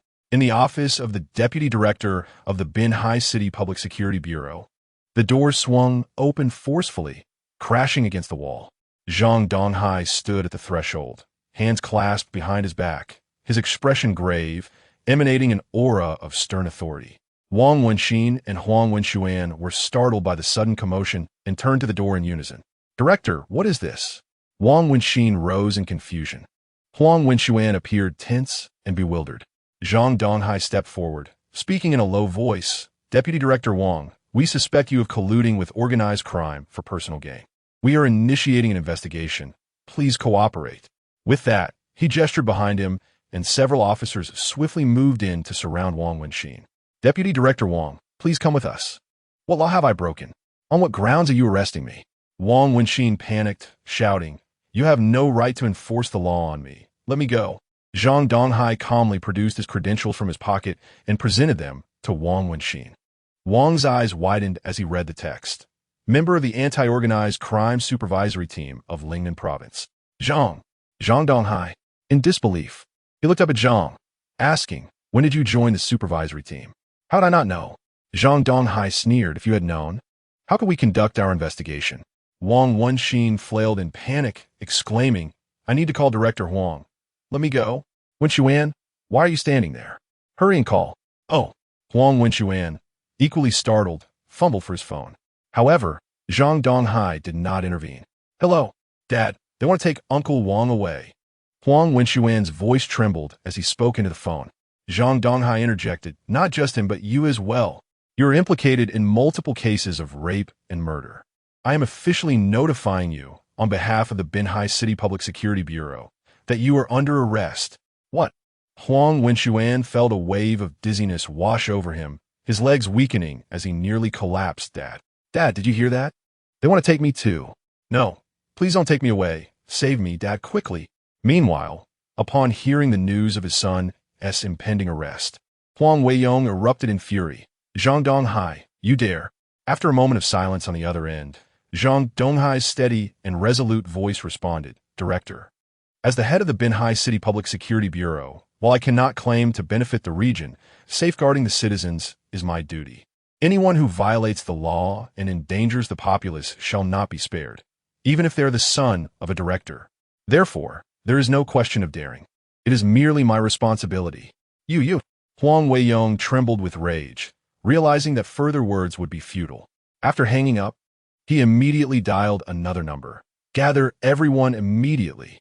Even if we have to forcibly rescue him, we must get him out." Huang Weiyong had only one son, and he could not allow him to languish in captivity. He would go to any lengths to save him, even if it meant sending him abroad. Just then, Director Fu Yuan rushed in, panic-stricken. "Director, it's bad." "What is it?" Huang Weiyong frowned, asking. Fu Yuan pointed out the window, fear etched on his face. "The troops have arrived, fully armed, at least 500 of them." Chapter 61. Lin Yan is the sword of heavenly punishment. The Provincial Public Security Bureau was besieged by hundreds of fully armed special forces, creating an impenetrable barrier. Every 5 steps stood a guard, and every 10 steps a lookout, transforming the Provincial Bureau into a solitary island. The area surrounding the bureau was completely sealed off, an air of tension permeating the atmosphere. Passers-by hurriedly detoured, and even the birds seemed to sense the oppressive atmosphere, hesitant to linger above. At the entrance of the bureau, the electric sliding door remained tightly shut. A few security guards stood frozen in place, their faces pale and bodies trembling like leaves in the wind. Su Maosheng, with a gun slung across his chest, walked steadily towards the door, his voice low and authoritative. "Open the door." The guards exchanged fearful glances, their eyes filled with trepidation and uncertainty. They had just received orders to ensure that the door remained closed at all costs. Leader, our superiors instructed us not to open the door. One guard stammered, his voice quaking. Old Su, stop wasting time with them. Meng Hu charged forward and delivered a powerful kick to the sliding door. The tremendous noise startled the guards, making their fear even more pronounced. At that moment, a group of uniformed officers rushed out of the building, numbering in the dozens. Fu Yuan, at the forefront, shouted, "What are you doing? This is the Provincial Security Bureau, not your training ground. What do you intend to do?"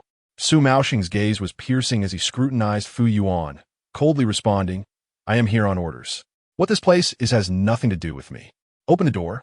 As the saying goes, the people fear the police fear the military. The officers inside, witnessing the formidable standoff, fell silent, too intimidated to speak out. "If you dare to force your way in, we will report to our superiors. Don't think the military district is unaccountable. There is still the military commission above." Fu Yuan's face turned crimson as he bellowed in anger. "Do as you please." Su Maosheng smirked coldly. "I will ask you one last time. Will you open the door or not?" Fu Yuan's determination faltered under Su Maosheng's relentless demeanor. He bit his lip, his gaze wavering. Huang Weiyong had instructed him to stand firm, but how could he withstand the ferocity of these elite forces? "Bring the vehicle over and dismantle the door." Meng Hu shouted. "Yes." The soldiers prepared to execute the command, but suddenly, the 100-strong special forces parted like a tide. A woman in police uniform approached with a steady gait, her posture upright and exuding an air of confidence. Upon seeing her, Fu Yuan's eyes widened in shock. His voice trembling, "Zhang, Deputy Director Zhang?" The newcomer was indeed Zhang Xiaomei. "You need to let them go. Do they intend to dismantle the provincial bureau?" Fu Yuan shouted hoarsely. Zhang Xiaomei walked directly to the door and said softly, "Director Fu, please don't be alarmed. They're simply carrying out their orders. Do not make things difficult for them. They are executing orders." Fu Yuan couldn't believe his ears. Could the military truly intervene in police matters? The two entities belonged to different systems. It wasn't merely a matter of whose fist was stronger. With a serene smile, Zhang Xiaomei revealed her credentials. Fu Yuan adjusted his glasses, leaning in to scrutinize the writing. "Supervisory Group. Leader, Zhang Xiaomei." He looked up at Zhang Xiaomei, who wore a knowing smile. You're the leader of the supervisory group?" Zhang Xiaomei nodded slightly. "Can we open the door now?" Hearing this, Fu Yuan felt his legs weaken, nearly collapsing. He seemed unable to accept the reality before him. Zhang Xiaomei turned her gaze to the security team leader standing by, stating calmly, "Open the door." "Why, yes." The security team leader, unable to grasp the nuances of their exchange, but recognizing Zhang's authority, complied without question. He hurriedly pressed the remote control, and the sliding door slowly opened. Zhang Xiaomei stepped forward, producing a stack of documents, and said solemnly, "Director Fu, we suspect you are involved in multiple cases of bribery, sexual assault, and conspiracy. Please accompany us for an investigation." As her words fell, several soldiers stepped forward, supporting the limp Fu Yuan. Zhang Xiaomei then turned and walked steadily towards the office building, followed closely by Meng Hu and Su Maosheng, with a squad of special forces trailing behind. They ascended to the 6th floor and approached the office of the bureau chief, the door slightly ajar. Zhang Xiaomei knocked. "Knock! Knock, knock! Enter!" The low voice of Huang Weiyong resonated from within. Pushing open the door, their eyes met. Huang Weiyong appeared unfazed, a faint smile of resignation crossing his lips. "I always believed the supervisory group was under my watch. Yet I never anticipated that the true supervisory group was right beside me all along." Having risen from humble beginnings to this position, he had faced countless storms. Yet the moment Zhang Xiaomei stepped in, he realized he had completely failed. There was no need to struggle, for standing before him was not merely a leader or a powerful rival, but the very ship he had longed to board, an insurmountable mountain. Huang Weiyong rose, lit a cigarette, and walked slowly to the window, exhaling smoke that drifted outward. In that moment, it felt as if he had shed a heavy burden, his spirit lightening considerably. Over the years, numerous supervisory groups have come to Lingnan. Some I have bought off, others I have manipulated. Yet, how could I have foreseen that this visible supervisory group was merely a facade, the real one concealed right beside me? Truly remarkable. What I did not expect was that, to lower my defenses, you did not call for reinforcements from above, but sought assistance from the military. Everything was beyond my anticipation. However, if it were not for that young man named Lin Yan, you would not have proceeded so smoothly and swiftly. To be honest, I feel somewhat wronged. Zhang Xiaomei spoke with calm, yet firm resolve. People act, and heaven observes. It is not that retribution does not come, but that the time has yet to arrive. You have blood on your hands, perhaps more than you can count. The brothels, gambling dens, and drug dens you have established have ruined countless families. And perhaps even you cannot bear to recall it. As a sword meant to protect the people, you have instead turned its blade against them. Heaven will not spare you, nor will the law. Perhaps Lin Yan is indeed the sword of heavenly punishment that has descended upon you. Your reckoning has come. Huang Weiyong took a deep drag from his cigarette, bowing his head in a self-mocking laugh. Sometimes, once a person embarks on a path of no return, they can never turn back. My only regret is that I failed to educate my son, leading him down this irreversible road. I, Huang Weiyong, have no face to meet my ancestors.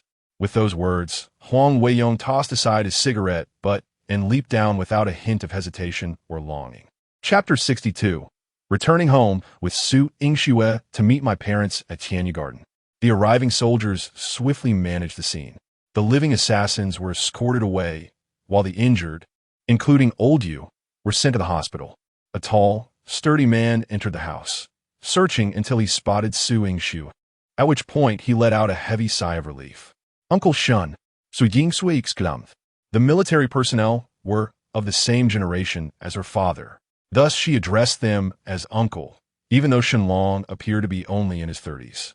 It's all right, it's all right. Shenlong nodded, clasping his hands together as if in gratitude, then took out his phone and dialed. Hello, informed the commander that Xiao Xue is fine. After hanging up, Shenlong noticed Lin Yan beside him. He frowned slightly and inquired, Did you take care of all these people? Lin Yan nodded. Good shooting. Shenlong clapped his large hand on Lin Yan's shoulder. If you were my team, I'd ensure you'd reach a higher level. Lin Yan smiled, but remained silent. What? Can you help me upgrade to an SS level attribute? You flatter me, sir. I merely had good fortune. Lin Yan humbly replied. Ha ha. Let us drink together sometime. Just then, Zhao Gang slowly walked out of the room, looking at Lin Yan with a complex gaze, hesitating to speak. Lin Yan understood and gave a slight nod. Don't worry, I will keep my promise. Zhao Gang nodded vigorously, thanked him, and hurriedly left under the escort of soldiers. Lin Yan turned to Su Yingxue and teased. Having accomplished such a great feat this time, shouldn't I be rewarded? Su Yingxu robet hier vorhet, stammering. A reward you're not officially promoted yet, but it should be soon. I know you're anxious, but don't be too hasty. Then how about you give me a private reward? A mischievous glint flashed across Lin Yan's face. Private? Su Yingxue asked curiously, what kind of reward do you want? To be my girlfriend for a day and accompany me home. Lin Yan stated. A girlfriend for a day? Why? Su Yingxue was puzzled. Lin Yan explained. I've never brought a girlfriend home, and my parents are always worried about me. Since the case has concluded, I have time to visit them, and I'd like you to pretend to be my girlfriend to cheer them up. After all, the elderly deserve a day of happiness. We can't let them worry all the time. Su Yingxue hesitated. She initially didn't want to agree, but Lin Yan's emotional appeal and reasoning left her with no grounds to refuse. But I have to work tomorrow. Su Yingxue spread her hands, expressing her helplessness. Lin Yan urged, just take a day off. I'm a key member of the team. The director would definitely not agree to let me off. Just then, Su Yingxue's phone rang, and upon checking, it was Zhang Donghai calling. Speak of the devil, she muttered before answering. Hello, Director. Xiaoxue. Wang Wenxin and Huang Wenxuan have also been taken away. This case is temporarily concluded, and you've been working hard lately. So I'm planning to give you a few days off. By the way, Lin Yan's promotion is also nearly finalized. It should be ready by the time you return from your leave. Su Yingxue seriously suspected that Lin Yan had conspired with him. Although she hadn't put the call on speaker, Lin Yan's keen ears still caught the conversation. Now you have time. Come home with me to meet my parents tomorrow. Wait, what does pretending to be a girlfriend entail? I want to do anything excessive. Don't worry. It will definitely be wholesome and positive. There won't be anything inappropriate. Even if there is, it will only be after we get home. Get lost. Early the next morning, Su Yingxue yanked Lin Yan out of bed. What are you doing? It's not even light yet. Lin Yan, still half asleep, was unaccustomed to waking up early after getting used to sleeping in. Didn't you say you wanted to go home to see your parents today? Su Yingxue stood by the window, looking disgruntled. It was supposed to be his trip home, yet she seemed more invested than he was. All right. Lin Yan suddenly woke up, glancing at his phone on the pillow. It was barely past 8. It's still early. Chun County was only over 30 kilometers from Binhai City, less than an hour's drive. Su Yingxue huffed. You asked me to pretend to be your girlfriend. I need to prepare some gifts for uncle and aunt. Although it was merely a pretense, Su Yingxue felt anxious, having stayed up all night. Her nerves as if she were genuinely meeting her in-laws. Lin Yan finally got out of bed. An hour later, at Wanxiang City, Su Yingxue walked ahead while Lin Yan carried bags filled with food, clothing, and daily necessities. Today, Su Yingxue had carefully applied light makeup, donned a floral dress. Her long hair, cascading naturally, and wore high heels, captivatingly beautiful, as if the entire mall dimmed in her presence. Exiting the mall, they approached the car parked in front of a spicy fish head noodle shop, where a box of Moutai awaited inside. This was liquor that Su Yingxue had borrowed from her father. Lin Yan had protested, but Su Yingxue insisted on stuffing it into the car, asserting it cost him nothing. He wondered why Su Yingxue was so invested in this charade of pretending to be his girlfriend, even insisting on paying for the items herself. Lin Yan suddenly felt that raising a daughter might not only be akin to having a little cotton-padded jacket, but could also serve as a bulletproof vest.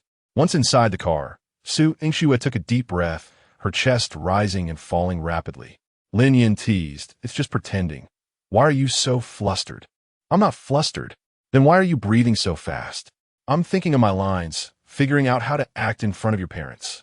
In Chun County, at Tai'an's Weiyuan community, Lin Xingyan and Wang Xiaofang hurriedly carried bags of groceries, their steps brisk as they headed home. Xiaofang, buying so many groceries, are you hosting guests? At the entrance of the community, several ladies had gathered early to exchange gossip. It was well known that every time the village gossip group convened, someone would inevitably face disgrace. Noticing Wang Xiaofang and her husband's hurried demeanor, they immediately sensed there was a juicy tidbit to be shared. Yes, Aunt Lu, we have distinguished guests today. Wang Xiaofang replied with a beaming smile. Distinguished guests? Who? Lin Yan's girlfriend. Wang Xiaofang couldn't help but laugh, her expression as if she had been eagerly awaiting this question. Oh, Xiao Lin has a girlfriend now? Which girl? How old is she? What does she do? A barrage of questions followed, causing Wang Xiaofang's smile to falter. In her son's call, she had forgotten to ask these details. However, from her husband's description, her daughter-in-law was said to be breathtakingly beautiful. Wang Xiaofang lowered her voice mysteriously. She's from the city, and she's stunning. All right, I can't chat any longer.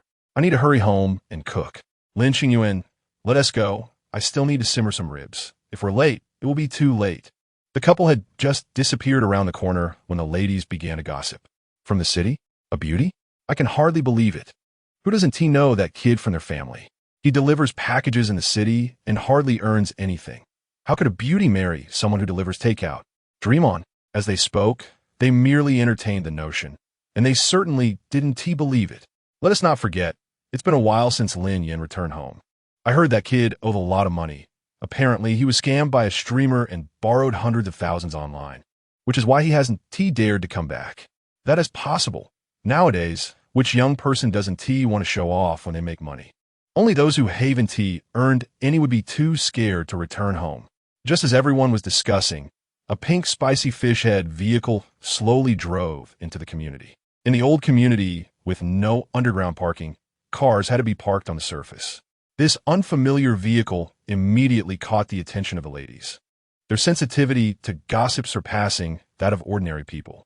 The elderly women fixated their gaze upon the vehicle, observing as it came to a halt at the entrance of the staircase where the couple, Wang Xiufang and her husband, had entered. Everyone held their breath, awaiting the arrival of the individual who would descend from the car. Chapter 63. Lin Yan's dazzling presence. With a crisp click, the car door swung open, revealing a long, fair leg adorned in minimalist high heels that shimmered softly. Several middle-aged women exchanged glances, and even from this beautiful limb alone, they could ascertain that she was undoubtedly a stunning beauty. As the door opened fully, a graceful woman alighted from the vehicle. When the crowd beheld her true visage, they seemed momentarily frozen, instinctively leaning back in astonishment. Her skin was as fair as snow, and beneath elegantly arched willow-like brows, her eyes sparkled like stars. With a high-bridged nose and softly contoured lips, her every movement exuded an irresistible charm. To call her a beauty was an understatement. She resembled a superstar. The appearance of such a luminary in their humble neighborhood was nothing short of remarkable. At that moment, the passenger door opened and the onlookers were magnetically drawn to it, collectively curious to discern the man worthy of such exquisite company. A tall figure emerged, clad in a fitted t-shirt that accentuated his robust physique. His chiseled features, sharp brows, and a slight smile radiated an air of refined confidence. The middle-aged women furrowed their brows, exchanging knowing glances. Clearly, this pair possessed an extraordinary aura, far removed from the ordinary residents of the community. Were they merely here as guests? Aunt Lu squinted at the handsome man, her familiarity growing as she scrutinized him. She lowered her gaze, her fingers unconsciously fidgeting with her clothing, and after a brief contemplation, her head snapped up as she exclaimed, "Lin Yan." Upon hearing this name, the crowd's expressions solidified, their pupils dilating in unison. In the next moment, realization dawned upon them. It was indeed Lin Yan. He had transformed, standing tall with a renewed presence that made him initially unrecognizable. Lin Yan opened the rear door, retrieving an assortment of bags and handing them to Su Yingshu, while he himself lifted a box of Maodai. As he turned, he noticed a group of middle-aged women from the information station gazing at him with intense interest. Lin Yan flashed a bright smile, revealing a set of perfectly aligned white teeth. "Aunt Lu, are you out here gathering intel so early?" Aunt Lu responded with an awkward smile. "Ah, Lin Yan, you're back." Su Yingshu felt a flutter of anxiety akin to a rabbit in her chest. Having never visited her boyfriend's home before, she worried about appearing impolite as she observed Lin Yan greeting others. Thus, she donned a sweet smile, her voice ringing clear, "Hello, ladies." At her words, Aunt Lu nearly lost her balance, instinctively placing a hand over her heart. Previously, she had often boasted about her daughter-in-law's beauty and competence to Wang Xiufang, but now it was evident that her daughter-in-law paled in comparison to this enchanting young woman. This could spell trouble. They could no longer discuss such matters with Xiufang, who would undoubtedly flaunt her own daughter-in-law. With a daughter-in-law so stunning, one couldn't blame her for wanting to show off. As they ascended the staircase, the hallway lights cast a warm, gentle glow. Su Yingshu's heart raced uncontrollably, her grip on the bag slick with sweat. Throughout the journey, she rehearsed in her mind how to greet Lin Yan's parents, crafting the perfect opening line.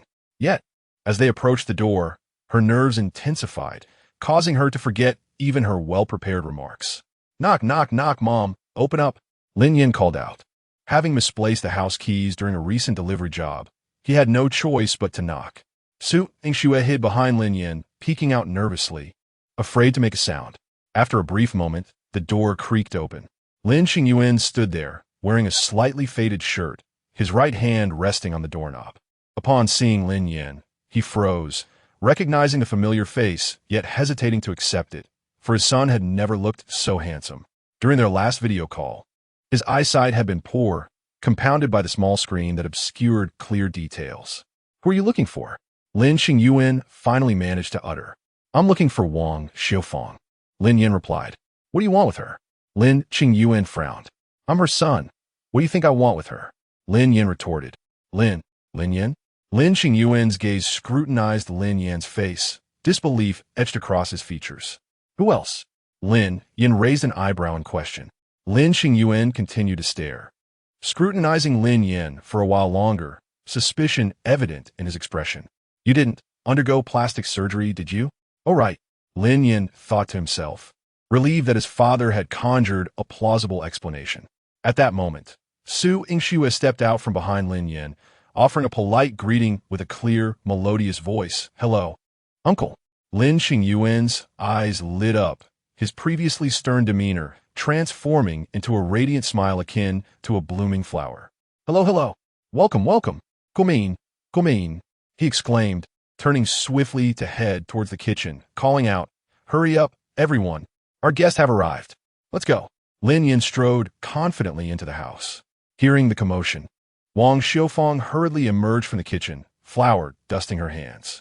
Upon catching sight of Su Yingxue, she stood transfixed, her eyes sparkling as if illuminated by countless rays of light. Hello, Auntie. Su Yingxue greeted, her sweet smile brightening the room. Mom, this is Su Yingxue, my girlfriend. Lin Yin introduced, changing his shoes. Wonderful, wonderful, Wang Xiufang exclaimed, quickly setting aside her tasks to take the items from Su Yingxue's hands. She then dashed to wash her hands before returning to grasp Su Yingxue's hands, inspecting her with delight. How could this girl be so beautiful, like she stepped out of a painting? Wang Xiufang mused. She had often envisioned the appearance of her future daughter-in-law, adjusting her standards as her son grew older and his career stagnated. Eventually, she had settled for a girlfriend who could be less than ideal, even a second marriage. Yet today, her son had brought home such a stunning partner. Wang Xiufang felt as if she had stumbled upon a great fortune, a windfall that would make any adversity faced by the Lin family worthwhile. Though Su Yingxue found the exuberance somewhat overwhelming, she felt a warmth swell within her. Having grown up with parents preoccupied with work, her experiences of affection had been limited. Her father was strict, while her mother embodied a typical wise woman, gentle yet restrained. Thus, she had never encountered such unreserved warmth as that emanating from Lin Yan's mother. My dear, what do you do for a living? Wang Xiufang inquired, a common opening line among parents meeting their children's partners. I'm a police officer, Su Yingxue replied with poise. Oh, a police officer. How wonderful. Wang Xiufang beamed, her smile wide. In her eyes, being a police officer signified a good girl, free from vices and embodying perfection. After a lengthy moment, Wang Xiufang suddenly remembered her son, turning to Lin Yin with a look of shock.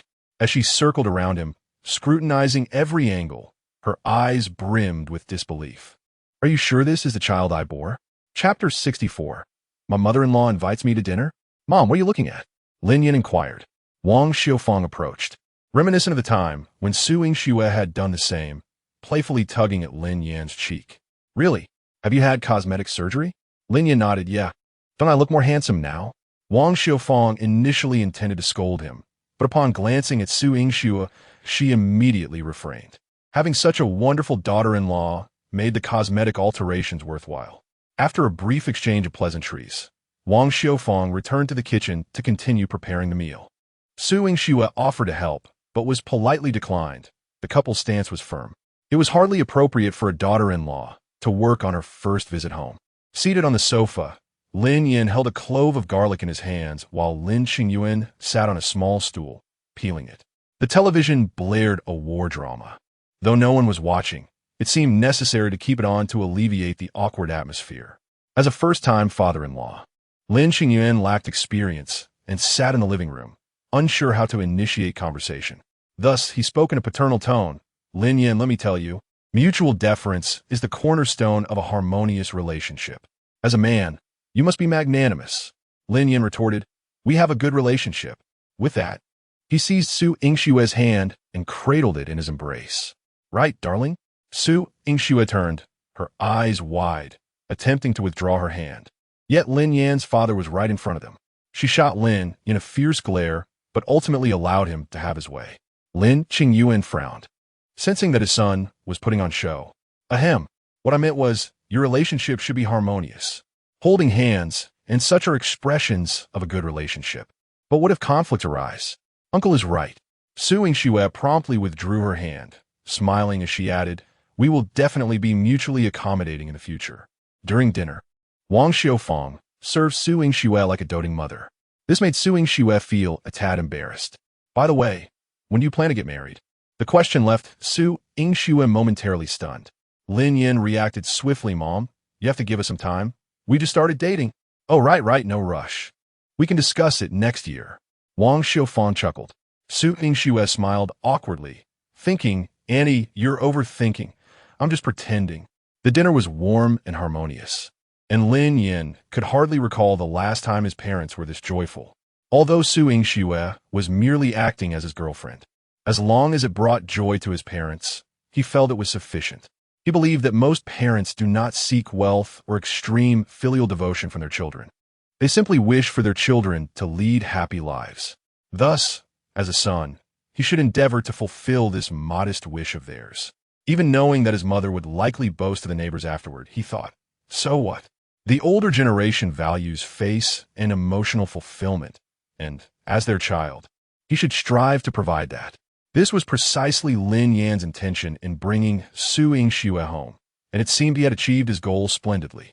After dinner, Lin Yin conversed with his father, absorbing his wisdom on navigating life, while Su Yingxue was engaged in casual chatter with Wang Xiaofang. Wang Xiaofang even took Su Yingxue for a stroll around the community, successfully drawing the attention of several neighbors and earning herself some face. After dinner, Lin Yin and Su Yingxue bid farewell to his parents and returned to Binhai. Later that night, around 9 o'clock, Su Yingxue lay in bed reading after a shower. There was a knock at the door. What is it? She asked, slightly frowning. It had to be Lin Yin. Come in if you have something to say. Su Yingxue felt a flicker of satisfaction. Lin Yin had remembered her stipulation that he must knock before entering her room. He opened the door with a mischievous grin. What is up? She raised an eyebrow at him. Lin Yin chuckled. What do you mean? Our agreement is to be girlfriend and boyfriend for a day. And it's only been half a day. It hasn't ended yet. Upon hearing this, Su Yingxue widened her beautiful eyes and instinctively pulled the blanket higher. What? What do you want? Lin Yin rubbed his hands together. Of course, I want to do what boyfriends and girlfriends do. In truth, he aimed to seize the opportunity to complete a system task. Otherwise, who knew when he would get another chance? Su Yingxue immediately sat up straight, brandishing a pillow as a weapon. Don't come any closer, or don't blame me for being rude. However, Lin Yin was mentally prepared for a beating and lunged at her. Yet, Su Yingxue was no pushover. With a swift backflip, she leapt off the bed. Soon enough, they were engaged in a playful chase within the confines of the room, reminiscent of a fierce battle between beauty and beast. Ultimately, Lin Yin was unceremoniously ejected from the room. The following day, Su Yingxue returned to her parents' home, having not visited in a long time. It was a perfect opportunity to see them during the holiday. With Su Yingxue gone, Lin Yin found himself at a loss. He could not continue with his system tasks and spend his days playing games, indulging in delicious food, and waking up at his leisure.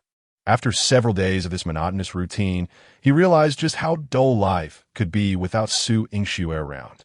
However, a week later, while scrolling through short videos, Lin Yin stumbled upon a news story. The former head of the Public Security Bureau of Lingnan Province, Huang Weiyong, had committed suicide out of fear of punishment. The confirmed charges against him included murder, drug manufacturing, leading a mafia-like organization, illegal detention, and forced prostitution, totaling over 30 charges. Some of these were resurfaced from earlier crimes. Huang Wenchuan was charged with intentional homicide and rape, while Wang Wenxin faced multiple charges, including harboring criminals and bribery. Aside from those already apprehended, other officials connected to Huang Weiyong had voluntarily turned themselves in. The Lingnan Province's Anti-Crime Task Force initiated a thorough investigation across the province. Although Lin Yin had never met Huang Weiyong, he felt an uncanny connection, as if they had crossed paths before. This strange sensation deepened his understanding of Huang's crimes after watching the news. To be honest, the death penalty seemed hardly excessive. In the afternoon, Su Yingxue called. requesting his presence in the provincial capital for an awards ceremony. Lin Yin was indifferent about winning an award. His primary concern was whether he would receive a monetary prize. Naturally, he agreed to go. Thus, after 10 days apart, Lin Yin finally reunited with Su Yingxue at the high-speed train station. She looked as stunning and striking as ever. "Wife, did you miss me?" Lin Yin asked with a grin. Unsurprisingly, Su Yingxue responded with her characteristic eye roll. "Ugh, you're insufferable." Yet Lin Yin noticed that she seemed less resistant than before. Was this a sign of progress in their relationship? However, the system had not issued any notifications, suggesting that the progress was perhaps not as significant as he had hoped. Is the house clean? Is it a mess? Of course not. I'm quite the tidy person. You know, Lin Yin spoke the truth. Even his previous small room had been kept in immaculate order. "Once I return to check if you dare lie," she warned, turning to walk outside. Once in the car, Lin Yin asked, "Will there be any monetary rewards at the award ceremony?" Su Yingxue turned to him, exasperated. "Why do you only think about money and not honor?" Lin Yin replied earnestly, "Money can buy good food. Honor cannot." Su Yingxue was left speechless. While there would indeed be some financial reward, Lin Yan's current status as an ordinary citizen meant he lacked the qualifications for significant awards, only eligible for nominal encouragement. However, I cannot ascertain the exact amount. Upon hearing this, Lin Yan's face lit up with delight. He harbored no disdain for any figure, as long as he could witness the numbers on his bank card steadily rising. "Then let us hasten," he exclaimed. "What are you contemplating? The award ceremony is scheduled for tomorrow morning." Would it not be better if I came tomorrow?" Lin Yin furrowed his brow and inquired. Su Yingxue said, turning to him with earnestness, and said, "My mother has invited you to dine at our home." "What?" Lin Yin was taken aback. Chapter 65. The mother-in-law's astonishing proposal. To his surprise, his mother-in-law intended to treat him to a meal. He had a vague notion of her being a formidable figure in the provincial department, yet he had never even seen her before. Why would she suddenly invite him for dinner? "Do you not wish to go?" Su Yingxue's piercing gaze bore into him. "Of course I want to go," he responded with enthusiasm. Last time, Su Yingxue had pretended to be his girlfriend when he returned home, so this occasion could serve as a way to repay her kindness. But what title should I go by? Boyfriend or husband? Su Yingxue shot him a fierce glare. "Dream on, just as a regular colleague." "That is unacceptable," Lin Yin protested. "How can your mother lack any sense of boundaries, inviting a mere colleague into her home? Isn't such treatment typically reserved for sons-in-law? Honestly, how many male colleagues or classmates has your mother invited over for dinner?" Su Yingxue rolled her eyes at him. "You're the only one." She started the car. "From elementary school until now, no other boy has ever dined at my home. This is a first. Should I bring something?" Lin Yin inquired tentatively. "No need." Su Yingxue replied flatly. "My mom doesn't accept gifts." Lin Yin gave her a thumbs up. "Your mom has impeccable principles. We need to worry about any improprieties." A few minutes later, Su Yingxue navigated her vehicle into the military compound, encountering no obstacles along the way. The station's soldiers cast curious glances at the passenger seat, scrutinizing Lin Yin. Su Yingxue was revered as the goddess of the military district, and the sight of her bringing a male companion home was indeed a rarity. After parking, Lin Yin followed Su Yingxue into the house. It was a somewhat aged residence, featuring front and back courtyards, impeccably clean and imbued with a strong aura of the 1980s. The walls were adorned with numerous old photographs and medals, while the dining table was already set with several dishes. Su Yingxue headed straight for the kitchen, where Zhang Xiaomei, wearing an apron, was carefully transferring braised ribs from a clay pot into bowls. She was tall and graceful, with traces of age on her face. Yet remnants of her youthful beauty shone through, exuding an air of competence and elegance. "Mom, he is here." Upon hearing her daughter's voice, Zhang Xiaomei's expression instantly brightened. She turned towards the kitchen entrance and smiled warmly at Lin Yin. "Welcome. Please, have a seat. The food will be ready shortly." Her voice was gentle and her smile kind. If Lin Yin hadn't known better, he would have found it hard to associate this gentle woman with the vice director of the provincial department who had taken down Huang Weiyong. She embodied the phrase "a needle hidden in cotton," though in her case, it was not derogatory. "Hello, Andy." Lin Yin greeted, his face beaming with a smile. Strangely, upon meeting Zhang Xiaomei, he unconsciously shelved his usual bravado and playfulness, becoming quite docile. Zhang Xiaomei nodded slightly before turning to Su Yingxue. Don't just stand there. Go outside and chat with him for a bit. Mom, there is nothing to talk about. Su Yingxue muttered under her breath, but eventually stepped out of the kitchen. They had spent every day together, after all. How much could they possibly have to discuss? Moreover, he often took liberties with her, as if he suffered a loss if he didn't tease her a few times daily. Did you grow up here? Lin Yin asked curiously. Su Yingxue nodded. I did, until elementary school, when my parents were transferred to Binhai, and I followed them. Later, my father was reassigned back to the military district, while my mother and I stayed in Binhai. Lin Yin silently nodded in understanding. Given the nature of their work, frequent relocations were indeed commonplace. What about your father? Why isn't he here?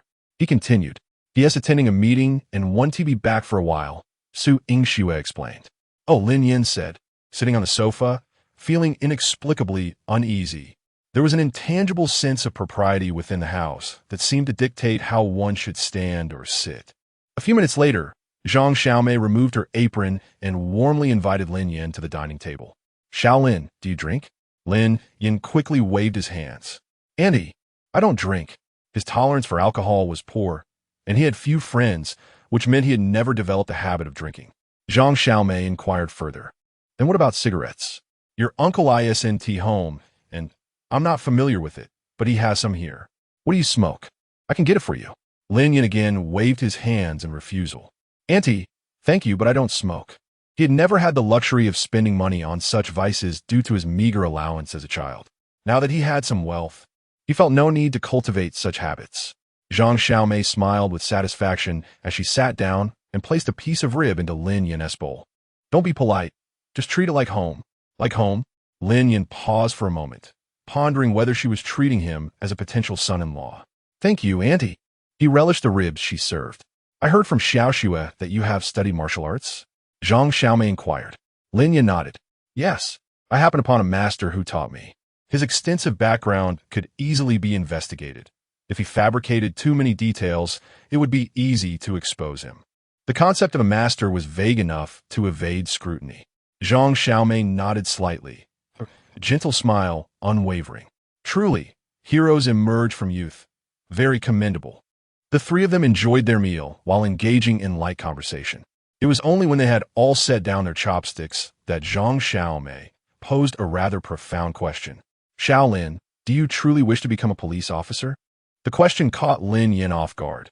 He momentarily glanced at Su Yingxue. To be honest, becoming a police officer had not initially been his intention. At first, he thought it would simply facilitate his pursuit of Su Yingxue. However, after experiencing certain events, his perspective began to shift. Concepts like punishing wrongdoing and upholding justice started to resonate with him, and he found himself growing increasingly indignant towards evil. Why are you looking at me? I'm asking you. Su Yingxue reminded him.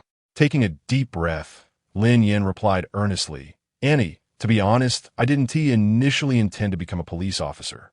Zhang Xiaomei exhibited no surprise upon hearing this. She continued to smile, nodding in understanding. You are an honest child. And what about now? Now Lin Yin found himself in a quandary.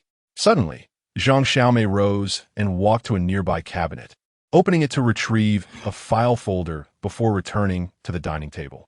Inside this is your official appointment paperwork. Her expression shifted from warm to serious. Before you answer, there is something I need to tell you.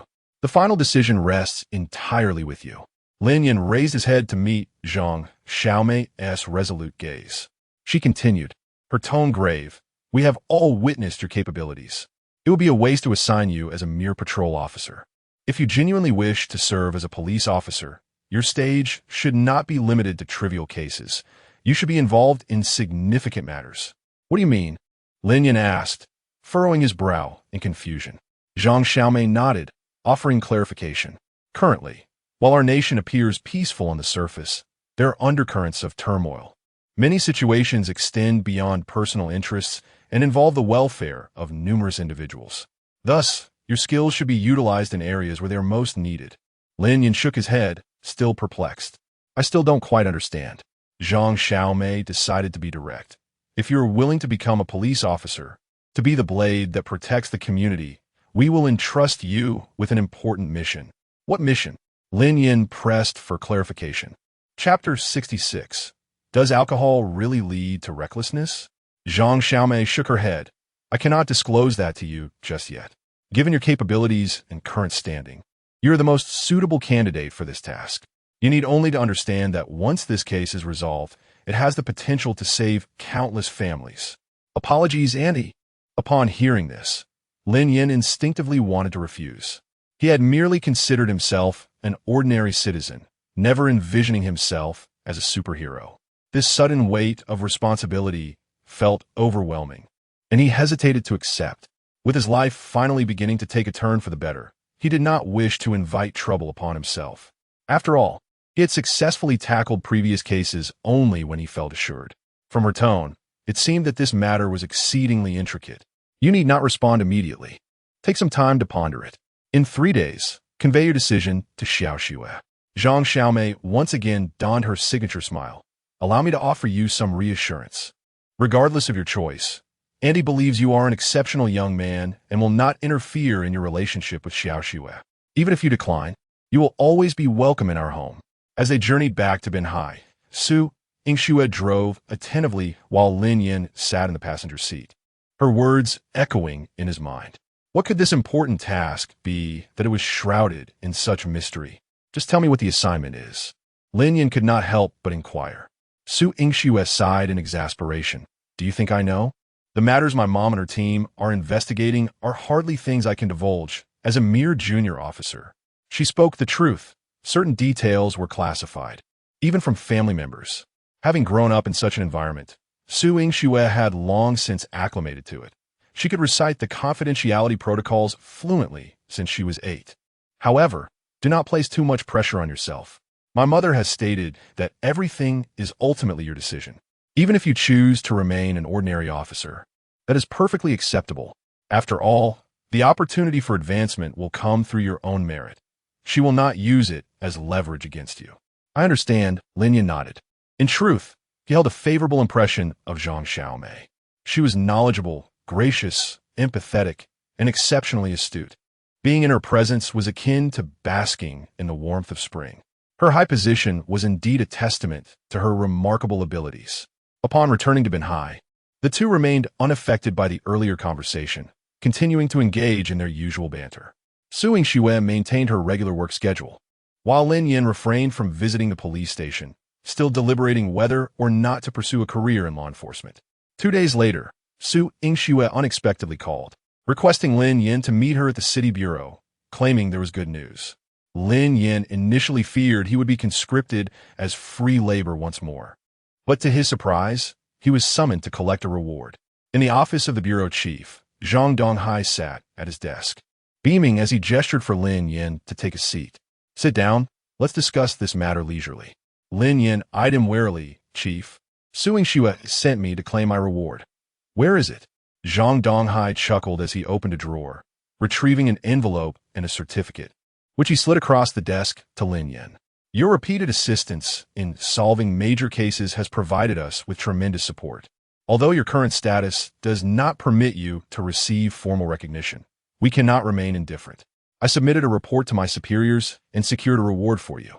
100,000 yuan may seem trivial compared to your contributions, but it symbolizes the public's acknowledgement of your efforts and holds significant meaning. 100,000? Lin Yan's eyes widened, fixated on the envelope, excitement glimmering in his gaze. In that moment, he felt that all his previous endeavors had been worth it. Monetary reward far outweighed any medal. It was a fair exchange indeed. Wait, Chief! Lin Yin suddenly recalled something. I noticed that those who perform acts of bravery on television receive awards with ceremonies. Why is mine so simple, devoid of any ceremonial flair? Zhang Donghai explained with a smile. Those are mere formalities. You are different from them. You do not require such trappings. Why am I any less deserving? Lin Yin silently critiqued. Was it possible they were intentionally concealing his identity to keep him out of the public eye? Why would they choose to do so? Did they wish for him to operate undercover? What about Xiao Xue? Does she receive a reward as well? Lin Yin inquired. Zhang Donghai replied. She has been awarded a first-class merit and promoted to the position of team leader in the Criminal Investigation Unit. Wow. Lin Yin was taken aback. While he was unsure of the specific standards for first-class merit, he knew it was a considerable honor. Observing Lin Yan's expression, Zhang Donghai grinned. The case you both solved was of great significance. The first-class merit is well-deserved. And does she receive a monetary award? Yes. How much? 10,000. Upon hearing this figure, Lin Yin breathed a sigh of relief. In comparison, his reward was indeed more advantageous. Zhang Donghai did not discuss anything else with him apart from the rewards. After leaving the police station, Lin Yin headed straight to the bank to deposit his money. Who carries cash nowadays? It could be lost or stolen, and that would be devastating. To celebrate, Lin Yin splurged a little, spending 100 yuan on a bountiful array of dishes, intending to celebrate with Su Yingxue.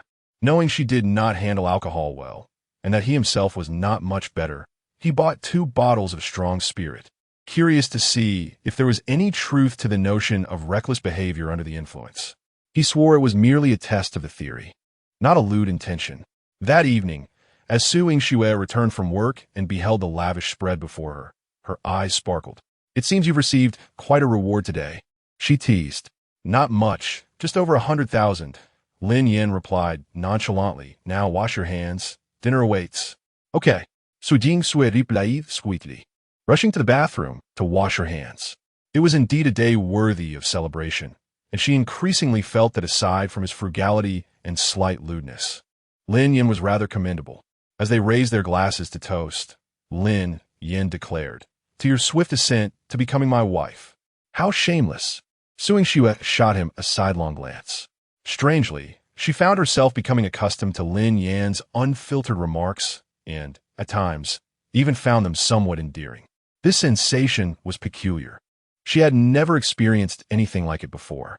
By the way, today marks the 3rd day. Have you given any thought to your decision? P.S.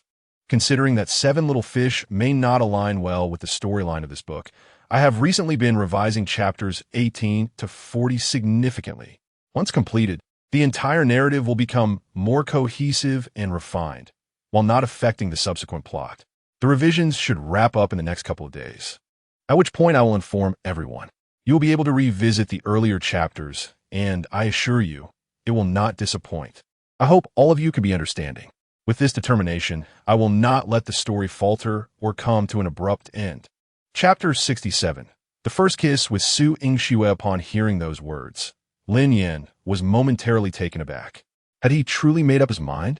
To be honest, he had not. The life he envisioned was not one of heroism, but rather one of leisure, wealth, and companionship with beautiful women. I don't want to. Lin Yin replied decisively. Oh. At this response, Su Yingxue's expression seemed to flicker with a hint of disappointment, but she quickly brightened up with a smile. That's all right. We respect your decision. As Lin Yin continued to eat, he remarked, I am not as noble as you think. I refuse to make a choice that goes against my heart. Su Yingxue nodded. I understand. In truth, she held no objections to Lin Yan's decision. The reason could be attributed to their differing values. Matters like these are devoid of right or wrong, as everyone has their own way of choosing. By the way, I will be going to the province for studies in a couple of days. For about 2 months, Su Yingxue said. 2 months? Lin Yin exclaimed, astonished. What kind of learning takes 2 months? This realization only solidified his resolve to reject Zhang Xiaomei. Joining the system would mean sacrificing his freedom. He was a man destined to conquer the world. How could he be tempted by the confines of bureaucracy? Well, Su Yingxue's tone carried a different emotion. I just received an award for my achievements, and the organization has arranged for me to give a speech and pursue further studies. There's no way around it. She raised her glass, forcing a smile. Let's celebrate our progress. Lin Yin clinked his glass with hers and downed his drink. 2 months. Just recently, he had spent 10 days apart from Su Yingxue and felt as if time had dragged on forever. Now, the prospect of 2 months apart made him feel disheartened. Will you miss me? Huh? Su Yingxue looked up in surprise, her beautiful eyes shimmering with a complex light, seemingly taken aback by Lin Yan's unexpected question. Would she miss him? Su Yingxue asked herself internally.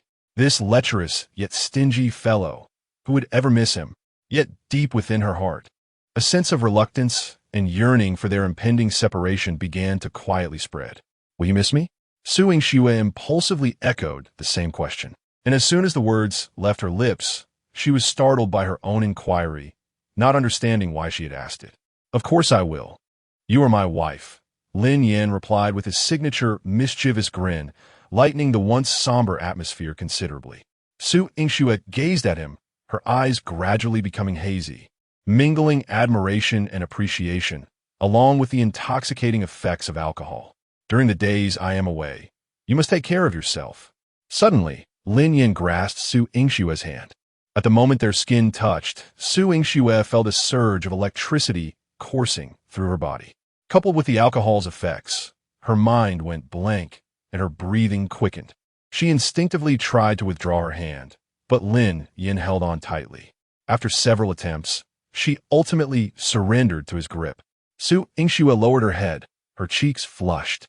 Unable to discern whether it was shyness or the influence of alcohol, she could distinctly hear her heart pounding and her breathing becoming uneven.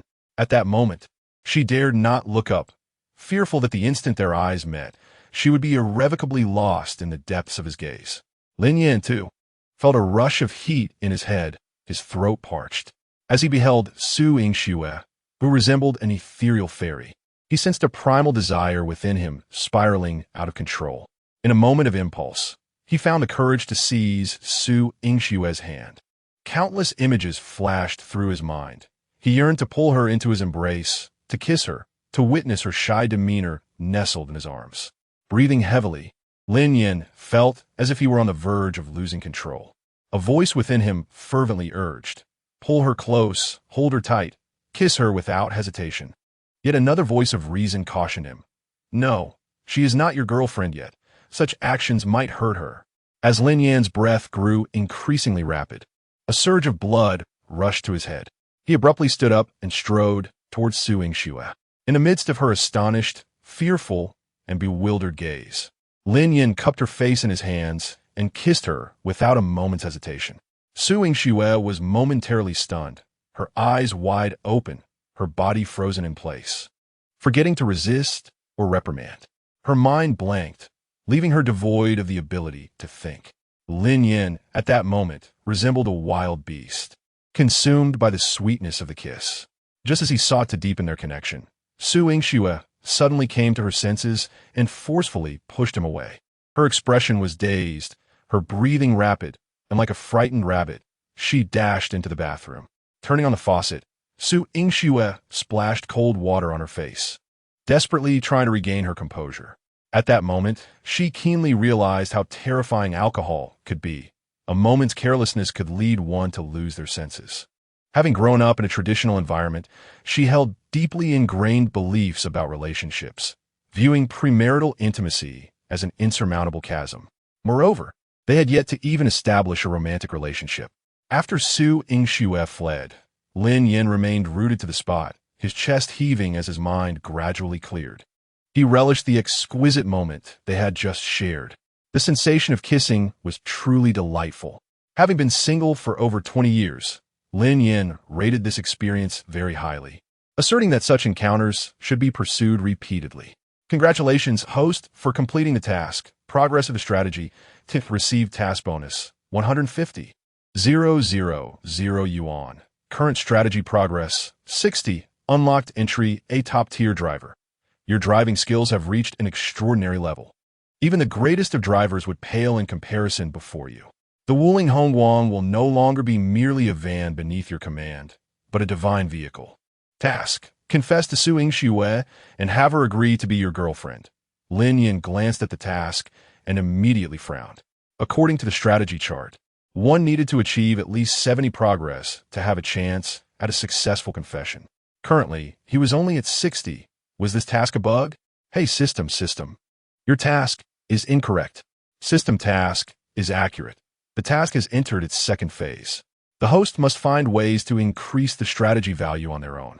It was then that Lin Yan noticed the absence of the term newbie before the task. This implied that even upon completing the task, the system would no longer enhance the strategy value. From 60 to 100, he he would have to rely solely on himself.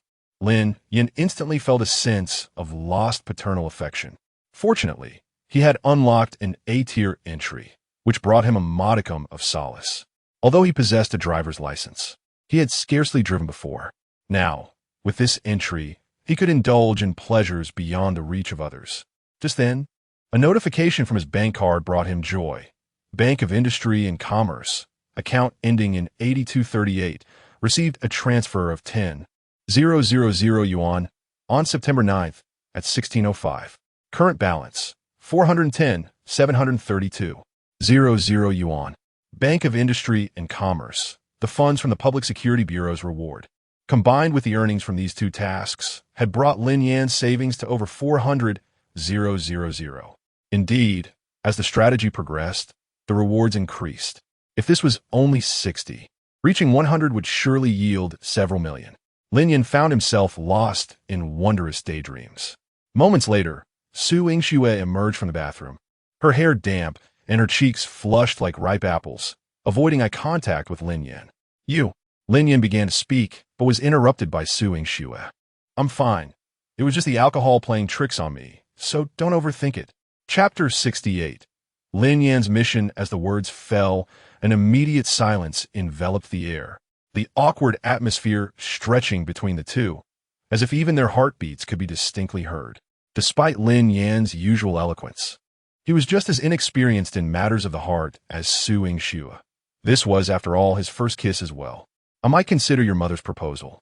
Lin Yan suddenly broke the silence. "What?" Su Yingxue looked up, incredulity etched across her face.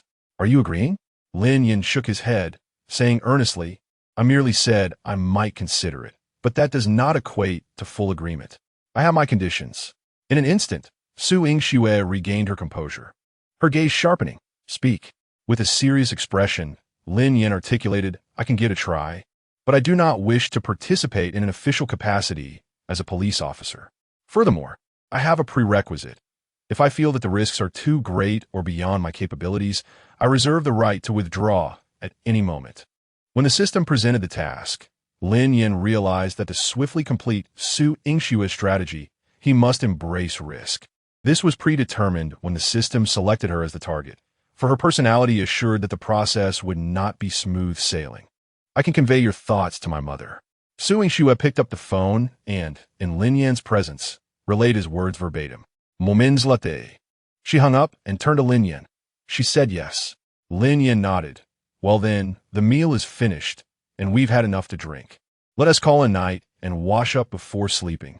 "All right," Su Yingxue instinctively replied, but as the words left her lips, she felt something amiss. What did it mean to wash up and sleep together? This LSP was being inappropriate again. That night, neither of them slept soundly. Lin Yan tossed and turned, contemplating whether to sneak out and check if the door next door was locked. If it wasn't, another kiss? Meanwhile, Su Yingxue Layewak, her mind flooded with the embarrassing image of Lin Yan's forceful kiss. The following day, Lin Yan and Su Yingxue returned to the military district. Zhang Xiaomei remained her welcoming self, possessing the admirable quality of never discussing serious matters at the dining table to preserve everyone's dining mood. Only after everyone had set down their chopsticks did she casually send her daughter out. "Xiao Xue, please buy a pomelo at the entrance. It's been ages since I had one, and I'm craving it." Understanding her mother's intentions without needing further explanation, Su Yingxue stood and left. Once her figure disappeared from view, Zhang Xiaomei slowly spoke. "This is the protocol. Don't take it to heart, Xiaolin." Lin Yan nodded respectfully. "Annie, I understand." Zhang Xiaomei inclined her head slightly and continued, "We can agree to your idea. What we value is your capability, not your title. Our goal is to safeguard this hard-won stability and prosperity, protecting the lives and properties of our citizens. As long as we can achieve this goal, we do not care whether the person executing the task is in uniform." Lin Yan nodded again. "As long as you agree, that is sufficient. Andy, please tell me what you need me to do." Zhang Xiaomei rose and approached a drawer, retrieving a dossier and handing it to Lin Yan. "We suspect the Jiqiang Group of engaging in transnational smuggling, telecom fraud, online gambling, and other illicit activities. Do you want me to go undercover?" Lin Yin had watched enough cop and robber films to recognize this plot. Zhang Xiaomei shook her head slightly. It's more complex than merely going undercover. The owner of Jiqiang Group is Bai Jian, a billionaire. On the surface, he operates legitimate businesses such as import-export trade, hotels, and real estate. But according to our investigation, Jiqiang Group conducts many illegal operations in secret. Since these activities are carried out abroad, gathering evidence is extremely challenging. Moreover, Bai Jian is inherently suspicious, and ordinary undercover agents have no chance of approaching him. Thus, we need someone exceptionally capable to undertake this task. Lin Yin furrowed his brow at her words. What exactly do you hope I will do? Zhang Xiaomei extracted a photograph from the file and handed it to Lin Yin. He accepted it, revealing a pure and beautiful girl. Her striking looks and exceptional demeanor marking her as a campus belle. This is by Meng Yao, Bai Jian's only daughter, currently studying at Nanda. Recently, Bai Jian has had conflicts with competitors, and he fears they might target his family, so he seeks a highly skilled bodyguard for his daughter. Through our maneuvering, your current identity is clean, your skills are commendable, and you're in need of money, making you the perfect candidate to meet Bai Jian's requirements without raising suspicion. You want me to be your bodyguard and gain Bai Jian's trust to acquire evidence? Lin Yin inquired. Zhang Xiaomei's expression turned grave. Bai Jian has navigated the business world for many years, cunning and suspicious. Merely being a bodyguard is insufficient. Furthermore, their illegal operations occur overseas. And even if we apprehend Bai Jian, these activities may continue under other partners. It's crucial to understand that the majority of their victims are our Chinese citizens, resulting in losses to the nation's assets. Lin Yin, puzzled, realized the complexity of the situation was far beyond his initial assumptions. Zhang Xiaomei stated plainly, our plan is to have you approach Bai Jian through Bai Mengyao. 3 days later, in the provincial capital of Lingnan, Nandu, at the Jiqiang Group equestrian facility located on the outskirts, a dozen burly men gathered, each eager and ready, awaiting their interviews. Lin Yin was among them. Among these individuals were retired soldiers, champions of combat sports, and top-tier professional bodyguards. A week prior, Jiqiang Group had posted a recruitment notice for personal bodyguards online, offering an annual salary of 1 million, with a bonus of double the annual salary upon successful contract completion. Such generous terms naturally attracted high-caliber candidates.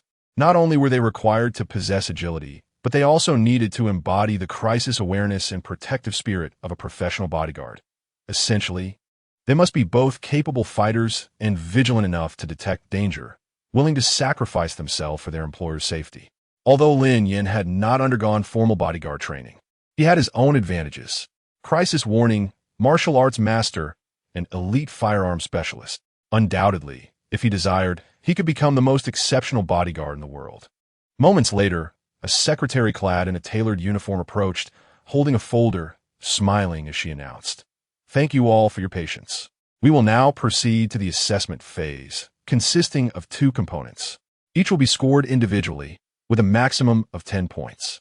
Only the candidate with the highest cumulative score will have the chance to be hired." Chapter 69, Is Being Handsome a Fault? Why, after ranking first, is there merely an opportunity for employment? Shouldn't I be placed directly? A perplexed individual inquired. The secretary donned a professional smile and patiently elucidated. This is merely a preliminary assessment.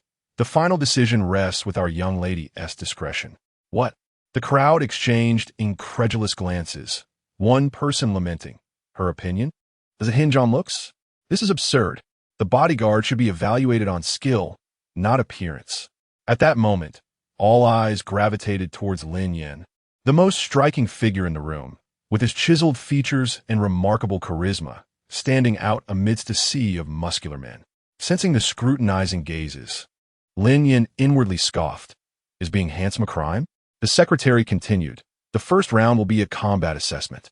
Participants will draw lots in pairs, with the victor receiving 10 points, the second place earning 8, the third 6, the fourth 5, the fifth 4, and all others will be eliminated. Lin Yin acknowledged the rationale behind this evaluation, understanding that a personal bodyguard must possess not only formidable skills, but also a diverse range of capabilities. For one could never predict when a client might be in peril. Upon announcing the rules, the secretary produced a lottery barrel. Contestants paired up based on their drawn numbers, engaging in duels to determine who would advance to the next round. Lin Yan drew number 4, and his opponent was a man who boasted of 5 years as a mercenary abroad. This rugged individual, with a face marked by roughness, shot Lin Yan a challenging glance upon discovering they shared the same number, a derisive smile playing on his lips as if victory was assured. Soon after, the secretary led the group to a pre-constructed arena, where a professional referee awaited. After outlining the rules, the first competitors, both champions in their respective martial arts, took the stage, engaging in a fierce confrontation. Lin Yan observed that their prowess far surpassed that of ordinary fighters. They were true professionals, their movements swift and decisive as they launched into a full-scale assault without hesitation. Before long, it was Lin Yan's turn to step into the arena. To be candid, no one held high expectations for him. His appearance hardly conformed to the stereotype of a seasoned fighter. Across from him, the mercenary provocatively beckoned with a finger and arrogantly licked his lips, assuming an air of invincibility. Lin Yan merely chuckled, unfazed. "You turned down my offer now. Don't blame me for being ruthless." With a loud shout, the mercenary accelerated, leaping high to deliver a sweeping kick. In that critical moment, Lin Yan reacted with remarkable agility, sidestepping the attack effortlessly and then crashing his shoulder into the mercenary's abdomen. The tremendous impact sent the mercenary flying, unable to halt himself against the ropes, crashing heavily out of the ring. By the Iron Mountain, gasps erupted from the audience. They stared in disbelief at Lin Yan, astonished that this seemingly delicate, handsome man harbored such formidable skill. Lin Yan unambiguously secured a perfect score of 10 in the first round. The second round assessed technical expertise and crisis awareness. In a confined space, various ambush scenarios had been meticulously crafted to test the contestants' reflexes and crisis management capabilities. The 4 individuals preceding Lin Yan scored 5, 6, 6, and 2 points, respectively. The crowd, disheartened, began to voice their grievances over the perceived unfairness of the rules. Who can react instantaneously to a premeditated ambush? Even movies wouldn't dare depict such a scenario. Indeed, if someone manages to score full marks under such conditions, I'll leave my hat live. It seemed that scoring 6 points was already commendable. Combined with Lin Yan's previous 8, he still had a chance. "Please follow me." The secretary beckoned, her smile unwavering as she approached Lin Yan. "Can you guess how much ELL score?" "He is a martial artist. What does he know about risk assessment and crisis awareness?" 2 points would be generous." Lin Yan followed the secretary into a sealed environment. Dim yellow lights barely penetrated the darkness, illuminating a winding corridor that resembled a complex labyrinth. The secretary proceeded without uttering a word. Lin Yan furrowed his brow, sensing something amiss. Indeed, an acute alarm blared in his mind. Warning, danger detected 3 meters to the right. In an instant, Lin Yan reacted with remarkable speed, leaning forward like a panther and shielding the secretary beneath him. Almost simultaneously, a shadow dashed out from an adjacent room, brandishing a toy knife and aiming a vicious strike at the position where the secretary had just stood. "Sir, you may rise now." The secretary, unperturbed beneath Lin Yan, spoke calmly, seemingly unfazed by the scare. "Oh." Lin Yan snapped back to reality, rising and taking a moment to appraise the secretary anew. In that tense situation, he couldn't help but notice her striking figure. The standards for this assessment were indeed stringent. There was no advance warning or time for psychological preparation. Even the most focused individual would find it exceedingly difficult to evade a surprise attack in such a sudden situation. Minutes later, Lin Yan and the secretary emerged from the enclosed space. Outside, the awaiting candidates fixed their gazes upon them, anticipation and curiosity filling their eyes as they awaited the secretary's announcement of Lin Yan's score.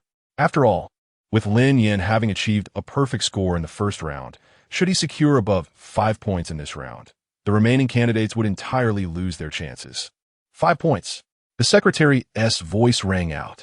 Instantly, everyone was taken aback, their faces reflecting disbelief as they turned their attention to Lin Yan. Whispers spread through the crowd, wondering if this young man had somehow cheated to attain full marks under such rigorous conditions. since Lin Yin had garnered perfect scores in both rounds. The rest were exempt from further testing. The secretary turned to face Lin Yin, her professional smile returning. Sir, congratulations on passing the assessment. However, to finalize your employment, you must undergo a personal interview with our young lady. Certainly, Lin Yin replied with calm assurance. Please, follow me this way, the secretary said, turning elegantly on her high heels as she led him toward the building ahead. Upon entering, Lin Yin discovered it to be a private club, lavishly adorned with exquisite decor. Crystal chandeliers hung from the ceilings, casting a brilliant glow upon the marble floors. Priceless artworks adorned the walls, each detail exuding the owner's exceptional taste. Sir, this way please. The secretary guided Lin Yin to a doorway on the second floor, pausing to inform him, our young lady is inside. By the way, I must remind you, when you meet her, do not refer to yourself as a bodyguard.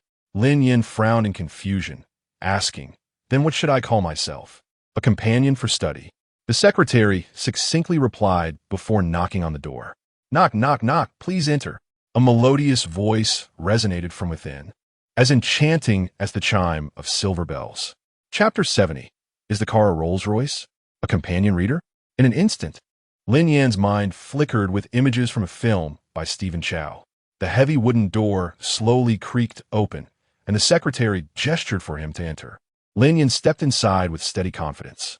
The reception room was spacious and radiant, with the evening sun streaming through the expansive floor-to-ceiling windows, casting a warm golden glow on the polished floor. On the sofa, a young woman was engrossed in a slightly closed thick book. The moment Lin Yan's gaze met hers, he furrowed his brow slightly. The image in the photograph overlapped with the person before him. She was far more stunning than in the picture. Dressed in a fitted long gown that accentuated her figure perfectly, she resembled a princess raised in privilege. The sunlight gently caressed her hair, enhancing the fairness of her complexion. Her delicate features were exquisite, with a well-defined nose that added depth and uniqueness to her profile. Unlike the flamboyance of mixed-race beauties, she exuded a subtle elegance characteristic of the East. Her eyes sparkled with clarity, reminiscent of a pristine mountain spring, radiating an untouched purity. Undoubtedly, she was on par with Su Yingxue in beauty, yet her aura was entirely distinct. Su Yingxue embodied a blend of classical beauty and boldness, while this young woman emanated an air of refined nobility. Detected high-quality target. By Meng Yao, 20 years old, 165 centimeters, 45 kilograms, see Nanjing University campus beauty. Family background. Father is a billionaire, mother was a top star. Mission, increase by Meng Yao's favorability. Every increase of 10 points in favorability triggers a reward. Difficulty level. C-level task. The host may select one C-level entry from the entry library to activate. Lin Yin was momentarily taken aback. The activation of the system at this moment was unexpected. 3 stars as C-level task. Bai Mingyao's appearance rivaled that of Su Yingxue, and her prestigious lineage was undeniable. The only conceivable reason for the difficulty rating was likely her personality. The system presented the target again, but Lin Yin no longer felt the initial excitement. Perhaps his interactions with Su Yingxue had led to unexpected feelings, or perhaps he was still savoring the delightful memory of their last kiss. Regardless, his interest in other women had significantly diminished. However, whether he was willing or not, the tasks promised financial rewards and the potential to unlock entries, a multifaceted gain. Pursuing her did not necessitate a romantic relationship. He could simply view her as a source of experience and rewards. Lin Yin refrained from immediately selecting an entry, as he was yet to understand by Meng Yao. To win her favor, he first needed to discern her preferences. Blind choices would be futile. He introduced himself confidently. Hello, I am Lin Yin, your companion reader. Not a companion reader, but rather your attendant. With the system support, Lin Yin felt not only an enhancement in his abilities, but also a newfound confidence. In the presence of influential individuals or wealthy heiresses, he could maintain both respect and dignity. Paired with his current appearance and demeanor, he was unlikely to provoke disdain. Except for men, he was now the target of envy among them. The reason was simple: handsome and capable, who would not covet or envy him. Hello. Bai Mingyao put her book away, stood up, her hands slightly clenched at her sides, her expression somewhat reserved. An uninformed observer might mistake Lin Yan for the employer, with her as the applicant. Lin Yan raised an eyebrow, puzzled. Prior to this encounter, he had mentally prepared himself to contend with a headstrong princess. He had not anticipated her to be so polite. There was even a hint of social anxiety about her. There's no need to be nervous, Lin Yan said amiably as he took a seat beside her, patting the vacant spot next to him. Bai Mengyao did not respond verbally, but obediently sat down. Once seated, she maintained a straight posture, her gaze wandering, unwilling to meet Lin Yan's eyes. The secretary mentioned that he needed to conduct a personal interview, so Lin Yan candidly asked, "Did I pass?" Confidence is the greatest charm for a man. The more humble one appears before a woman, the more likely they are to be underestimated. In the presence of beautiful women, one must be both gracious and self-assured. Naturally, confidence should not be mistaken for arrogance, lest it backfire. Bai Mengyao's fair hand tightly gripped the fabric of her dress, producing a barely audible Lin Yan smiled knowingly. He did not believe that Bai Mengyao was captivated by his looks. A girl of her stature likely had no shortage of handsome suitors. The reason she insisted on a personal interview was probably due to her social anxiety. If the companion reader was unappealing, how could they possibly spend time together? Thus, Lin Yan surmised that Bai Mengyao felt at ease in his presence. All right. Lin Yan stood and opened the door. The secretary awaited outside. Upon seeing him, she adjusted her black-rimmed glasses and offered a professional smile. "Mr. Lin, have you passed?" Lin Yan smirked, of course. The secretary nodded with a smile. "Very well. Please wait a moment." She entered the room and promptly returned, stating, "Mr. Lin, we need to sign an agreement that outlines your remuneration, regulations, and confidentiality clauses." "Not a problem." Lin Yan nodded in affirmation. The secretary retrieved the agreement from her folder. Lin Yan's primary responsibility was to ensure Bai Mengyao's personal safety 24/7, as well as to escort her to and from school and manage her daily life. In addition to a standard salary, all work-related expenses for meals, accommodation, and transport would be reimbursed, excluding certain personal expenditures, with a contract duration of 1 year. Without hesitation, Lin Yan signed his name. The secretary put away the contract and presented another document. "This is the young lady's daily itinerary and schedule. It is subject to change on short notice. Should she alter her plans, you must contact me, and I will report to the employer." Instead of responding immediately, Lin Yan perused the contents of the schedule. Mondays began with a 7 a.m. wake-up call, an 8 a.m. departure, and arrival at school by 8:30 a.m. Saturdays featured home visits from piano and violin instructors, followed by painting lessons in the afternoon. Weekends were filled with dance practice in the morning and vocal lessons in the afternoon.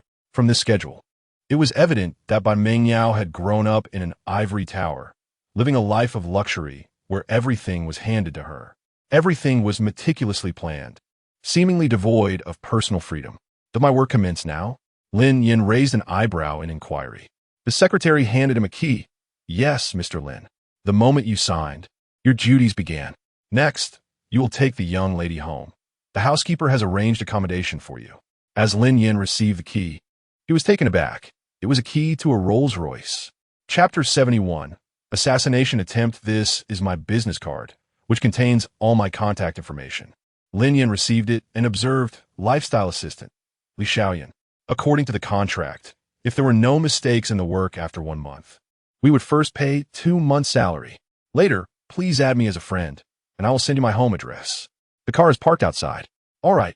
Lin Yan turned and returned to the room, nodding towards Bai Mengyao. "Let us go." "Oh."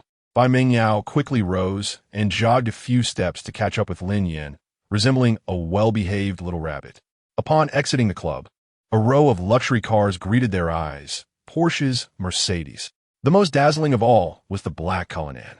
Lin Yan couldn't help but twitch his lips. This model starts at over 8 million. In Chun County, that could buy nearly 20 apartments. Previously, upon seeing such a car, he could only admire from a distance, enviously vowing that he would one day drive one. Who would have thought that in less than a month, the keys to a Cullinan would be in his possession? Though the ownership wasn't under his name, what did it matter? Just because someone else's name was on a marriage certificate, Did that mean one could not share a bed with their spouse? Previously, Lin Yin might not have dared to drive such a car. Not only was he lacking in courage, but he might not even know where the ignition key was located. However, things were different now. He had acquired the title of a top-notch driver. The performance, chassis dynamics, torque, horsepower of various cars would instantly appear in his mind at the slightest thought, perfectly integrated into muscle memory. He opened the door and entered the vehicle. The solid thud of the door closing exuded an air of luxury. Fastening his seatbelt and starting the engine, the twin-turbo V12 roared like a beast. Whereas everyone, Lin Yin prepared everything and glanced sideways, only to find the passenger seat empty. He looked up and turned to see Bai Mengyao standing dazedly by the rear door. Lin Yin rolled down the window, perplexed. "Why are you just standing there?" Bai Mengyao remained silent, her eyes reflecting surprise at his question. The sound of high heels hurriedly descending the stairs approached. It was the secretary. She rushed to Bai Mengyao, opened the car door, and displayed a respectful demeanor akin to what Lin Yin had seen on television. "Did I overlook something?"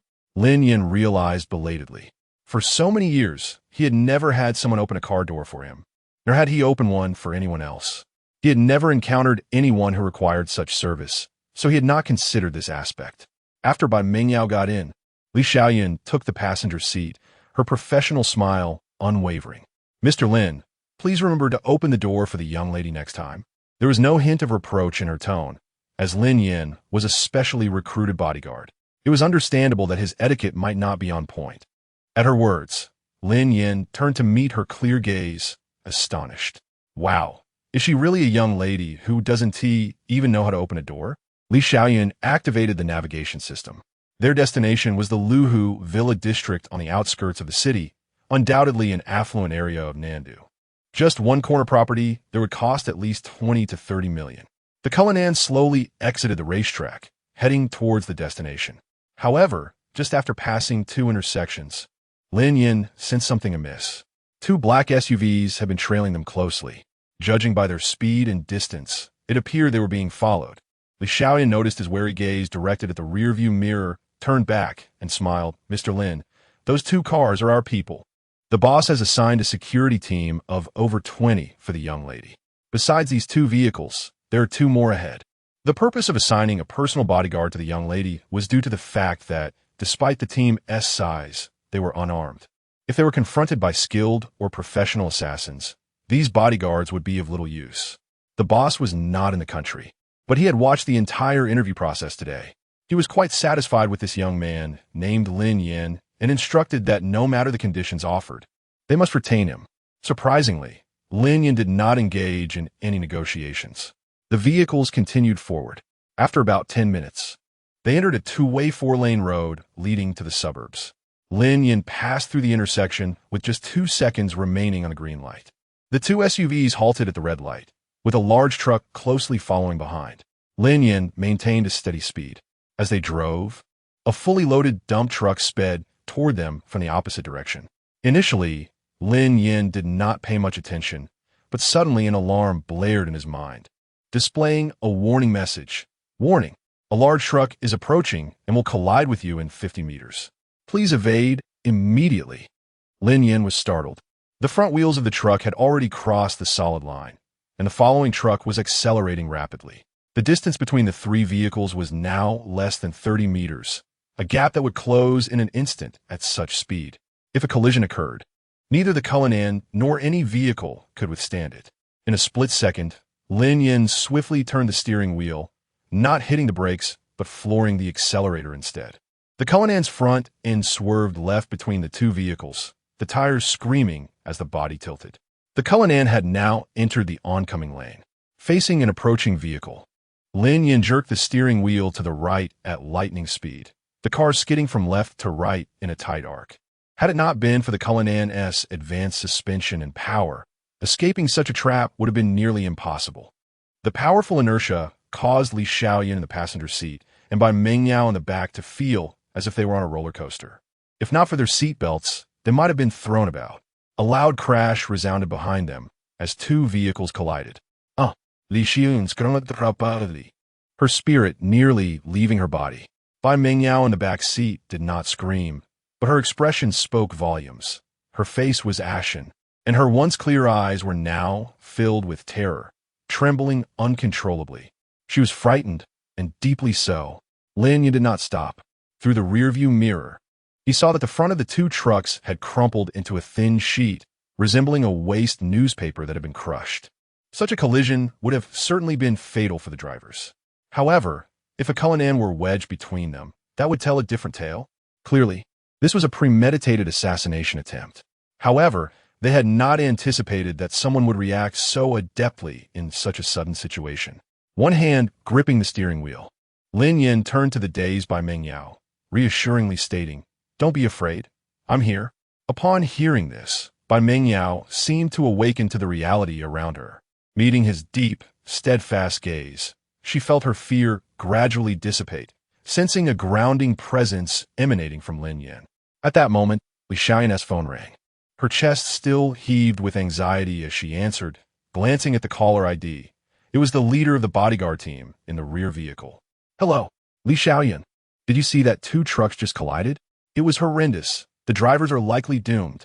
Upon hearing this, Li Xiaoyan took a deep breath and, in a rare display of fury, exclaimed, "Those are indeed assassins, a bunch of imbeciles." Chapter 72. The flirtation of Su Yingxue. The previous incident left her in the passenger seat, experiencing an undeniable intensity. There are not so many coincidences nor unexpected events. This was evidently a premeditated murder.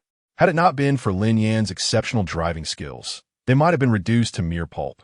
Li Xiaoyan ended the call and turned to Lin Yan, sincerely expressing her gratitude.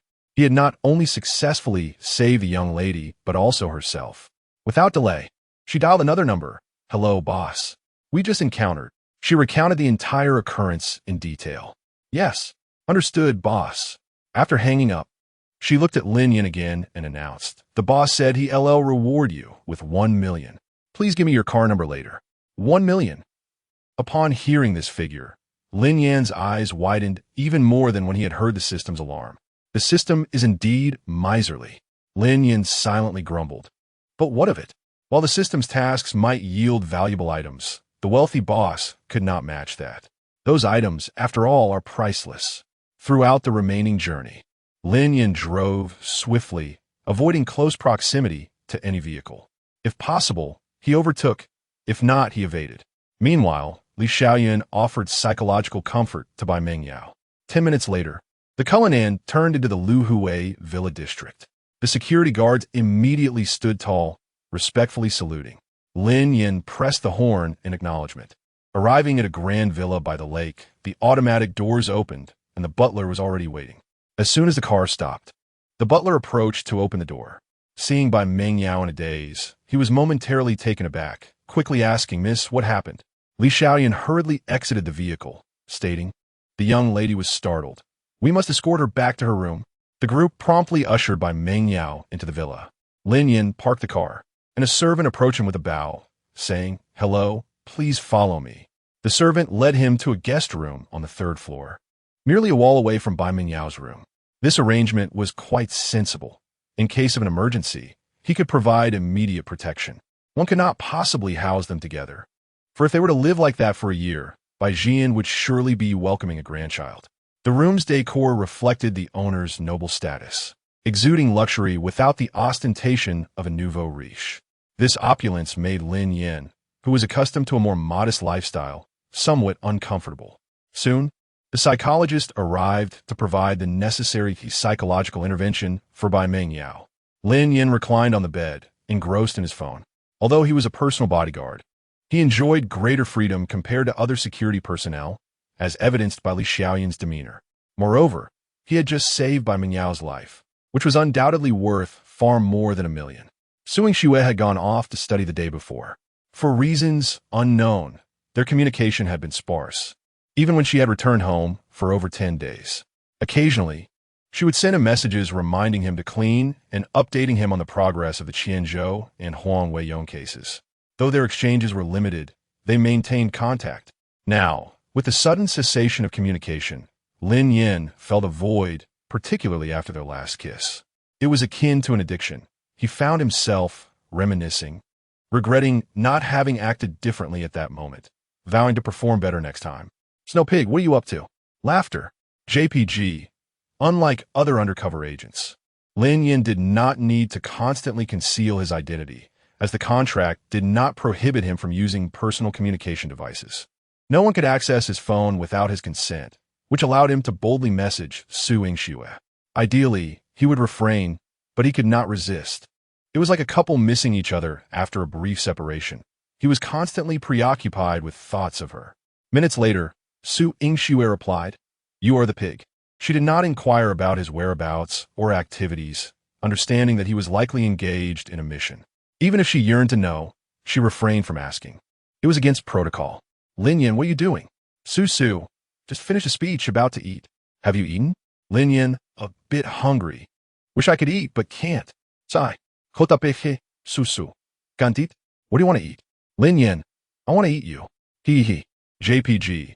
Upon reading this message, Su Yingshue's face flushed crimson to her ears. She had not yet settled the score for the last forced kiss. And now this audacious fellow was becoming bolder. Get lost. However, her methods of dealing with Lin Yan's cheekiness were limited.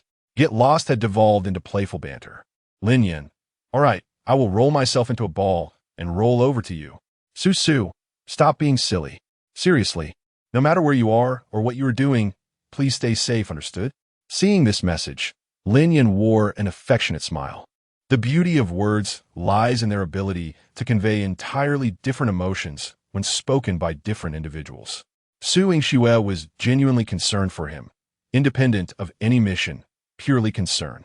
Woman, you are becoming increasingly adept at winning my favor. Lin Yin muttered, sending her an acknowledgement emoji. At that moment, Li Feng approached and called out to Su Yingxue. Xiaoxue, let's go eat. As the captain of the Binhai City Criminal Police, he had received accolades thanks to Lin Yin, earning a second-class merit. The capture of Huang Weiyong was monumental. Nearly all officers involved in the case had been rewarded, including Zhang Donghai. As a member of the supervisory team and the head of the Binhai Public Security Bureau, he received a first-class merit. Oh, Su Yingxue quickly tucked her phone away, flustered, as Lin Yan's words were too explicit. If anyone were to see this, it would be quite the scandal. Experienced as he was, Li Feng immediately sensed something amiss and joked, "Are you chatting with your Lin Yan? Couples in love are always like this. Back in the day, I could hardly bear to be apart from my wife." "Nothing, no. Captain, you're mistaken." Su Yingxue, as if her heart had been exposed, vehemently denied it in a flurry. Li Feng chuckled knowingly, but remained silent. Su Yingxue hastily added, "Captain, it's not what you think." Li Feng laughed. I understand, let's go eat." Though he claimed to understand, Su Yingxue could tell from his expression that he had misconstrued the situation. After finishing his conversation with Su Yingxue, Lin Yin felt elated. Although he had faced danger today, he had also secured $1 million as a reward. With the several 100,000 already in his account, he could now consider himself affluent. Over $1 million. With a bit more saving, he could buy a new house for his parents. Knock, knock, knock. A knock resounded at the door, and Lin Yin rose to answer. Li Xiaoyan stood at the threshold, handing him a phone. "The boss is looking for you." Chapter 73. Did Lin Yin actually speak to the boss this way? Lin Yin instinctively furrowed his brows, hesitating for a moment before reaching out to take the call, slowly raising it to his ear. From the other end, a deep and authoritative voice resonated, carrying an undeniable sense of pressure. "I am Bai Jian. I am Lin Yin." As soon as he spoke, Li Xiaoyan beside him stiffened abruptly, a flicker of surprise flashing in her eyes. Had it been her or anyone else receiving this call, upon hearing the name Bai Jian, they would have immediately adopted a respectful tone. "Hello, boss. How may I assist you?" Yet he actually dared to respond in the same manner. Truly, a fearless newcomer. After a moment of silence on the line, Bai Jian's voice re-emerged. "Hello, Lin Yin. I am Bai Menyao's father, and I sincerely thank you for saving her today. Naturally, the reward you deserve will not be a penny less." "Good," Lin Yin replied succinctly. Bai Jian continued, "I called to make you a promise. As long as you can ensure Meng Yao remains unharmed, I will grant you unexpected rewards in the future." When Lin Yin excelled in 2 assessments, Bai Jian had already dispatched someone to investigate his background. Born in a small county with ordinary parents, he had delivered takeout after graduating from a junior college. Recently, Lin Yin had triumphed in an online live streaming competition, defeating a retired player with overwhelming superiority. His background was clean, his skills exceptional, and he was in desperate need of money. Was he not precisely the person Bai Jian had been tirelessly searching for? However, Bai Jian found himself puzzled. According to his subordinates' reports, Lin Yin had previously been an ordinary youth in the lower strata. What had caused such a remarkable transformation? Consequently, he reviewed the dashcam footage repeatedly, observing Lin Yan's daring rescue in its entirety. Without any forewarning, a normal person could never have anticipated that it was a deliberate attempt at murder, nor could one have predicted the sudden maneuver of the dump truck. Yet Lin Yan not only sensed the danger in advance, but also reacted swiftly within a brief span of time. This acute crisis awareness was truly astonishing. Nevertheless, Bai Jian had encountered numerous extraordinary individuals and suspected that Lin Yan had merely stumbled onto some fortuitous opportunity or met a significant figure. He had no intention of delving deeper, for such individuals were often not to be trifled with. Since Lin Yan was willing to become a personal bodyguard for a handsome salary, it indicated his love for wealth. Once a person developed a passion, they became easier to engage with. Lin Yan candidly stated, "Let us be clear, what exactly do you mean by unexpected rewards?" Hearing this, Li Xiaoyun's eyes widened in astonishment once more. Having been Bai Mengyao's assistant for 3 years, she had never seen anyone dare to speak to the boss in such tone. Bai Jian chuckled heartily. "Young man, you are straightforward. I admire your character. As long as you can keep her safe, I will offer you 100 million. In his eyes, Lin Yan's frankness indicated a lack of ulterior motives. A love for money could simply be satisfied with money. Bai Jian had no shortage of that. However, he had only one daughter. Of course, offering such a generous sum was not without ulterior motives. Bai Jian aimed to fully integrate Lin Yan into his service. Talents like him were exceptionally rare and not to be missed.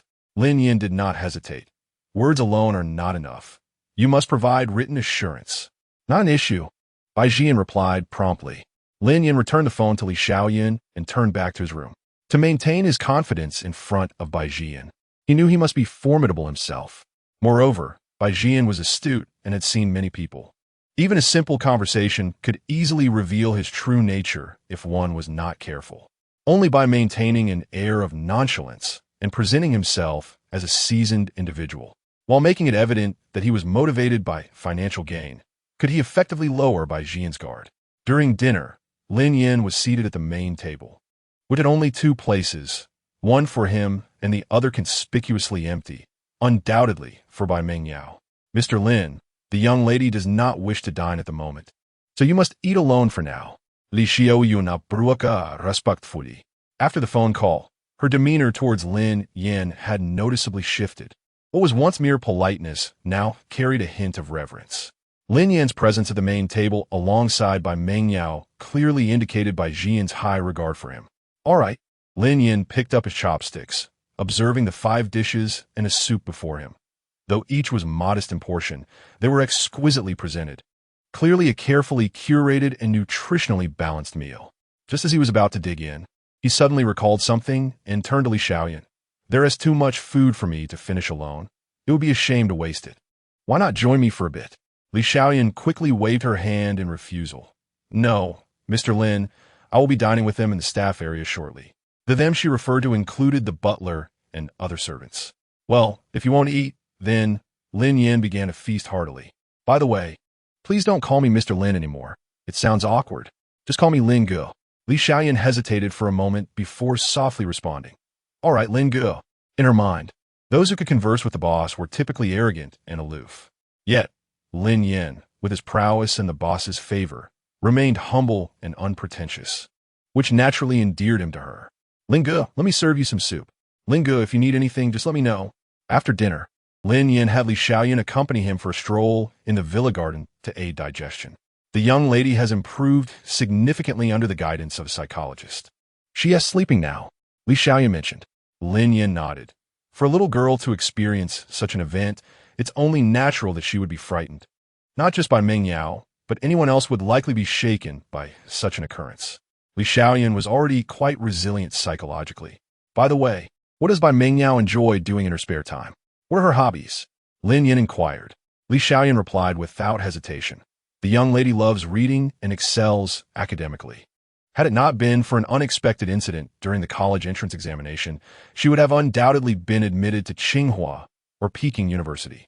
Additionally, she enjoys music, plays instruments, and dances, especially jazz, although her teacher rarely allows her to perform it. She usually practices Latin and ballroom dances. The young lady also sings beautifully as she spoke. A glimmer of excitement shone in Li Xiaoyun's eyes, as if she were saying, "You will surely be astonished when you hear her." "All right, I understand." Lin Yin ambled along with his hands behind his back, nodding to the cleaning lady he encountered, seriously stating, "Thank you for your hard work." This left the cleaning lady momentarily stunned, mistakenly believing a high-ranking official had come to inspect the work. Upon returning to his room, Lin Yin began selecting entries. Chapter 74 Oh My! By Meng Yao actually want to kiss Lin Yin. The sea-level lexicon is extraordinarily abundant. However, due to its low rank, these entries do not appear particularly impressive, remaining at the level of human. After Lin Yan's careful selection, the following entries were shortlisted. Sea celestial songstress. Enhanced tonsils and vocal cords allow for the production of enchanting sounds capable of inducing pregnancy. Possessing the potential to win championships in I Am a Singer, yet lacking the overwhelming dominance. Sea literary critic. Capable of providing profound commentary with ease upon hearing a book title or article source. Sea instrument virtuoso. Proficient in all musical instruments, each at a masterful level, yet possesses no overwhelming superiority. Sea small town scholar. A fierce competitor among the ordinary. Effortlessly excelling in examinations to secure a spot in prestigious universities, consistently ranking among the top 3 in school. From the information revealed by Li Xiaoyan, these entries align relatively well with Bai Mengyao's interests. However, Lin Yin found himself in a quandary. Should he choose the celestial songstress to duet with Bai Mengyao, or select the small town scholar to outshine her? The small town scholar was swiftly dismissed for a straightforward reason. He is merely a co-reader, not a true reader. And having a system while still being ordinary is rather dull. The literary critic was also excluded. Aside from impressing Bai Mengyao while she reads, it serves little purpose otherwise. After much internal conflict, Lin Yin ultimately opted for the instrument virtuoso, believing that playing an instrument is more appealing than singing. Setting aside the system, Lin Yin took out his phone and messaged Su Yingxue. "Darling, what are you up to?" Su Yingxue replied instantly, "Don't call me that." Anger. JPG. Lin Yin, you still haven't answered my question, wifey. Susu, just finished wedding. And don't call me wifey either. Lin Yin, then can I see your legs? Susu, get lost. After sending the message, Su Yingxue looked at her screen and smiled. She was unsure why she did not find Lin Yin's playful banter off-putting. In fact, she found it rather amusing. Since Lin Yin's arrival, Su Yingxue had noticed a significant shift in her mindset. To be honest, she had harbored a mild aversion to men. Perhaps it was because, as a child, she was the adorable type, prompting hugs from one and playful ruffles from another. Growing up, she blossomed into the beauty others would rave about. Countless suitors pursued her throughout high school and police academy, employing various tactics. Gradually, she became immune to their advances, rarely speaking or engaging with them, let alone considering romance. Thus, when she first met Lin Yin, she felt similarly detached. Yet, over time, she discovered that beneath his roguish exterior lay a kind heart, coupled with remarkable capabilities. Su Yingxue could not pinpoint when she began to accept his flirtations. The memory of their last kiss occasionally resurfaced in her mind, and during their days apart, she felt a sense of emptiness. After completing her tasks, she would instantly check her phone for any messages from Lin Yin. They both tacitly avoided discussing any task-related topics, engaging in light conversation until Su Yingxue logged off for the night. The following morning, Lin Yin was awakened by Li Xiaoyan. Glancing at the clock, he noted it was only 7:30 a.m. Rubbing his sleepy eyes, he got up to freshen up. Upon arriving at the dining room, he found Bai Mengyao already seated at the table. Seeing Lin Yin approach, Bai Mengyao immediately stood up, nervously clasping her hands together, and bowed slightly, saying, "Thank you for saving me." She understood that those individuals had targeted her, and without Lin Yin, she might not have survived. The scene vividly replayed in her mind. The initial fear left her paralyzed until Lin Yin cast a comforting glance her way, grounding her frantic heart. Regardless of whether he was employed by her father, Bai Mengyao felt immense gratitude towards him. "No need to thank me. Your father has already compensated me." Lin Yin swaggered over, pulled out a chair, and gestured to the seat before her. "Sit down. No need to stand." Bai Mengyao complied, smoothing her skirt as she sat down. The nearby butler and servants exchanged glances, questioning who the true master was. After breakfast, Lin Yin drove her to school. According to their arrangement, he was to accompany Bai Mengyao inside. As for his identity, Bai Jian had already made the necessary arrangements. As the vehicle slowly exited the villa gates, Li Xiaoyun and the others respectfully saw them off. "Why do you still go to school when your family is so wealthy?" Lin Yin casually inquired. This question had piqued his curiosity for some time. Many students toil tirelessly to ascend socially, yearning for endless wealth and romantic conquests. Yet, those born into affluent families, possessing all the riches, still strive for academic achievement. Bai Mengyao fell silent for a while before softly responding, "I don't know." Whether it was academic pursuits or various hobbies, she had followed others' advice that girls should engage in such activities. She had pondered the purpose of these endeavors, but had never arrived at a conclusion. Perhaps, possessing an additional skill might grant her another commendable label, making it easier for others to compliment her. Bai Mengyao believed this to be true, as every person she encountered would lavish her with praise from head to toe, fearful of missing any detail. "Is there anything you particularly enjoy doing?" Lin Yin asked again. "Something I particularly enjoy doing," Bai Mengyao murmured, lowering her head in contemplation. Singing? Dancing? Among her many interests, these two were indeed her favorites. Yet, she sensed that Lin Yin's inquiry was not about mere hobbies. After a brief pause, she shook her head. "I don't know." Lin Yin glanced at the rearview mirror, observing Bai Mengyao's bewildered expression, and a slight smile tugged at his lips. "I recently discovered something rather intriguing." "What is it?" Bai Mengyao's eyes lit up, curiosity piqued. "Kissing." Lin Yin spoke casually, as if chatting with a close friend. "I never tried it before, but after that day, I feel addicted. I can't stop thinking about it. It's driving me crazy." Bai Mengyao's eyes widened, her mouth agape in disbelief. This was her first encounter with such an intimate topic being addressed so candidly. Throughout her life, she had never even heard the words kissing spoken aloud by others. At that moment, her entire worldview felt upended. "Really?" Driven by curiosity, Bai Mengyao posed the question. Lin Yin earnestly nodded, "Absolutely. Ever since that kiss, I feel like I wasted the last 20 years of my life. Men and women should kiss." Bai Mengyao's eyes sparkled, and with considerable courage, she asked a question that left Lin Yin momentarily stunned. "Then can I try it?" Chapter 75. Her voice was quite soft, inaudible save for the soundproofing of the Rolls-Royce and Lin Yan's sharp hearing. "Pardon?" Lin Yin responded, turning with a surprised expression to meet Bai Mengyao's limpid eyes. "You wish to kiss?" Bai Mengyao nodded earnestly. "You mentioned it was intriguing, so I wish to experience it." Since their prior encounter, she regarded Lin Yin as the most trustworthy individual aside from her father. In his presence, she felt an inexplicable sense of security. Thus she trusted his words implicitly. Lin Yin blinked, noting the purity in Bai Mengyao's gaze, as if she merely wanted to ascertain whether kissing was as fascinating as Lin Yin had described. "With whom?" Lin Yin inquired, frowning. Bai Mengyao raised a slender finger, pointing at Lin Yin. "May I with you?" She attended school, left after classes, and never interacted with her classmates. Lin Yin was the sole male acquaintance she had. "Me?" Lin Yin gestured at himself with astonishment while driving. What was the configuration of this girl's thought process? Could one simply experiment with such a matter?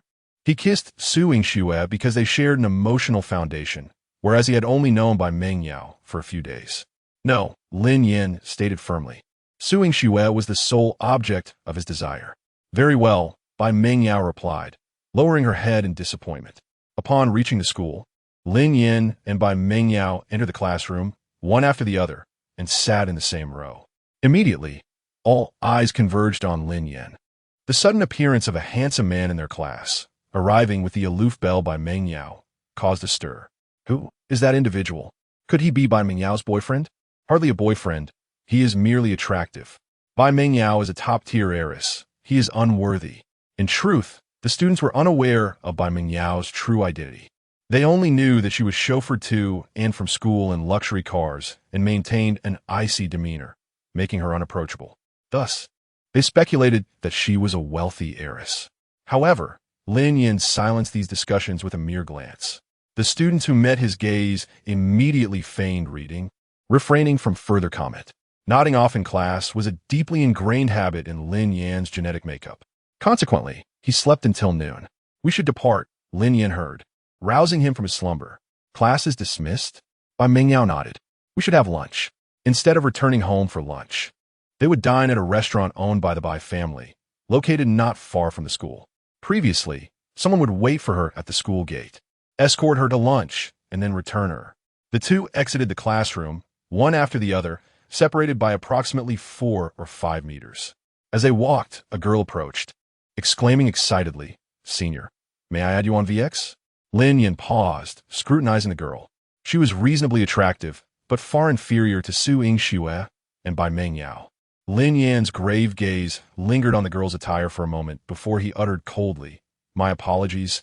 My circle of acquaintances does not include individuals with cups." Before turning and walking away, the girl was left discombobulated. Once inside the car, after fastening his seatbelt, Lin Yan opened the restaurant address sent by Li Xiaoyan. Western cuisine. He muttered, frowning. He had felt somewhat uncomfortable after the previous night's meal, despite the quality ingredients and sophisticated cooking techniques. The food was too bland for his palate, accustomed as it was to street food. Suddenly, an idea struck him. He turned to Bai Mingyao and asked, "Shall we dine elsewhere? I shall take you to a culinary experience you have never encountered." Upon hearing these words, Bai Mingyao's eyes lit up, and she responded without hesitation. Very well. She did not consider the implications. Lin Yin had been hired by her father specifically to protect her. As for whether they could go, no one had explicitly forbidden it. Most importantly, she sensed that Lin Yan's life was genuinely intriguing. She desired to witness it firsthand. Lin Yan immediately opened his AI assistant and requested, "Recommend delicious malatang in Nandu." He had rarely visited Nandu and was unfamiliar with the area. He could only rely on AI for assistance. Soon, AI provided an answer. Chun Popo Malatang, a local favorite. Activating the navigation system, the car set off. After approximately 20 minutes, the Cullinan came to a halt in front of the Malatang restaurant. Through the car window, they could see that the dining area was nearly full. Lin Yan exited the car and opened the door for Bai Mingyao. As the young lady stepped out, the pungent aroma of street food filled her nostrils, causing her to pause in astonishment. Previously, she would never have imagined that she would dine in such a place. It was a novel and unknown experience for her. She was already filled with anticipation. "Let's go." Yes. The two entered the restaurant, immediately attracting attention. The handsome man and beautiful woman were simply too dazzling. Lin Yan picked up a basin and led Bai Mingyao to the vegetable selection area. "What would you like to eat?" Bai Mingyao was overwhelmed by the array of ingredients. She only recognized a few, such as cabbage and tofu. She did not know the names of many items. She pointed to the marinated beef and asked, "May I have this?" "Of course." Lin Yan picked up several slices. "Take whatever you desire. No one will judge you here." "All right." A rare, sweet smile appeared on Bai Mingyao's face. After selecting their ingredients, they weighed them. The total was 78 yuan, including rice. "Can you tolerate spice?" Lin Yan asked. Bai Mingyao shook her head. Lin Yan turned to the owner and said, "Medium spice." Then, turning back to Bai Mingyao, he said, "If you have never tried it, you must." Bai Mingyao nodded obediently. Lin Yan took the initiative to pay using his phone. The reason was simple. Bai Mingyao did not have a phone. Indeed, she did not own a phone, as her every move was managed by others. Therefore, she certainly had no money. 10 minutes later, a large bowl of malatang, glistening with red oil, was served. Lin Yan rubbed his hands in anticipation. During his delivery days, this meal would have been considered a feast. Lin Yan served her rice and placed a large slice of beef in her bowl. "Eat." Bai Mingyao nodded and picked up her chopsticks, placing the beef near her lips and taking a small bite. The flavor spread throughout her mouth, and she was taken aback. Her eyes widened as she looked at Lin Yan. How is it? Bai Mengyao was unsure how to respond. It was numbing and spicy, as if something were dancing in her mouth. The sensory impact seemed to connect to the crown of her head. She felt as if she had discovered a new continent. Or perhaps opened Pandora's box. She eagerly took another bite. One more bite. Lin Yan smiled knowingly. Look at the child so eager to eat. Chun Lily and her colleague had come to Nandu to promote aesthetic medicine and plastic surgery. At noon, the organizers did not provide meals. They had to fend for themselves. Upon hearing from other colleagues that Chun Popo Malatang in Nandu was quite delicious and conveniently located, Chun Lily decided to try it. From afar, she noticed a Cullinan parked in front of the Malatang restaurant. Ordinary girls were not interested in cars, but Chun Lily was an exception. In her opinion, the best way to judge a man's strength and taste was through his clothes, watches, and cars.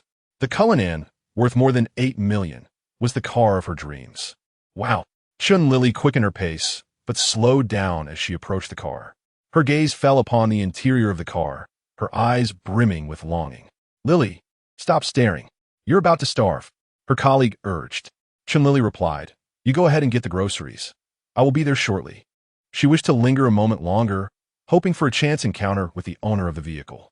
Such opportunities, once in sight, should never be forsaken. However, just then, Lin Yan and Bai Mengyao emerged from the shop after their meal. Chapter 76. The flick of a finger, Lin Yan discovered a woman standing by the passenger door. A slight frown creasing his brow. Hiss, that silhouette, that figure, that hairstyle. Why does she seem so familiar? Clearing his throat, he retrieved his car keys and unlocked the door. Chun Lily was startled, glancing up only to see no one, before turning away. Their eyes met. Suddenly, the air grew still. Chun Lily blinked rapidly, feeling a strange sense of recognition toward the handsome man before her. His name was on the tip of her tongue, yet she could not utter it. Lin Yan instantly recognized Su Yingshua's exquisite best friend. What perplexed him was the sheer coincidence of encountering her in such a vast place as Lingnan. Typically, it would not matter, but if she dared to spew disdain, things could escalate quickly. Yet now, with Baijian's daughter in tow, he worried about the possibility of Chun Lily saying something inappropriate. It's you, Chun Lily exclaimed, her hand raised in astonishment as she pointed at him. Lin Yan.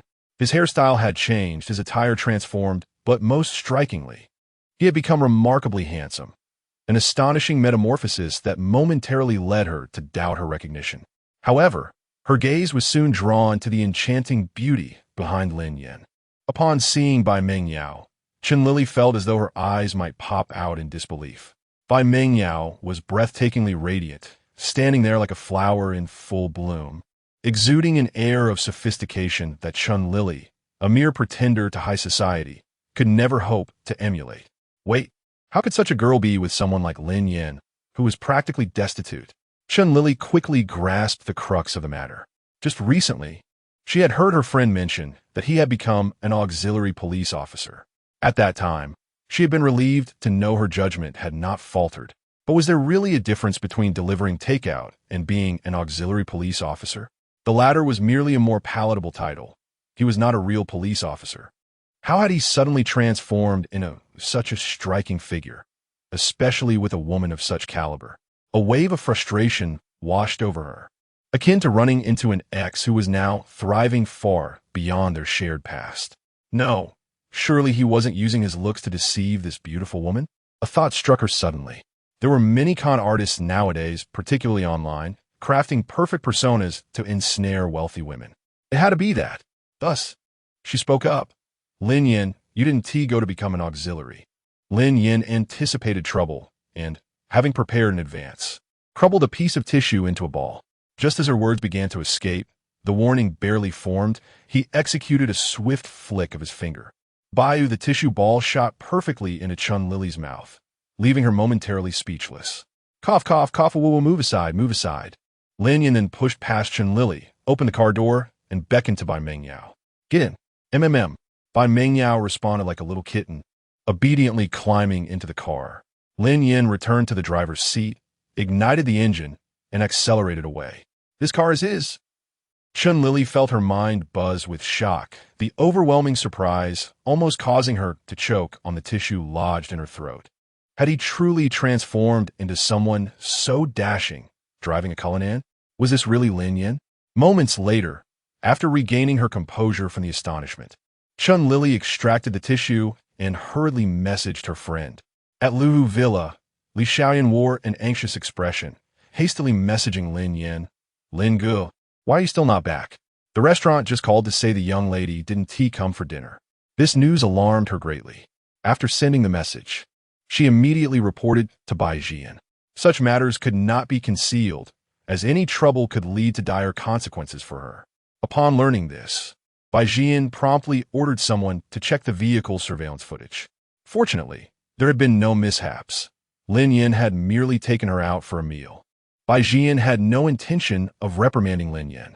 He believed that Lin Yin's willingness to take such risks indicated his confidence in ensuring his daughter's safety.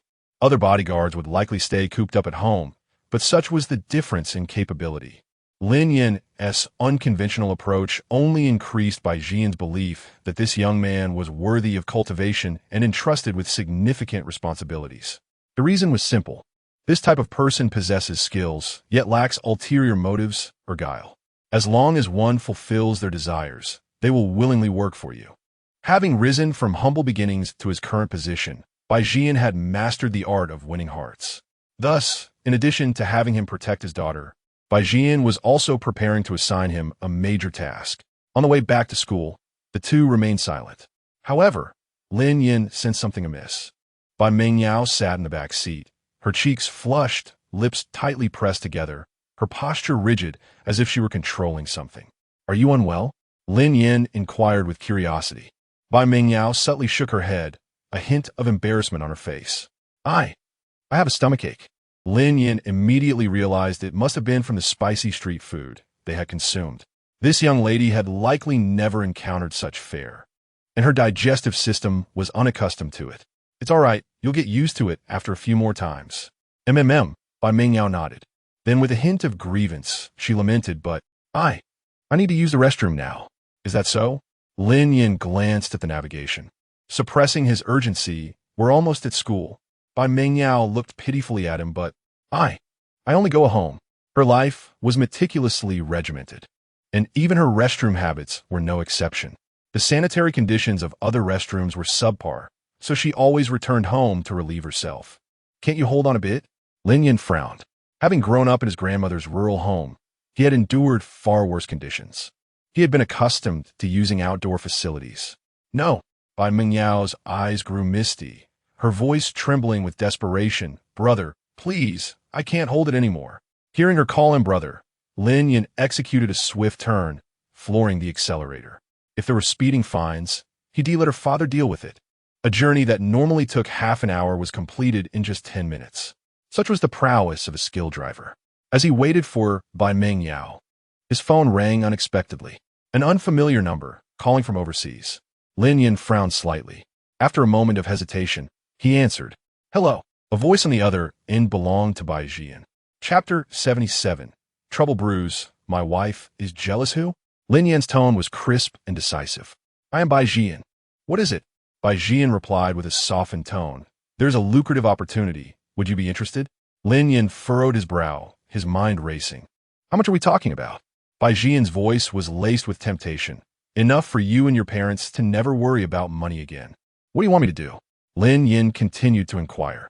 Upon hearing his response, Bai Jian revealed a shrewd smile.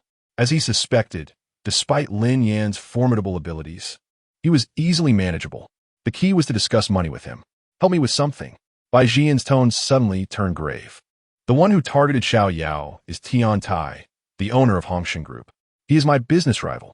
Recently, he suffered a defeat in an overseas transaction and, infuriated, seeks to retaliate against me, which is why he targeted Xiao Yao.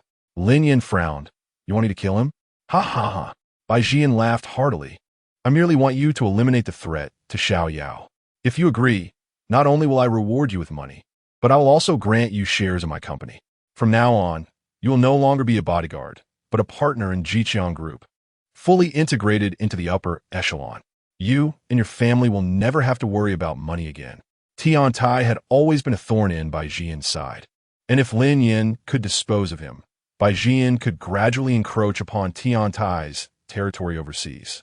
It would also serve as a test for Lin Yin. This deal was a surefire profit, securing an ally in the process. My master warned me never to engage in illegal activities. Lin Yin firmly rejected the offer. He understood that Bai Jian was likely testing him. Eliminating Tian Tai would serve as his loyalty badge, and it was the best opportunity to approach Bai Jian. Hence, he needed to refuse decisively. Dealing with such a cunning fox required maintaining his persona. Acting too hastily could arouse suspicion. Take your time to consider it. You can reach out whenever you're ready. Bai Jian cheerfully said. By the way, did you take Xiao Yao out today?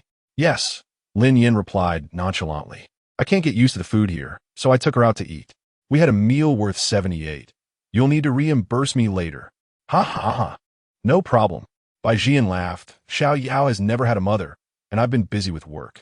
The ones who have accompanied her the most are the butler and servants, which has made her rather reclusive. The fact that she is willing to dine out with you shows her trust. That is a good sign. I only have one request. Whatever you do, ensure her safety. I understand, Lin Yin replied. Then I can rest easy. Call me whenever you come to a decision. On the other side, Su Yingxue finished her tasks and, as usual, took out her phone to open WeChat. Lin Yin had not made a sound. Instead, she was bombarded with messages from Chun Lily. Xiao Xue, do you know what Lin Yin is up to? He's no longer delivering takeout or working as an auxiliary police officer. He's with a wealthy woman. I saw it with my own eyes. He is driving a multi-million-dollar Cullinan with a beautiful lady. Wealthy women, beautiful ladies, luxury cars. Upon reading these messages, a pang of disappointment surged through Su Yingxue's heart. She had considered the possibility that Lin Yin might be undercover or assigned to investigate a tricky case, but she never expected him to be with a beautiful woman. Could this also be part of a mission? A sense of confusion enveloped her. Beyond television, she had never heard of missions that involved courting wealthy women. I don't know. His actions are none of my concern, she replied. Between the lines, anyone could sense her desolation. Just then, her phone vibrated. It was a message from Lin Yin. Shuizhu, what are you up to? The message she had once eagerly anticipated now seemed somewhat absurd. How could he be out on a date with a beautiful woman while flirting with her? Su Yingxue put her phone away, took a deep breath, and returned to work, striving to push the matter from her mind. Su Yingxue did not respond to the message, but the system did. The favorability of Bai Mengyao increased by 10 points. Current favorability, 10. Reward, 50,000 yuan. Unlocked trait. See disguise. Possesses exceptional disguise abilities, capable of perfectly replicating anyone's appearance. Indistinguishable to the naked eye. Each disguise lasts for 3 hours and can only be used once a day. Avoid using disguise in women's baths. Crossing boundaries is absolutely prohibited. Wow! Lin Yin was momentarily taken aback. When strategizing to win over Su Yingxue, he had at least prepared himself psychologically. Bai Mengyao's favorability, however, came without warning. It was a delightful surprise. 50,000 yuan. Was it a bit meager? Lin Yin pursed his lips. Compared to Bai Jian's generosity, the system did seem somewhat stingy. But what did it matter? Bai Jian's money was not earned with peace of mind. It would eventually be seized by the police, necessitating the return of stolen goods. What was this disguise trait? Lin Yin scrutinized the description, frowning slightly. He genuinely could not fathom how this ability could be of use to him at present. Disguising to look more handsome? He was already quite dashing. That seemed unnecessary. However, it could indeed serve as an extraordinarily advantageous skill for illicit activities. Suddenly, a spark of inspiration lit up in his mind. This skill, seemingly useless, actually had immense potential for creativity. Imagine if he disguised himself as an enemy to commit misdeeds, or transformed into a celebrity to engage in some scandalous behavior. For instance, as Kuan Kuan. Wouldn't that be entertaining? It appeared this was the only practical use for it. The system could synthesize traits. He would save the useless ones for later. The following days passed uneventfully. Aside from Su Yingxue not responding, nothing else occurred. Lin Yin speculated that Chun Lily was meddling in the situation. However, there were no other options available. he could only continue to coax her slowly. Before he knew it, the weekend arrived. At 10 in the morning, Lin Yin was taking a stroll in the courtyard when a business vehicle slowly drove into the villa. The door opened, and a sharply dressed man, exuding a star-like aura, stepped out. Li Xiaoyan quickly approached, her face adorned with a professional smile. "Mr. Wu, hello. The young lady is waiting for you upstairs." The man wore a stern expression, not sparing her a glance, and strode towards the villa with an air of superiority. Li Xiaoyan pouted, clearly displeased with the man's demeanor. Lin Yin approached and inquired, "Who is this person?" Li Xiaoyan sighed. "Who else could it be?" "The young lady's piano teacher, a renowned pianist from Lingnan, Wu Qian." "Wu Qian? A piano teacher?" Lin Yin observed Wu Qian's retreating figure, his brow furrowing.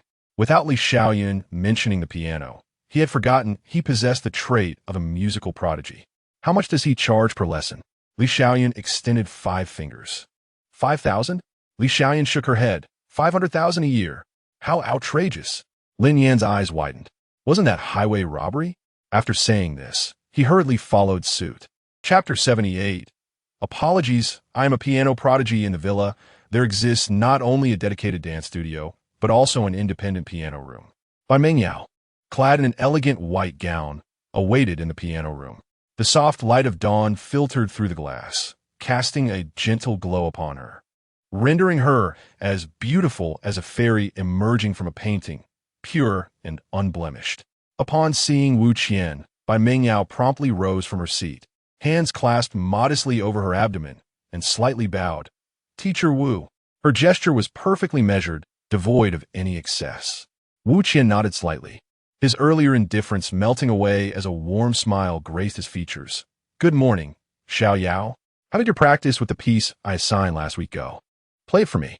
Bai Mengyao responded affirmatively, retaking her seat. Her slender, porcelain-like fingers glided over the piano keys, and a melodious tune instantly filled the room. Lin Yin leaned against the doorway, observing the scene before him. It must be said that aside from her innocent demeanor, Bai Mengyao possessed an extraordinary talent in all other respects. In the past, Lin Yin would have been able to discern only whether the music was pleasant, lacking the ability to judge technique and musicality. However, things were different now. Equipped with the knowledge of a musical prodigy, he could effortlessly distinguish between the good and the mediocre. Bai Mengyao was currently performing Stravinsky's Petrushka, a piece of considerable difficulty. Lin Yin mentally awarded her a score of around 7, considering she had only started learning the previous week.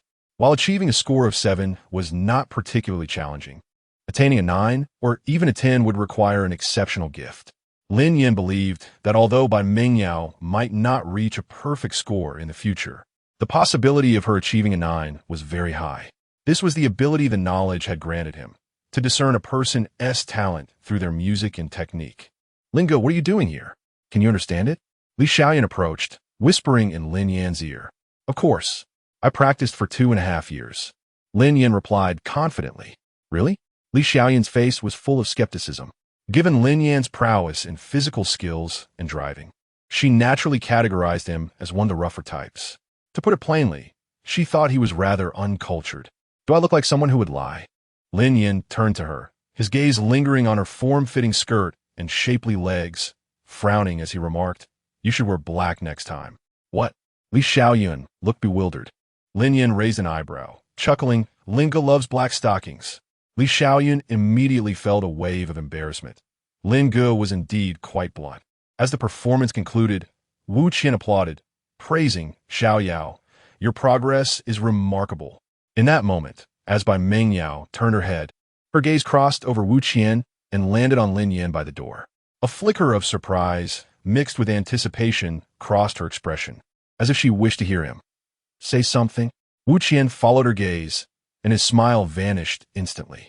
Despite having visited the villa numerous times, he had never seen this person before. Moreover, this individual seemed to roam the villa freely, which inexplicably ignited a sense of crisis within Wu Qian, morphing into disdain and aversion. He turned back to Bai Mengyao, smiling as he asked, "Xiao Yao, do they wish to learn piano as well?" The question appeared to be an inquiry, yet it was in fact a subtle way of asking them to leave, the implication unmistakable. "Uninvited guests, please vacate." Bai Mingyao shook her head, no. Oh. Wu Qian nodded in acknowledgement, then turned to Li Xiaoyan, coldly stating, Xiao Yao needs to concentrate on her piano practice. I kindly request that unrelated individuals leave the piano room. All right. Li Xiaoyan, being merely a secretary, dared not object. She tugged at Lin Yan's sleeve, whispering, Lin go. Let us go. He is asking us to leave. Why should we go? Lin Yan remained unmoved. To put grandly, he was Bai Mengyao's personal bodyguard. When outsiders were present, he ought to be there to prevent any unforeseen incidents. To put it more simply, Wu Qian's arrogant demeanor was quite off-putting. Moreover, he was curious to discern what level of skill warranted a fee of 500,000 for lessons.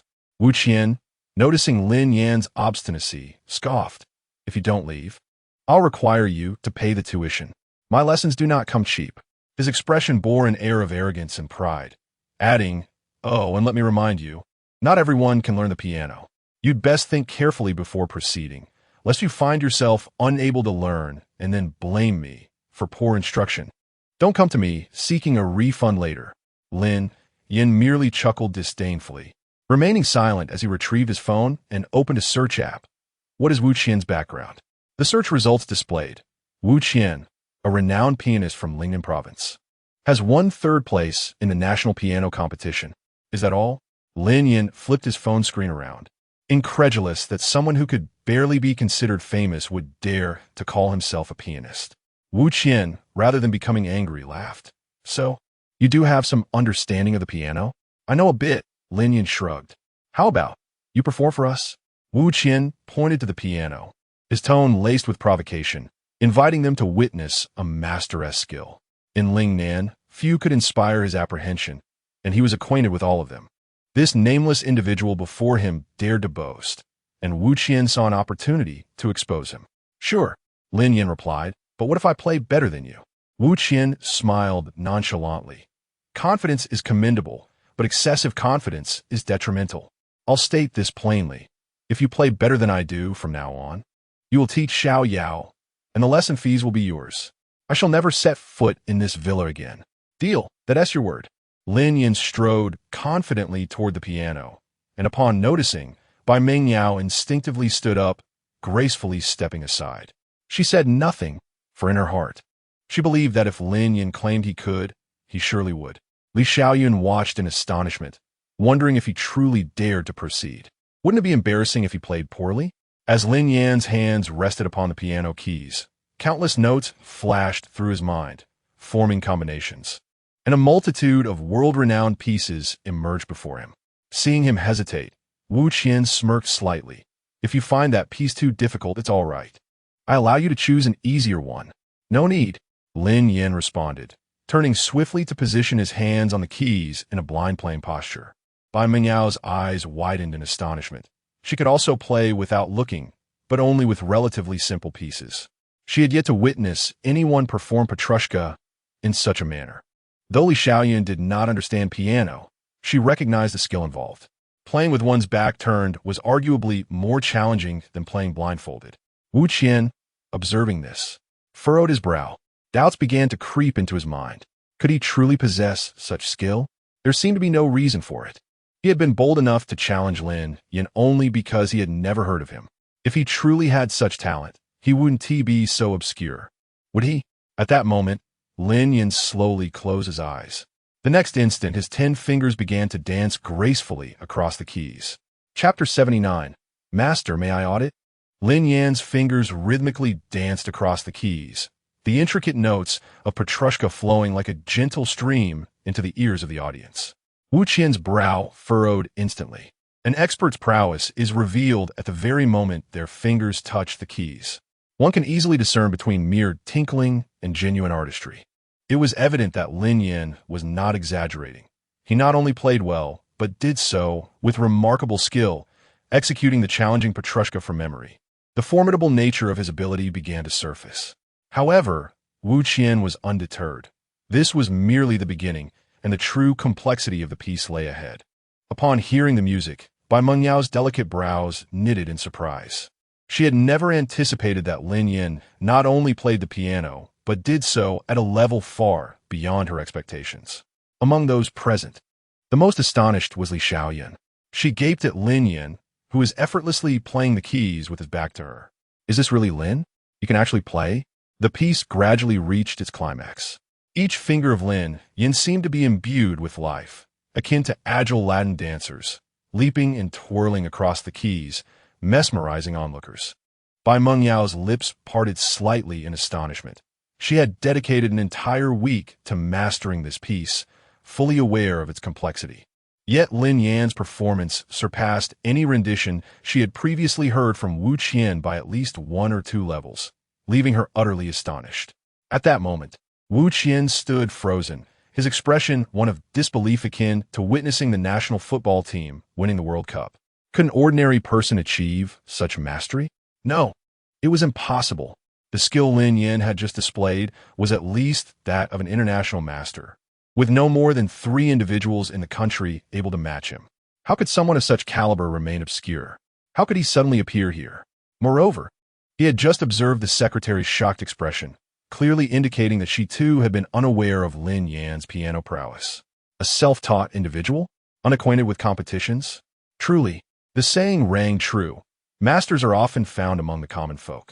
Wu Qian found it difficult to believe. How could anyone in this world be so humble? At this moment, Li Xiaoyan's presence was inconsequential, for she could not comprehend the music. Her mind was consumed by 4 words, profound yet unclear. Standing at the doorway, she served merely as a tool for astonishment. Lin Yan's speed on the keys was far more impressive than her past experiences with QQ dance. As the piece concluded, Lin Yan gracefully swept his right hand across the keys, producing a cascade of crisp notes.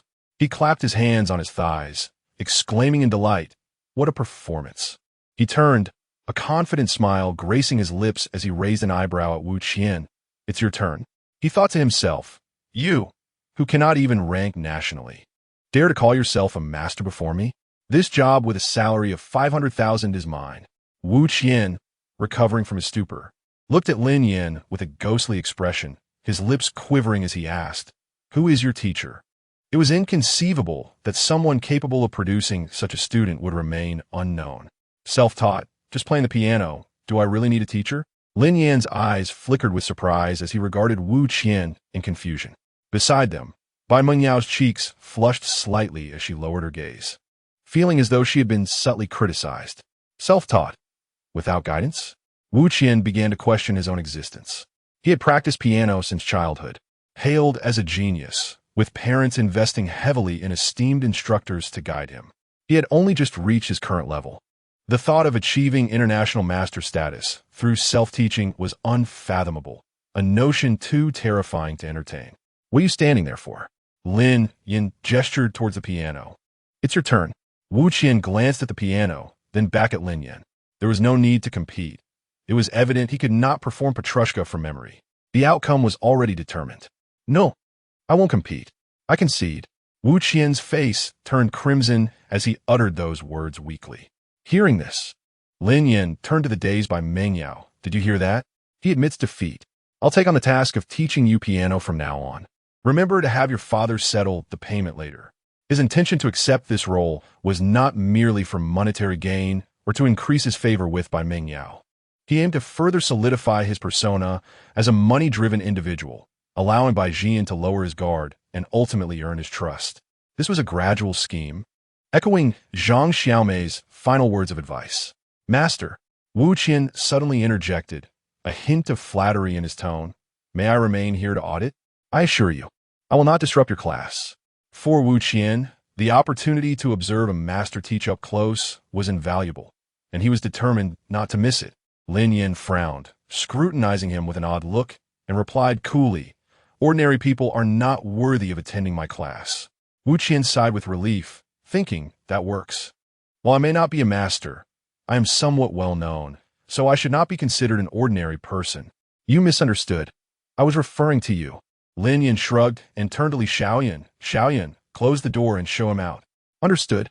Li Xiaoyan had always been displeased with Wu Qian's inflated self-importance, and upon hearing this, she became quite eager. With swift strides, she approached Wu Qian, gesturing towards the door, her tone devoid of previous respect. "Teacher Wu, Lin is about to start his class. Please leave. Wu Qian's countenance shifted dramatically, akin to freshly butchered liver. His face turned a deep shade of ashen gray as he turned to Bai Mengyao, urgently pleading, Xiao Yao, I am your teacher. Our bet was merely a jest. After all this time, you would not choose him, would you? Wu Qian's true motive for approaching Bai Mengyao as a private tutor was to get closer to her. Capturing the heart of such a beautiful and well-connected heiress would undoubtedly provide him with a greater platform for advancement. He had previously dared to challenge Lin Yan because he believed himself certain of victory. Now that he had lost, he was not foolish enough to abandon the opportunity to get close to Bai Mengyao over a mere verbal wager. Initially, he had intended to exploit Lin Yan's skills while breaking the agreement. Since Lin Yan refused, he would resort to more aggressive means. He was confident that Bai Mengyao would not choose Lin Yan as her teacher. As his words resonated, all eyes turned to Bai Mengyao, awaiting her response. Chapter 80. Bai Jian's scheme. Bai Mengyao paused, her gaze shifting towards Lin Yan as she softly inquired, Brother, would you be willing to be my piano instructor? This utterance left Wu Qian utterly dumbfounded. Brother? What in the world? Bai Mengyao was ostensibly Bai Jian's only child. Whence this apparition of a brother? Lin Yan raised an eyebrow. If you are amenable to tutelage, I shall deign to instruct you. Wu Qian was aghast upon hearing this. Condescend to teach if she is obedient? Did he comprehend to whom he was speaking? She was the princess of the Jiqiang group, the mistress of this very villa. It had taken Wu Qian half a year of lessons before he dared address her as Xiao Yao. However, even more preposterous events were yet to unfold. Bai Mengyao, upon hearing these words, displayed a sweet smile and obediently nodded in affirmation. I shall heed brother's words. Even Li Xiaoyun was taken aback. Brother Lin, do you possess some form of sorcery to command such unwavering obedience from Miss? In her tenure as a personal assistant, she had never witnessed Bai Mengyao exhibit such an attitude toward anyone, not even her own father. Wu Qian, sensing the unfavorable turn of events, hastily interjected, Xiao Yao. Changing instructors requires your father's consent. It cannot be done arbitrarily. Unexpectedly, Bai Mengyao instantly retracted her smile, turned to him, and uttered in a gentle tone a remarkably assertive statement. My consent suffices. There is no need to consult my father. Indeed, while her father typically assisted her in making decisions, Bai Jian would not impede matters she had personally resolved. Wu Qian was utterly dumbfounded. He had not anticipated such a resounding defeat. A surge of fury coursed through his mind as he turned to glare fiercely at Lin Yan. Why glare at me? Do you contemplate violence? Lin Yan withdrew his hand from his pocket, having studied the laws of self-defense since activating the system. Li Xiaoyun, with a smile, offered a benevolent reminder. Mr. Wu, Brother Lin not only plays the piano, but is also responsible for Mrs. Safety. You comprehend my meaning, yes? Please refrain from impulsiveness. The medical facilities in our villa may offer limited assistance. Wu Qian, seething with resentment, turned and briskly exited the music room. Li Xiaoyun followed suit. After watching Wu Qian depart in his vehicle, she retrieved her phone and dialed Bai Jian's number. She was obligated to promptly report Mrs. every action, a standard protocol. Hello, boss. Upon connecting, Li Xiaoyun recounted everything she had witnessed firsthand. He also plays the piano. Bai Jian was taken aback. Simultaneously, he found Lin Yan increasingly enigmatic. Profoundly skilled in combat, possessing unparalleled driving prowess, and now revealed as a piano virtuoso, these attributes, by all accounts, seemed incongruous. How did he acquire such proficiency? However, Bai Jian's present concern lay elsewhere. A confrontation between him and Tian Tai was inevitable. Both sides were evenly matched, hesitant to make any rash moves. But the outcome was predetermined, either his demise or mine. The deciding factor would be whose stakes and contingency plans were more substantial. The emergence of Lin Yan undoubtedly disrupted this equilibrium. Only a handful of Tian Tai's subordinates in the country possessed firearms, and they dared not brandish them openly. Given Lin Yan's capabilities, seizing an opportunity to decapitate the enemy commander from amidst the ranks would not be an insurmountable task. With Tian Tai eliminated, Bai Jian could rest easy. Regrettably, Lin Yan had declined his exorbitant offer. Offer him 5 million for the lessons. Upon hearing Bai Jian's words, Li Xiaoyun was stunned. The boss had increased the fee tenfold. However, such matters were beyond the purview of a mere secretary, and she promptly complied and returned to the music room. Bai Jian sat on the living room sofa, slowly placing his phone down, his brow furrowed deeply. At that moment, a middle-aged man with closely cropped hair and piercing eyes approached and stated, "Brother, since his sect forbids him from taking life, we need not resort to assassination to eliminate Tian Tai." This man, Hu Wei, was the head of Bai Jian's overseas operations and served as a strategist. "What solution do you propose?" Bai Jian inquired, his brow furrowed. Hu Wei sat on the sofa, lit a cigarette, and said, "According to reliable intelligence, Tian Tai is scheduled to depart the country this month." Bai Jian nodded. "Hence my urgency. Once he leaves, the matter becomes more complicated. Tian Tai, like himself, had his primary forces and influence abroad, where firearms were not subject to control. Their security personnel were essentially private militias. It was impractical to move against each other unless they directly engaged in warfare, as both sides still harbored reservations. Hu Wei had dispatched individuals to assassinate Bai Jian's daughter domestically. Hu Wei continued, "Since he refuses to kill, we shall not compel him to do so." Bai Jian frowned. "How then?" Hu Wei said with a sardonic smile. "Have him investigate Tian Tai's criminal evidence in the country. If we can obtain direct evidence of his domestic crimes, we can report him to the police and ensure Tian Tai's irreversible departure." Upon hearing this, Bai Jian lowered his head in contemplation. Both Tian Tai and himself had unsavory pasts. If the police were to investigate, it would warrant multiple death sentences. No, he is merely skilled in combat. Investigating cases requires more than just fighting. Bai Jian shook his head. Hu Wei, anticipating his response, slowly retrieved an item from his pocket and handed it to Bai Jian. "His involvement is not essential. We can assist him in certain matters." Meanwhile, Li Xiaoyan hurriedly returned to the music room, panting, and said, "Brother Lin, that the boss said, the lesson fee is this much." She extended 5 fingers, and Lin Yin frowned. 50,000? Li Xiaoyan shook her head. "No, 5 million. What?" Lin Yin nearly lost his composure. Teaching the piano for a tuition fee of 5 million. Was Bai Jian insane? However, he quickly realized that Bai Jian was not paying for lessons but attempting to co-opt him. After Li Xiaoyan left, Lin Yin began teaching. There was not much to teach, allowing Bai Mengyao to play on her own, occasionally correcting her mistakes and imparting techniques. Bai Mengyao possessed remarkable comprehension, memorizing everything he said and quickly correcting her mistakes. "Brother." Bai Mengyao suddenly turned to Lin Yin. "May I hear you play once more?" When Lin Yin played earlier, she was too shocked to fully appreciate it. She wanted to listen again and savor it. "Very well. In consideration of your father's substantial payment, I shall demonstrate once more." Lin Yin sat on the stool. Bai Mengyao prepared to rise, but he stopped her. "No need. You can observe more closely while seated." "Are you in dire need of money?" Seeing his keen interest in money, Bai Mengyao inquired. Lin Yin turned to her with a peculiar gaze. "Nonsense. Why else would I be a bodyguard if I weren't?" Upon hearing his words, Bai Mengyao hesitated, pursed her lips, and said, "I can't provide you with it." Chapter 81. Suspect. "Lin Yin, what do you mean?" Lin Yin asked, his face a mask of astonishment as he turned his gaze towards Bai Mengyao. "Where did you get the money?" Bai Mengyao possessed neither a mobile phone nor a wallet. For a considerable time, all her needs had been meticulously catered to, leaving her with no opportunity to spend her own money. She nodded confidently. "Brother, please wait a moment." With that, she rose swiftly and exited the music room. A few minutes later, Bai Mengyao returned, holding a bank card. "Here." She handed the card directly to Lin Yin. "The password is my birthday. How much is in here?" Lin Yin raised an eyebrow, curiosity gleaming in his eyes. Bai Mengyao shook her head. "I don't know.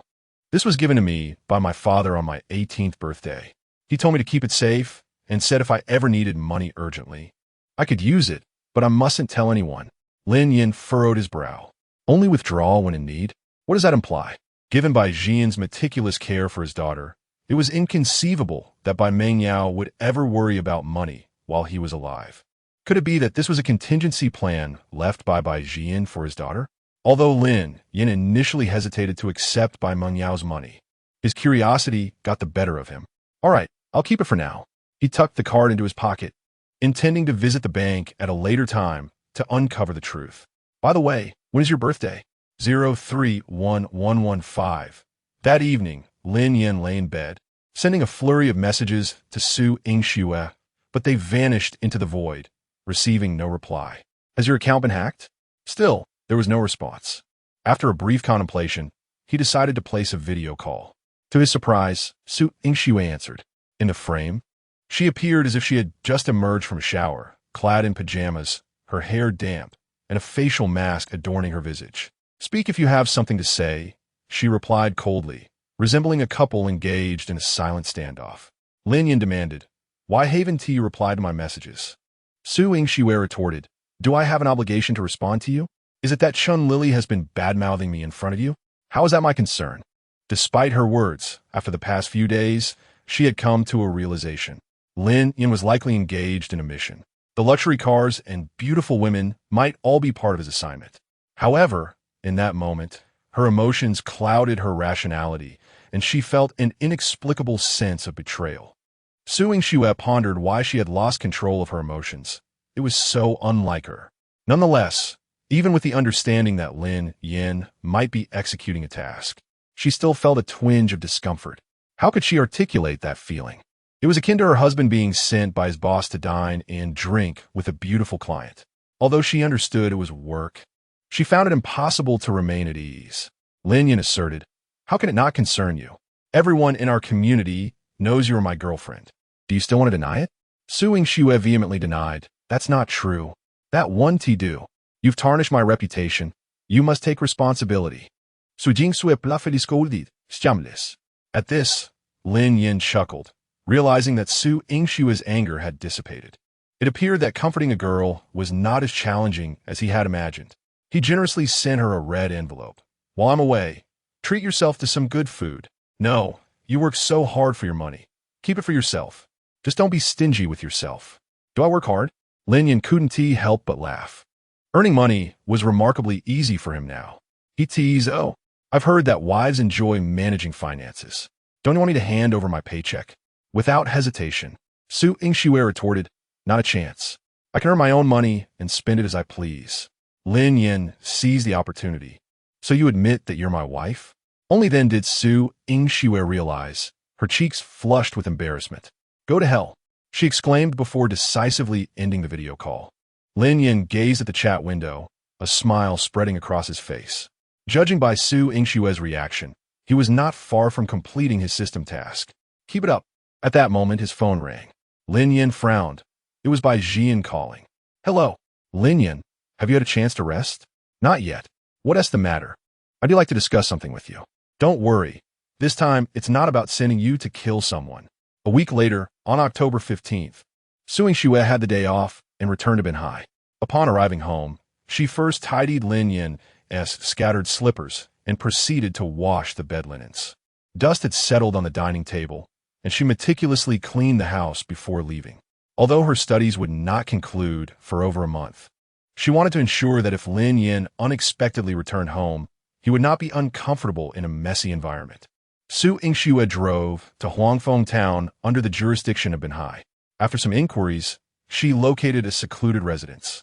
In the courtyard, two children were playing joyfully, while a woman in her mid-20s was harvesting vegetables, seemingly preparing a meal.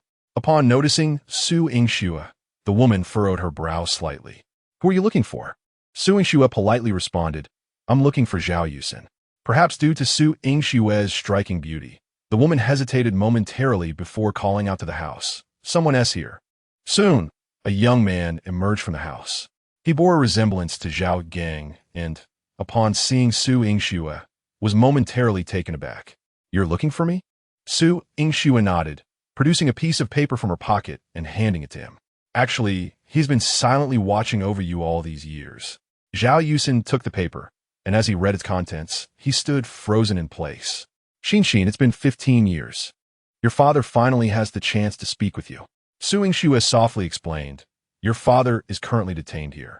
Once the case is adjudicated, family members will be allowed to visit. He wishes to see you. If you have time, please go and visit him. Tears welled in Zhao Yusen's eyes, spilling over in a rush. Su Yingxue chose not to say more and turned to leave. This was Lin Yan's request.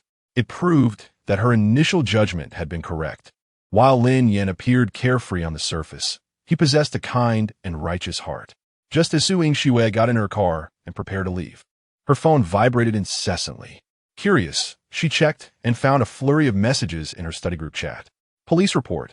This afternoon at the South City Railway Station, a man was intercepted by railway police while dragging a suitcase containing human remains. The man has been taken into custody, and the case is under investigation. Su Yingxue's brow furrowed. She climbed up to view the chat history. Soon, a somewhat blurry photo caught her eye, and her heart sank. The suspect in the photo was none other than Lin Yan. Chapter 82. Lin Yan's interrogation. How could it be him? Su Yingxue stood there, momentarily stunned, before regaining her composure. The setting sun cast its golden rays upon her, yet her limbs felt frigid, and her breath came in rapid bursts, as if she had just completed a marathon, her heart pounding violently against her chest. A profound sense of unease urged her to tremble as she fished out her phone and dialed her mother, Zhang Xiaomei. Hello, Mom, did you see it?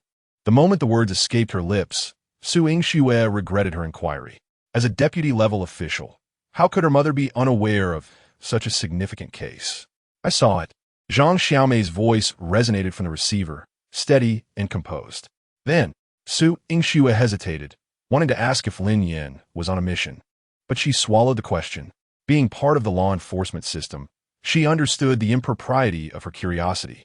You wish to know my perspective, don't you? Zhang Xiaomei seemed to read her daughter's thoughts. Yes. Su Yingxue bit her lip at this moment. Her desire to ascertain whether Lin Yan had truly committed a crime outweighed her concern for protocol. Otherwise, she feared she would be tormented by her thoughts, unable to eat or sleep. Xiaoxue, may I ask you something? Of course, Mom. Do you think you misjudge him? Su Yingxue's mind buzzed as she hastily clarified, Mom. We are not in that kind of relationship. I am merely worried about him. Zhang Xiaomei chuckled softly, her laughter imbued with a mother's unique warmth. I understand. Just answer my question. Su Yingxue turned her gaze toward the courtyard from which Lin Yan had just emerged, his visage flooding her mind. Lin Yan often appeared carefree, fond of petty gains, and spoke with a frivolous tongue, often lacking reliability in his actions. Yet, in critical moments, he consistently rose to the occasion, embodying righteousness and kindness. Taking a deep breath, Su Yingxue resolutely declared, I did not misjudge. I believe he is a good person. Then that's all that matters, Zhang Xiaomei advised earnestly. In a relationship, it is essential to traverse the long journey together, encountering various challenges along the way. Always remember, trust is the cornerstone of a relationship, more crucial than the depth of love. If you have faith in your judgment, hold steadfast, even if you are mistaken. Do not allow doubt to become an obstacle between you. Meanwhile, in the interrogation room of the Xiqiao Public Security Bureau in South City, the atmosphere was stifling, almost suffocating. The dim lighting cast a pall over the cramped space. A weathered table and a cold interrogation chair occupied the room, while two officers, their gazes piercing, scrutinized the young man across from them. The tall officer, thin and sharp-eyed, initiated the questioning. Name: Lin Yan. Age: 26. Occupation: bodyguard. The tall officer paused, his demeanor grave as he inquired, Why were you transporting a box of human remains to the station? The remains had already been sent for examination, and based on their experience, the officers estimated there were at least 3 victims, including a child. The precise time of death remained unknown, but it was presumed to have occurred several months prior. With a calm expression, Lin Yan replied, My boss asked me to dispose of this box in a secluded location. The two officers exchanged glances, their brows furrowing. They had encountered cases of body disposal before, but never had they dealt with the disposal of bones. Who is your boss? By Jian, Lin Yan answered succinctly. The stout officer, robust in stature, spoke in a low voice. What is your relationship with him? I am his daughter's bodyguard. The tall officer pressed further. Why did he instruct you to handle this box? Lin Yan shook his head. I do not know. The officer's expressions twisted in confusion. This case reeked of peculiarity.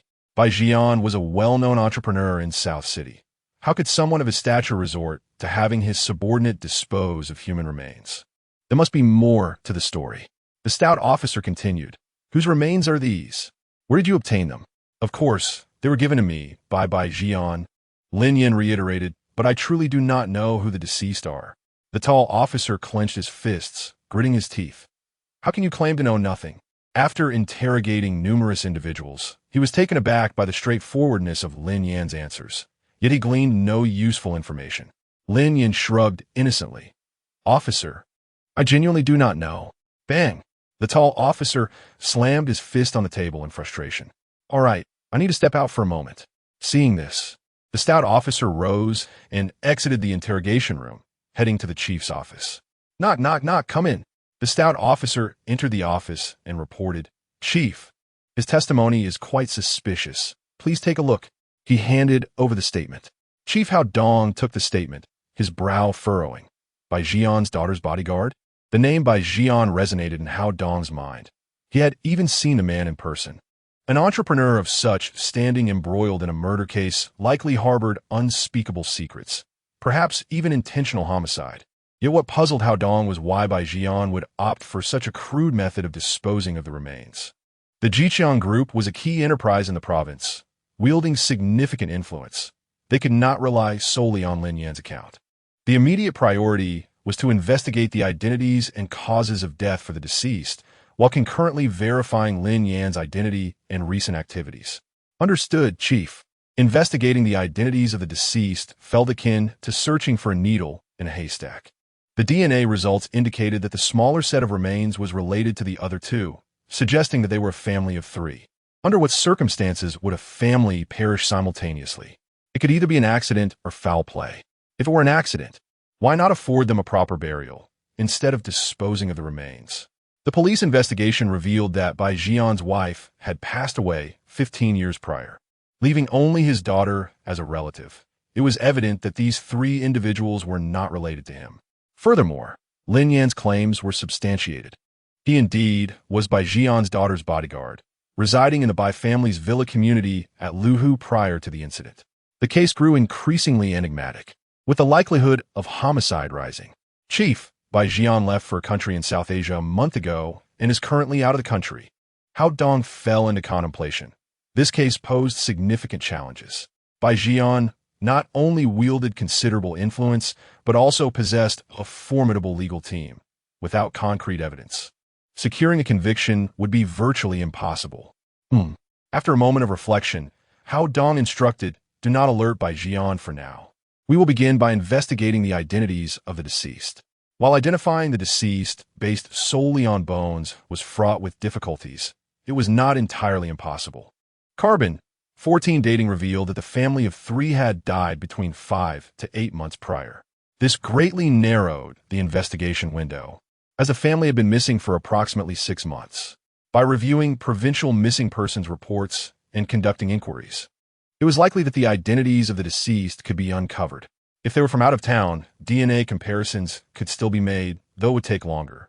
Thus, starting with local inquiries would yield the highest efficiency. Chapter 83. Undercurrents. The following day, upon arriving at his office, Hao Dong received a new report.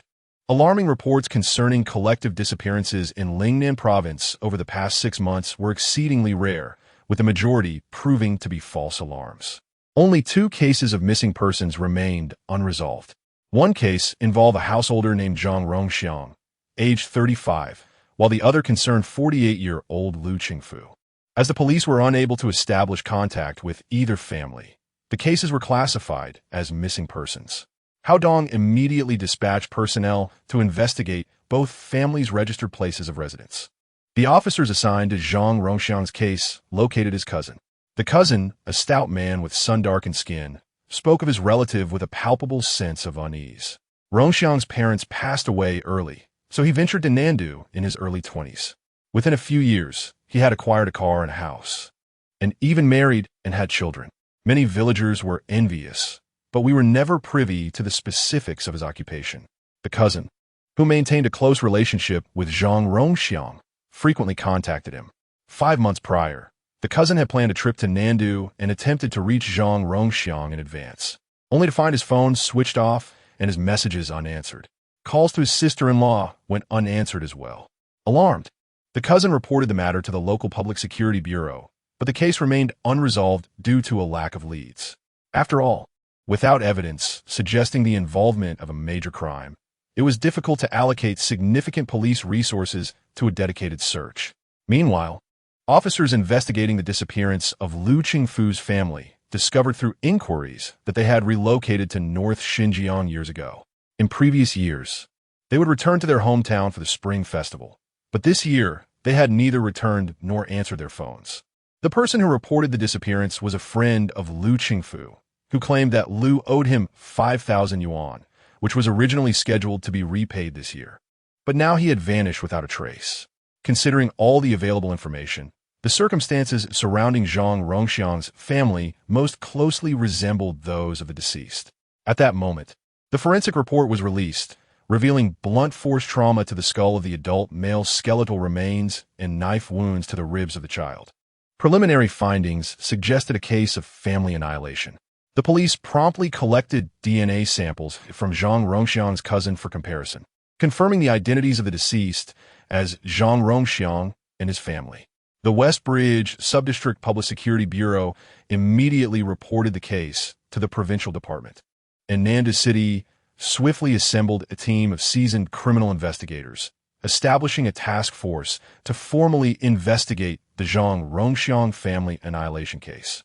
In the penthouse office of Hongsheng Group's headquarters, Tian Tai, the helmsman of Hongsheng Group, sat behind a vast mahogany desk. With a benevolent countenance and clad in a well-tailored suit, Tian Tai exuded an air of refined elegance. Seated on the sofa opposite him was Wen Xiaoyuan, the general manager of Hongsheng Group, who lounged with an air of nonchalance, his hair meticulously groomed. A cigar was clasped in his hand, and a sardonic smile played on his lips. Someone's in deep trouble this time. What's amiss? Tian Tai inquired with a slight frown. When Xiaoyuan drew a long drag from his cigar, deliberately teasing. Guess whose man was the one pulling that box of human bones at the Nanda train station yesterday? Who? Who else could it be but our old nemesis? When Xiaoyuan exhaled a plume of smoke, a gleam of schadenfreude in his eyes. Bai Jian? Tian Tai blurted out. When Xiaoyuan nodded. Indeed, it is him. I received intel from a source within the police department that a task force has been established to investigate this case. Upon hearing this, Tian Tai's expression grew grave. Who are the deceased? 2 women. Forensic analysis indicates that their time of death was approximately 3 years ago. Tian Tai's tense demeanor eased slightly, yet a hint of perplexity remained. Something's not right. Why would he dispose of the remains now, after all this time? Knowing Bai Jian, he would never act so rashly. When Xiaoyuan guffawed, I dispatched someone to investigate. And it turns out that the man dragging the suitcase is Bai Jian's newly recruited bodyguard. What? Tian Tai's countenance underwent a dramatic shift.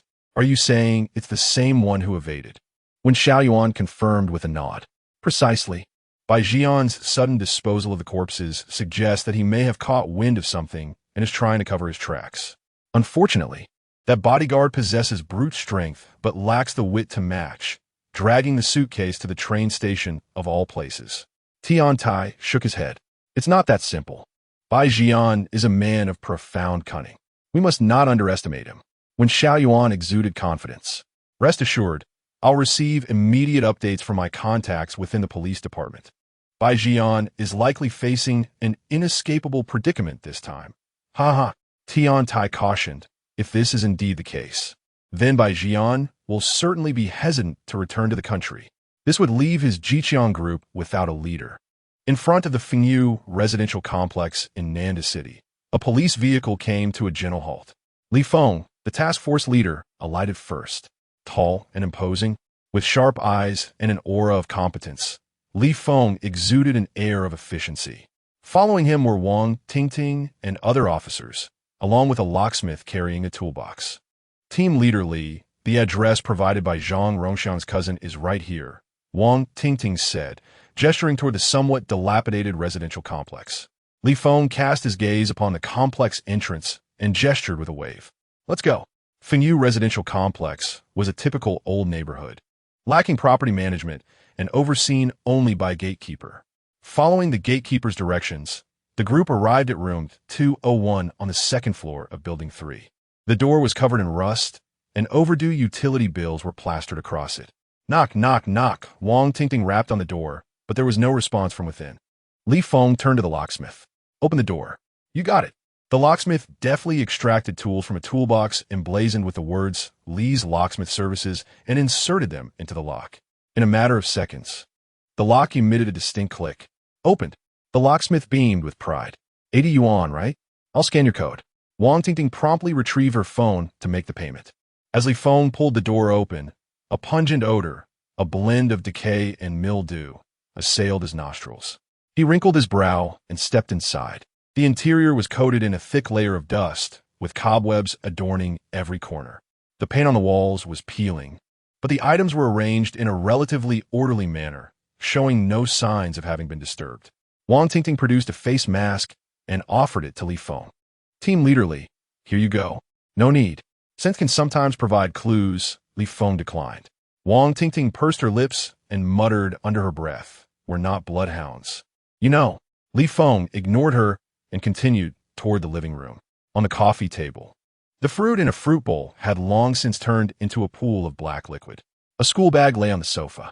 Entering the kitchen, Li Feng's gaze settled on the vegetable basket in the sink, where the vegetables had withered and dried out completely. He opened a rice cooker, revealing rice that had decayed and spoiled, yet still bore the appearance of having been cooked but never touched. He then strode quickly toward the refrigerator, pulling it open to unleash a wave of intense, putrid stench. Inside, alongside beverages, eggs, and vegetables, was a plate of sliced, uncooked meat. Li Feng's gaze darted back and forth between these items. Ugh! Wang Tingting emerged from the bedroom, sighing. So much time has passed, and many clues have vanished. How are we supposed to investigate this case? Another officer chimed in. Exactly. We never get the easy jobs. Wang Tingting turned her gaze to Li Feng. Team Leader Li, we don't have a single lead. What should we do? Unexpectedly, even before she had finished her sentence, Li Feng declared with unwavering conviction, I have a lead. Chapter 84. The plan of killing 3 birds with 1 stone. Upon hearing this, Wang Tingting and the other officers cast incredulous glances. With a puzzled expression, Wang Tingting blurted out, but, Captain Li, there seem to be no clues in this house. Where did you find a breakthrough? Li Feng's gaze was piercing as he replied solemnly. The washed vegetables in the basket and the uncooked meat in the refrigerator indicate that the family had originally planned to cook at home. However, they ultimately did not, likely due to an invitation from someone to dine out, and tragically, they never returned. The crowd fell silent for a moment, then gradually drew closer. Wang Tingting's eyes lit up as she suddenly understood. I see. Captain Li means that the murderer is likely the one who invited the family to dinner. After all, someone like Zhang Rongxiang, who has a family to care for, would not suddenly decide to eat out after preparing a meal at home. Others nodded in agreement, expressing admiration for Captain Li's keen attention to such minute details. One officer raised a question, but how do we track down this person who invited them to dinner? So much time has passed. Li Feng swiftly organized a plan, immediately dispatched someone to retrieve Zhang Rongxiang's phone records. He was murdered less than 6 months ago. The records should still be accessible. Understood. Wang Tingting replied and hurried out. Meanwhile, in a lavish villa in a South Asian country, Bai Jian placed his phone on the table, the screen displaying a police report issued by the police of Nandu. Hu Wei, with a broad smile, approached him. We have received news from the homeland that the police have established a special investigation team to probe this case. Bai Jian rose and began pacing the room in contemplation. Merely investigating is insufficient. Neither we nor the police have direct evidence linking this matter to Tian Tai. The remains of Zhang Rongxiang's family appeared at Nandu train station under his orchestration. Bai Jian's discovery of the remains was no coincidence. One of Tian Tai's subordinates, Chen Bin, had offended when Xiaoyuan months ago and, in desperation, switched allegiance to Bai Jian. Chen Bin had previously mentioned hearing someone talk about a subordinate named Zhang Rongxiang, whose family had been eliminated by Tian Tai, a task he had been responsible for managing. This was also the reason for Chen Bin's fear of Tian Tai, prompting his defection to Bai Jian. Bai Jian immediately dispatched someone to locate that individual, offering a substantial sum to extract information. Unfortunately, the individual only handled the burial of the remains and was unaware of any other details. After the remains were unearthed, Bai Jian instructed Lin Yin to display them publicly.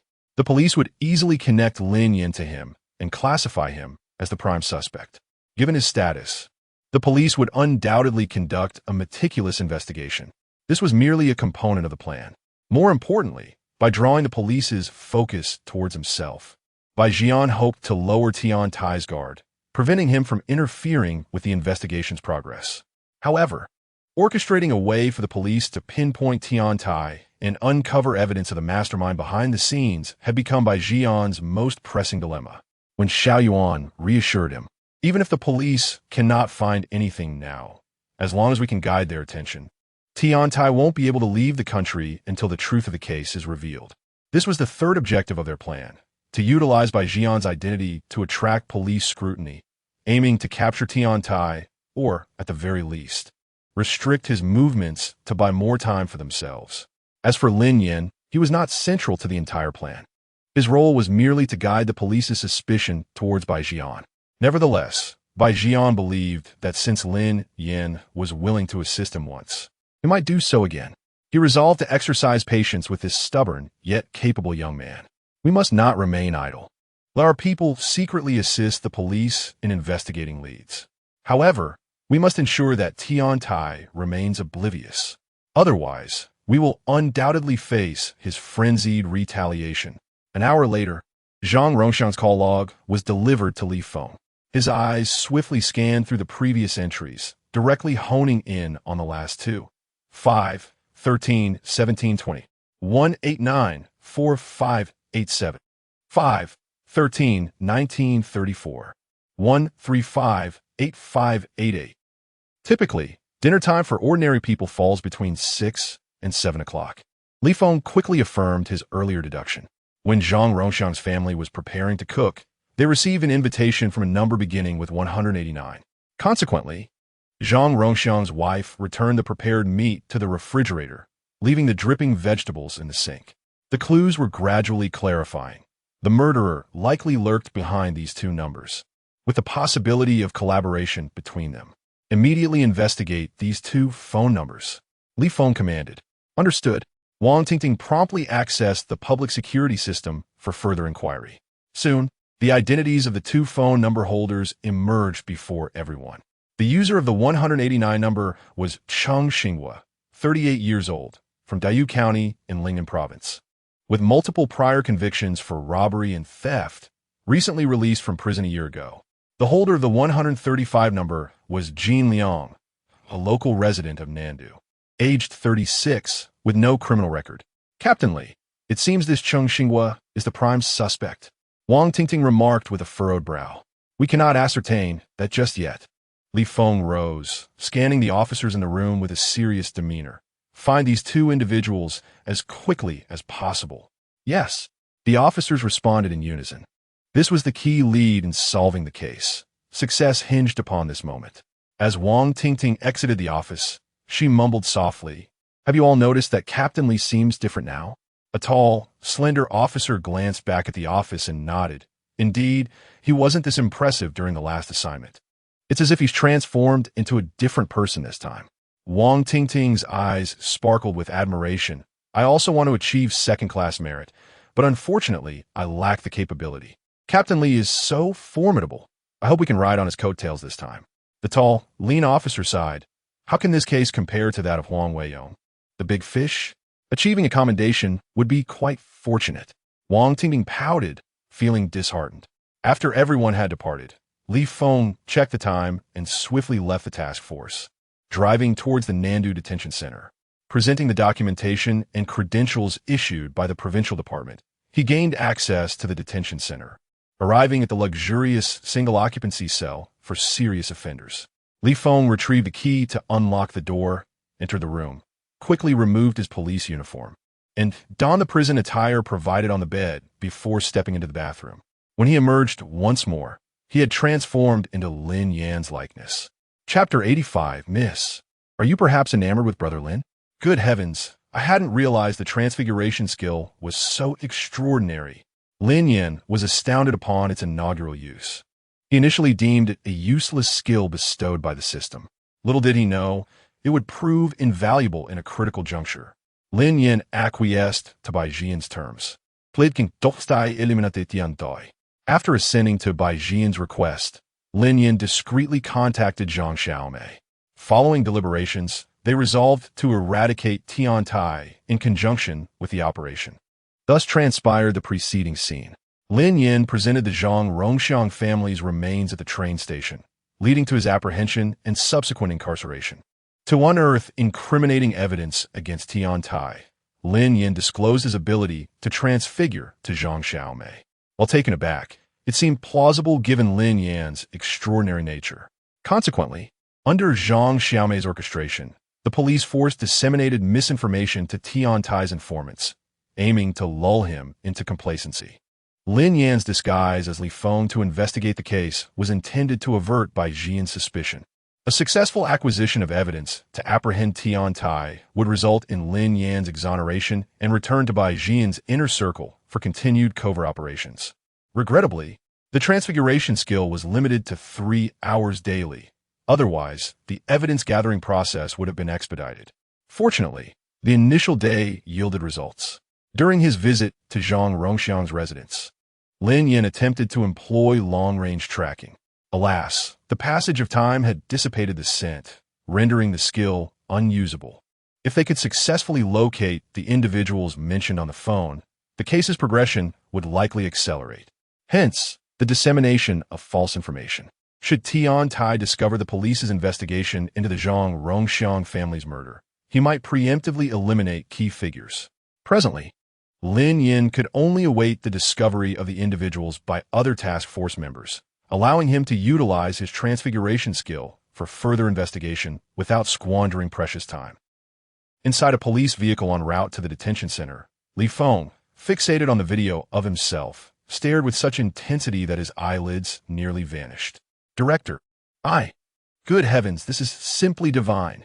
Following the establishment of the Zhang Rongxiang family murder task force, Li Feng naturally ascended to the position of deputy leader, with Zhang Donghai assuming the role of leader.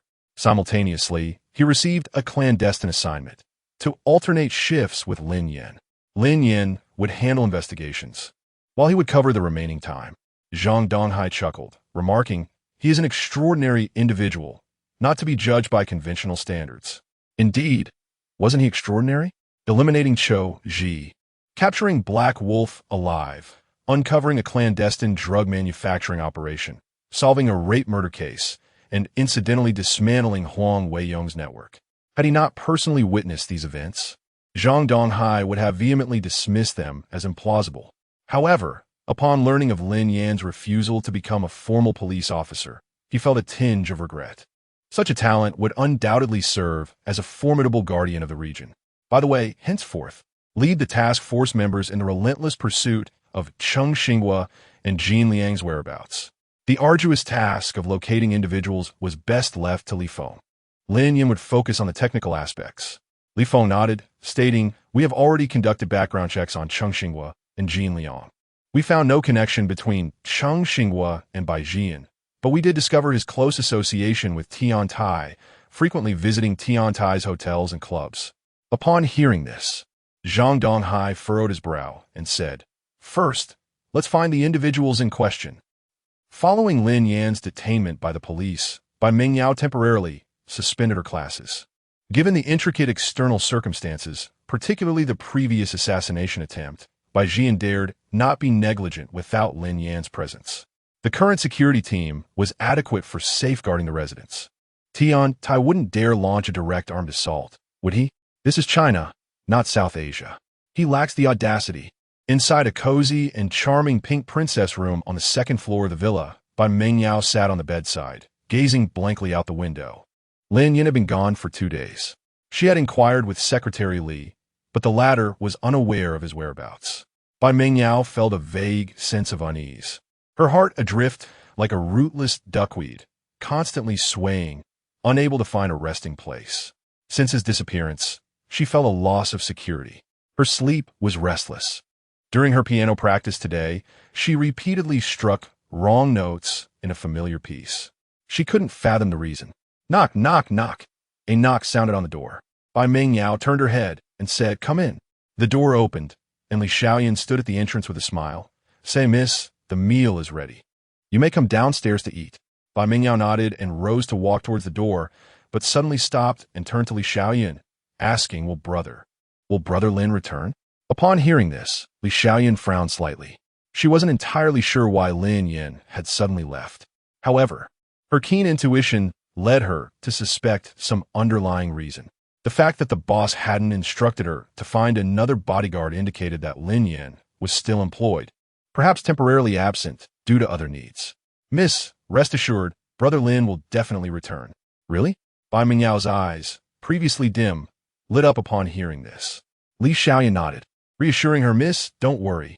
She paused for a moment, then asked with curiosity, "Mississippi, could it be that you have fallen for Brother Lin?" She wouldn't dare ask such a question to anyone else. However, having spent 2 years with Bai Mingyao, Li Xiaoyan realized that she was merely a naive girl raised in an ivory tower since childhood, devoid of ulterior motives. She wouldn't be upset by her question. In fact, Li Xiaoyan often treated her like a younger sister. Fallen for? A hint of confusion flickered in Bai Mingyao's eyes. She was familiar with the word like. She liked singing, she liked eating bananas. The word encompassed a multitude of meanings, varying with context and environment. She couldn't immediately discern what secretarially meant by like. It's that kind of liking between two people. Li Xiaoyun Brumta. Ever since Lin Yin became the Mrs.'s personal bodyguard, she had gradually noticed a change in the Mrs.'s attitude towards him. Strangers had visited the house before, especially when the boss was present. Among them were numerous promising young men. The Miss treated them politely, but maintained a distance. Only with Brother Lin did the Miss seem clingy. Come to think of it, it was normal. Brother Lin was not only capable and skilled behind the wheel, but also quite entertaining. Moreover, he was a piano virtuoso, and so handsome, apart from lacking a prominent background. He was practically the perfect male god in the eyes of all girls. I can't praise him any further, or I'll start drooling myself, Li Xiaoyan thought. Liking between two people, Bai Mingyao murmured to herself. Was Secretary Li referring to love? But what exactly did love feel like? She had only read about it in books, never experienced it firsthand. Li Xiaoyan continued to guide her. It's when you miss him when he's not around. When you want to do many things with him, even spend your entire life with him. Chapter 86. The interrogation of Lin Yin after the key points were elucidated. It seemed that Bai Mingyao suddenly grasped the concept.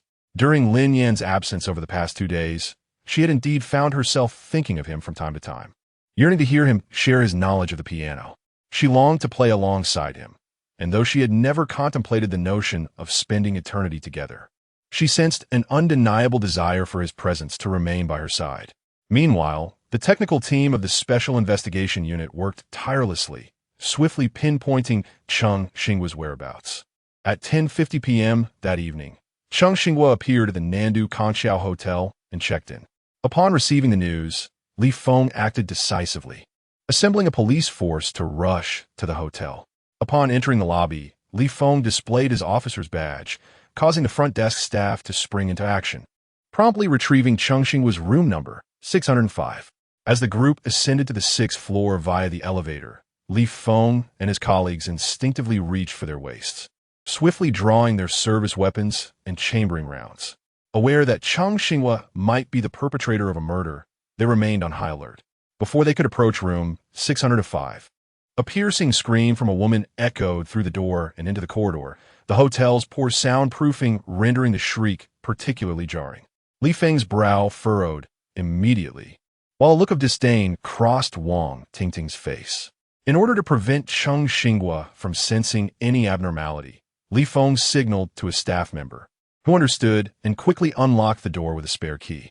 As the electronic lock clicked open, Li Feng, weapon drawn, stormed into the room, barking, "Don't move."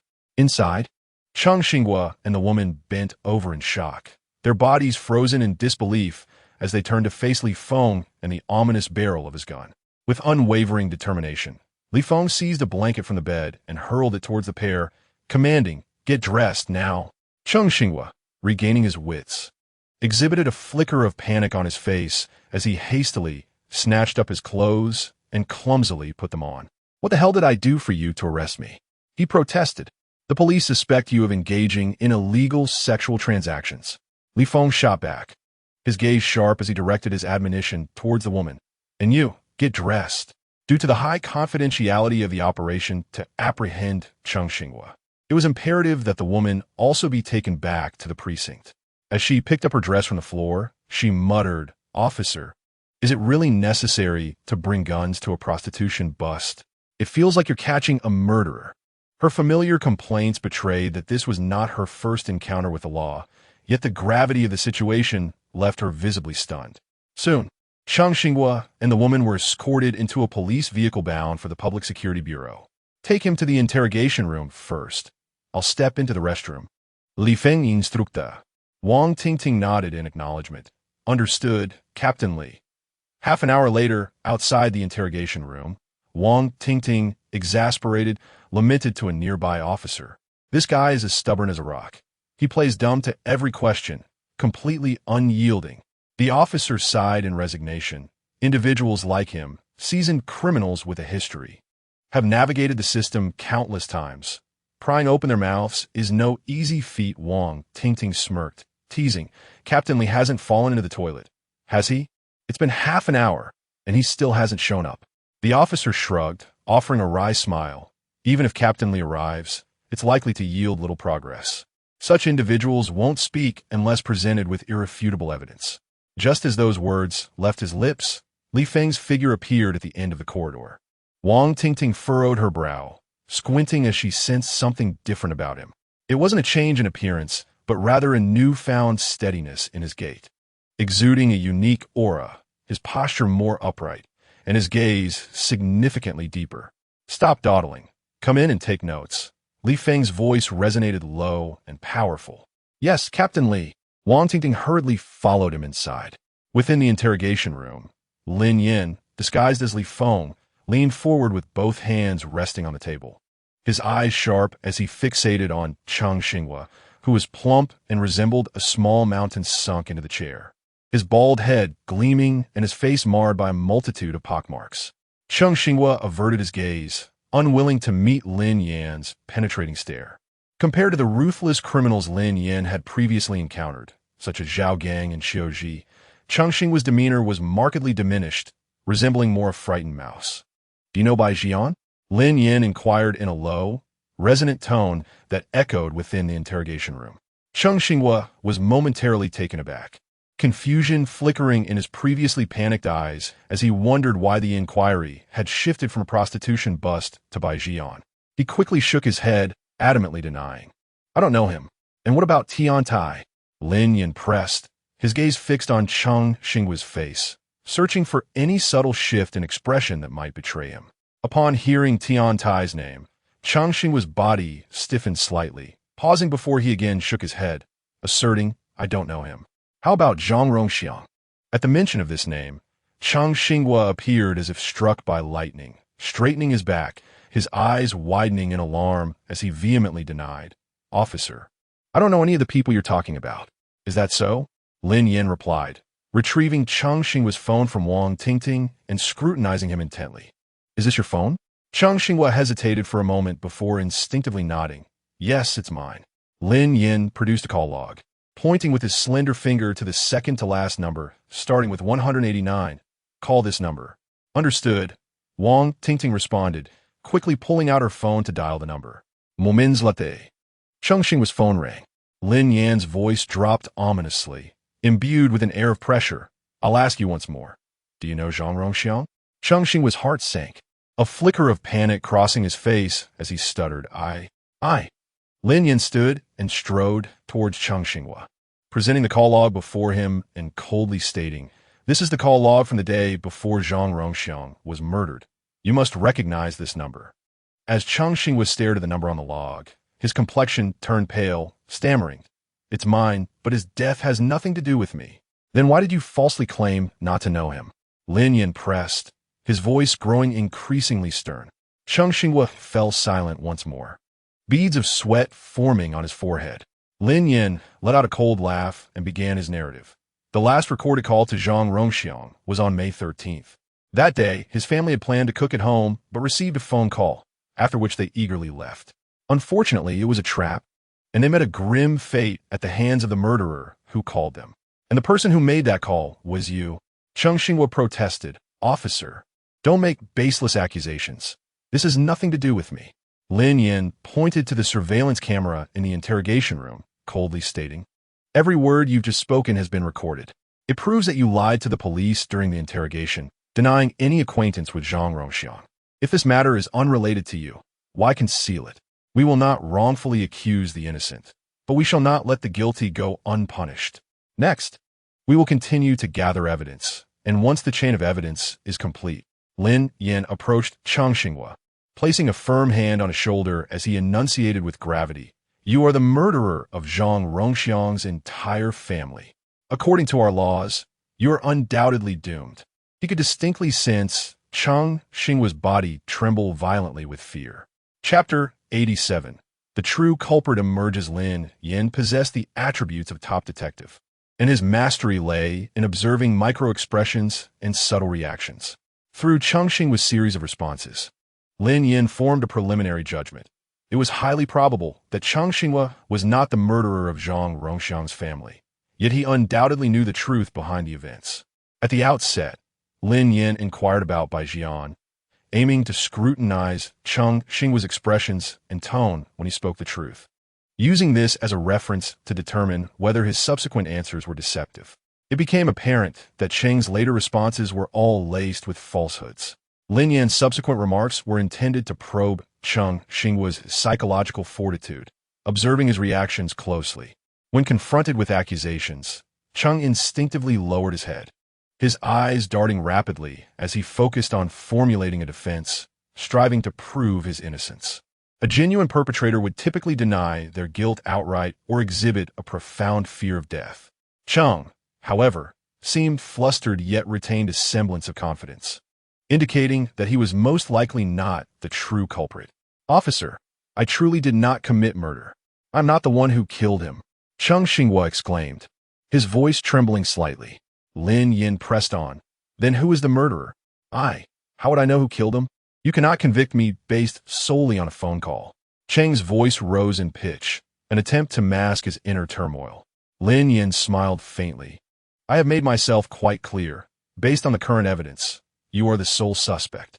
Once the evidence chain is complete, any denial on your part will be futile. The evidence will not speak on your behalf. Though not a formal police officer, Lin Yin eschewed conventional interrogation methods, his sole aim being to swiftly extract leads from the suspect. He sought to induce psychological panic in Cheng through logical reasoning, aiming to dismantle his mental defenses with the specter of capital punishment. Cheng lowered his head once more, his brows furrowed in deep thought. Lin Yin continued to apply pressure. I know what you are contemplating. Cheng looked up in surprise, confusion flickering in his eyes. What am I thinking? Lin Yin sneered. You are contemplating how to fabricate an excuse that could obscure the truth while allowing you to evade responsibility and extricate yourself from this predicament. But you are mistaken.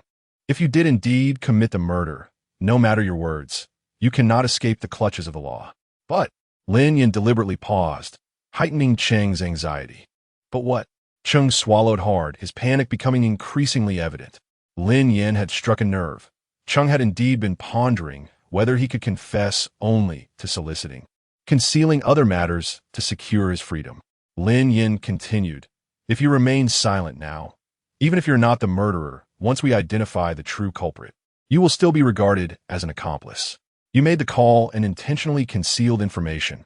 A heavy sentence awaits you. If you confess now, there is the possibility of leniency due to your cooperation. Are you certain you wish to continue your silence? Cheng, upon hearing this, once again lowered his head in contemplation. Now in his 30s, the prospect of spending years in prison weighed heavily on him. By the time he emerged, he would be well into his twilight years. Furthermore, he had prior experience with incarceration and understood that life behind bars was far less comfortable than outside. He was unwilling to return to that existence. After a moment, Cheng seemed to reach a resolution, raising his gaze to Lin Yin. Officer, I will speak. Lin Yin turned to Wang Tingting. Record this. Yes. Wang Tingting swiftly prepared her pen for note-taking. Cheng began to divulge. That day, it was indeed I who called old Zhang out for dinner. However, before we could finish our meal, Jin Liang called him away. Lin Yin inquired solemnly. Who is Jin Liang? Jin Liang is one of the 12 warriors under Tian Tai, and he is also a leader of mine and Zhang Rongxiang's. Cheng replied in a hushed tone, shrinking his neck slightly. Lin Yin pressed further, so Zhang Rongxiang was killed by Jin Liang? Cheng hesitated before responding, his eyes flickering, but his expression confirmed the suspicion. After a moment, Cheng spoke again. Old Zhang was also a bit foolish. I had invited him out for dinner alone, yet he brought his wife and child along. If he hadn't, perhaps they would not have perished. Lin Yin continued. Why did Jin Liang wish to kill him? Cheng sighed, because old Zhang embezzled a batch of goods from the company. What goods?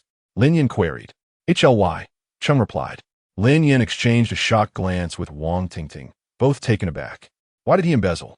Lin Yin pressed. Cheng elaborated. Old Zhang was unfortunate. For years he had lived on the edge, and just when life seemed to be looking up, his son was diagnosed with a heart condition. To cure it completely, he needed to procure an organ from the black market abroad and undergo a transplant, requiring a significant sum of money. Left with no choice, he resorted to embezzlement, only to be discovered. After such an incident, the company would undoubtedly not let him off the hook, Lin Yin remarked, continuing his line of questioning. What company are you referring to? Understanding the futility of his situation, Cheng decided to come clean completely in hopes of preserving his life upon release. It is merely our term. In reality, it is Tian Tai's underworld enterprise involving gambling, prostitution, nightclubs, and drug trafficking. The reason is simple. Only if Tian Tai and his cohorts are apprehended can I ensure my safety. Otherwise, even if I serve my time, I would undoubtedly face retribution. Lin Yin inquired. Where is Jin Liang now? Cheng resignedly replied. His whereabouts are unpredictable at this moment. He is either indulging in debauchery at some club or enjoying leisure at a mistress's residence. Lin Yin, having fallen silent for a moment, approached Cheng's phone. Handing it to him, call him right now. Chapter 88. Jin Liang has fled. This. Cheng Xinghua instinctively hesitated, or rather, was gripped by fear. The ruthless visage of Jin Liang lingered in his mind, unshakable. If he were to call and extract the address, would not Jin Liang discern that he was the one betraying him? Rest assured, if he truly is a murderer, I shall not let him escape.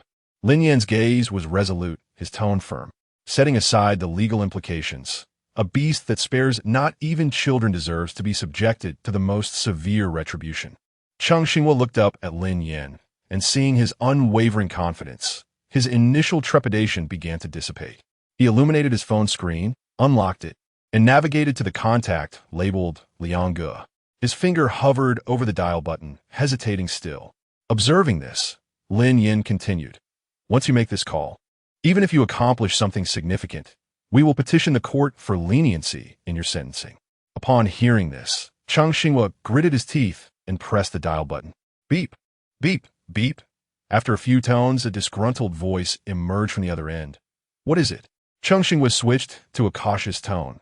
Liang Ge, we have some friends from out of town who wish to come by and collect some meat. Get lost. Why bring it now, when I'm in the middle of something? Go find Ergo. Cheng Xinghua persisted. Asked Ergo, and he doesn't have enough stock. Damn. Jin Liang cursed a few times before responding. Hongxing Garden. Building 5, 15th floor, room 303. With that, he hung up. Cheng Xinghua looked at Lin Yin, who promptly took his phone and commanded Wang Tingting. Assemble the team immediately. Yes. Wang Tingting set down her pen and hurried out of the interrogation room. Lin Yin unlocked the interrogation chair. You must come with us. I. Cheng Xinghua's face revealed his fear. Lin Yin stated, we have reached this juncture. You can either choose to assist us in apprehending Jin Liang or face the law. It's your decision. All right. Cheng Xinghua slowly rose. A few minutes later, 2 private vehicles exited the gates of the Public Security Bureau. Lin Yin drove, with Cheng Xinghua seated in the passenger seat, unshackled. In Lin Yan's eyes, no one had yet been born who could escape his grasp. Even if Cheng Xinghua were given wings, he would not fly away. In the other vehicle, Wang Tingting was visibly excited. My goodness, you wouldn't believe it. Li Team Leader is incredible. She had just witnessed Lin Yin interrogating Cheng Xinghua in the interrogation room and found him utterly impressive, though she had restrained her enthusiasm due to the serious atmosphere. How incredible, a curious officer inquired. Wang Tingting animatedly described. In less than 10 minutes, he had Cheng Xinghua, this seasoned trickster, confess everything and reveal the address of the true culprit. I ask you, is that not extraordinary? The other officers exchanged astonished glances, filled with surprise and disbelief. They had just been summoned for a task and were unaware of the specifics. Hearing Wang Tingting's words, they understood they were off to capture the real perpetrator. Although Li Feng was from a different precinct, they all knew him. Was he truly that formidable? Why had they not noticed it before? If he could indeed complete an interrogation in 10 minutes and turn a suspect into a witness, that would be remarkable. However, they also harbored doubts, fearing that Cheng Xinghua might deceive them, leading to a failed operation and alerting the suspect. In room 303 of Building 5, Hongxing Garden, the air was thick with smoke, and the living room table was cluttered with makeshift smoking apparatuses. A voluptuous woman, clad in revealing sleepwear, languidly reclined on the sofa like a languorous beauty. Jin Liang, bare-chested, stood by the window, staring intently at the entrance of the complex. He had been entwined with his lover when Cheng Xinghua's call had interrupted his pleasure, leaving him in a foul mood. Damn it, why do you have to call now? Jin Liang seethed internally, picking up his phone to dial Ergo's number. As soon as the call connected, he erupted. Damn you. How many times have I told you to keep stock ready? Do you think I'm joking? On the other end, Ergo was taken aback, remaining silent for 2 seconds before responding with a hint of grievance. Liang Go, I have stock ready. What did you say? Jin Liang's brows furrowed. Didn't Chung Fatty just ask you for some meat? You say you don't have any? Liang Go, don't listen to his nonsense. I have plenty of stock. Egu Mumbut. Jin Liang abruptly hung up, his gaze sharpening as he looked toward the entrance. A sense of foreboding struck him. This is bad. Years of surviving on the knife's edge had honed his instincts far beyond the ordinary, and he sensed danger instantly. This was also the key reason he had never left a criminal record at the police station. He had always managed to avert disaster. He hastily donned a shirt from the sofa and headed for the door. Liang Go, where are you going? The woman on the sofa exclaimed, rising to embrace him. Get off me. Jin Liang shoved her away. This was no time to indulge in soft comforts. He took the elevator down to the basement, flooring the accelerator, the tires screeching against the epoxy floor. At that moment, 2 private vehicles entered the basement, brushing past Jin Liang's car. Cheng Xinghua, feeling anxious, nervously rubbed his hands. Completely oblivious to Jin Liang's vehicle, Lin Yin parked the car beneath Building 5, and everyone disembarked, with Cheng Xinghua being escorted to the elevator. Upon exiting the elevator, Lin Yin swiftly drew his sidearm, chambering around, and approached the door of room 303. Knock, Lin Yin softly commanded. Trembling, Cheng Xinghua stepped to the door and raised his hand to knock. Knock, knock, knock, knock, knock, knock. Moments later, the door opened, revealing the alluring woman in revealing sleepwear, who paused upon seeing Cheng Xinghua. Chung Fatty, it's you? Whereas Liang Go? She had assumed the one knocking was Jin Liang returning, thus opening the door without a hint of caution. Just then, a figure emerged from the side corridor and entered the room directly. Wang Tingting and the others promptly revealed their identity. Police. Don't move, hands on your head. The woman was taken aback, her eyes wide with shock.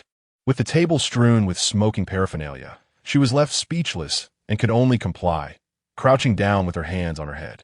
Lin Yin quickly searched several rooms, but found no one else. He strode to the woman, his voice low and commanding. Where is Jin Liang? I don't know. I know nothing. The woman shook her head, her voice trembling. Lin Yan's gaze swept over the lighter on the table and the still smoldering cigarette butt in the ashtray. It was evident that Jin Liang had fled, and not long ago. This was because the woman reeked only of secondhand smoke and a lingering odor.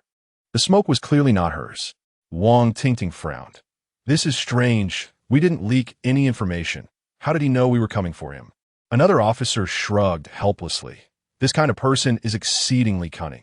Letting him slip this time will make it much harder to catch him next time. At that moment, Cheng Xinghua's face turned ashen. Jin Liang had escaped, undoubtedly aware that he had betrayed him. While he might be safe at the station, what about his family? Planning to flee? Lin Yin scoffed coldly. It wouldn't be that easy. Chapter 89. 1,000-mile pursuit, the car god unleashed. Upon hearing this, the crowd turned to Lin Yin, their faces etched with astonishment. Team Leader Li, do you still have a way to apprehend him? Wang Tingting inquired, her eyes wide with incredulity. For a lawless desperado like Jin Liang, with his acute counter-surveillance awareness, once he sensed danger and went into hiding, extracting him would be an arduous task. It would necessitate meticulous surveillance and precise intelligence from informants, a feat not achievable overnight. The other officers wore similar expressions, not of doubt, but of genuine curiosity regarding Lin Yan's strategy. Lin Yan remained silent, striding into the bedroom, where he slowly closed his eyes, fully activating his 1,000-mile tracking ability. Instantly, a torrent of scents assailed him. The acrid, overpowering perfume of a woman, the stinging odor of smoke, the nauseating stench of narcotics, the formaldehyde emanating from the closet, the aroma of barbecue wafting from downstairs, and amidst it all, the sweaty, pungent odor of a man. Amidst this olfactory deluge, Lin Yin meticulously filtered out everything unrelated to Jin Liang, ultimately pinpointing the unique scent most likely belonging to him.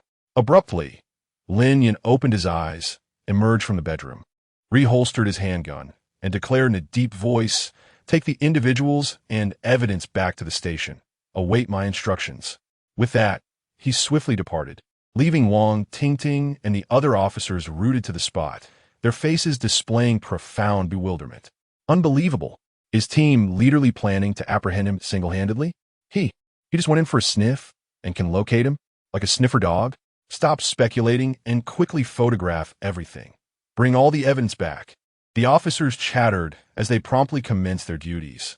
Lin Yin arrived at the underground parking garage, entered his car, and lowered all the windows, maintaining his 1,000-mile tracking ability at full capacity.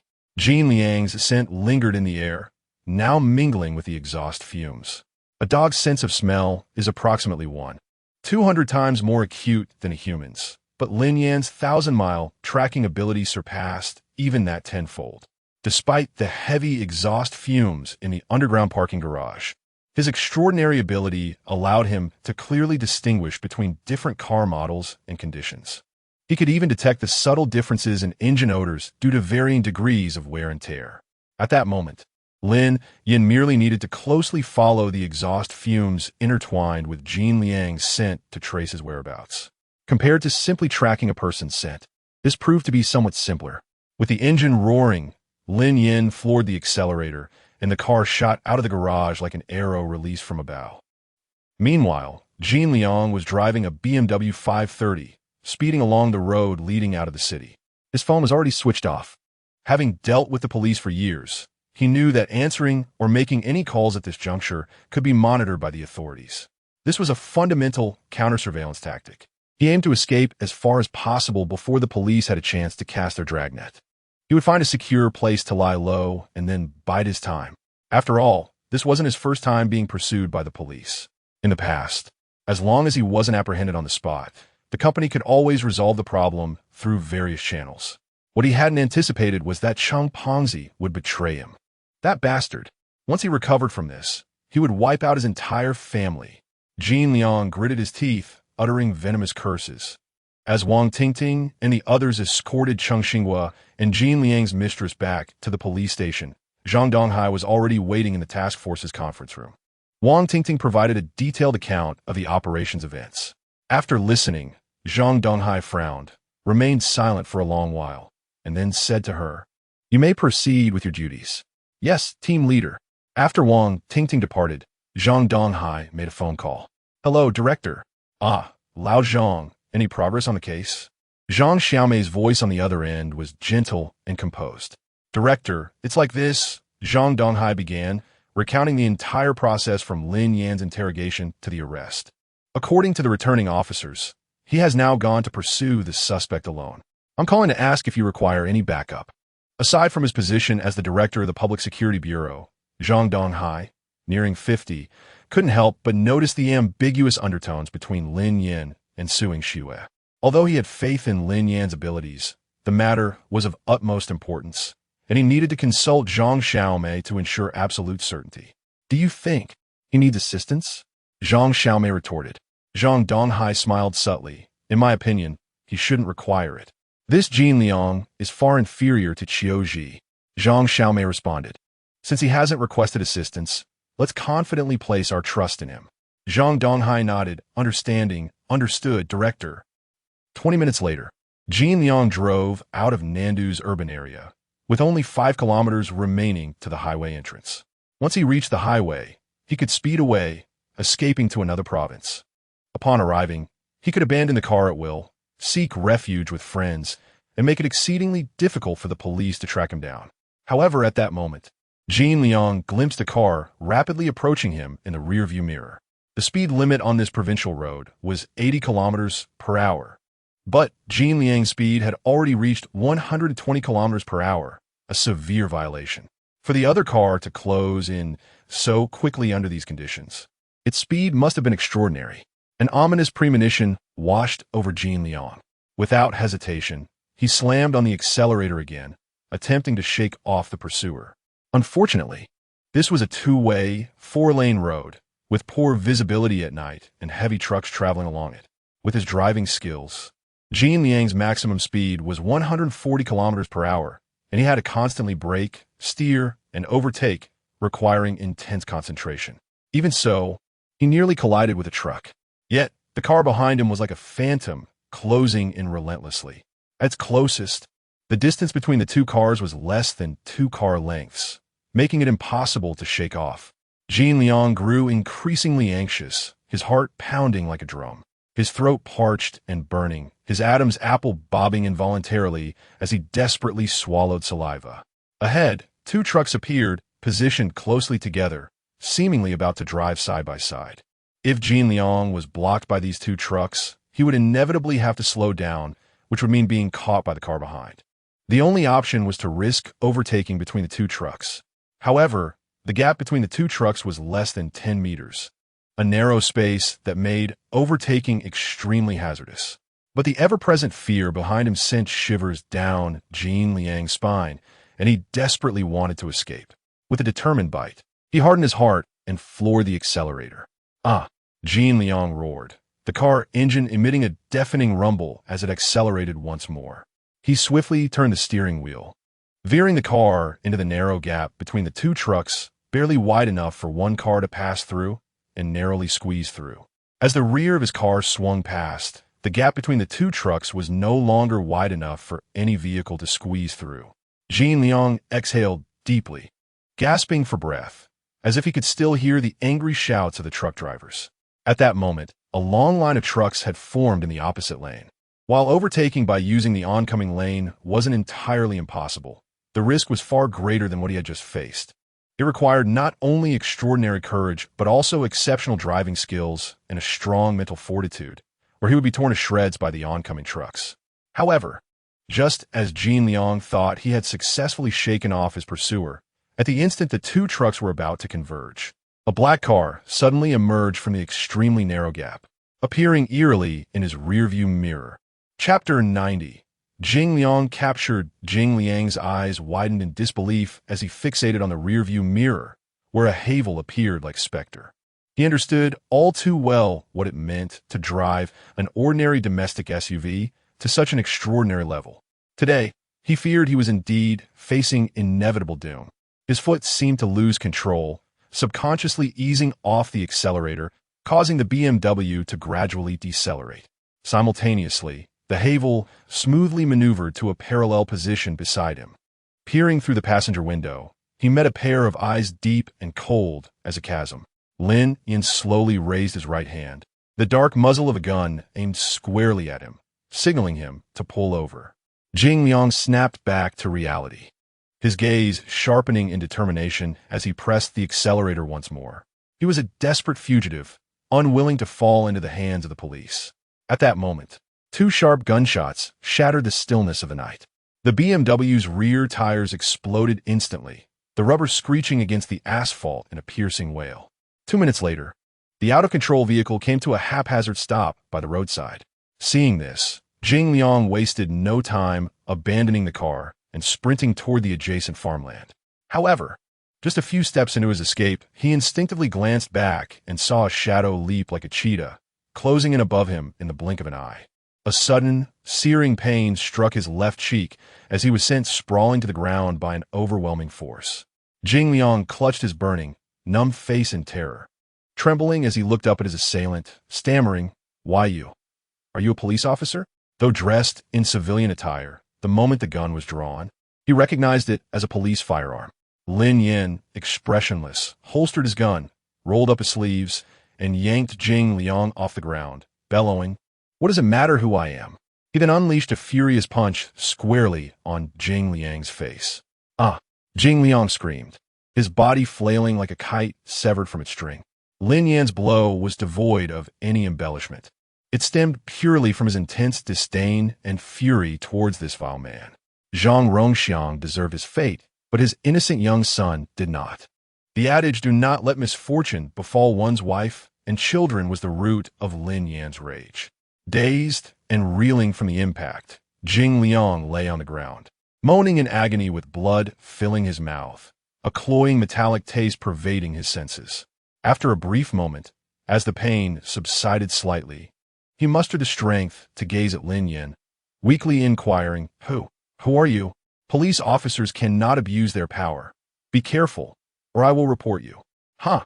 Lin Yin scoffed, his eyes brimming with scorn. "Now you wish to speak of the law? When you were committing murder, arson, and drug trafficking, did you ever consider that in this country, on this land, the law exists to protect the innocent? You want to report me? Fine, I'll give you that chance." With that, Lin Yin strode forward, seizing Jing Liang once more, delivering another round of merciless blows. If it did not act now, there would be no opportunity once they returned.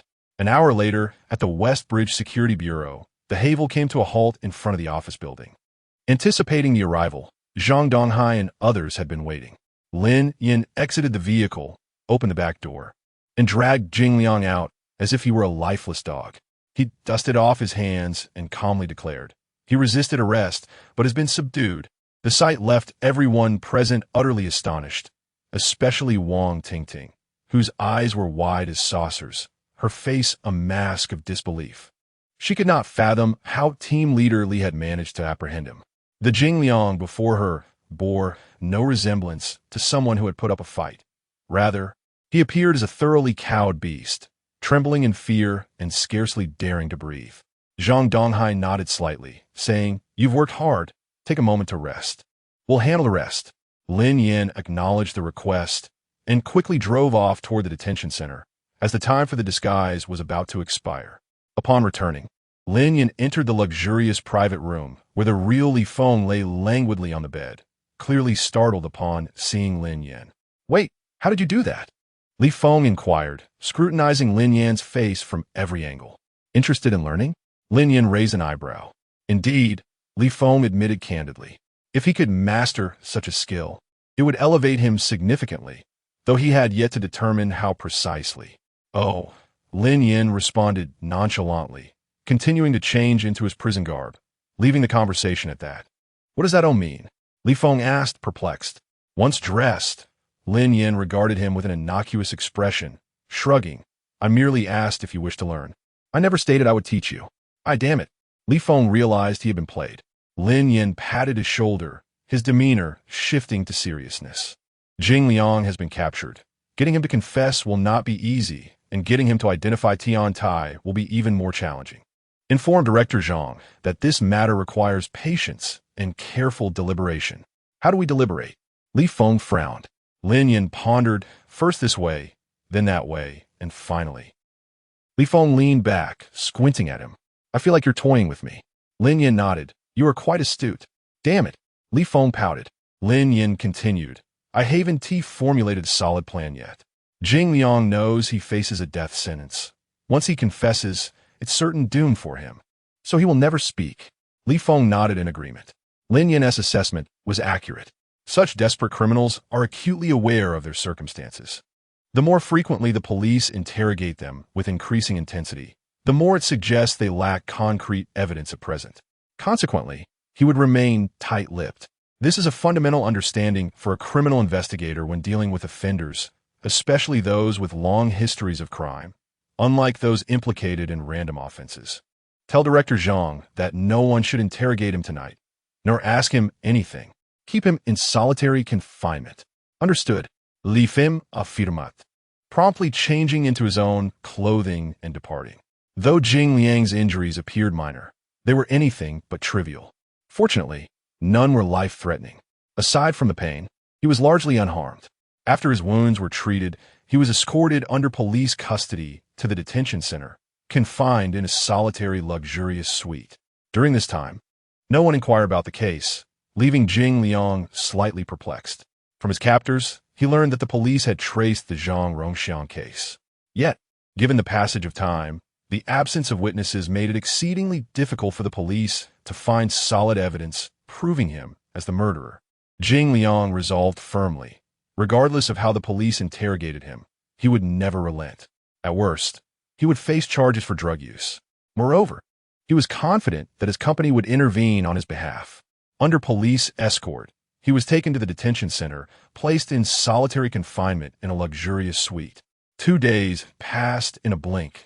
Aside from regular meal deliveries, no one came to engage with him. There were no interrogations, not even a request for a statement. Jing Liang increasingly sensed that something was amiss. As night fell once more, the detention center gradually succumbed to tranquility, all the lights extinguished, plunging the entire space into darkness. Jing Liang lay on his bed, his gaze fixed unwaveringly on the ceiling, a vague sense of unease creeping into his heart. Suddenly, he faintly discerned a series of soft footsteps approaching his cell. Initially, he presumed it was a guard conducting a patrol. However, he soon heard the footsteps halt at his door, accompanied by the sound of someone fumbling with keys to unlock it. A chill coursed through him, causing the hairs on the back of his neck to stand on end, and he hastily sat up. With a creak, the door was slowly pushed open, revealing a shadowy figure in the doorway. In a flurry of panic, Jing Liang reached for the light switch, and with a snap, the dim light immediately illuminated the entire cell. Upon recognizing the identity of the visitor, his eyes widened in disbelief, for standing before him was none other than Peng Chao, one of the 12 warriors under Tian Tai. In his hand, Peng Chao brandished a gleaming knife, its blade reflecting a cold, merciless glimmer in the subdued light.